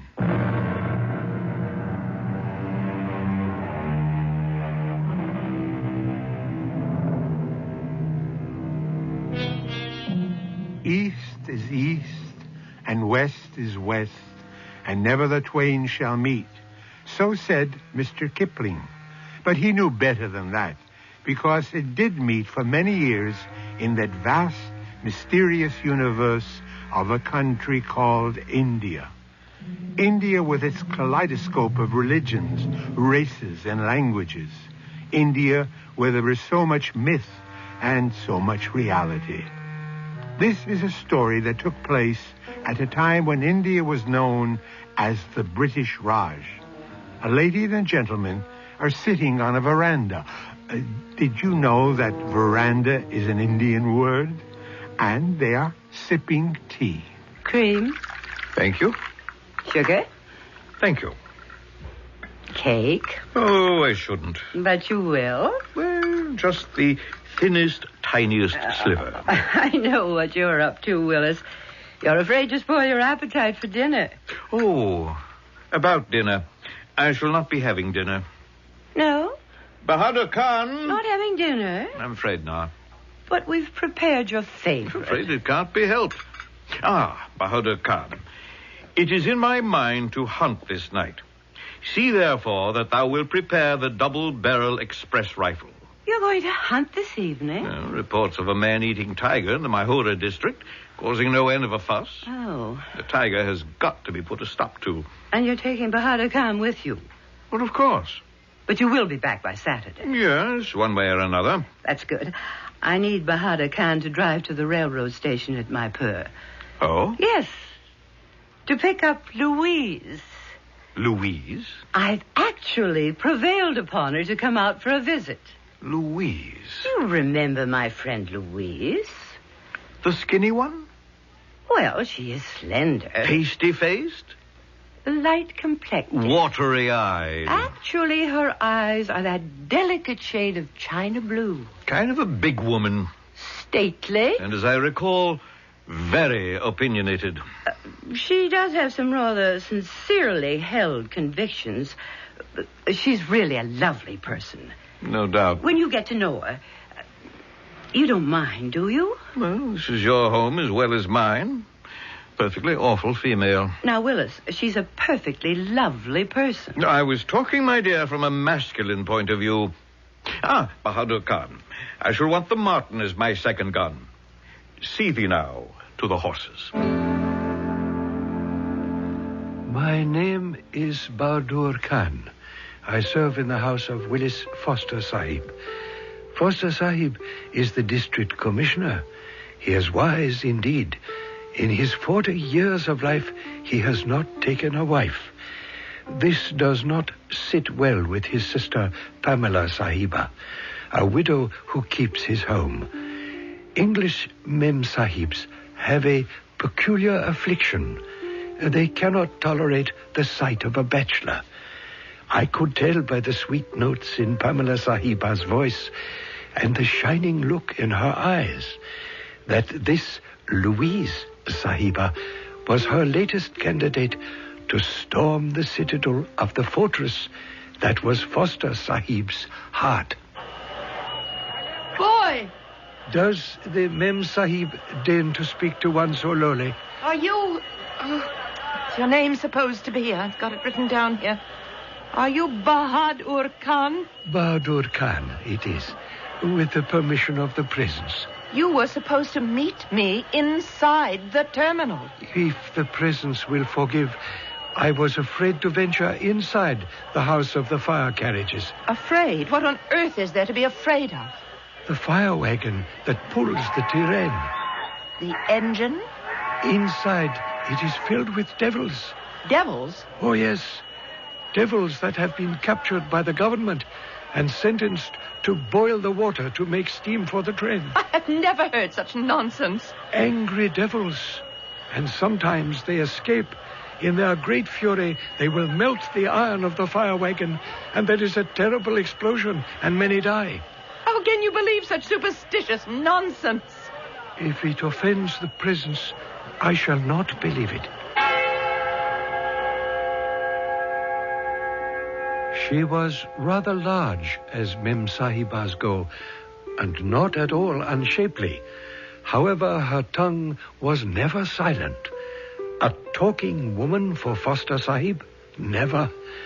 And so, without a moment of silence, we drove to the house. As we entered the gate, there was something that finally stilled her voice for a moment. What's that? What's that noise? Noise? Can't you hear over there? That man is hitting that woman. That is so. He's beating her. Put a stop to it. Sahiba, that man is Foster Sahib's gardener, Pir Khan. Make him stop. He has no right to beat that woman. He has every right. She is his wife. I'll stop him myself. But Sahiba... Stop that! I said stop that, you scoundrel! Stop that at once! Poor Pir Khan. What was he doing but beating his wife? Suddenly he was beset unmercifully with an umbrella. And thus did the Mem Sahib Louise enter the household. I must say she made her presence felt. She was constantly correcting, admonishing, advising. She was having an effect on everyone, except, of course, Foster Sahib. He found reasons to work quite late at the office. One day, the two Mem Sahibs were having tea on the veranda. Louise, dear, I must ask you not to interfere. Interfere? In what way? Well, the truth is, in every way. I'm sure I don't understand. Since you've come to the station, Louise, you've managed to turn things topsy-turvy, inside out, upside down, and every which way. Have I indeed? For example, you know, Pir Khan's beating his wife. Oh, I put a stop to that quickly enough. The point is, you had no right to stop him. And you had no right to belabor him with your umbrella, either. Do you object to my actions, Pamela? I'm afraid, Louise, I must say yes. But the scoundrel was beating her without mercy. You didn't see him abuse that poor girl. Oh, I've seen him. You have? Yes, many times. And you've done nothing to prevent it? There's nothing I can or should do to prevent it. Things are very different out here. Oh, yes. And you're different, too. Why, back home, you were a member of the Fabian Society. Well? Well, I remember you at the meeting when you were asked to speak. Please, Louise. They still talk about that speech, the most inspiring oration on the rights of human beings. Louise, what you fail to understand. Suppose they could be aware of this conversation. What would they say about it back home? This is my home now, Louise. My husband is buried here. My children are being raised here. I have no other home. Oh, Pamela, you mustn't think that way. You'd better start thinking that way, too. Oh, no, never. Louise, I asked you to come here because there is no hope for you in England. That isn't true. Then why did you come? That crowd of starry-eyed idealists we ran about with, for the most part, they don't believe in marriage. And those that do, well, they don't believe in... Well, they don't believe in consummating it. Pamela. I saw the way the wind was blowing there 10 years ago. So I came here where I could meet someone. It took you somewhat longer, but here you are. Meanwhile, please do not upset my household. What am I doing to upset In the you? matter of Pir Khan and his way, for example, you have given me a problem. You see, he no longer beats her. And that's a problem. Laila is the best cook I've ever had. Now she just sits and mopes all day. Oh, why? Because her heart is broken. She believes her husband no longer loves her. Why should she think so? Because he no longer beats her. Dear, let us not forget the object of your visit. I know that my brother is a most unusually difficult fish to land. Do you see this charm around my neck? Mm-hmm. Rather somber-looking thing. Please listen before you say anything. When I came to India 10 years ago to live with Willis, Bahadur Khan said to me, Sahiba, here is a token from the god of love, Omira. Omira? There are thousands of such gods. At any rate, he told me if I wore the charm constantly, within the year I would be married. I did, and I was. Are you telling me that you actually believe in this? What I'm telling you is that a girl needs all the help she can get. And so I took the liberty of asking Bahadur Khan to what? Bahadur Khan. You'll see, Louise. Sahiba. Bahadur Khan, hast thou found the charm for the Mem Sahib, as I asked thee? One who is even less than the dirt beneath the Sahiba's feet has indeed brought that which is desired. Behold. Oh, Louise, look, it is beautiful. What is it supposed to be? It's your charm. You are now under the special graces of the love god, Omira. What are you saying, Pamela? And before the year is out, he shall find you a husband. Here, wear it around your neck. I shall do no such thing. Oh, but Louise... Do you expect me to partake in this superstitious nonsense? To aid, abet, and encourage it? No. Thank you, Bahadur Khan. Pamela, I shall win Willis through intelligence and wit and all the civilized things we have in common. Such a vain and foolish Mem Sahib. But what is to be done? The English, they are like children. They refuse to learn when they are young, and when they grow old, it is too late. Poor, silly Louise Sahiba. Now, no one shall ever lead her to the marriage bed.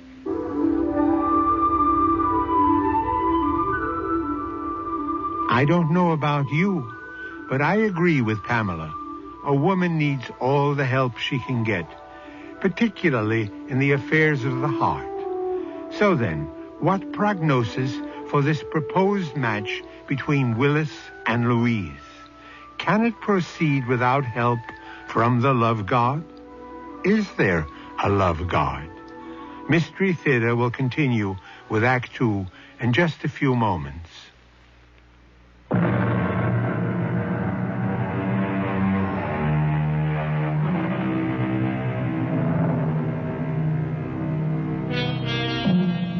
It is said that marriages and hangings go by destiny, which means that each is foreordained. But destiny, like everything else, can always use a push here and there along the line. Well, here we are in the India of over 100 years ago, a determined love gods.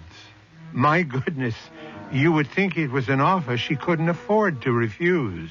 That will be all, Bahadur Khan. Sahiba?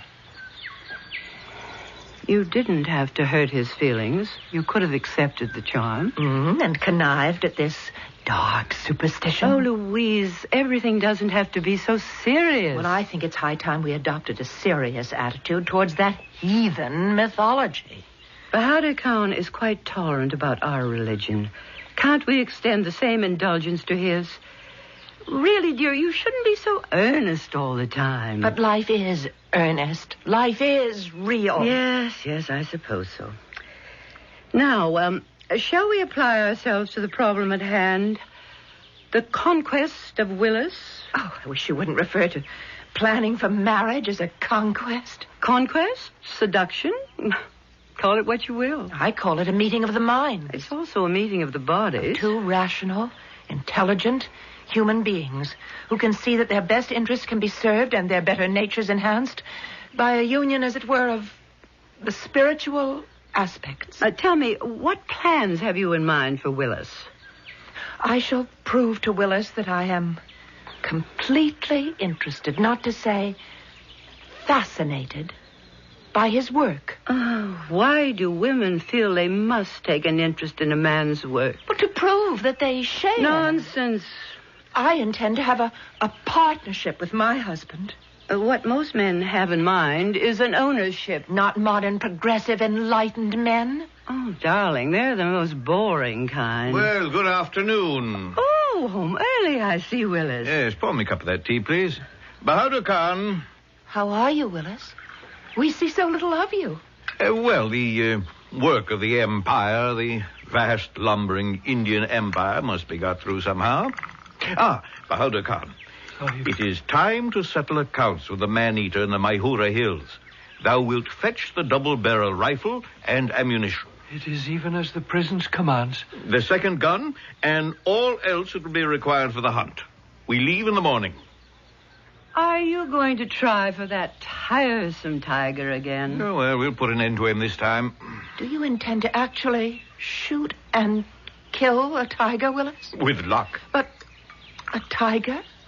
Such a noble, magnificent beast? He's a cattle killer and a man-eater. But aren't you moved by Mr. Blake's poem? Tiger, tiger, burning bright in the forests of the night, what immortal hand or eye could frame thy fearful cemetery? Oh, not this one. He's old and sick and mangy, half blind and lame. That's why he's become a man-eater, because he's unable to hunt down game. Oh, well, then it's a mission of mercy? Well, I suppose you could call it that. Well, then I approve. Completely. Oh, thank you. And also, I believe I should like to come along. Come along? Well, of course. This is India. The India of the jungle, the true India. But it might be dangerous. Dangerous? You said the tiger was half blind and lame. Yes, of course. That's what makes him even more dangerous. A half-blind, lame tiger? Yes, but he's still formidable. Not to be trifled with. Oh, but I should so like to see it. Do let me come. Is there any reason, Willis, why Louise shouldn't go? Well... Then it's settled. Come to my room, Louise, and I shall lend you an outfit suitable for tiger hunting. Aren't you the sly one? What do you mean? I'm sure you must know how tigers are hunted. No, really, I haven't the foggiest notion. One sits up all night in a blind and waits. Is that a fact? As if you didn't know. So there you are, the two of you, alone in the moonlight, with the perfume of the exotic jungle flowers, creating a most seductive... Oh, nonsense. We shall have a most rational discussion to ascertain our common interests. Oh, yes, I was afraid of that. And so the three of us rode to the Maihura Hills, which had sent messages to the district commissioner to rid them of the man-eater who filled entire villages with dread. When we arrived in the foothills, we proceeded on foot, and since these were not our hills, I stopped for a moment and knelt.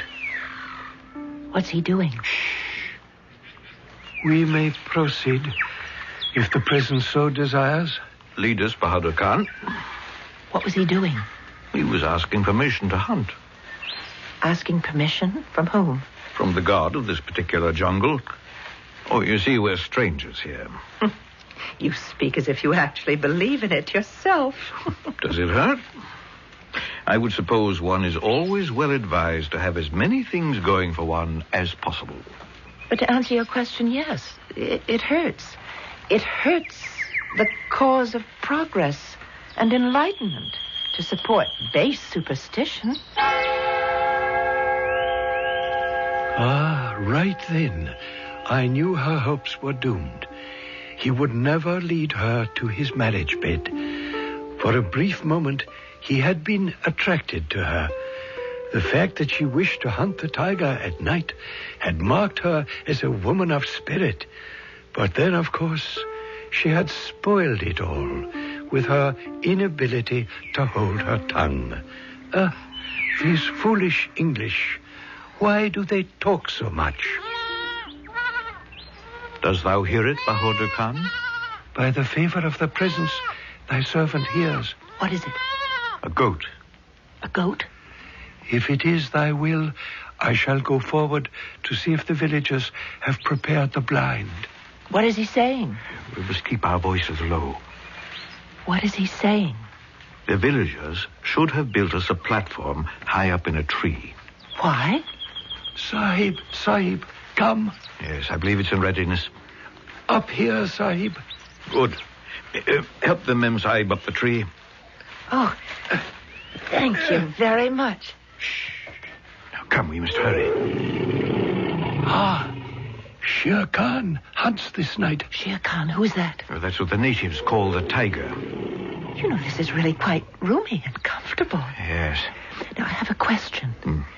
You can look down from here and shoot the tiger, but why should he be good enough to oblige you and pass this way? That's why. I don't understand. Oh, look below. To the left. What do you see? Seems to be a goat. Exactly. What's he standing there for? Doesn't he hear the tiger? Oh, yes, he does. Well, then why doesn't he run away? Well, he can't. He's tethered to a stake in the ground. Why? For what unearthly reason? It's a very sound reason. The villagers put him out here to attract Shere Khan. And when he comes, I'll be able to shoot him. But the poor goat. What about the poor goat? But the tiger will spring on him and kill him. Well, yes, that's the idea of the thing. Well, that's not fair. It's the only way to do it. Are you saying this is the only way to hunt a tiger? The only way without risking the loss of life. But the goat is going to lose its life. I mean human life. Well, the goat is also a child of the Creator. Oh, no. I can't tolerate this. Making too much noise will scare off the tiger. That poor little goat. Where are you going? I shall not stay here and see that goat be made a victim. You can't go down there. Bahadur Khan, stop her. Don't you dare. You come back here. I'm going to untie that goat so that it can run away. Now listen. Nice goat. Nice creature. Just let me untie this knot. A tiger is prowling around down there. I can't seem to unloosen this knot. Do you want to get killed? Opened this knot. Louise! Even if I could see the tiger, I couldn't shoot him in time. Giving way. It's opening. Louise! Just another moment. That's all I need. Louise! Run. You're free. Sahib, Run behold, away. Shere Khan. Run, you silly little goat. You get away from here, you big bully. Get away. Go home. Shoot him, Sahib. Shoot. How can I shoot that confounded woman standing in the way? Go on now. You heard me. Go home. There's a nice pussy cat. Just turn around and go straight home. You hear me? Go home.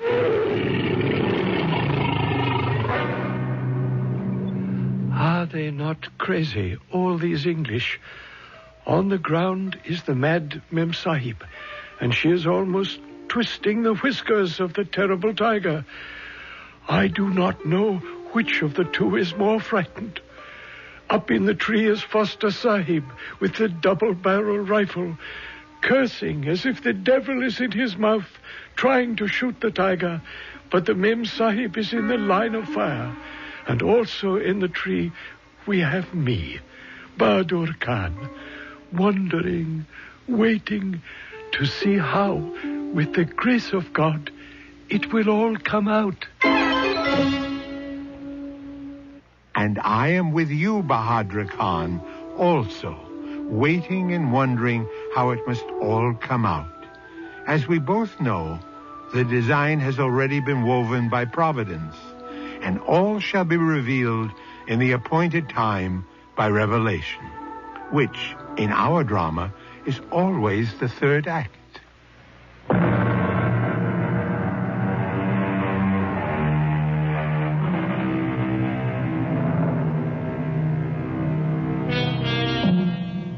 He who rides a tiger, the proverb tells us, dares not dismount. That's a very good analysis of those who are actually riding the tiger. But what can we say of one who is facing the tiger and alone, unarmed, and on foot? I would suppose we could only remark such a person is hardly a good insurance risk. Now, you be a nice pussycat and go straight home. That's right. Go home. Yes, and goodbye to you, too. And don't you dare show your face around here again. Now, Sahib. Now shoot him. Missed. The other barrel, Sahib. Quickly. Oh, he got away. So he did. And I'm glad. You're glad? Well, isn't it better this way? There was no bloodshed. It was all your fault. My fault? I should have had him. But aren't you happier it worked out like this? There's no blood on your hands. But that's my job. It's your job to get blood on your hands? It's my job to kill tigers that terrorize the countryside. He threw such a scare into him, I don't think he'll be in the mood to terrorize anyone for a long, long time. Miss Louise, I... Yes? Nothing. Nothing at all. Bahadar Khan, carry the rifles. We're going home. I must say that the journey home was not a happy one. Foster Sahib was angry, and the Mem Sahib Louise did not know why. After a while, she too became angry, and so they spoke not a word to each other. When they arrived at the house, the Mem Sahib Pamela called me to her. Bahadar Khan, I have here a note which informs me that the children of my servants have not been vaccinated against the smallpox. What's happened? The people no longer believe in devils, and it has been believed that the vaccination is the magic that enters the blood to vanquish the devil of the smallpox. The Sahiba Louise has insisted to all that there are no devils. And in that case, of what use is the vaccination? I see. Thank you, Bahadar Khan. That will be all. But that was not to be all. Foster Sahib was very unhappy at home, and therefore Mem Sahib Pamela was unhappy, and Mem Sahib Louise, she too was unhappy. Indeed, it was a most unhappy household. And then, one morning, before he left for his office, Foster Sahib stopped to speak with his sister. Where's Louise? I believe she's out somewhere. What trouble is she causing now? I think she's teaching some of the children to read. Yes, well. I thought you two would get along. I can't imagine why. You're so alike in so many ways. None of which is apparent to me. But I suppose you'd like to see her go. I know she's your oldest friend. She's not old. The fact is, she is so obviously out of place here. Well, yet I can't ask her to leave, can I? No, I suppose not. Well, what's to be done? Leave it to me. Leave what to you? There are ways of getting around things. Now, Willis, you must not be cruel. No, dear. But I shall be surgical. Well, good morning, ladies. Good morning. Good morning, Willis. Everyone's so bright and early for breakfast. You seem to be in excellent spirits. Ladies, I am drunk. Willis, you never drink this early in the morning. Oh, this is the greatest intoxication of all. What is? The glow, the exhilaration that has nothing to do with alcohol. What does it have to do with? Love. Love? Ladies, you shall be the first to know. I am in love. Willis. At last, the steadfast Willis has finally fallen, taken prisoner by two sparkling blue eyes, a halo of golden blonde hair, and lips as luscious as the Kabuli grapes. I am her captive without hope of quarter. Whose captive are you, Willis? I saw her last night at the club.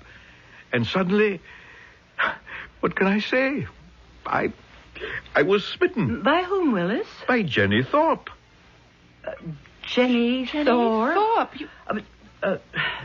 Jenny, she's an angel. She's already buried 2 husbands. Well, let her bury me, too, if it comes to that.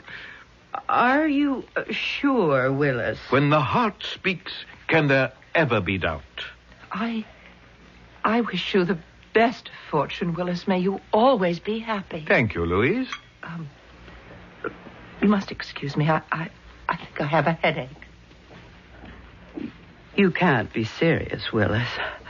That impossible Jenny Thorpe. I shall be serious for as long as it may be necessary.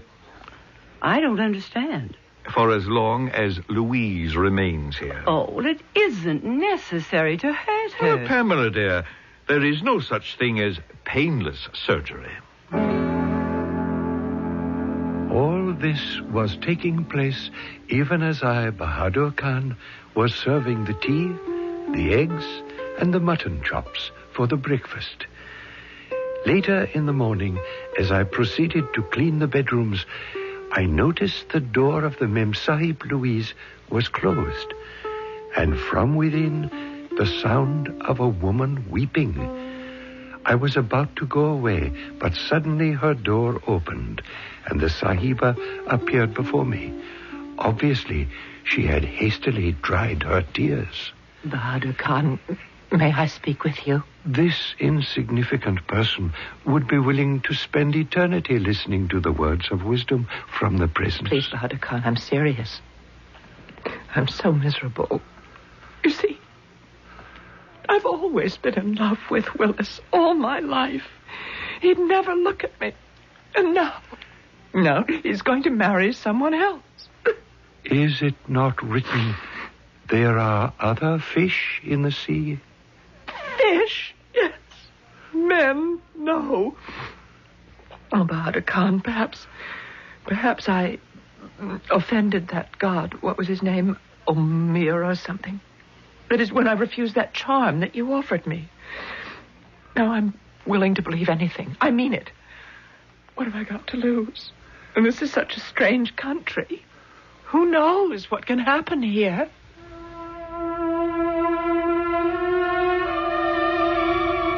I looked at this Mem Sahib who was fighting her tears. A strange country? No, this is not a strange country. It is really quite simple. It is the English who are strange. And this one, not only strange, but also ill. And why was she ill? Only because no one had ever led her to the nuptial couch, which is why she was always getting herself into so much mischief. And yet, she would make an excellent wife for Foster Sahib. Ah, these English. Why are we always compelled to arrange matters for them? If the Sahib will deign to listen. Oh, yes. You have grievously offended the great love god Omira when you insulted his charm. But I'm sorry. Omira is a god of love.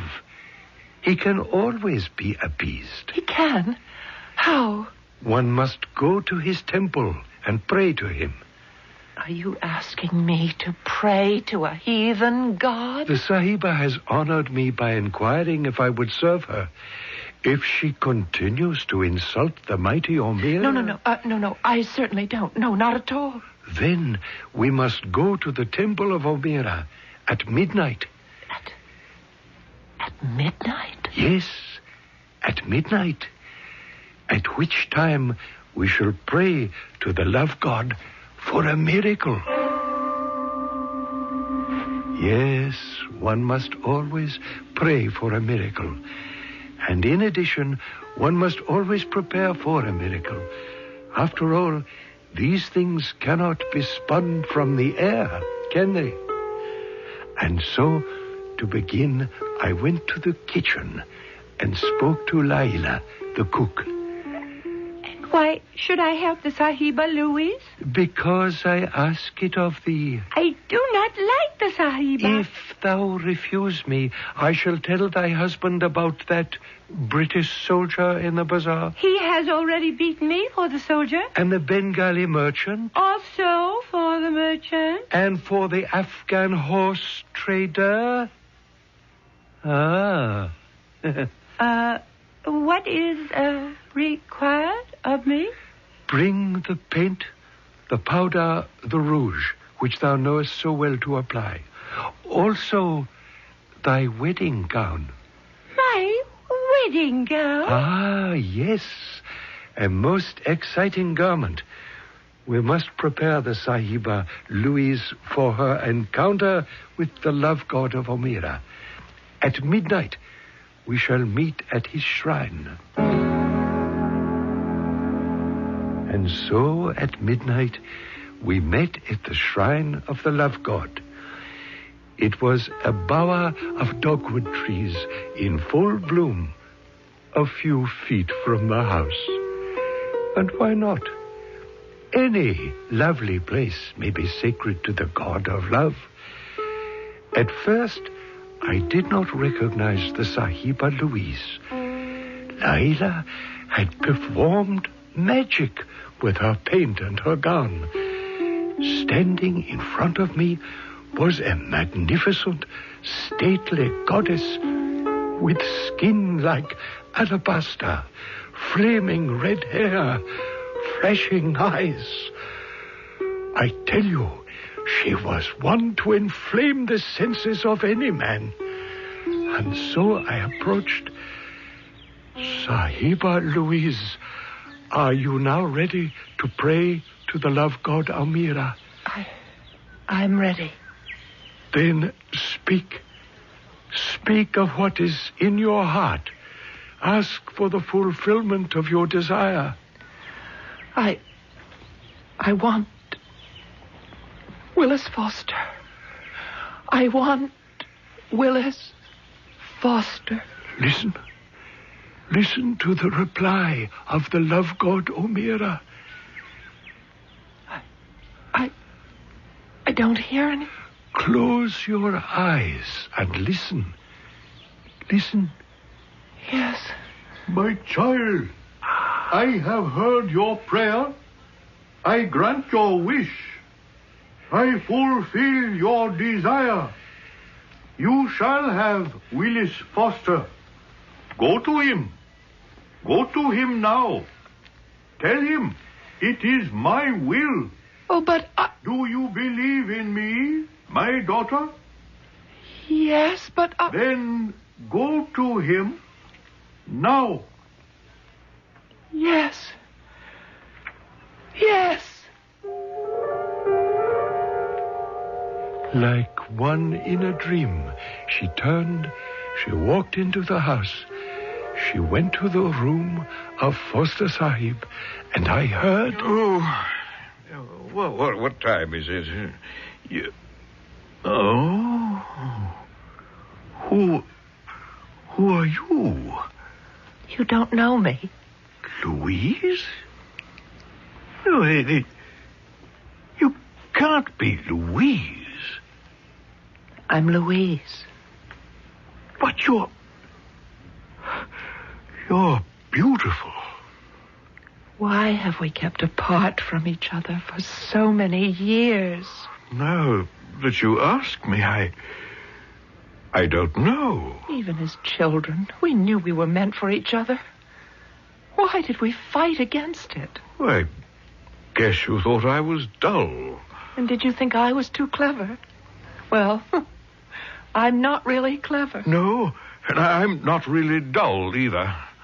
What is this nonsense about that awful Jenny Thorpe? Oh, that's all it is, Louise. Nonsense. You were always too shy to say it, and I was too proud, but someone has to say it first. I love you. And I love you. Just a moment. Then he closed the door to his room, and I was able to hear no more. Like a good servant, I retired for the night, seeing that my master had need of me no longer. And you, to whom I tell this tale, have need of me no longer as well. For the rest of the story you may supply yourselves.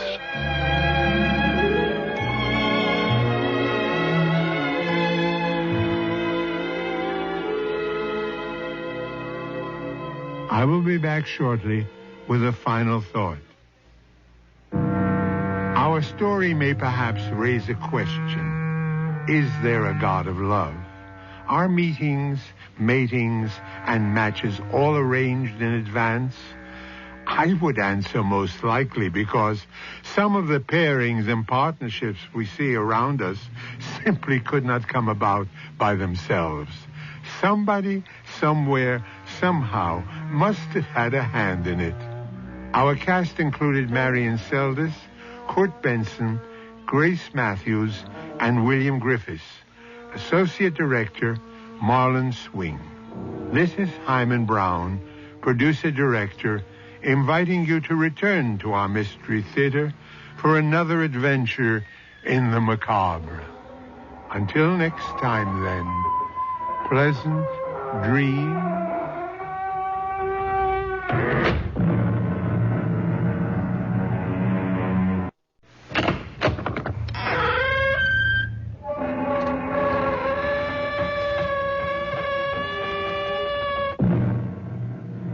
Come in. Welcome. Welcome to Mystery Theater. I am Hyman Brown. Since time immemorial, stories have begun with the classic phrase, once upon a time. Then to the avid and eager listener would come a history of love, hate, adventure, horror, every emotion the teller wanted to convey. But history, like all words, is not necessarily what we think it means.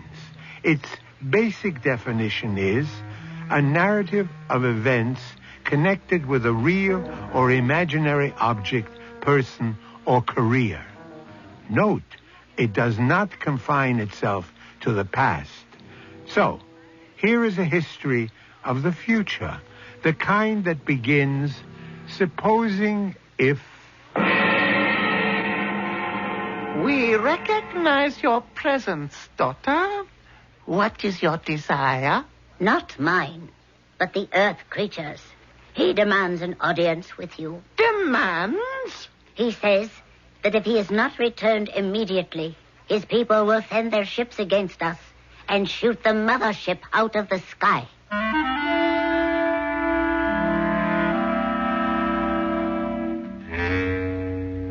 Our mystery drama, Enemy from Space, was written especially for the Mystery Theater by Ian Martin and stars Mandel Kramer. I will be back shortly with Act 1.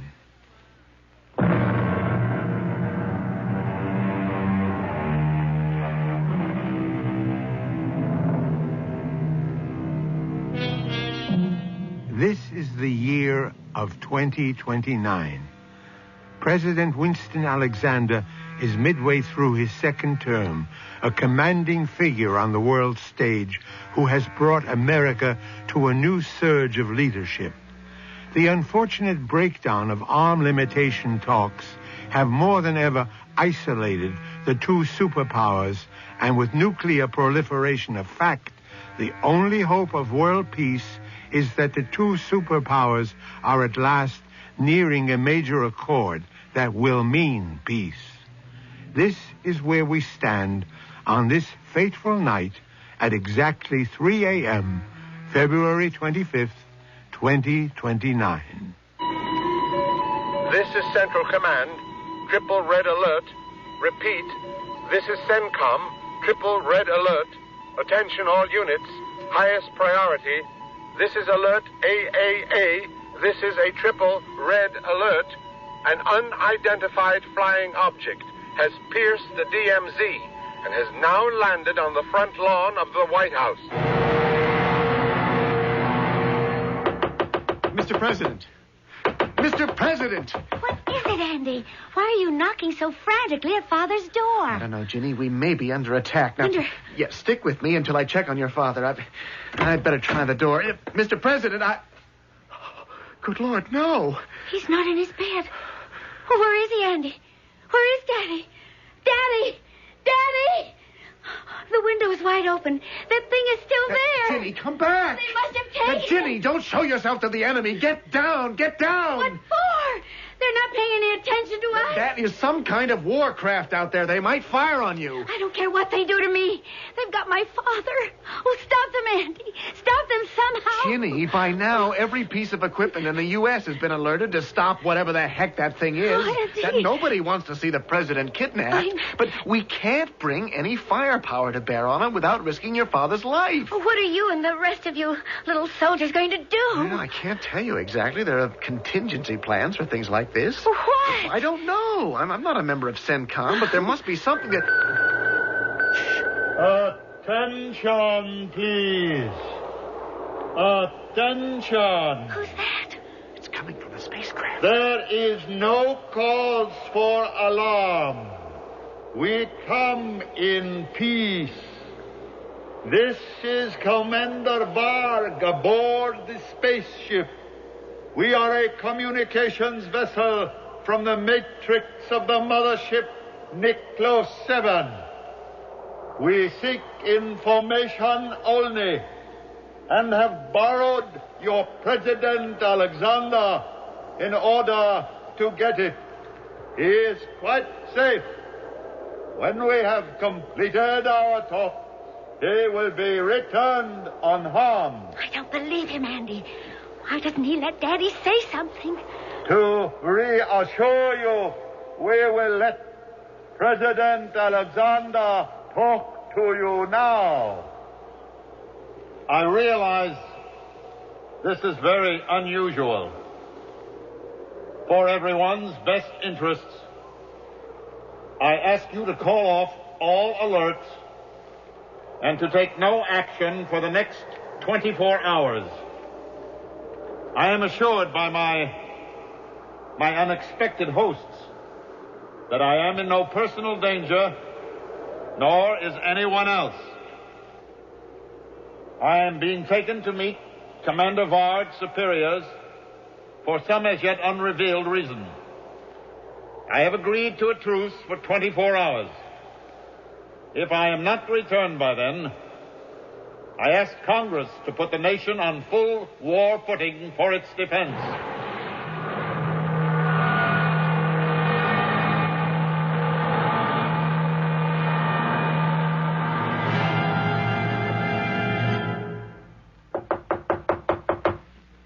Who is it? Colonel Harris, Miss Alexander. Oh, well, just a sec. Oh, come in, Andy. Any news? No, not yet.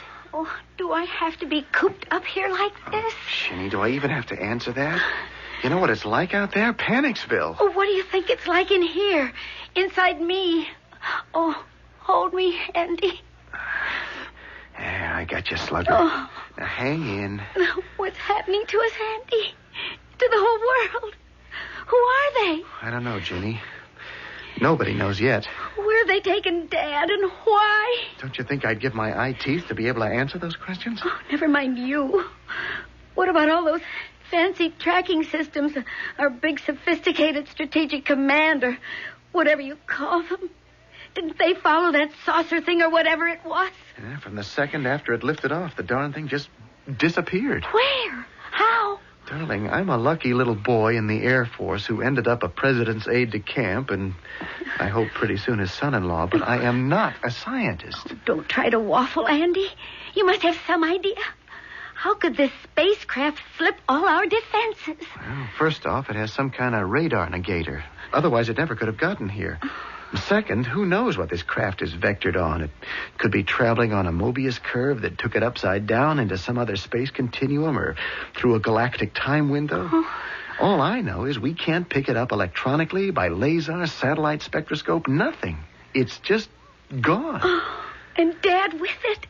gone. No, Gina, he's all right. What makes you so sure? You heard the man. What man? Well, whatever he was, Varg, the spaceship's commander.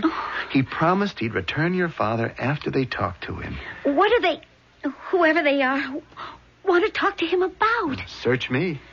Oh, don't give the big stone face to me, Andy Harris. You've got to have some idea of what's going on. I swear to you, Ginny, I do not have one clue. And if they don't return Dad within 24 hours, then what?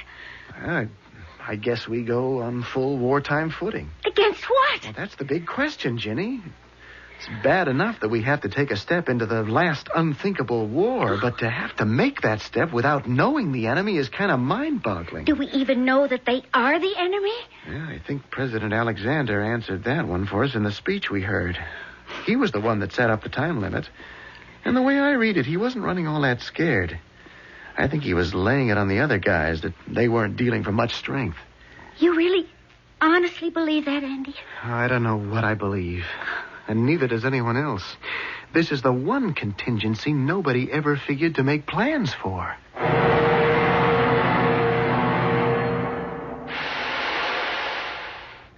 Welcome, Varg. You were successful, I hear. I am always successful. It's nice to know someone has a good opinion of you. Someday I will make you sorry for your contempt for me. It isn't contempt, Varg. You're beneath that. Do not give yourself airs, Zeta, because you are half borrowed from the life stream. We modules are just as good as you. I don't intend to argue with you. Have you brought our hostage? He is just beyond the door. Can we get on with the business at hand before the Supreme One questions the delay? Oh, one of these days, Zeta. Open. You may come in, Mr. President. Thank you. This is Dr. Zeta. You will be in her control now. May I ask why I've been brought here, wherever I am? My instructions do not permit me to do so. Then I demand to be taken before this Supreme One. What is it you want of me? My desires are simple and quite practical, Mr. President. I am a doctor. A medical doctor? Yes. May I ask your name? Zeta. That's all? Dr. Zeta? Won't that serve? It's only identification, after all. Why am I here? As far as it concerns me, for a basic series of tests. Medical. I'm not applying to be a citizen of whatever state you represent. You have joined Nicholas 7 as a passenger. It is routine for you to be quarantined until we can determine that you are properly immunized. There isn't time for that. I thought I had made it quite clear to your Commander Varg that if I am not returned to Earth, or am not in contact with it within 24 hours, a state of war will exist between us and your country, whatever it's called. We have no country. I beg your pardon? We are survivors, limited to the travelers on this spaceship. Oh, this is a large cosmos in itself. We are not inconsequential, but we are a culture in search of a home. I don't understand exactly why I have been... Well, why mince words? Why I have been kidnapped. What function can I serve for you? I am not quite sure of that myself.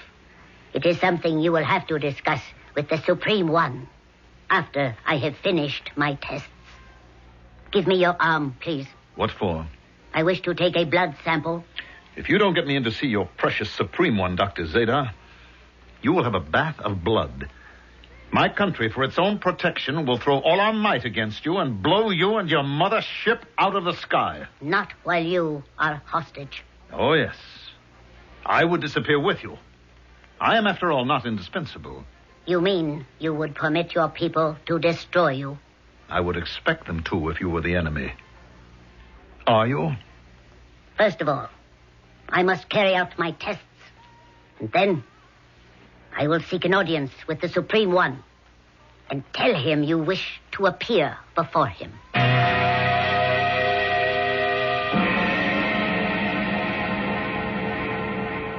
I bow in reverence before you, oh, my father. We recognize your presence, daughter. What is your desire? Not mine, but the Earth's creatures. He demands an audience with you. demands? He says that if he is not returned immediately, his people will send their ships against us and shoot the mothership out of the sky. Fortunately, since we are in another time continuum, they cannot find us unless we choose to show ourselves. His threat and his demands are useless. He wants also to know why we have taken him and what it is you want of him. I want you to adapt him. Wash his brain clean so that we can send him back to fulfill our purpose. I don't think I can do that, Father. He is too strong. Then you must change him. Make him completely one of us. I don't know if that is possible. All things are possible. Did you not become completely one of us? Yes. So then shall he. But I can't do that without killing his... It is hard for me to describe to you, Omeng, my father, because we are different. It is you who are different. Do not fill me with old angers. Are you still prattling about the non-existent, what you call the soul? Did we not stamp that out of you? Yes, Father. Then, should we hesitate to destroy it in a stranger? I am not interested in President Winston Alexander, the Earthling, except as he shall serve our needs. However you achieve the result, I want him fully conditioned to carry out those needs and our commands.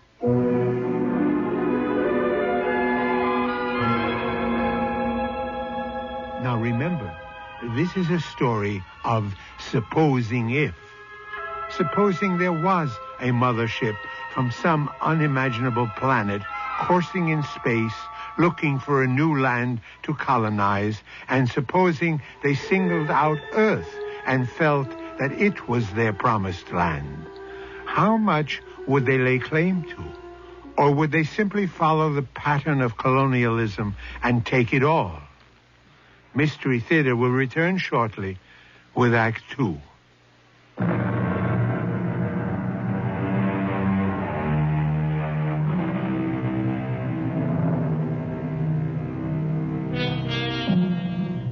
The United States, since its birth, has traditionally been a haven for all displaced persons who seek a new chance in life. By and large, with few exceptions, no country has welcomed the alien more generously. But alien in a science-oriented society is no longer a simple description of someone who may differ in minor ways, such as color, creed, or politics. Tomorrow's alien may come from a background so foreign that there is no hope a world can be shared. You have been long, Dr. Zeta. What news do you bring? I am afraid not what you want to hear, President Alexander. You mean I am not to see your Supreme One? He has commissioned me to be his ambassador. Well, under other circumstances, I couldn't be more charmed. Perhaps even under these. What do we have to discuss? Mr. Alexander, if that is a correct term to apply to you. It is perfectly correct. Except somehow between us, Yes? Well, I don't know what made me say that. Some strange tug underneath everything makes me want to deny any formality between us. I must tell you, Mr. Alexander, you are wasting your time. I am not a woman as you conceive of women. Are you so sure? Yes. You must understand about us aboard this ship. We are only humanoids. You cannot judge us by your standards. Humanoids? Robots, if you prefer the word. Although it is not exact. Let me explain. The mothership on which we are now traveling was named after the planet that was our home, Nicholas 7, in the Adumbrian galaxy. Some generations ago, a supernova in our galaxy exploded, and in the Holocaust that swept across our planet, almost all of my ancestors were destroyed. Those that were left found in that environment that was left the human body, as you would call it, could not be sustained. You mean there was no atmosphere? No air to breathe? What? Oh, there was atmosphere, poisoned by radiation, and that forced us to adapt. To adapt in what way? Since the human body was eroded, we had to provide an envelope in which to sustain life. We developed what was essentially a machine, an engine wrapped in the simulacrum, the semblance of the human. And we powered it with the mind, the individual souls of those left alive. Well, if you were so successful, why didn't you develop and recolonize your planet? Because, unfortunately, our atmosphere was not stable. And in the time following the Holocaust, we were left with no air to breathe and no way to adapt our robots to some other form of energy. The strongest of us set out on this ship to seek a home in another planet. And you have brought me here to discuss introducing you and your shipmates into our culture? Oh, no, Mr. President. There is nothing to discuss. It is my function to prepare you so that you will make it possible for us to take over your planet. How? It would be hard for me to explain. In storage, against the necessity for constant replacement, we have robots ready to be activated. You see this machine here. Machine? Perhaps you did not recognize it as such. 2 rooms behind glass doors. In one, they are already placing your robot. My robot? He does not look much like you yet. But the electrodes they are attaching to him will be synchronized with the electrodes we attach to you. And when we are finished, he will be, in every physical sense, a simulacrum of you, a duplicate of you. And what happens to me? You become a husk to be discarded. What? An outmoded model, unable to function in the atmosphere of our new world. What new world? The one that will exist in the dust of radiation and the end of Earth. The world that all of us from Niklo 7 are going to build with your help. I will not be party to anything like this. You have no choice. Varg, seize him. No. All right, Varg. Put him in the transformer. Afternoon, Ginny. Afternoon, Andy. Oh, I've been dying till you got here. What's new? Not a thing. No news of Dad? None. Oh, no. Well, what else is happening? What isn't? We've tried to keep it as secret as possible, but there are always leaks. What is it? Thank heavens the country doesn't know about it yet, and the press is capped, but the diplomatic wires are burning. What do they say? Well, they don't say anything, baby. They just ask. Naveep has been on the hotline off and on all day with President Brusco. Well, what's his reaction? What's in it for them, first off? Then diplomatic regrets. They probably figure if we're going to be under attack from outside in space, it might be time for a little more cooperation. But we don't know yet that they are under attack. Baby, a pirate ship turns up on the White House lawn, and in spite of the greatest security setup in this old globe, they just take our president away like he was off for Disneyland? Hey, everybody's running scared because they don't know what's next. Baby, we don't know what we're up against.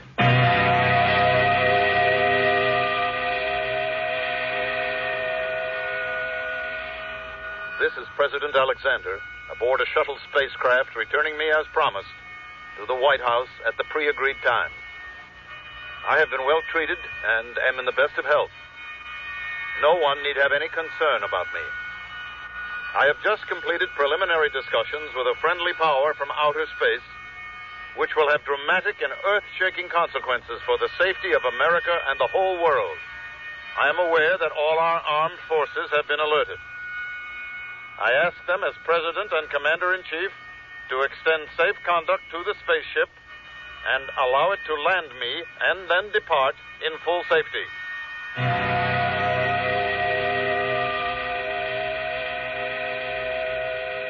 What is it, Andy?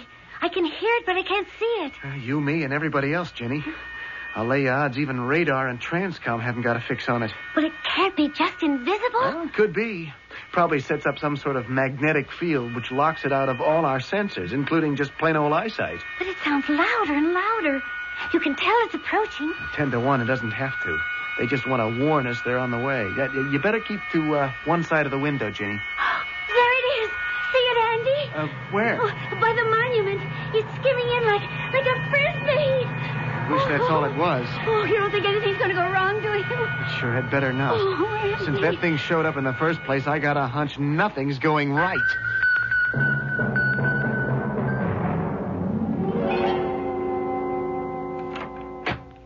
Oh, Daddy. Virginia. Oh. It's all right. It's all right, baby. It's all right. Oh, it's been such a nightmare. It was quite an adventure.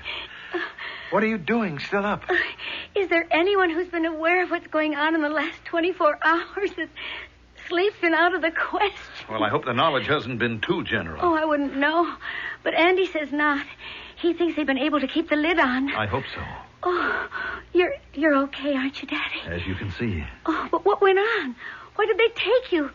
Who are they? I mean... No. One question at a time. Incidentally, let me close this door. Tell me, who are they? What happened? First of all, they are friends. Friends?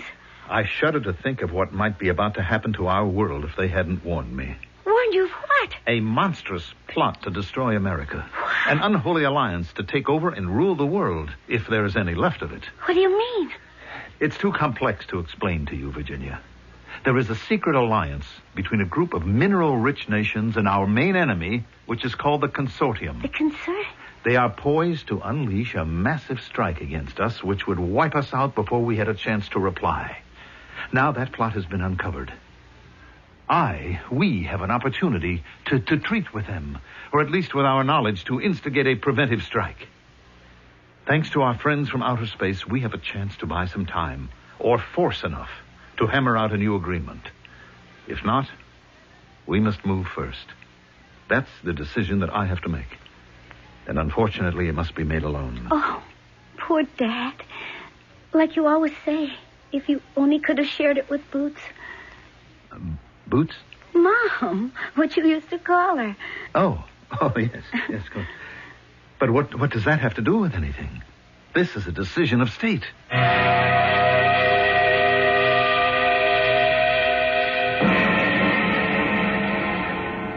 Who is it? 6 audience? Commander Varg, O Supreme One. I have a little time left. My light is growing dim. You shall be my successor, and I will have you bound in union to my daughter. In her burns the only flame which can guarantee us immortality. You must guard it first of all things. You sent for me, great father. I ask you about the Earthling. Varg has delivered him back to his planet. Has this module, this simulacrum, been properly vested with our ideas and desires? Yes, father. Then we control this robot completely? Yes, father. And the real, what is his name, Alexander, has been eliminated? I didn't hear your answer, daughter. The real Alexander has ceased to be a threat.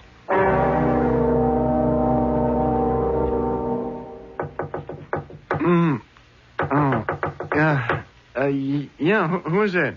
Andy, it's me, Jen. Hold it. I'll be right there. What is it, Ginny? What are you doing wandering around at 5 a.m? Andy, I'm scared. Can I come in? I don't know how to say this so it makes sense. You're the only one I can say it to. Say what? Come on, baby, spill it. Andy, the man they brought back in the spacecraft. Uh-huh. That's not my dad. It's not President Winston Alexander. There's just no way that is my father. As President of the United States, Winston Alexander holds the fate of the world in less than one hand. In cold fact, in the finger that may press the button to unleash atomic warfare to end the world. President Alexander has been replaced by a robot, activated by a power in space that has everything to gain from the end of Earth and nothing to lose. I shall return shortly with Act 3.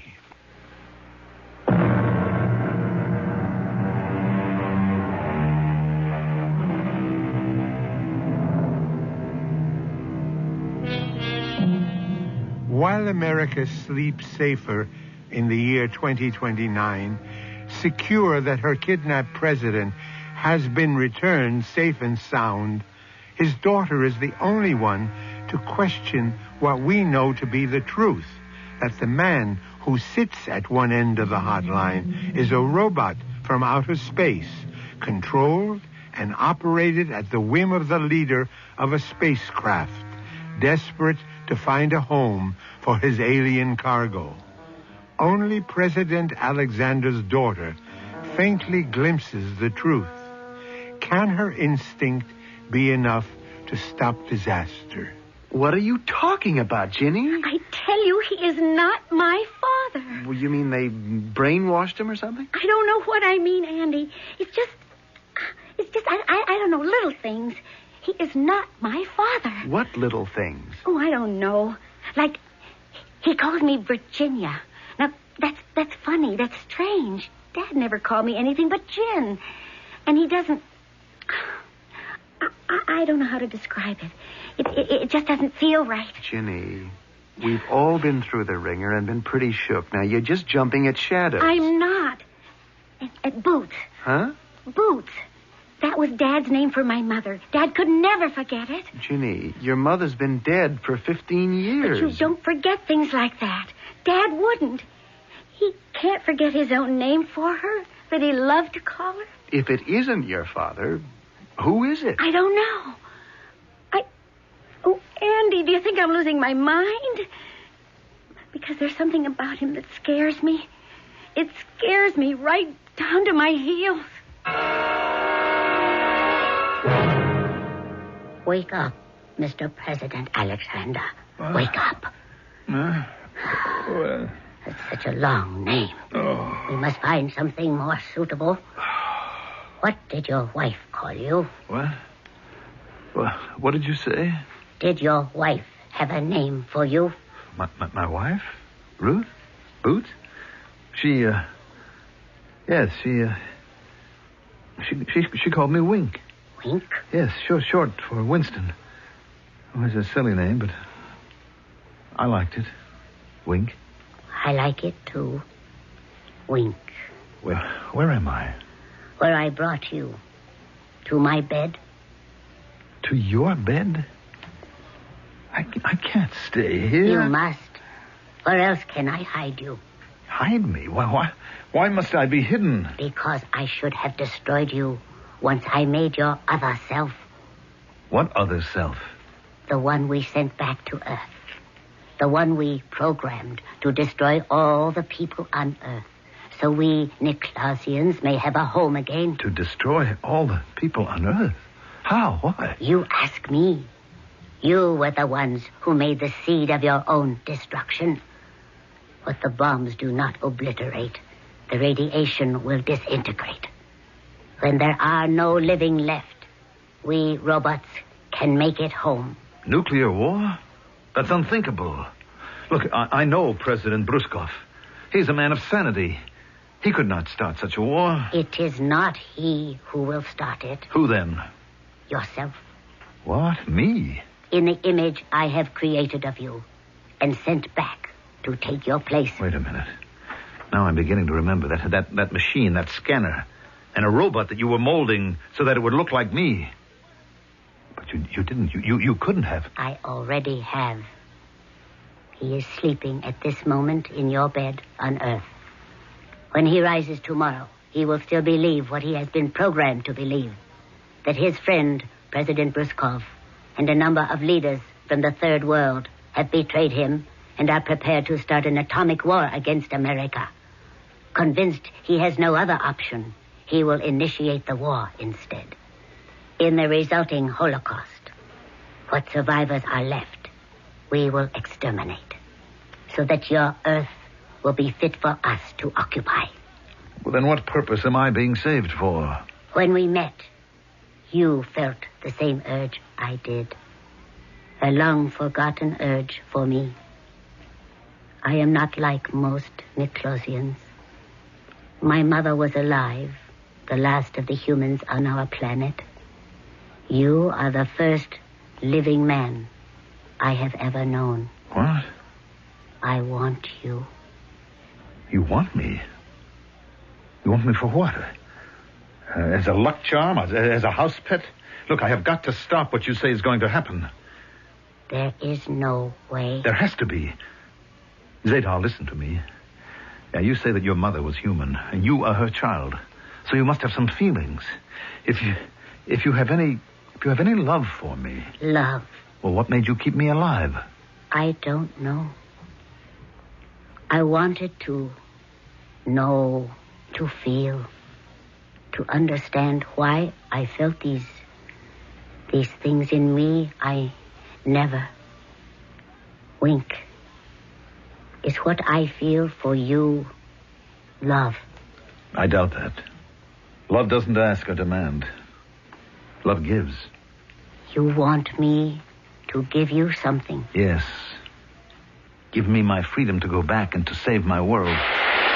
Bog, what are you doing here? I've been listening to you plan treason against Domeng and our ship. But I ran a screen so no one could listen. As commander of the ship, I have my own communications.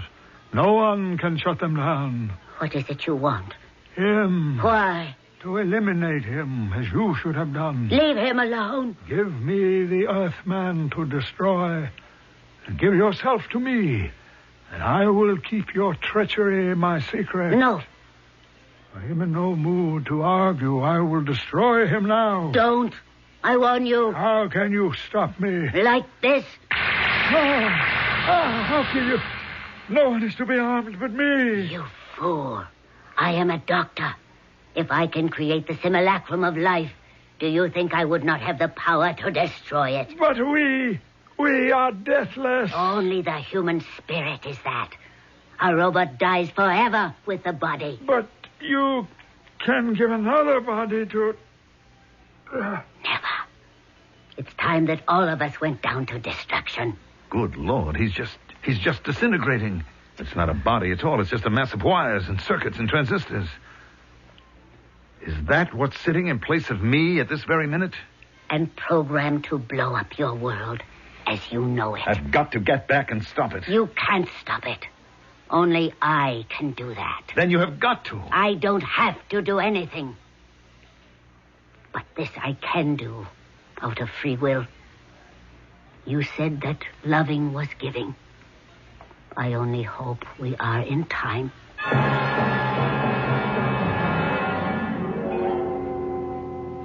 We've got to get back to the White House, Andy. I know. I have the duty in an hour. Tonight, I have the black box. The phone? Yeah, the trigger.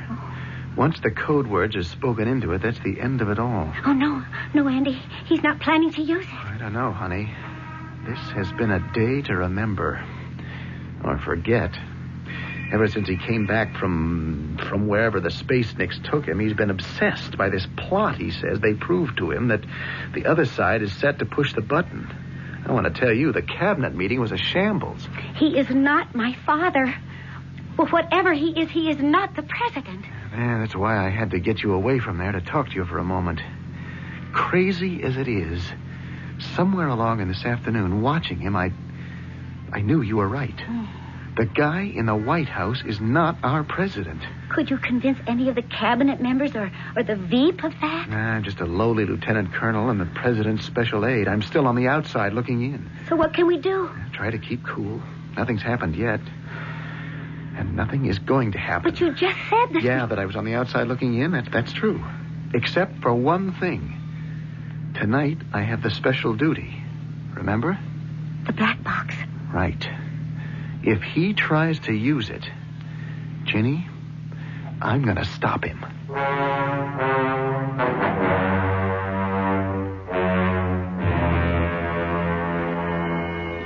Are we going to announce this arrival? There is no need. I have the radar negator on. We can penetrate your DMZ and have landed before they can activate a screen. Still, to avoid the risk of upsetting an already uneasy situation. Wink. How much more would it upset if you were to announce yourself as President Alexander returning, when your whole world believes you are already there? Yes, I suppose you're right. But what do we do when we land? There will be ground forces. Helpless against the force field I maintain. and the one I shall throw around you. And then what happens? We find your simulacrum, and I destroy him as I did Varg. And then? Then, all is as it was before we invaded your world. I will return to the mothership, and Earth will be safe. But you could stay, Zeta. You could stay and... Nothing. There is nothing for us. And I must return to take command of the Nicholas 7 and drive it forever out of your orbit. But where will you go? Where we should have gone long ago, when we ceased to be anything but automatons. To course into the empty void of space, till fuel or air runs out. And we will be no more. In the end, the ship will break up. We will all disintegrate like Varg and disappear into atomic dust. I won't let that happen to you. There is no way you can stop it, and no time to discuss it further. We are about to land.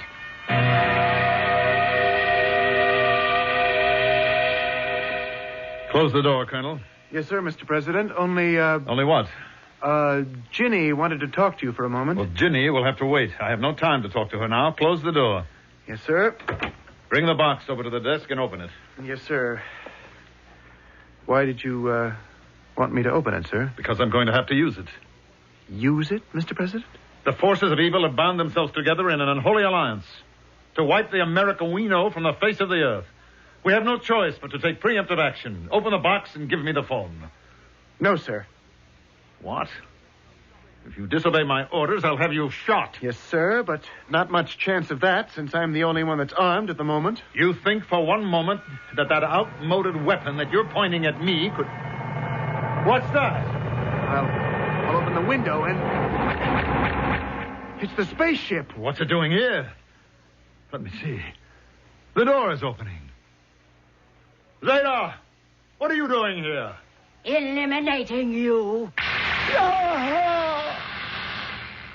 So, that is the end of it. And us, Wink? No. Don't go. I must. But I gave you something, Wink. I gave you back your world. What can I say? Only goodbye. Me and mine. We're a disease which had to be stamped out. And will be. You will never see or hear of us again. But at least once, Wink, I gave. I found out what love is all about. I would rather have lived it, but it is also worth dying for.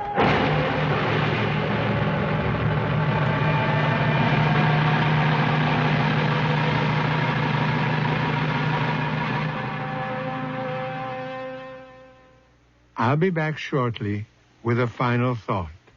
The nights are lonelier than ever now for President Winston Alexander since his daughter Ginny married full Colonel Andrew Harris.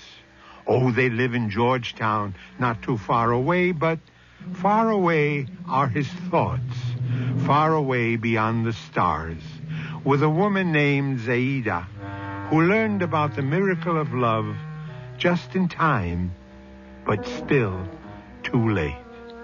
Our cast included Mandel Kramer, Evie Juster, and Russell Horton. Associate Director, Marlon Swing. This is Hyman Brown, Producer-Director, inviting you to return to our Mystery Theater for another adventure in the macabre. Until next time, then, pleasant dreams.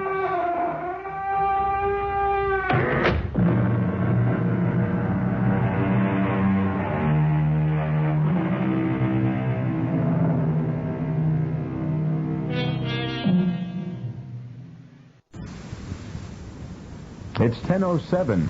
CBS Radio Mystery Theater presents...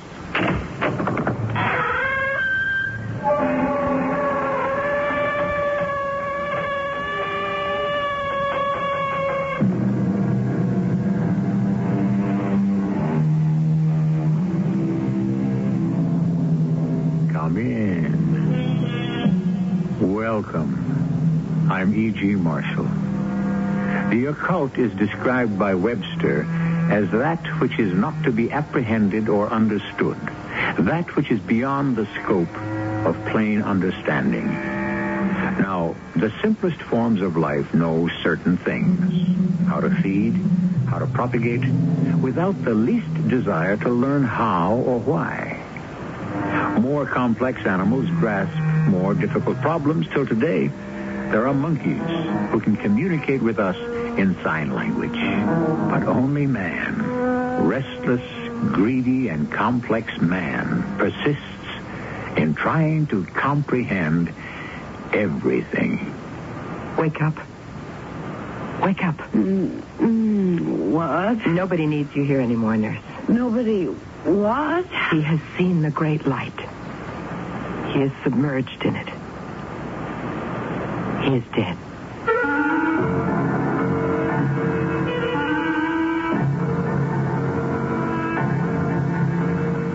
Our mystery drama, The Glass Bubble, was written especially for the Mystery Theater by Elspeth Eric and stars Terry Keane.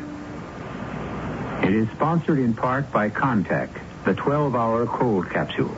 I'll be back shortly with Act One.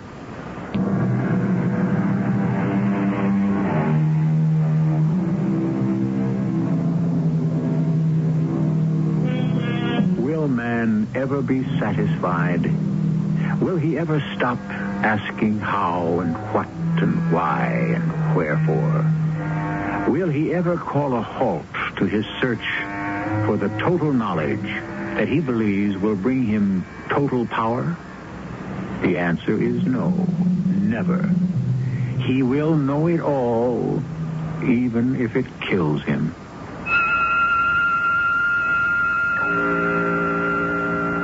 I'm all curled up inside my glass bubble, thinking what to do now.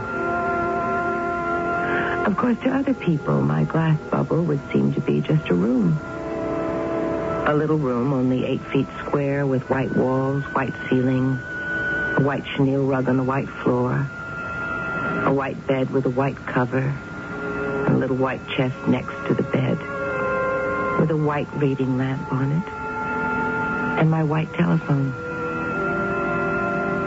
I've lived in this room since I was a tiny baby, and that was 43 years ago.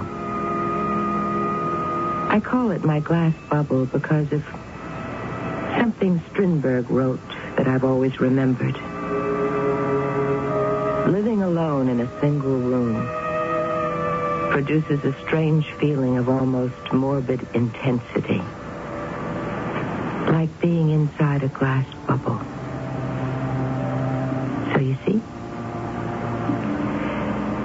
it was in this very room, snuggled on this very bed, when at the age of 28, I woke in the middle of the night with the certain knowledge that my father, who had been ill for quite a long time, was dead. I got out of my bed. I walked down the corridor to his bedroom.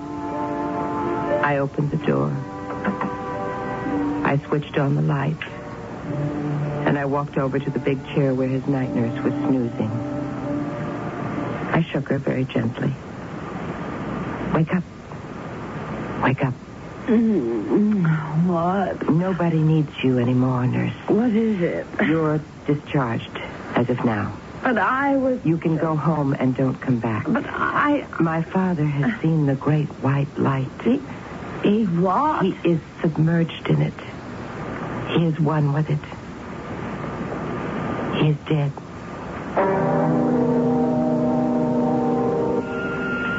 Then I went back to my room, my glass bubble, and laid down on the bed. I left it to the nurse to rouse my sister Joan. In my glass bubble, I waited for the feeling of morbid intensity to return, which about daybreak it did. And I reached for my phone, which by now, thank heaven, was not in use.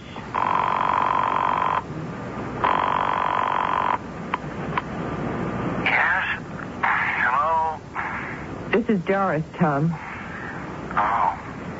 Oh, yes. What is it? Is something wrong? Nothing's wrong. It's not even 6 o'clock, Doris. I know. I wouldn't have called you, but it's urgent. Well, what is it? Father's dead, Tom. What?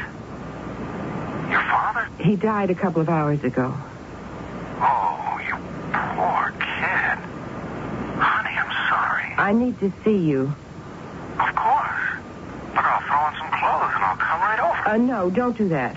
Joan's been calling everybody. The house will start to fill up any minute. What do you want me to do? I want you to stay right where you are. I'll come to you. I'll be right over. I pulled on some boots, threw my fur coat over my nightdress, and crept out of the house. I had come to the crossroads of my life. I'd known for years, 23 years to be exact, since the age of 5, that there would be a break in my life sooner or later, and that when that break came, I would have to choose. Well, it had come. There in my glass bubble, in that particular state of intensity, I had made my choice. I pulled up in front of Tom's cottage. I got out and walked up to his door. I had never been more sure of myself, what I had to do. Come in. Gosh, I've been so worried. Poor baby. You want something? A drink? Coffee? I made coffee. No, I don't want anything, thank you, Tom. Well, sit down anyway. Here, sit down. I don't need to sit down. I won't be staying long. No, I suppose you have to get back. When did it happen? At 3 minutes past 4. 3 minutes past. You were there? You were with him when it happened? No, I was in my room. Oh, the nurse? The nurse was asleep. Well, who was with him? I mean, 3 minutes past 4. If the nurse was asleep, how do you know? Who told you? Nobody had to tell me. No, but Doris, sweetheart. I simply knew. Darling, you couldn't know. Of course I could.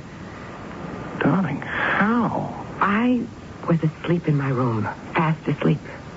At 3 minutes past 4, my eyes flickered open. On the instant I was awake, I saw him. Who, darling? You saw who? My father. No.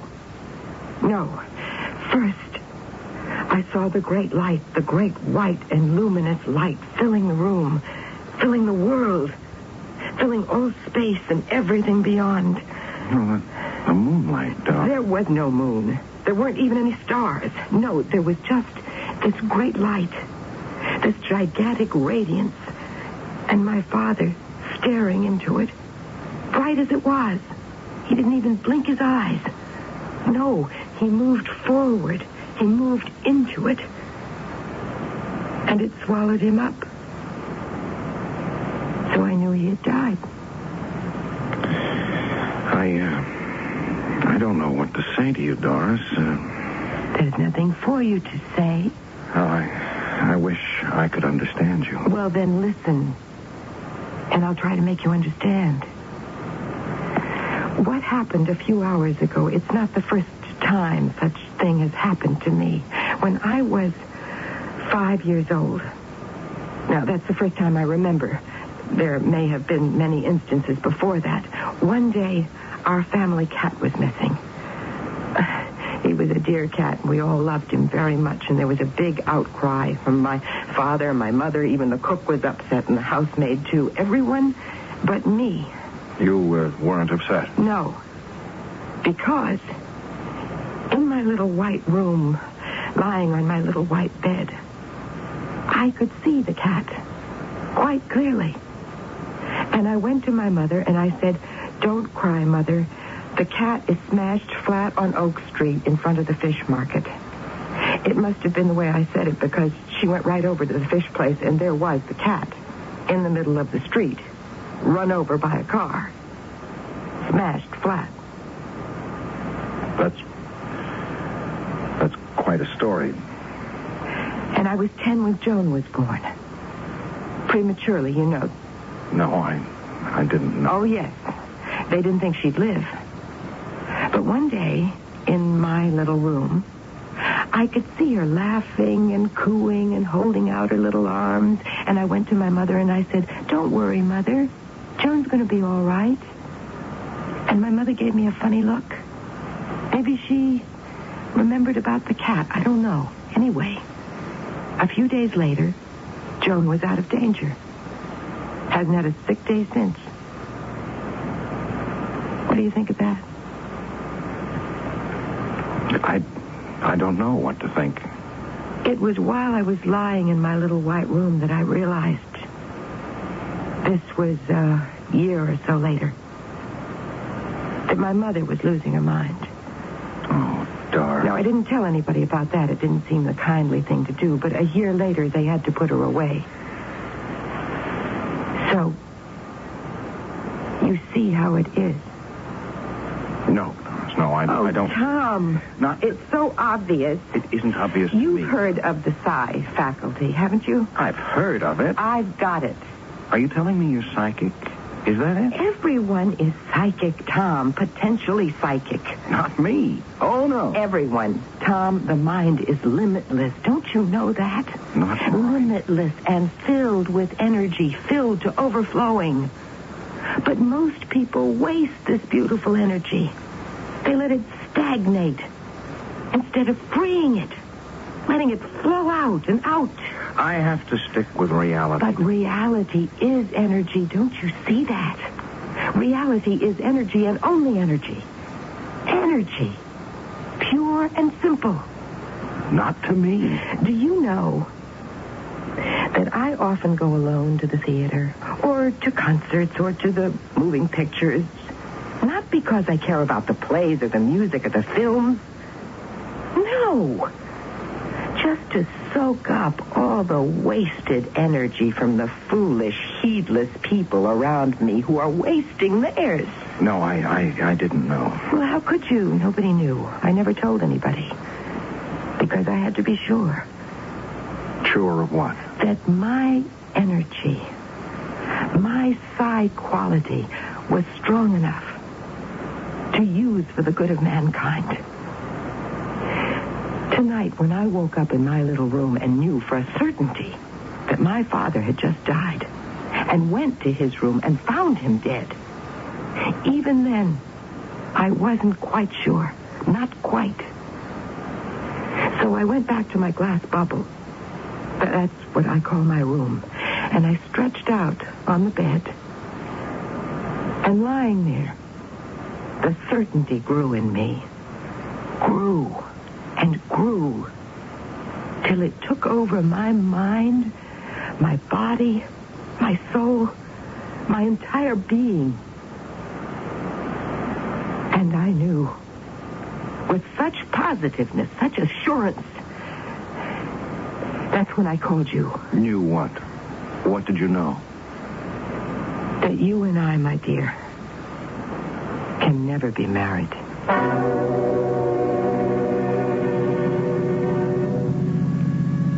I felt sorry for Tom, I suppose. I'd been the only woman in his mundane, circumscribed life. He'd adored me, given me all his respect, his admiration, his love. And I? What had I given in return? Nothing. Not really. But tolerance and permission to worship me. Poor Tom. Poor, good, loyal, tender, devoted Tom.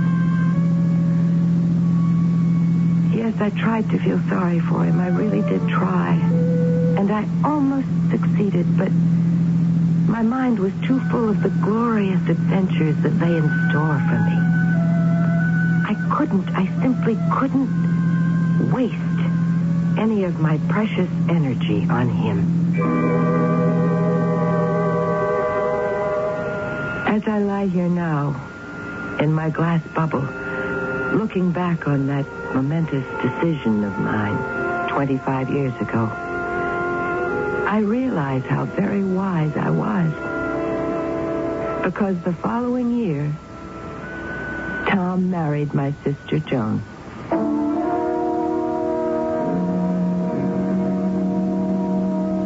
How very strange are the ways of destiny. How little we know of the vicissitudes of life. How ignorant we are of the wisdom of our decisions, or even why we make them as we do.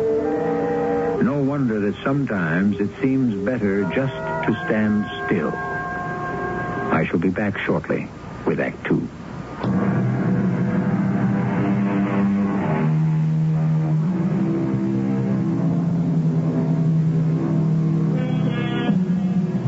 So inventive, so resourceful have our technologists become in the last few decades that the rest of us gasp with admiration and even awe. But we gasp with something else, and that is fear and a feeling of impotence. We cannot cope with this strange new world. Small wonder that so many of us want nothing more than to be told what to do. We feel we can no longer control, nor do we wish to control our own lives. It's too difficult. Huddled here in my glass bubble, I think back 25 years to the wedding of Tom and Joan. Mr. and Mrs. Struthers. Handsome Tom, adorable Joan. Ideal couple right out of a magazine, the classy kind. I performed my duties as maid of honor, smiled, and said appropriate things, knowing that once this charade was over, I could come back here to my little room. I saw little of the storybook couple after that. I had no wish to, and probably they felt the same way. They thought me strange, and I thought them ridiculous. They went their way, and I went mine. Until a week ago. Who is it? I said, who is it? Go away, please. I don't permit dogs here. Doris, it's Joan. Joan? Your sister. Let me in. Have you got a dog with you? He won't hurt you. Come on, Doris. Open the door. Well, if you're sure. Oh, what an ugly black thing. Tom. So big. He's so black. Are you going to let us in? Both of you? I never go anywhere without him, and vice versa. Well? Why did you come here? Let us in, and I'll tell you. All right, okay. Thank you so much. Come on, baby. Baby? You call that big black thing baby? Are you staying long? I've left Tom. You what? His jealousy was unbearable. What did he have to be jealous about? Can I help it if I'm attractive to men? What men? Oh, Terry and Dwight and Martin. Any man, all of them. Men I don't even know. He's jealous of the way they look at me on the street, in restaurants, any place. And every time one of them phones me, oh, my dear, what scenes. Well, are you going to give me a cup of tea or something? Oh, well, come in the kitchen. I'll give you some tea, and then you can figure out what you're going to do. Where you're going to live. Why, here. I'm going to live here with you. Where else would I live? I was horrified, aghast. The very thought of anyone invading my privacy, encroaching on my solitude, it was unbearable. The fact that this was my sister, well, I hardly knew her anymore. She was Mrs. Tom Struthers. Her life was a world apart from mine. And mine? What did she know of my life? What could she know? What did I want her to know? Nothing. Now I have to have her here with this huge, black, hairy monster constantly at her side? No, I could not endure it. Now, there's your tea. Drink up and then call Tom and tell him you're coming back. You have a phone? Of course I have a phone. There's one on the wall over there, and there's an extension upstairs. See that you use this one. Why this one? Because the other one is in my room, and I don't allow anyone in my room. Why not? Because I don't. Now finish your tea and then call Tom. I can't. Doris, I can't go back to him. I really can't. How can I make you understand? You've never had men interested in you. Do I have to remind you that Tom was interested in me? Oh, years ago. That he only married you after I turned him down? Did you really turn him down? I always wondered. Well, I did. Why did you? Not that he's anything special. Tom is a very good man. I simply had other things to do with my life, which did not include marriage. Let me stay for a day or two at least. Out of the question. Till I can make other arrangements. What sort of arrangements? Well, I could go to a hotel, perhaps. Do that. I can't.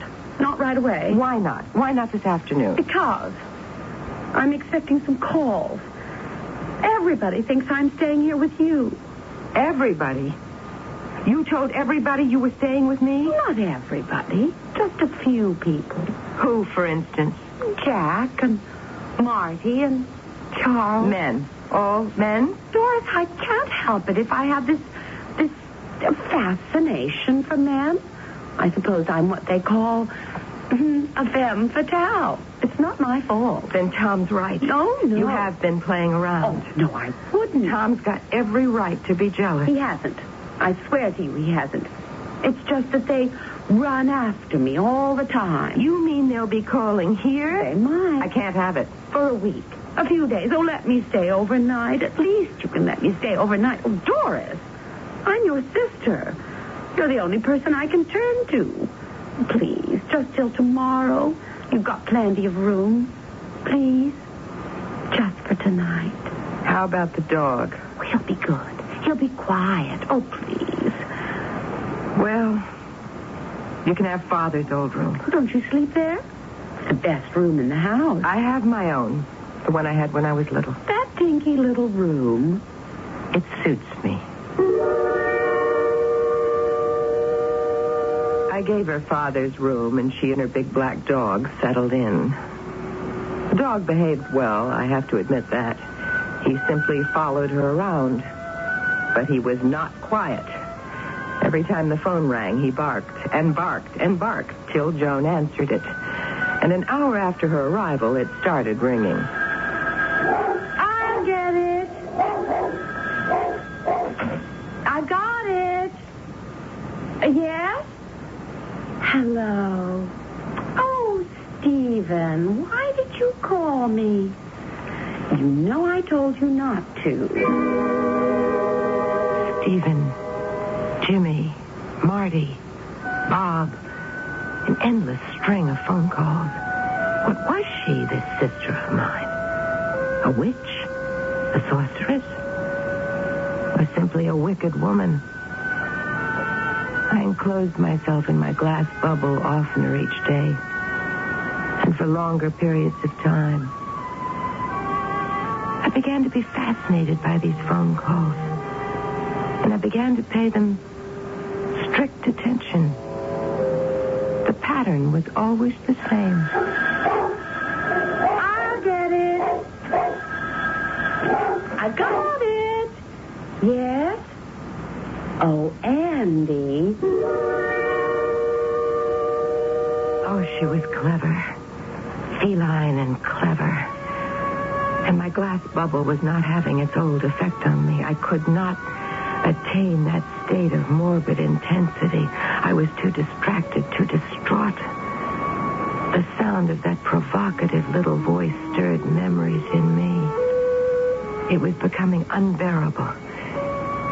And I had to do something. I went to see Tom Struthers. Why, Doris, this is a surprise.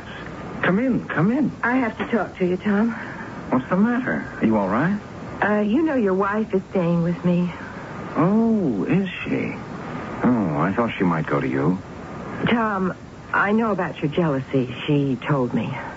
My jealousy? Oh, my dear, you can't be blamed for it. Oh, well, that's nice to know. You have no idea what it's been like since she's moved in with me. Men have been calling her at all hours of the day and night. I don't know who they are, but there must be dozens of them. Really? The phone rings, the dog barks, Joan rushes to the phone. It's another one. And I mean, the way she talks, so coy and kittenish, leading them on, but never really saying anything. You know what I mean? I know very well.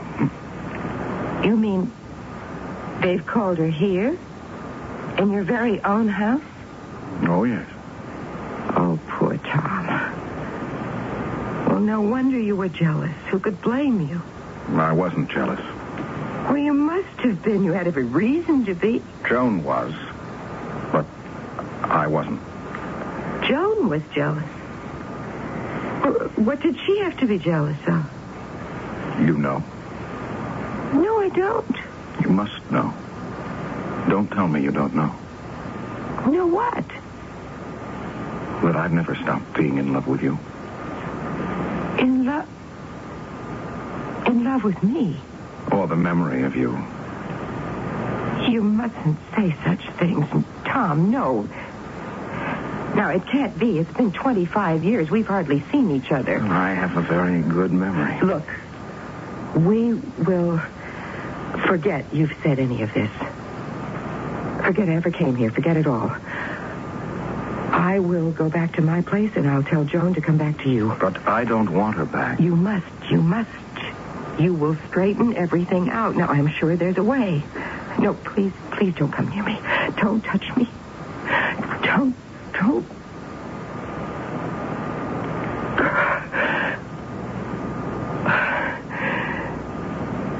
We will forget that, too.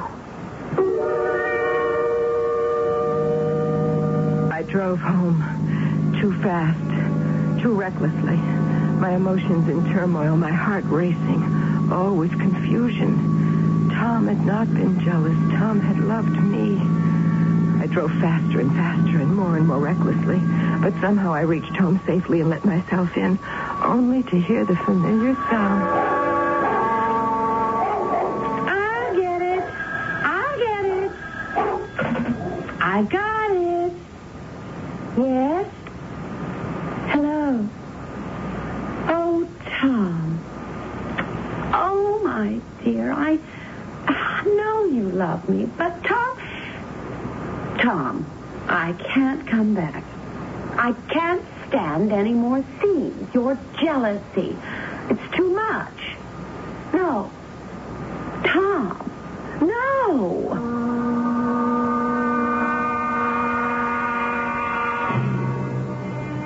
Then I knew. My sister was possessed. To be possessed is to be dominated by an extraneous personality, or by a passion, or an idea, or an impulse, or, if you will, by a demon. It is a mystery why anyone would desire to be so possessed. But it is becoming more and more apparent that a great many people gladly surrender to outside authority and willingly, even eagerly, abdicate their autonomy. Self-possession has become for them an unbearable burden. I'll be back shortly with Act 3.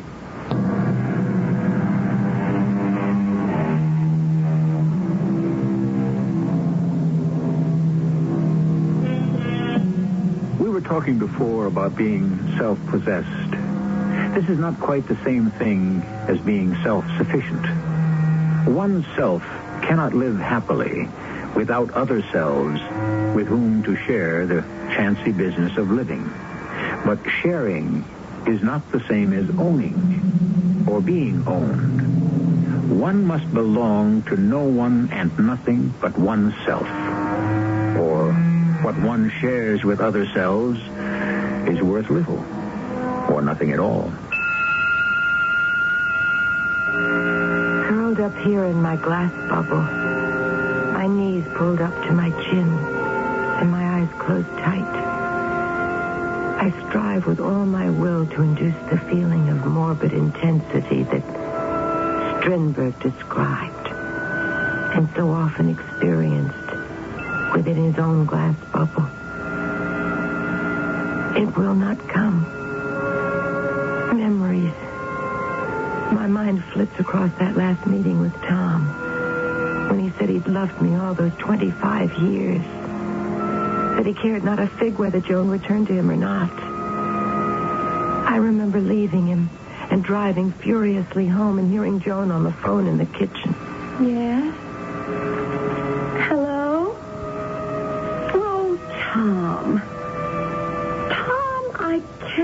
come back to you. No, Tom. No. And I remember, too, with a sharp stab of pain, my certain knowledge that my sister was possessed. After that shattering moment of truth a week ago, I retired to my little room, to my glass bubble. I never left it. And the telephone rang several times each day. And the dog barked. And Joan rushed to the kitchen phone. And her soft, seductive voice floated up to me. I'll get it. I got it. Yes? Hello? Oh, Jim, is it you again?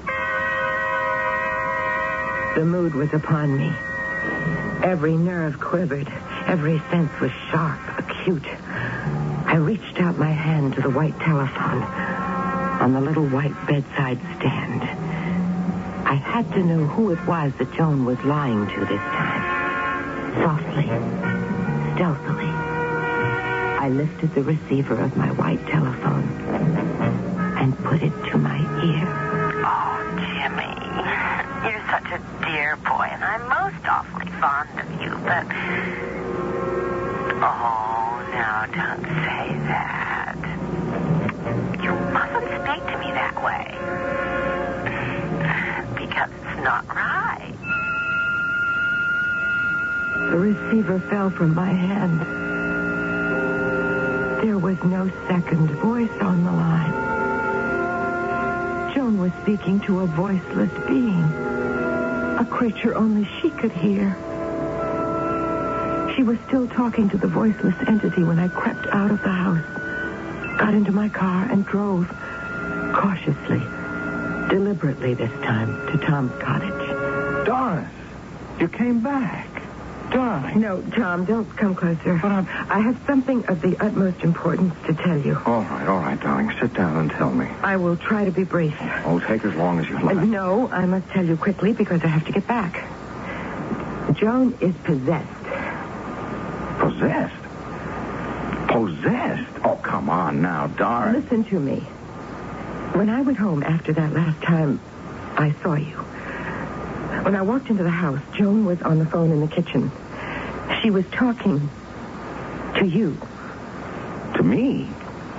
I haven't talked to Joan since she walked out on me. That's when I knew she was possessed. She was talking to someone she thought was you. Who could it be? I don't have any idea, and I couldn't care less. Well, I care. She is my sister. So what I did, I shut myself up in my room. I didn't even come out for meals. I told Joan and the servants I had a cold. Then today, half an hour ago, the phone rang. The dog barked, of course. And Joan ran to the phone the way she always does. But this time, I picked up the extension, the phone in my room, and I listened in. Well, who was it she was talking to? No one. No one? No one that could be heard, except by Joan. Doris, what are you getting at? A disembodied voice. I don't get it, Doris. I really don't. A voice from out there somewhere. Oh, come on now. A demon voice. Doris, and please. Who was transmitting the demon voice? Who? The only one who could. The devil. Doris, sweetheart. Doris, baby. Baby, yes, baby. That's what she calls him. What do you... Imagine calling the devil baby. You don't mean the dog, do you? Of course I mean the dog. Don't you know that the devil often appears on Earth in the shape of a big black dog? Didn't you know that? I don't... To think I let him into my own house, let him stay there, let him sleep in the same room with my sister, let him follow her around wherever she went. Doris, listen. He was so well behaved, so obedient, so quiet, so well mannered. But that's the way the devil can be when he wants to. I don't think that... Except when the phone rang. Then he would bark and bark until she'd answer it. He was egging her on, you see? making her go to the phone, making her talk to the voiceless demon. Listen, Doris. Tom, you have a gun, don't you? What? I said you have a gun. You do, don't you? Yes, I've got a gun. Well, give it to me. What for? What do you want it for? Well, what do you think I want it for? I don't know, Doris. I'm just afraid. I want to shoot the dog, of course. But, Doris... If you knew the devil was in your house, dominating your sister, holding her in thrall, wouldn't you want to kill him? Wouldn't you do it? But you don't actually know. I do know. In my glass bubble, it came to me. I know. Now give me the gun. Here's the gun. Thank you. You know how to use it? I know enough. Thank you, Tom. Wait a minute, Doris. Thank you very much. A gun is nothing to fool around with. Doris? I drove home with Tom's gun in my pocket. Everything was becoming crystal clear in my mind. I pulled up at the house, opened the door, and went in. Of course, the first thing I heard was Joan's voice. I'd expected that. And I smiled to myself as I made my way to the kitchen. Yes, there she was, with the devil huddled close to her legs. But what can I do? I'm a married woman. Oh, really? You mustn't say things like that. Hang up the phone. What? Oh, just a second, Harry. My sister just came in. Hang up the phone. Tell Harry you can't talk to him anymore. Harry, I have to hang up. My sister wants to talk to me. Well, what is it, Doris? Sit down, Joan. All right. Sit. Baby, sit. That's a good boy. Must that dog sit so close to you? That's where he always sits. You know that. He wouldn't sit anyplace else. You just try moving him. You'll see. Joan, there's something I have to do. I'm sorry, my dear. No. You're going to ask us to leave, baby and me? No, not that. You mean we don't have to leave? You don't have to. Just him. You are possessed by him. But I love him. You love the devil. The devil? My baby. Your baby is the devil. He has taken over your being. He has deluded your poor mind. He has come into this house disguised as a black dog. It's an old trick of his. But this time he won't get away with it. Doris, what are you going to do? Sit very still, Joan. No. Doris, what have you done? The door chime startled me. I turned and ran for the stairs. The chimes pursued me up the stairs, all the way to my glass bubble. I threw myself on the bed. The chimes had stopped. But I heard a banging on the front door. I heard a voice. A dear, familiar voice. Open the door! It's Tom! Open the door! Let me in! I could not concentrate. I could not induce the feeling of morbid intensity. I buried my head in the pillow, but it was no use. My glass bubble was failing me. Then I heard the crashing of the front door. Now it's all right. Now the mood is taking over. Now I know what to do. Here in my glass bubble, everything is coming clear. Oh, look. See there. It's the great light. It's coming closer. It's filling the room. Oh, great radiant light. Oh, glorious, blinding light. Take me. Take me.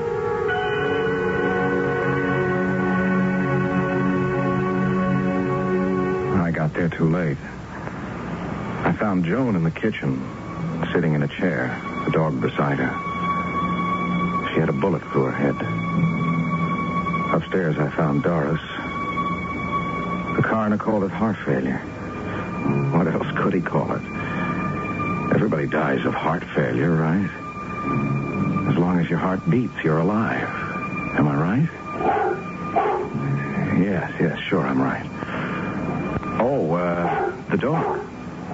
The dog was okay. I brought him home with me. We're getting to be real pals. Since I'll never get married again, he's good company. The only company I've got, actually. Oh, I suppose you're wondering about those phone calls. No mystery. You dial the operator and ask her to test your phone. You think something may be wrong with it. Hang up. Wait a few seconds.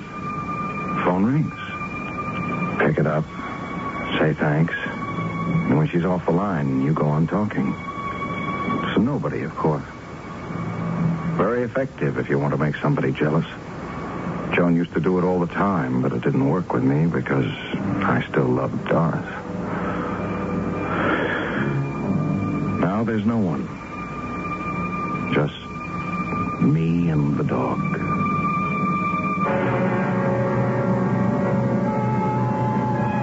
Tom Struthers is still living in the same house with a big black dog. Folks see them around town now and then, shopping, doing errands. He doesn't speak to anybody. Nobody speaks to him. But the big black dog never leaves his side. Never. And he never barks. Never. I'll be back shortly. At the store, they told me there's a powerful anti-itch drug I can buy without a doctor's prescription. Now I use Bicozine cream as directed. No more burning, embarrassing itching. No more scratching. Bicozine actually speeds healing. Bicozine cream. What a relief. Now, soften and remove hard, calloused skin with the same ingredient doctors use most. Apply Dermasoft cream to feet, hands, elbows as directed. Dermasoft cream. Fellow Americans, if you're still shopping here and there and everywhere for shoes, hold it right where you are. Put your feet together, stop running around. Just step around to Kinney and you'll cover the ground. Anywhere you want to go, head your feet in our direction. Kinney's got it all and more. Wow, what a store. What a great American shoe store. I like pickles, but they don't like me. Send your stomach some Digel. I like pizza, but it doesn't like me. Send your stomach some Digel. Digel's special combination of antacid and anti-gas ingredients gives you fast, gentle relief from acid indigestion, heartburn, and gas in just minutes. I like hot dogs, but they don't like me. Send your stomach some Digel. For occasional use only as directed. You're walking through a deserted train station to a track that's marked not in service. You have a ticket in your hand, and the destination on it is a date in time. You're about to board the Time Express. Where are you going? Ask your host, Vincent Price. You're on a return trip through time to relive a critical moment from your past. What would you do with a second chance? Find out when you board the Time Express. New on CBS television, Thursday night at 8, 7 Central and Mountain.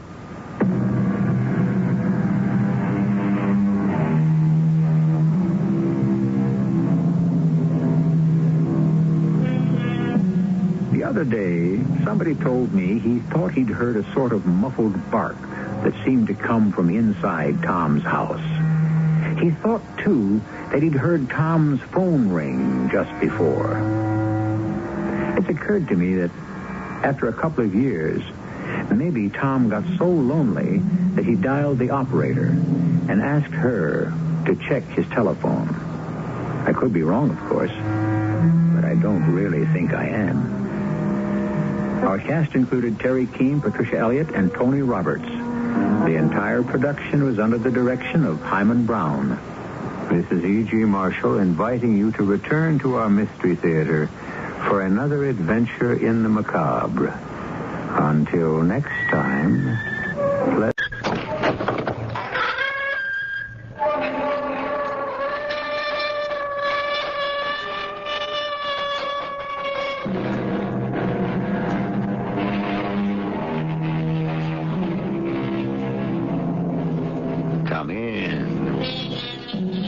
Welcome. I'm E.G. Marshall. The universe goes on and on, as round and round she goes. And where she starts and where she ends is something no one knows. Beginnings and endings. Our neat and precise human minds will insist on clearly stated limits, boundaries, definitions. But unfortunately, there are no satisfactory ways to limit, bound, or define the truly important things in life. Have you interrogated the prisoner? I have. Hey, who says I'm a prisoner? We have no use for the cargo. Destroy it and confiscate the ship. What are you trying to pull? And dispose of the prisoner. What do you mean, dispose of the prisoner? Am I being sentenced to something? To death. Don't I get a trial? You have been tried and found guilty.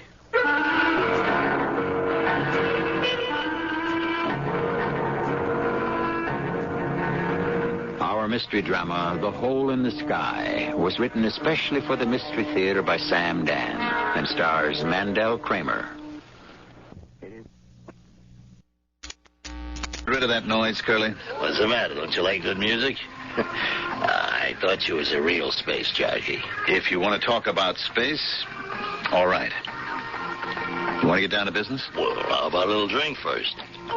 When I listen to a deal from you, I better be stone cold sober. Oh, would old Curly ever steer you wrong, Raj? Absolutely. Do you know where Medusa's at? Medusa?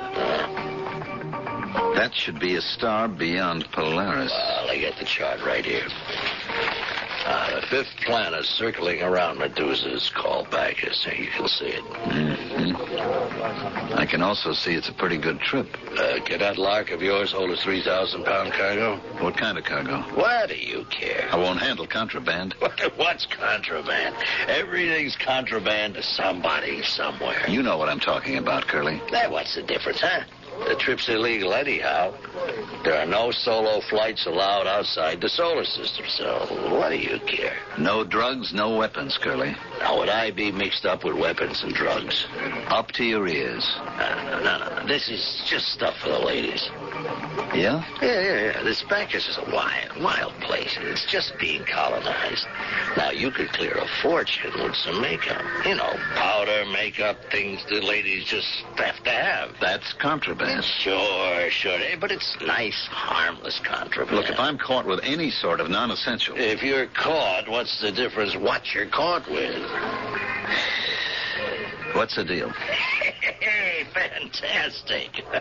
You split the take 50-50. I what? That's right, old buddy. Right down the middle. What's the catch? No catch. No ifs, ands, and maybes. 50-50. Some deal, huh? When do I leave? Your cargo's ready right now. Tonight? Well, it better be tonight. You're due to sit down on Bacchus no later than the 21st. 21st of what? 21st of this month. 21st? That's in 6 days. Well, actually, 6.5. Look at the chart. You see where Bacchus is? Sure. Well, this trip should take 6 weeks. There's no way I could ever cover this distance in 6 days. Oh, sure there is. How? Why, Roger, old buddy, you know how. You just go through the hole. Oh, I see. That's the catch. Now don't tell me you're scared of the hole. I'm scared out of my wits. Now, look, if anybody had ever told me that Raj Thorpe had that little streak of yellow... Don't try to get a rise out of me, Curly. I'm not yellow. I'm smart. I'll see you around. Make it around 8 o'clock. That's as long as they can hold the job open. Goodbye, Curly. Hey, don't go away, man. It'll make it harder for you to come back here. I'm not coming back.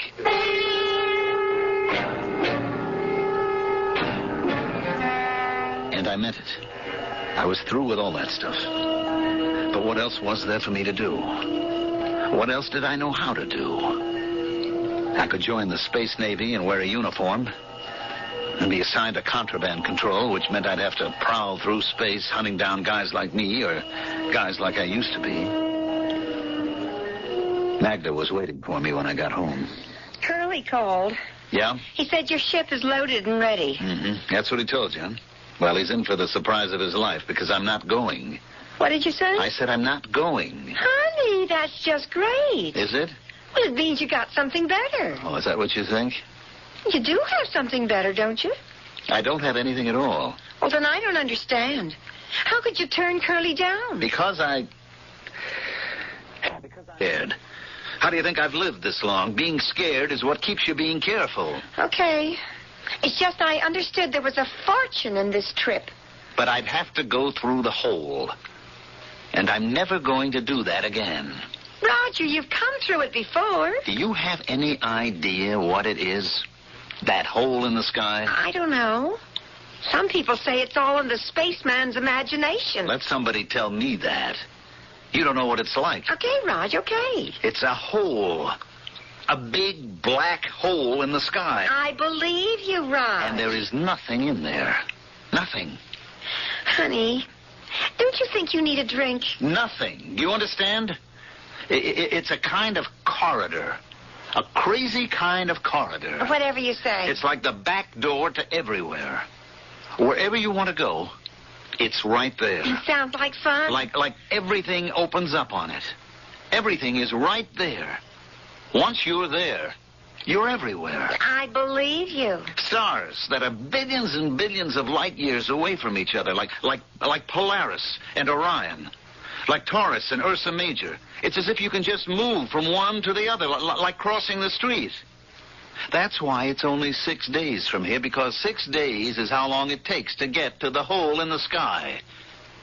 And once you get to the hole, you're anywhere you want to be. Do you understand? I keep telling you, it's not all that complicated. But I'm not going there again. Oh, honey, just try a little goblet of this and you'll go anywhere. It's a wild place. Hey, maybe I'd like to go there. A place where the whole universe is twisted and turned on itself. Sometimes it's quiet. Silent as the grave. And then it explodes. Explode? Everything goes haywire. Crazy. There's no longer any sense of time or space or place. And you can just disappear. How can you just disappear? Take just a little sip of this. It's good for what ails you. Look.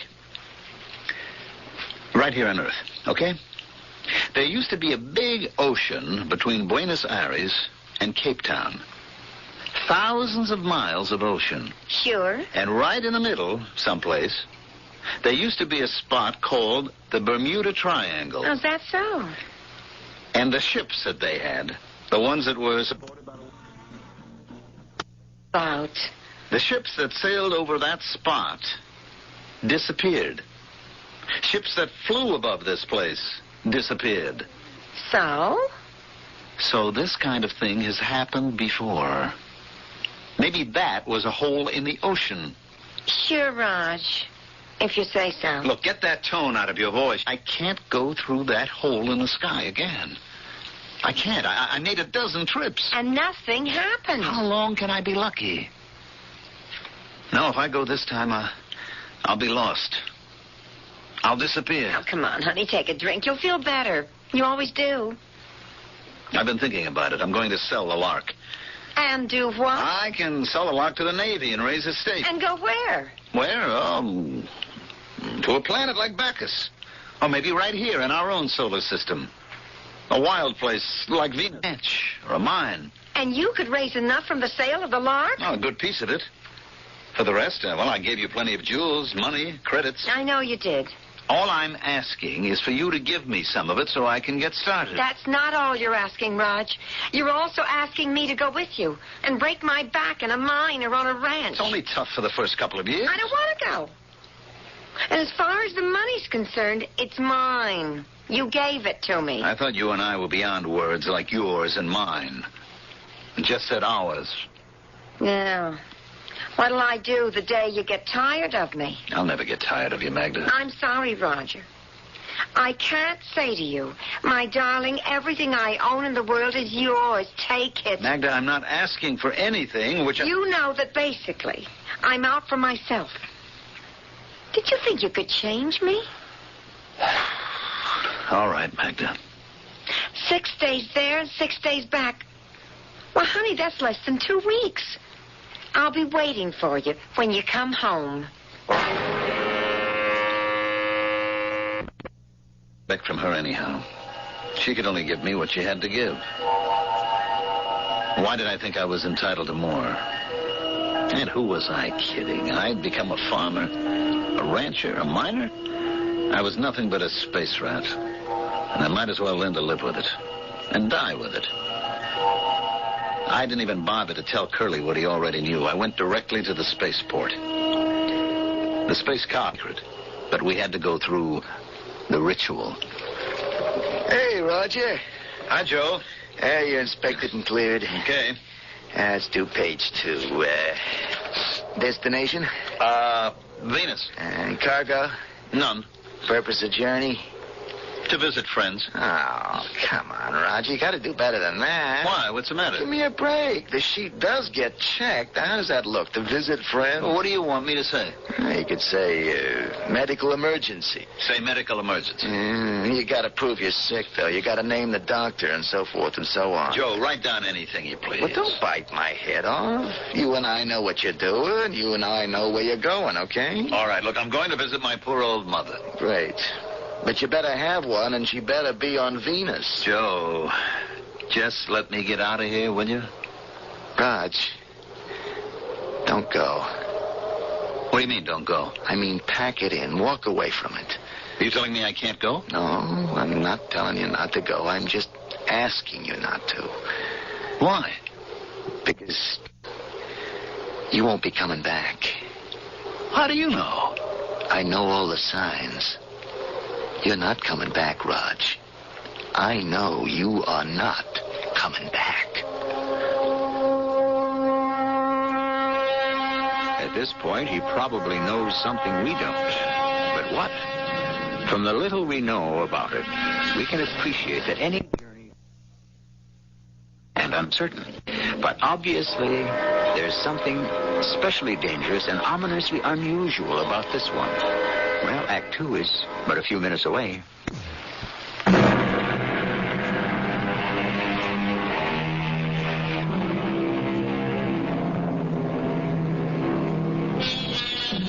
What was that popular song from a generation ago? It was called Faraway Places with Strange. And what were those faraway places? Oh, they were in Asia, Africa, Europe.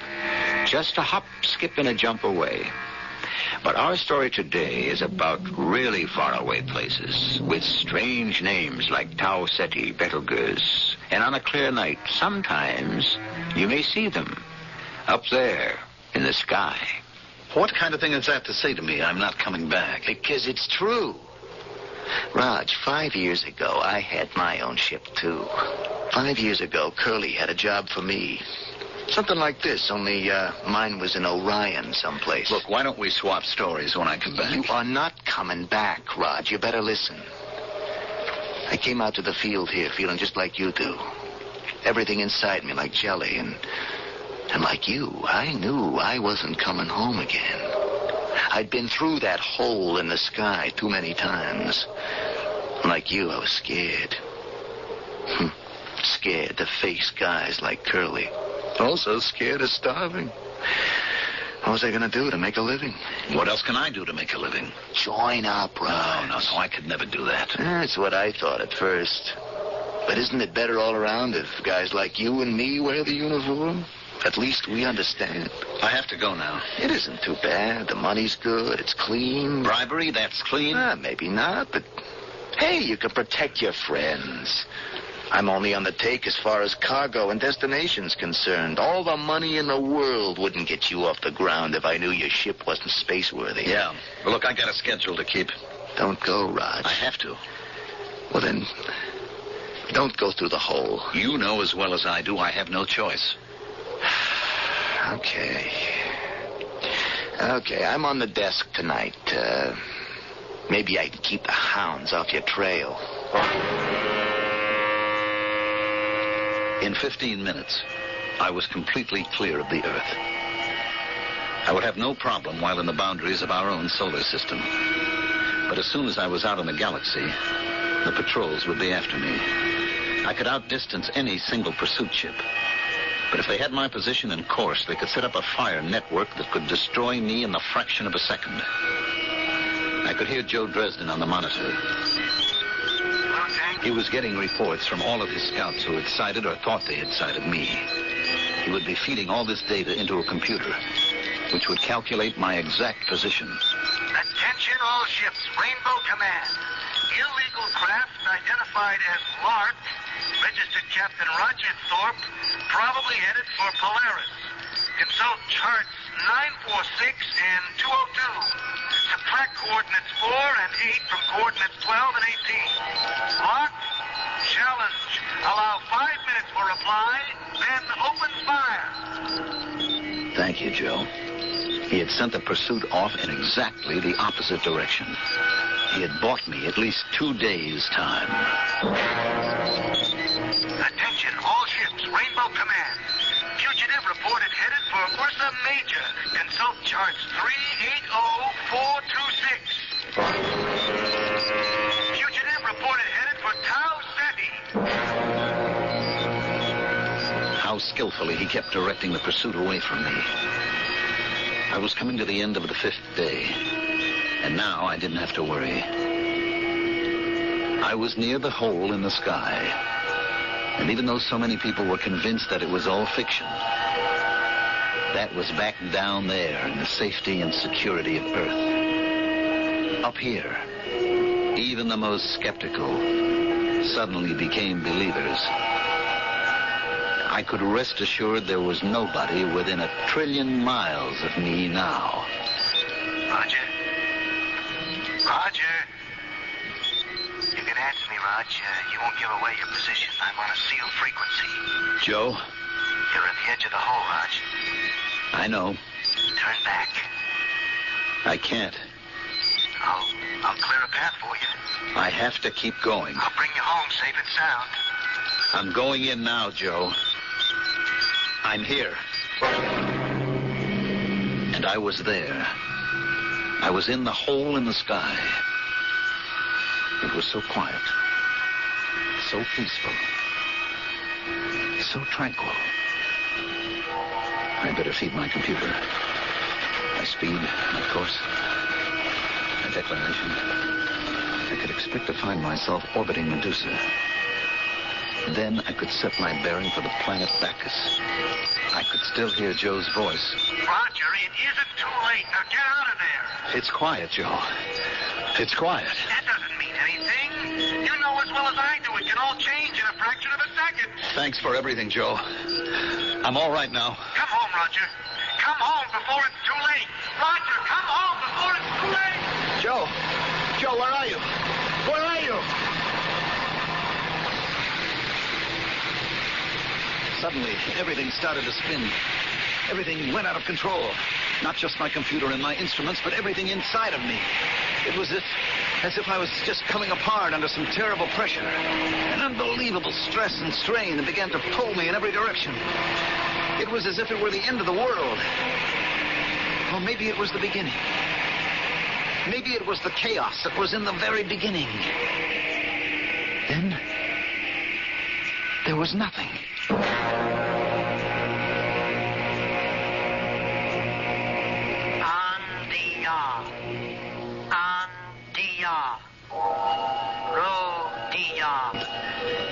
This voice. What was she saying? It sounded like no language I'd ever heard before. Then I remembered what I had to do. I fed the sounds into the computer and waited. Just like the ancient anthropologists could construct an entire prehistoric animal from just a few fragments of bone, the computer could project an entire language from just a few significant sounds. Gradually, the voice became clearer and clearer. What ship is yours? Identify. Identify. Lark. Lark. How many aboard? Just one. Identify. Roger Thorpe, registered captain. Home port. Earth. Where is that? Consult star chart 876. What is star chart 876? Whatever you happen to use, start with Polaris. What is Polaris? You draw a line from Polaris to Deneb. There are no such stars. Hey, what's that noise? You are locked into a landing beam. Hold it. I don't necessarily want to land. Cut your power. I only need to get my bearings. Prepare to descend. Am I being forced to land? You are being invited. But I don't want... Cut all power.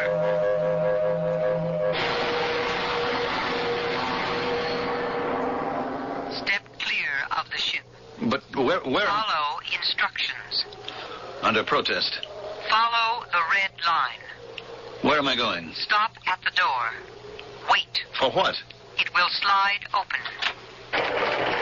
Step inside. What's in there? Step inside.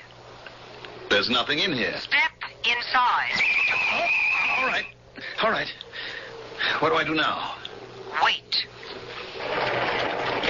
What do you people want? Who are you? Where am I? I was in a room of some kind. A plain, bare space.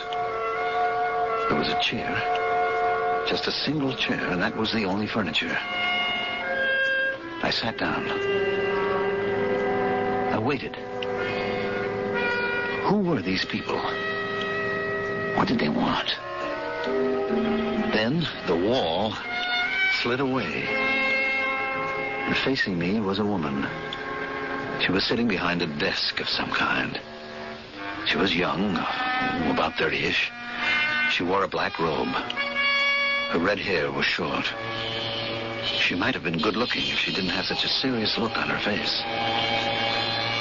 She touched a switch, and suddenly on the entire wall behind, there appeared an enormous sky chart. Point out your home star. My home star? Well, it doesn't show up too well, you see. It's a red dwarf. I can give you its position. Yes? Just let me orient myself. I'll have to find Polaris.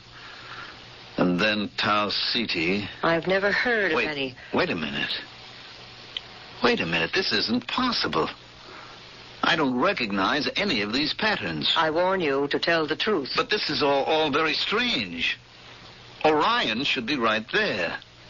Orion? I don't see a single thing I know in this entire sky. This is the universe. Well, maybe it's a part of it that's off somewhere. This is the complete universe. Wait a minute. The universe is infinite. Why did you do that? Blasphemy. Everyone knows the universe is closed and limited. Okay, have it your way. Why are there no papers on your ship? Because I didn't need any. What is your cargo? I'm sure you looked it over by now. Cosmetics. What are cosmetics? Didn't your translating computer tell you? Yes, but I don't understand. Well, it's just stuff that women put on their face. For what purpose? I guess it makes them look better. Better?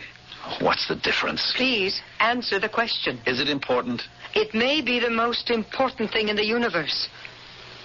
These cosmetics, they change people's faces? You could say that. It disguises them. Well, strictly speaking, it might. I see. Yes. Yes, I see. But I hope you see something, because I don't. Interrogator. Yes, censor. We have examined the ship. Have you examined the prisoner? Who says I'm a prisoner? You have not been spoken to. I have examined the prisoner. We see no use for the cargo. Destroy it. At once. Confiscate the ship. Immediately. Dispose of the prisoner. What does that mean, dispose? Save him for the games or eliminate him quietly. Whatever suits you. What is he talking about? I shall save him for the games. Look, am I being sentenced to something? To death. Wait a minute. Don't I get a trial? You have been tried and found guilty. I have the right to defend myself. You have no rights at all. What sort of place is this? It could very easily fit certain places here on our own Earth. But this is a story that takes place far in the future, in a place so far away that the imagination can scarcely encompass the distance. But space, time, what do these things matter? People are people everywhere, aren't they? I shall be back shortly with Act 3.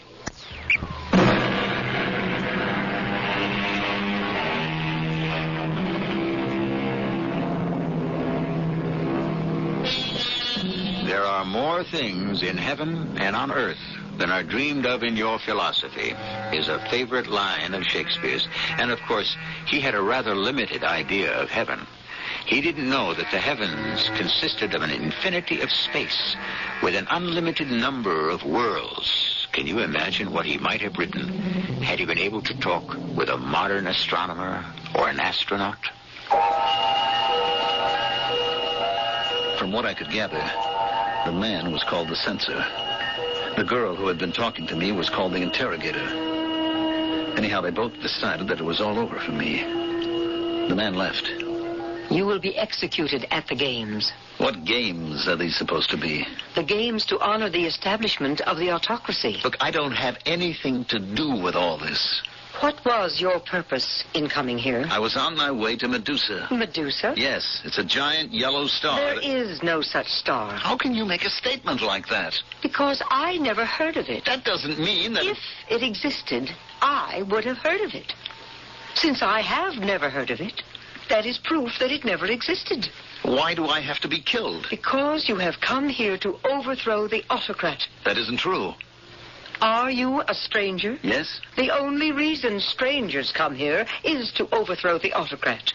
Since you admit to being a stranger, it just hold on. That doesn't necessarily follow. Do you have legitimate business on this planet? Well, no. Then you admit it. Since you do not have legitimate business, you therefore must be treated as a stranger. She stood up and nodded her head. 2 men in black robes came in. I understood I was to go with them. I don't care what world you're in. A cell is a cell. This was a small room with smooth white walls. There were 2 beds in it. I had a roommate. His name was Artie. I asked him why he was in jail. I tried to kill the autocrat. Look, set me straight, will you? Who is the autocrat? He is the maximum ruler. That's why you want to kill him? I want to kill him because he oppresses the people. And then what? Then perhaps the next maximum ruler will be a kinder person. And suppose he turns out worse? That has happened before. Mm-hmm. In that case, what do? Kill him and hope again. Wouldn't it make more sense to eliminate all these rulers entirely? Well, then who would rule? The people. The people? How could the people rule? Well, they would elect representatives to let's say, to a Congress. I don't understand how that could work. It doesn't work with all these rulers either. Well, that's because he has not come yet. Who? The ultimate ruler. And who's he supposed to be? The ultimate ruler? He will come down from the skies. How? He shall be carried by a bird. Have to be a pretty big bird. Yes. And he would mark his people. Mark them? In what way? In a certain way. In other words, you don't know. I only know what the prophecy reads. Oh, it's prophecy. For those of us who believe he will come. Still, it should be easy to explain what marking his people would mean. I suppose with a sign that will enable everyone to recognize them. All right. Meanwhile, how does it look for you and me? We shall be executed. You say you were opposed to the ruler. What'd you do? I wasn't able to do anything. We are too few, too weak. Or maybe we are many, but we do not know it. We have no sign by which we may recognize each other. Well, what did you actually do to wind up in here? I complained. You complained? About what? The weather. You mean you're going to be executed because you complained about the weather? It wasn't the first time. If you establish yourself as one who complains, it means you are basically a dissatisfied person. Therefore, you are likely to revolt. Well, do you plan to just sit here and wait? It does no good at all to make other plans. Why not? How can plans be carried out? We are sealed in here.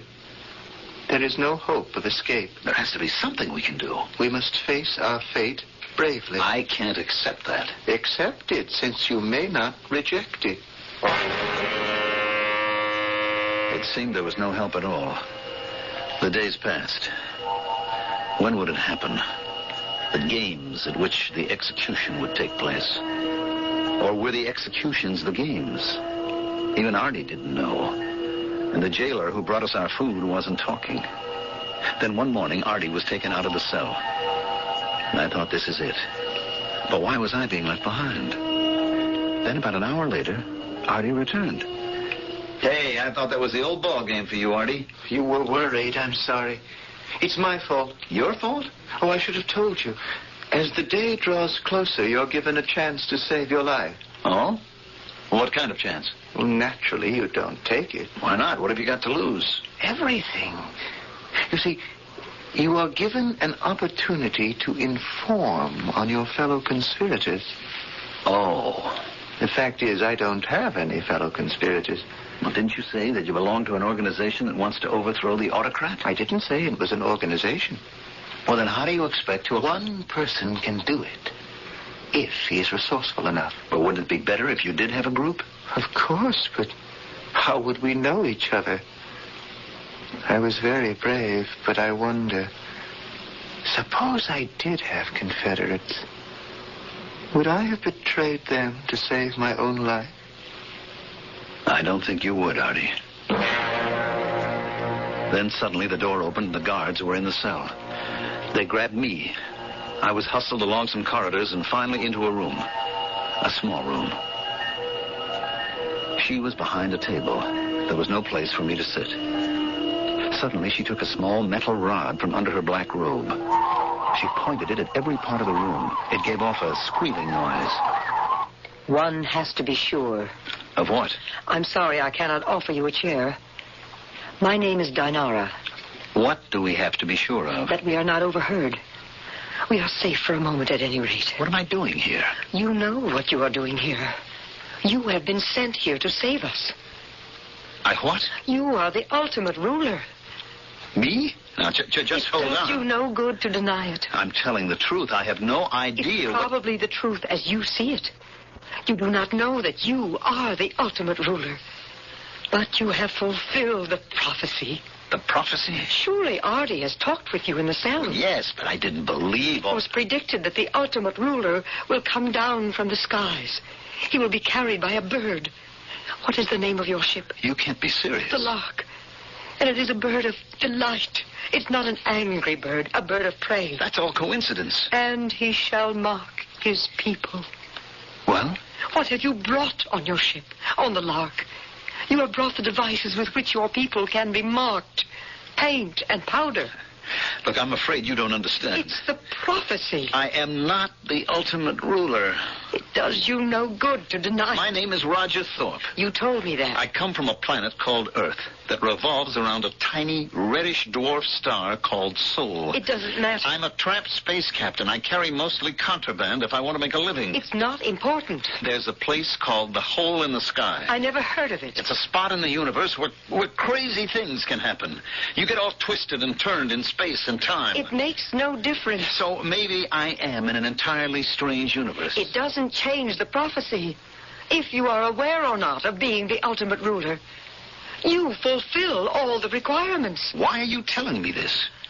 I, too, wish to overthrow the autocrat. You? But aren't you a member of the regime? There are many of us who do our work secretly and hope for the day to arrive. The fact is, I'm going to be executed any day now. So what good does it do if you think I'm the ultimate ruler? You have been brought here by your beautiful bird. You have brought the material with which to mark your people. Your people will save you. There was only one way to make sense out of any of this. I would just have to assume that I had landed on a planet of nuts. Pure and simple. And so I did. But it got pretty grim. One day, Artie and I were taken from our cell and brought to an enormous stadium. There must have been 100,000 people. All of them wore black robes with hoods that covered their heads. Artie and I were led to the center of the arena. Then we heard the voice of the censor. These men have plotted against the autocrat. Their fate is to be consumed by the mighty electric energy of the state. In a few moments, they shall no longer exist. Let this then serve as a lesson to all who would attempt similar madness. Not a single word was heard from the robed and hooded crowd. And then we heard it. A humming that grew louder and louder. I began to feel warm, then hot, and soon it was as if I was on fire. Stop! Who dares halt the execution? I, the interrogator. For what purpose? Revolt. Arrest her! Before anyone dares to touch me, I shall remove my hood. Look at my face. Let all who have the same marking now show their faces. Her face was white as powder could make it. Her lips were red as the most flaming scarlet.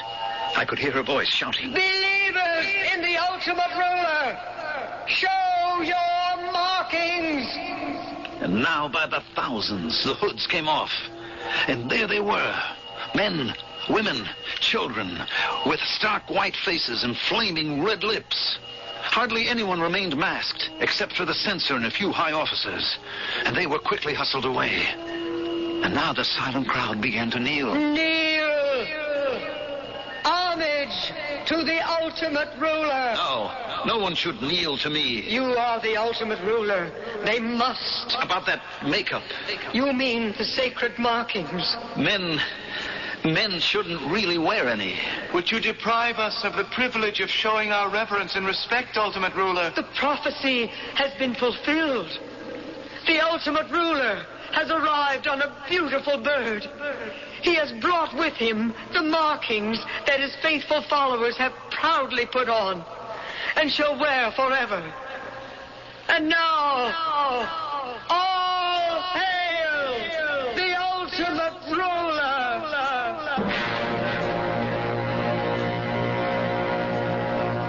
I don't understand completely. I'm the ultimate ruler. I'm treated with respect and reverence. I have whatever I want. There are times when I can't believe it. Am I lost in space? Or am I lost in my own imagination? Who knows? At times, this is real. And times when it seems like a dream. I only know one thing. I entered the hole in the sky. And I'm still in there.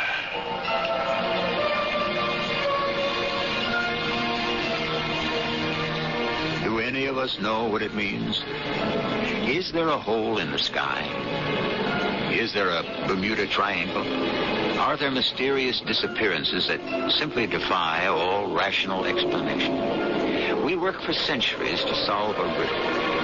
And then when we think we know the answer, suddenly the original question looms larger than ever. I'll be back shortly. I'm going on a picnic. That's nice. With Blanchie, my sweetheart. That's her over there. And you want us to make up a picnic basket? With special wine and special food, Mr. Vino Bronco. Hi, Mike McDonald. Vino Bronco is the name of Lancer's white dinner wine. Vino Bronco? Yes, very crisp and refreshing. It's affordable, and it goes perfect with any food. Like caviar? Vino Bronco's perfect with caviar. Okay, give me 2 quarts. Of what? Of caviar. It's $25 an ounce. How much do you want? Right. Well, there'll be 2 of us at the picnic. Uh-huh. And Blanchie eats like a bird. Well, just give me an estimate. How about a quarter of an ounce? Perhaps you'd enjoy the Vino Bronco with something a little less expensive. You mean like this chicken? This pheasant. Blanche eats meatloaf. Isn't this meatloaf? No. She eats meatloaf by the gobs. It's not meatloaf. It's pâté de foie gras. Okay, I'll take the Lancer's Vino Bronco. And what do you have to eat for under $10? This jar of mustard. Perfect. Blanche eats mustard by the gobs. I'll wrap it up. How do you want to eat the mustard here or You what? can't eat the mustard. Ah, the summertime, when everybody's fancy turns to love, and Lancer's Vino Bronco white dinner wine, imported by Shoeblind, Hartford, Connecticut.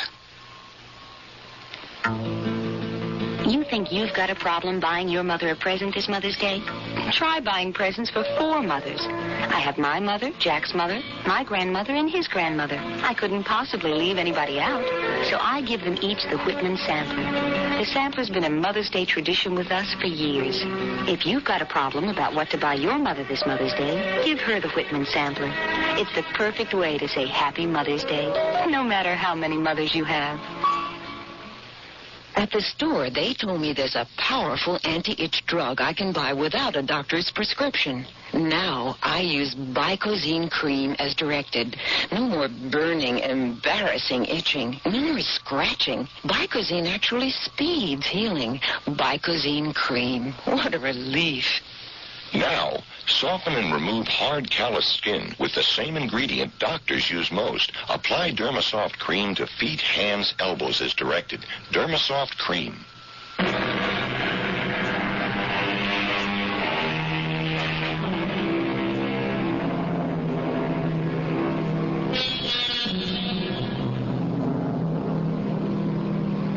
Maybe there is a hole in the sky. After all, Einstein spoke of a place where the past, the present, the future are all intermixed and intermingled. He says it occurs at the speed of light. But just think, in the universe that's surrounded by our own minds, the private universe that each of us presides over, the past, present, and future frequently mix and mingle. And that truly can be where you find the hole in the sky. Our cast included Mandel Kramer, Joan Shea, Earl Hammond, and Russell Horton. The entire production was under the direction of Hyman Brown. This is E.G. Marshall inviting you to return to our Mystery Theater for another adventure in the macabre. Until next time, pleasant dreams.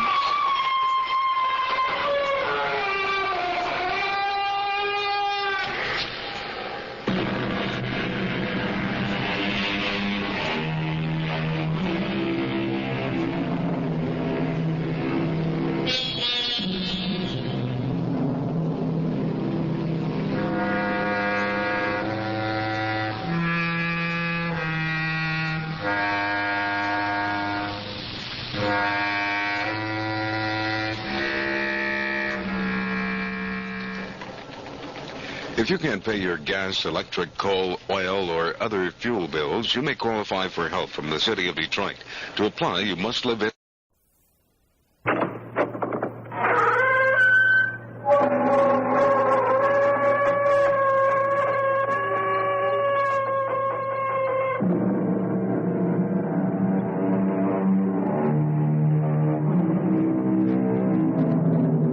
Come in. Welcome. I'm E.G. Marshall. A good deal has been made these days of the power of the ancients over life and death. Since no one has ever returned to tell us, we have no idea whether any one belief in any one deity guarantees life after death. Does Charon run his ferry across the Styx in both directions? Will Anubis guide any other nationality than ancient Egyptians to judgment? Will Vishnu appear to the Hindus or to all of us to punish the wicked? Though we have no positive answer, today's mystery tale is worth checking out. Frank, where have you been? I've been going crazy trying to reach you. I've been to Boston for a 3-day seminar. What's the matter? Can you please come over right now? You're my husband's best friend. I've nobody else to turn to. He just sits there in front of that statue like a zombie. And I'm scared. Please, Frank, hurry. Hurry.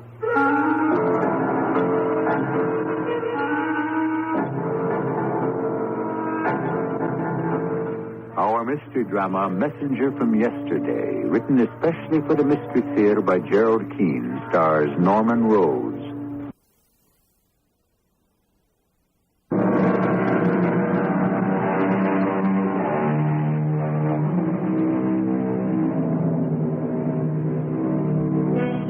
Perhaps it would never have happened if the college had not been named Imhotep. But there it was, christened Imhotep College, after the Egyptian god of knowledge, in a small New England town. Except for a department of Egyptology, this college carried a pretty complete curriculum from accounting basics to writing art of effective. So, why did it happen there? That man driving a 1969 station wagon into a driveway. That's where our story begins. Gloria! Hey, Gloria, I'm home. I know you are. So come on in the house. Gloria, can you come outside a moment? Darling, I'm in the middle of frosting my own birthday cake, if you want to know. I know it's your birthday, honey. That's why I want you to come out to the car. I can't come now, Ramsey. You'll be sorry, Gloria. Oh, all right. Oh, men, you are all alike. I have to stop what I'm doing because King Tut here, my famous professor of Egyptian history, has given an order. All right, now, well, what is it? I don't see anything. Look in the back. Ramsey. What is that? Are you crazy? Happy birthday, darling. A life-size statue of an Egyptian pharaoh? I don't know whether to laugh or cry. Do you think it looks all right in that corner? I don't know, Gloria. You see the way its right arm is sort of bent at the elbow? Mm-hmm. Well, I was thinking if we could sort of, prop it up against the mantelpiece, how would it look there? Ramsey, you are really too much. You bring me a life-size reproduction of a standing pharaoh, and you want to put it in the middle of the room? Oh, it'll look like it's leaning with its elbow on the mantelpiece. Come on, how about it? A contemporary sculpture. Oh, I can imagine what our friends will say when they come to visit. Gloria, who's your friend? Or, Gloria, there's a man by the mantelpiece. I was kidding. I think it looks great in the corner. Can you think of any other place? It is the only place. I certainly don't want it in the kitchen, and I don't see it in the bedroom. All kidding aside, sweetie. You like it? How can I not like it? It's beautiful. All that gilt. Must have cost a fortune, but I'm afraid to ask. Gloria, look at it. Am I crazy? But wasn't one arm bent a moment ago? What, bent? I'm not crazy because I do remember. Mr. Ray of the junk teak shop where I got it, I remember we were carrying it out to the station wagon and that right arm was bent. Mr. Ray said it probably had been, holding something like a spear. How could it have been bent? That's what I want to know. Because right now, that pharaoh has got both his arms straight down at his sides. Am I forgiven, Gloria? Oh, I don't know. I'll think about it. Dinner will be ready soon. I don't mind cooking my own birthday dinner or baking my own birthday cake, but in all the years we've been married, you have never come home without champagne. I will never forgive myself for forgetting it. I've got no excuse whatsoever. Classes were over early, too, because my students had a test today, so I didn't even have to do any teaching. Well, I guess it was all the excitement of finding this full-size standing pharaoh in that crazy place. It just threw me. I can't believe he let you have it for so little. Are you telling me the truth, Ramsey? Well, it's a reproduction. The dealer said that this was a test statue. You know how they do it. They make a mold of the original and then cast copies from that. I guess this one was imperfect, so they chucked it. Oh, not so anyone could tell. Well, all right, Professor West, if you can tear your eyes away from my golden pharaoh for an hour, dinner is on the table.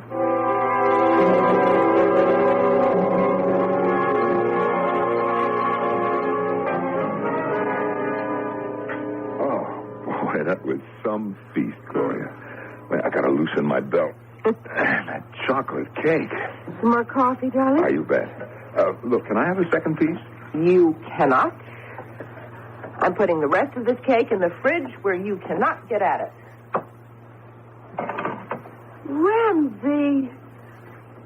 Ramsey West, you old faker, you bought it after all and snuck it into the ice box. What did I do? This bottle of champagne. And I was beginning to feel sorry for myself. Hey, where did that come from? Oh, Mr. Innocent. Gee, Gloria, I forgot. I got so excited finding this Egyptian statue in a junk shop, I clean forgot. Look, honey, this bottle of champagne, I never saw it before, believe me. You are the sweetest absent-minded professor I ever married. Go on, open it. I love surprises. But, Gloria, honest. Will you stop it? Now, the next thing you're going to say is that the Pharaoh put the champagne in the icebox.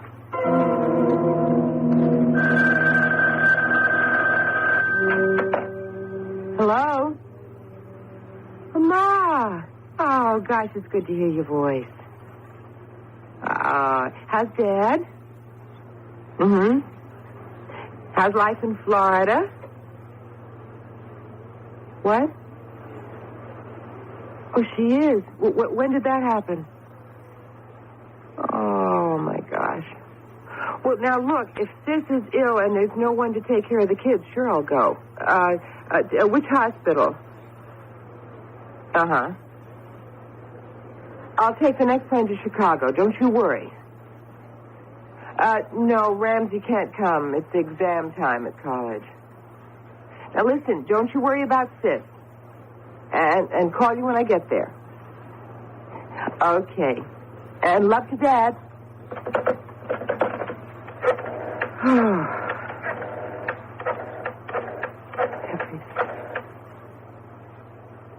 Can I speak to Professor West? Well, this is his wife, and it's urgent. Oh, I see. Well, then, can I leave a message for him? Okay, tell him that my sister is sick, and I'm taking the next plane to Chicago to help take care of her kids. Will you see he gets that? Thanks a lot.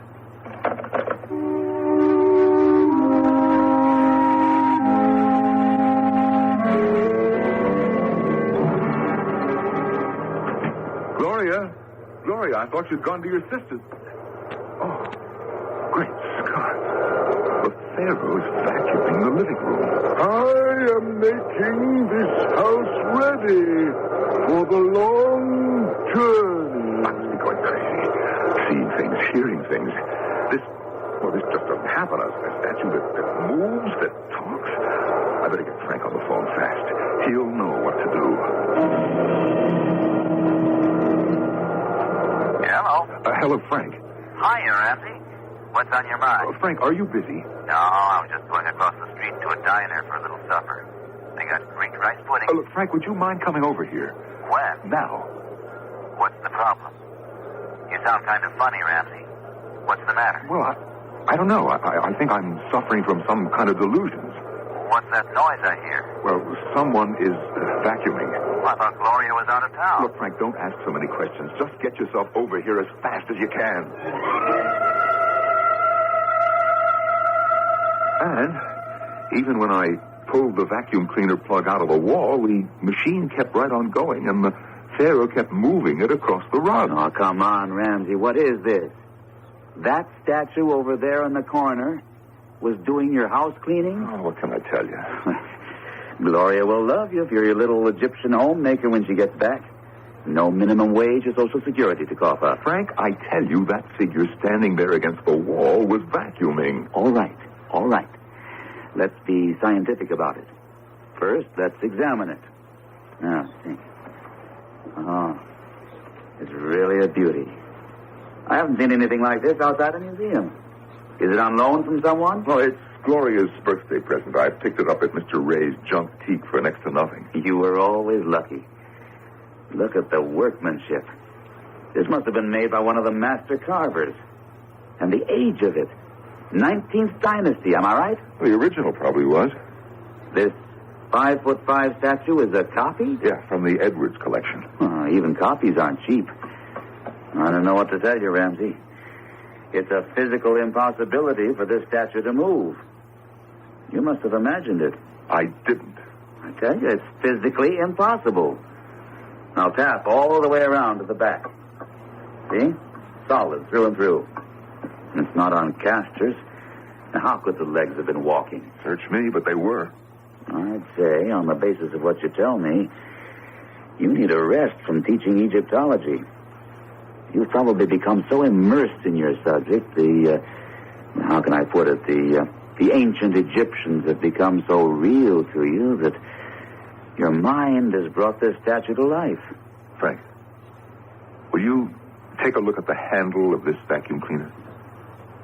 Do you see those specks?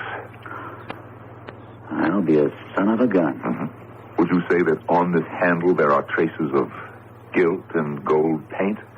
Oh, boy. Mm-hmm. Do you still think that I was seeing things? No. But I'm beginning to wonder about me. Ramsey, how many drinks have we had?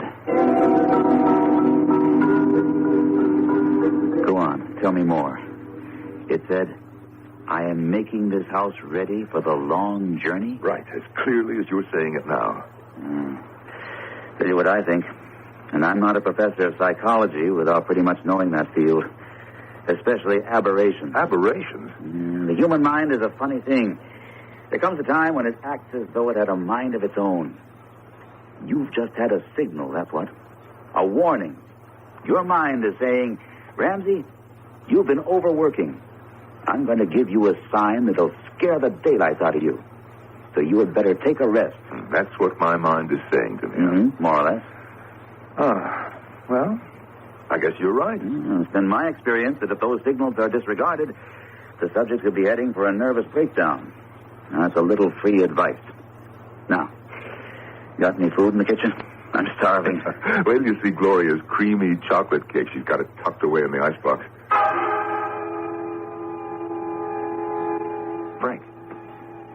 Frank, look at all that food on the kitchen table. Hey, you're a heck of a cook. And lit candles, and my favorite little fat steaks. And chocolate cake on the side, and coffee on the burner. Hey, I ought to come over here more often. Frank, I didn't prepare that meal.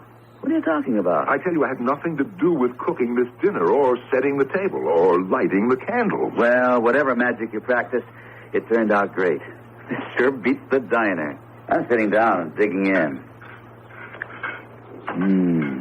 Wonderful. Cooked to a T. I hope the nourishment was prepared as you wish. What did you say? Frank, turn around. Look who's standing in the door. Jumping Jehoshaphat. The Pharaoh.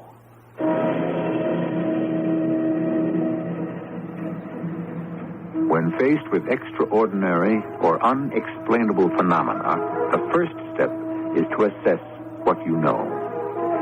Better than most other people, Professor West knows the ancient Egyptians believed that life continued after death. Whether there is fact in such a belief, who can tell? But certainly, the power of movement, recognition, and speech had been given to this plaster effigy of a man who lived 2,500 years ago. I shall return shortly with Act Two.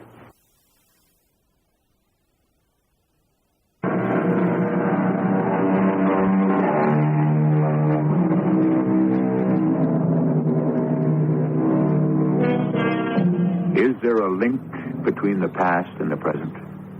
Some theorists believe we are all linked in a chain, an endless belt of humanity, destined to go round and round, which might explain why generation after generation seems to make the same mistakes.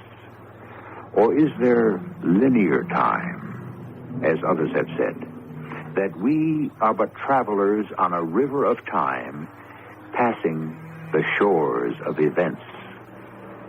Whatever the theory, the fact remains that in the house of a college professor, a statue has moved and spoken.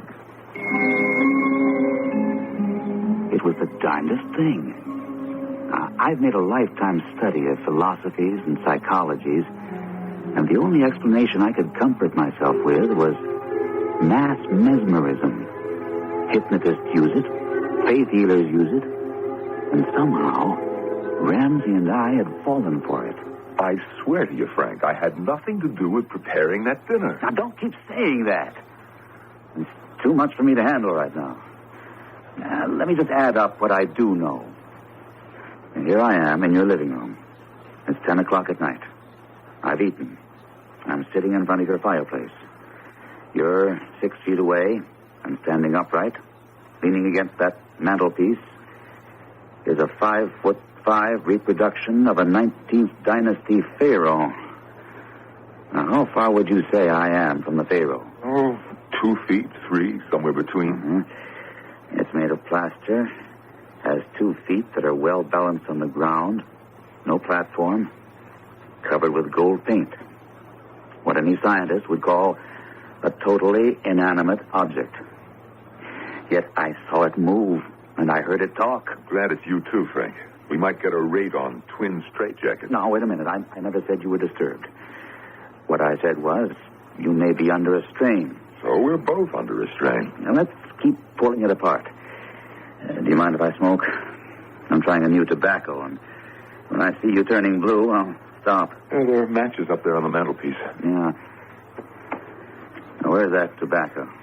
Did you say there were matches up here? Oh, my heavens. Will you look at him? He's lit a match for you to light your pipe with. Thank you, Pharaoh. Thank you. I've got it. There was a slip-up when these copies were being manufactured, and you got yourself a robot. A robot? Well, how's that possible? Anything is possible. No, that's not what I mean, Frank. A robot has to be programmed, like a computer. My Pharaoh acts independently. He sees a problem. He solves a problem. He deduces we're hungry. He makes a meal. The room needs cleaning. He does it. I'm not denying that you haven't got yourself a very special kind of robot. Oh, I've got an idea. Thanks a lot for coming over, Frank. I'll see you to the door. But I don't... Come on. Do you think the Pharaoh can listen and understand us? Who knows? But I'm not taking any chances. Let's go outside.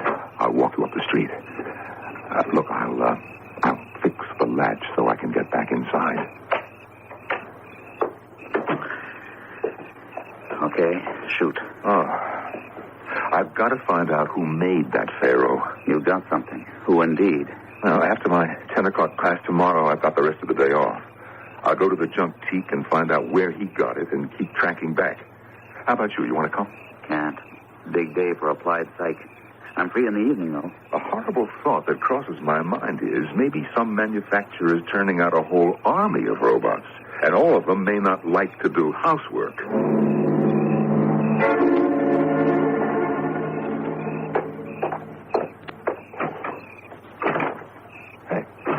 Hey, what is this? I'm locked out. I know I put this door on the latch. Hey, let me in. Pharaoh, stop kidding around. Let me in. About an hour later, I was home reading in bed, and Ramsey called. Told me he'd been locked out. Had to break a window to let himself in. Said the Pharaoh was just where we left him, standing in the living room. The only thing different was all the ashtrays had been emptied and the glasses washed and put away. I told him he'd got a good thing there. He didn't think that was very funny. Hello. Is this Museum Masterpieces Incorporated? Right. Oh, this is Ramsey West. I recently acquired a reproduction of a standing pharaoh, Seti the First, I think. It appears that way. Yeah, that's right. You do make all those plaster cast copies from the Edwards collection, don't you? Well, yes, I do. Well, of course you can. I was going to come over and see you. Right, I'm at 14 Elmhurst Drive. I'll be here the rest of the day. Oh, I didn't catch that name. Ludlow. And how will I know you? Some red hair, okay. Say, you aren't... He hung up.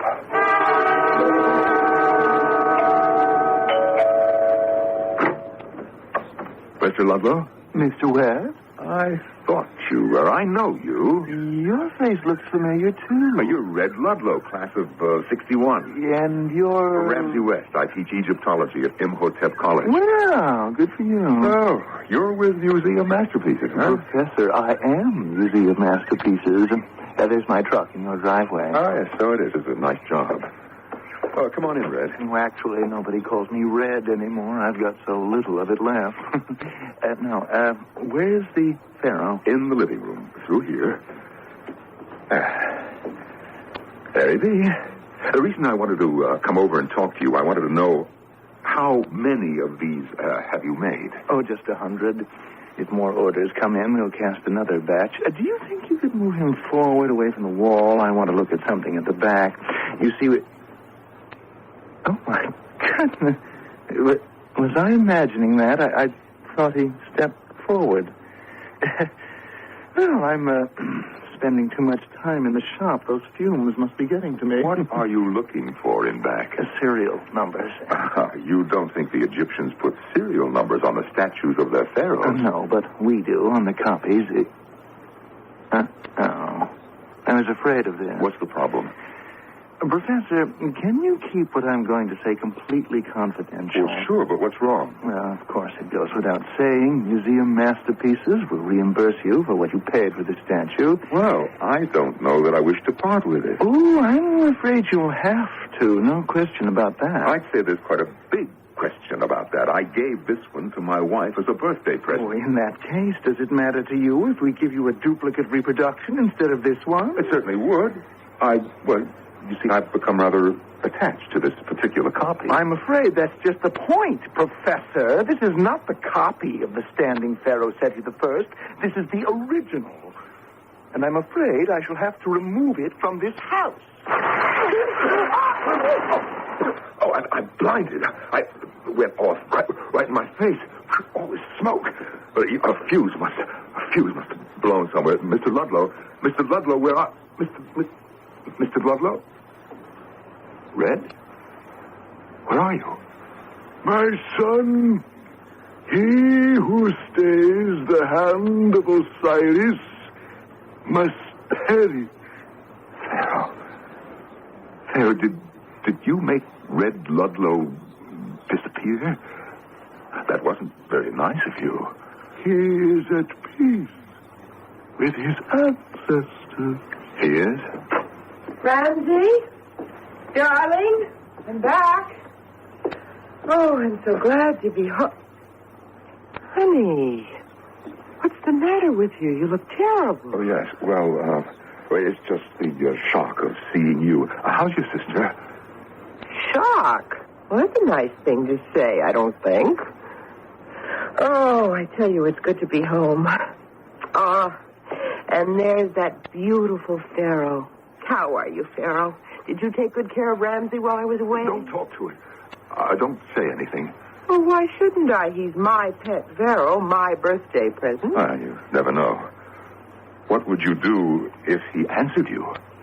Well, depends. I guess if he spoke 19th dynasty Egyptian, that would knock me out of the box right away. Well, so, let me look around. Well, I congratulate you. The place is spotless. Ramsey, you are a marvelous housekeeper. Well, I had help. And the first thing I knew, Frank, there was this flash, and that was the end of Red Ludlow. I don't know what to say. And 2 minutes later, Gloria shows up. Her sister suddenly got well and came home from the hospital, so Gloria took the first flight back. Did you tell her what's been going on? Are you kidding? I don't even know how to explain his truck in our driveway. And what happens when Museum Masterpieces comes looking for the boss?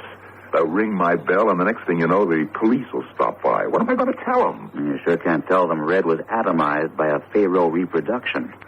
They'll haul you off to the loony bin. That's another problem. It's the original. Lord knows what it's worth. It's probably priceless. First thing, get rid of that truck in your driveway. Well, how can I? When Red disappeared, the truck keys disappeared along with him. Then you're in the clear. No corpus delicti, no crime.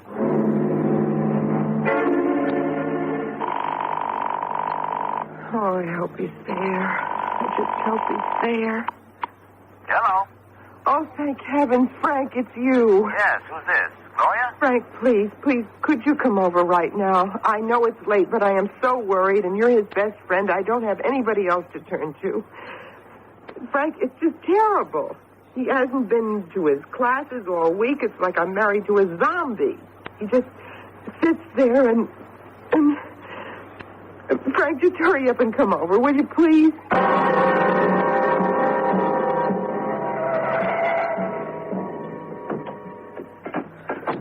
Well, I've been waiting for you out here on the porch. I didn't want you to have to ring. Come on in. Okay. What is it, Gloria? Well, I told you he hasn't been to his classes for days. I don't know if he's ever going back. Where is he?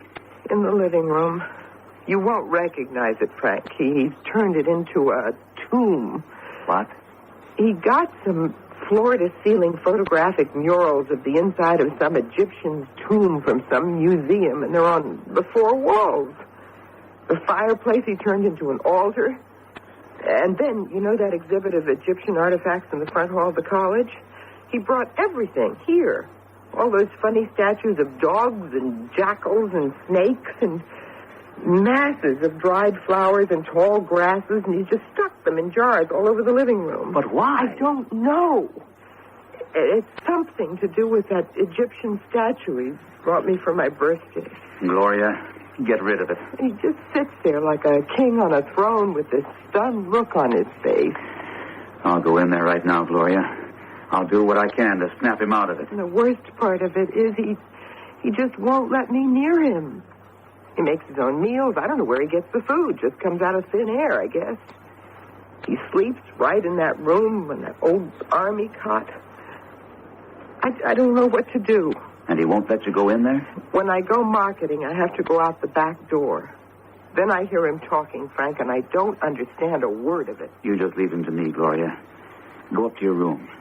And if I need any help, I'll holler.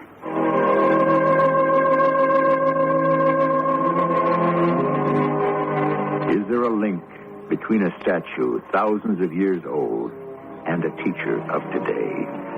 Are there powers retained in carved wood and gilt that can transcend the ages? Was a spell woven by the ancients that can still hypnotize? If I were you, I'd just make sure your lucky charm is handy when you listen with me as I return shortly with Act 3.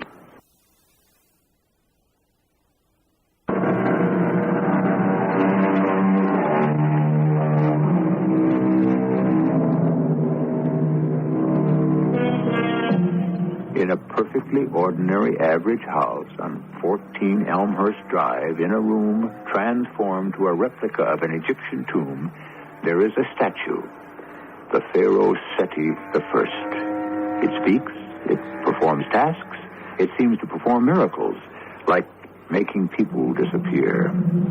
Is there a scientist alive today who could create a robot of such powers?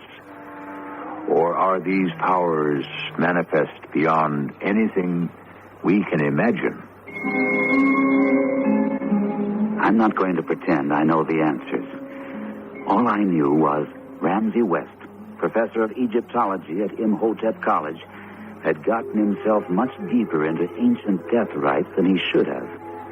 And as his best friend, I would do anything to help him and protect him. Hi, Ramsey. How are you, old boy? Who is it? It's me, Frank.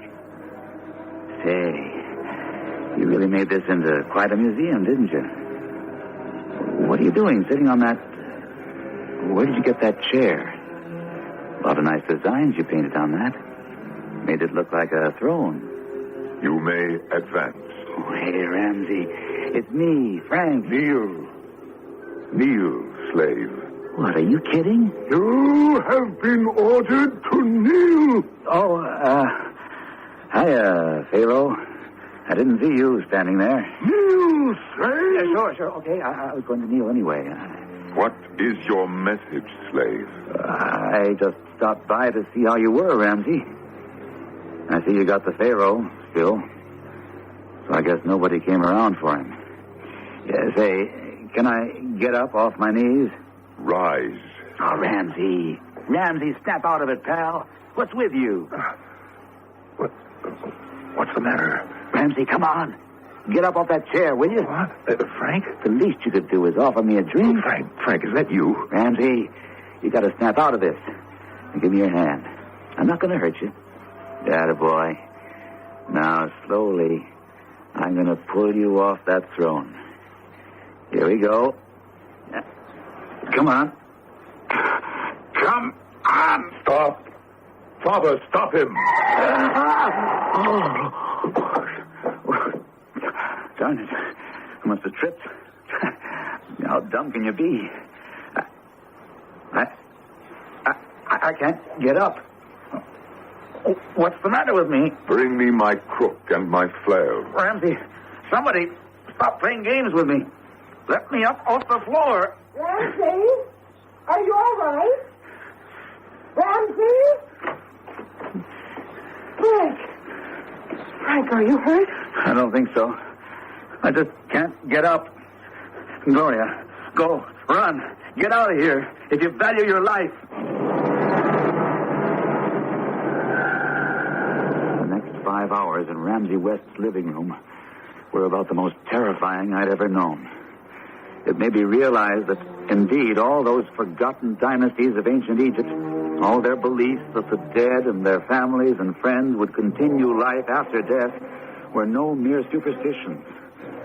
But why Ramsey West should be caught in this web, I did not know then.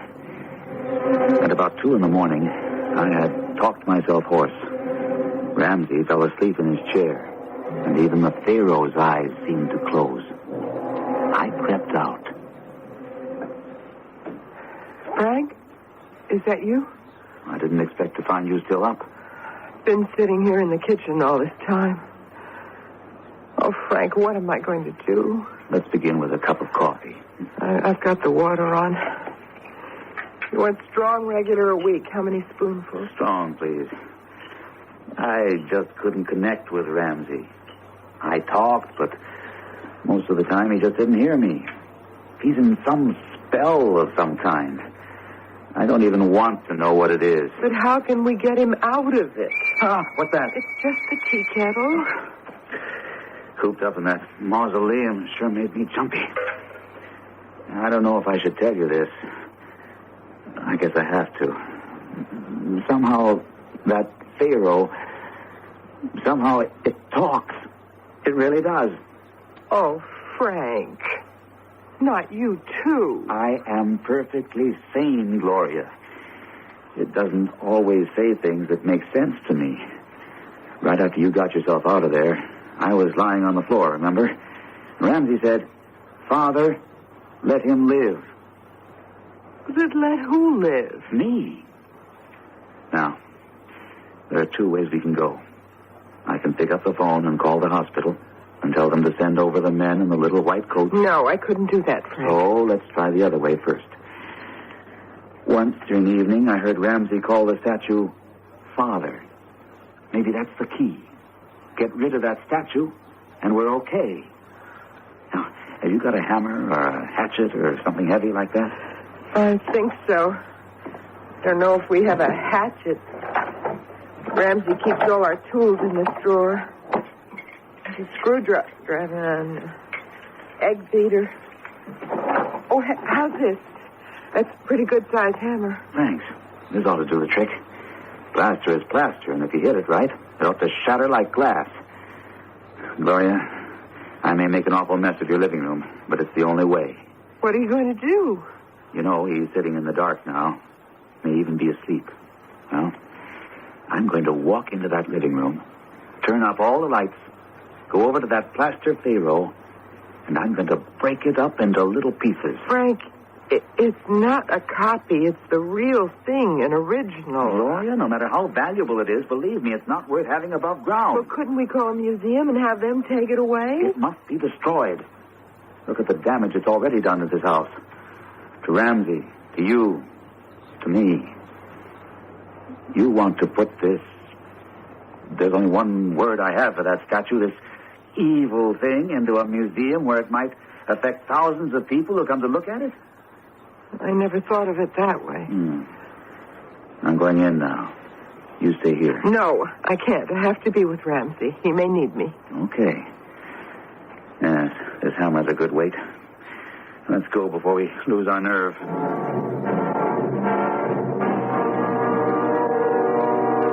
Who's there? Don't sit in the dark, Ramsey. Isn't that better? Lots of light now. My crook and my flail. Bring them here. I'm here, Ramsey. So is Gloria. I don't know who you think will bring you a crook and flail, but I have my symbol of power, a hammer. I'm sorry, Ramsey, but we have to do it. There is evil intent in the air. You bet there is. Ramsey, stay there. Just stay out of my way. Don't strike the statue. I must. Frank, what happened? Why did you drop the hammer? What? The hammer. What was I doing with the hammer? The Pharaoh. Yes. So? You were going to smash it. I don't see anything that needs fixing. I can't remember now why I brought it in here. You don't remember? Gloria, forgive me. I've had a long day. A conference that lasted till 2 in the morning. And some of those abnormal psych papers my students handed in were a little too abnormal. Well, folks, it's been a nice evening. Thanks for the coffee, Gloria. Frank, where are you going and why? Ramses has commanded me to leave this presence. I'm excused, so I obey. Frank, what's with you? You don't talk like that. So long. See you. Frank, for heaven's sake, come back. Don't leave me here. Please don't. Frank, stop. Stop. Frank, what happened? Oh, hi, Gloria. What are you doing out here? Frank, don't you remember? I don't know. Was there something I forgot? About Ramsey and that pharaoh. Oh, yes. Nice-looking statue. Of course, only someone who's into Egyptology would give it house room. Frank, you don't remember about 9:30 my phoning you, asking you to come over? Well, I guess I do. We had coffee in the kitchen, right? Do you remember why we did? What we talked about? Do you remember anything strange about our living room, the way it looks? Like an underground Egyptian tomb? And Ramsey sitting on a big wooden chair staring at that statue? You remember any of that? You were in there for 2 or 3 hours, you said. Vaguely. You don't remember we decided to smash that pharaoh with a hammer? Gloria, you're going to think I'm an awful dunce. And I don't know why it's all like some dream that starts to disappear the moment you wake up and you can't hold on to it. Now, why would I want to take a hammer to break up that pharaoh? It means an awful lot to Ramsey. Are you sure you didn't misunderstand me? Frank, do you remember saying, Ramses has commanded me to leave his presence, and so I must go? Come on, Gloria. It's late. We're standing in the middle of the street, and you're telling me jokes. I'm getting an awful headache. So if you don't mind, I'll be on my way home. Tell Ramsey I'll call. I can't even remember what day it is. I'll see you, Gloria. I hope so. Gloria, is that you? Yes, it's me. Oh, Ramsey, why do you have to sit there? I wish you wouldn't. I wish you were you. My father has something to say to you. O glorious Seti, speak to thy handmaiden. My daughter, are you prepared for the journey? What journey, great Seti?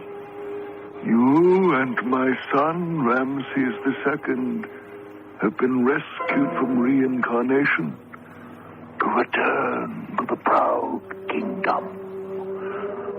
This life you enjoyed in this century is not yours to keep.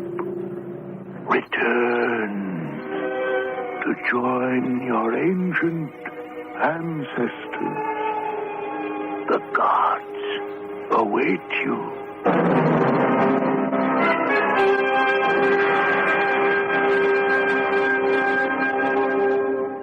Didn't I tell you, darling, this was a perfectly lovely house?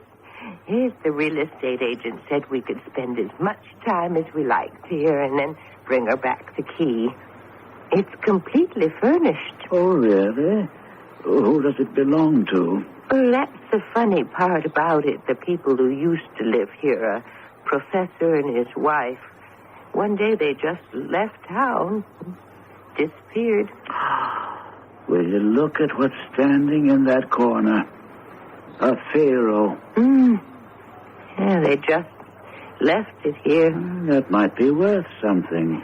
The most curious coincidence is that he was the professor of Egyptology at the college, the job you're going to be taking. Well, come upstairs with me, darling. I want to show you how big the closets are. My son, my daughter, I shall be sending you your servants very soon.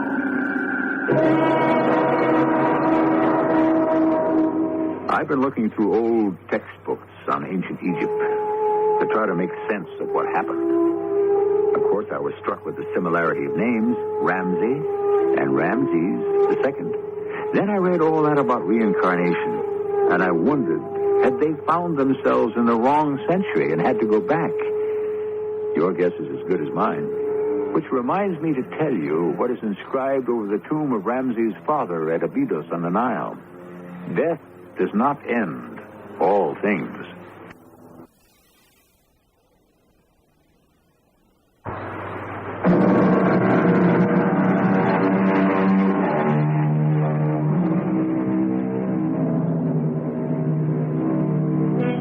An ancient king returns to Earth to reclaim his son. Possible?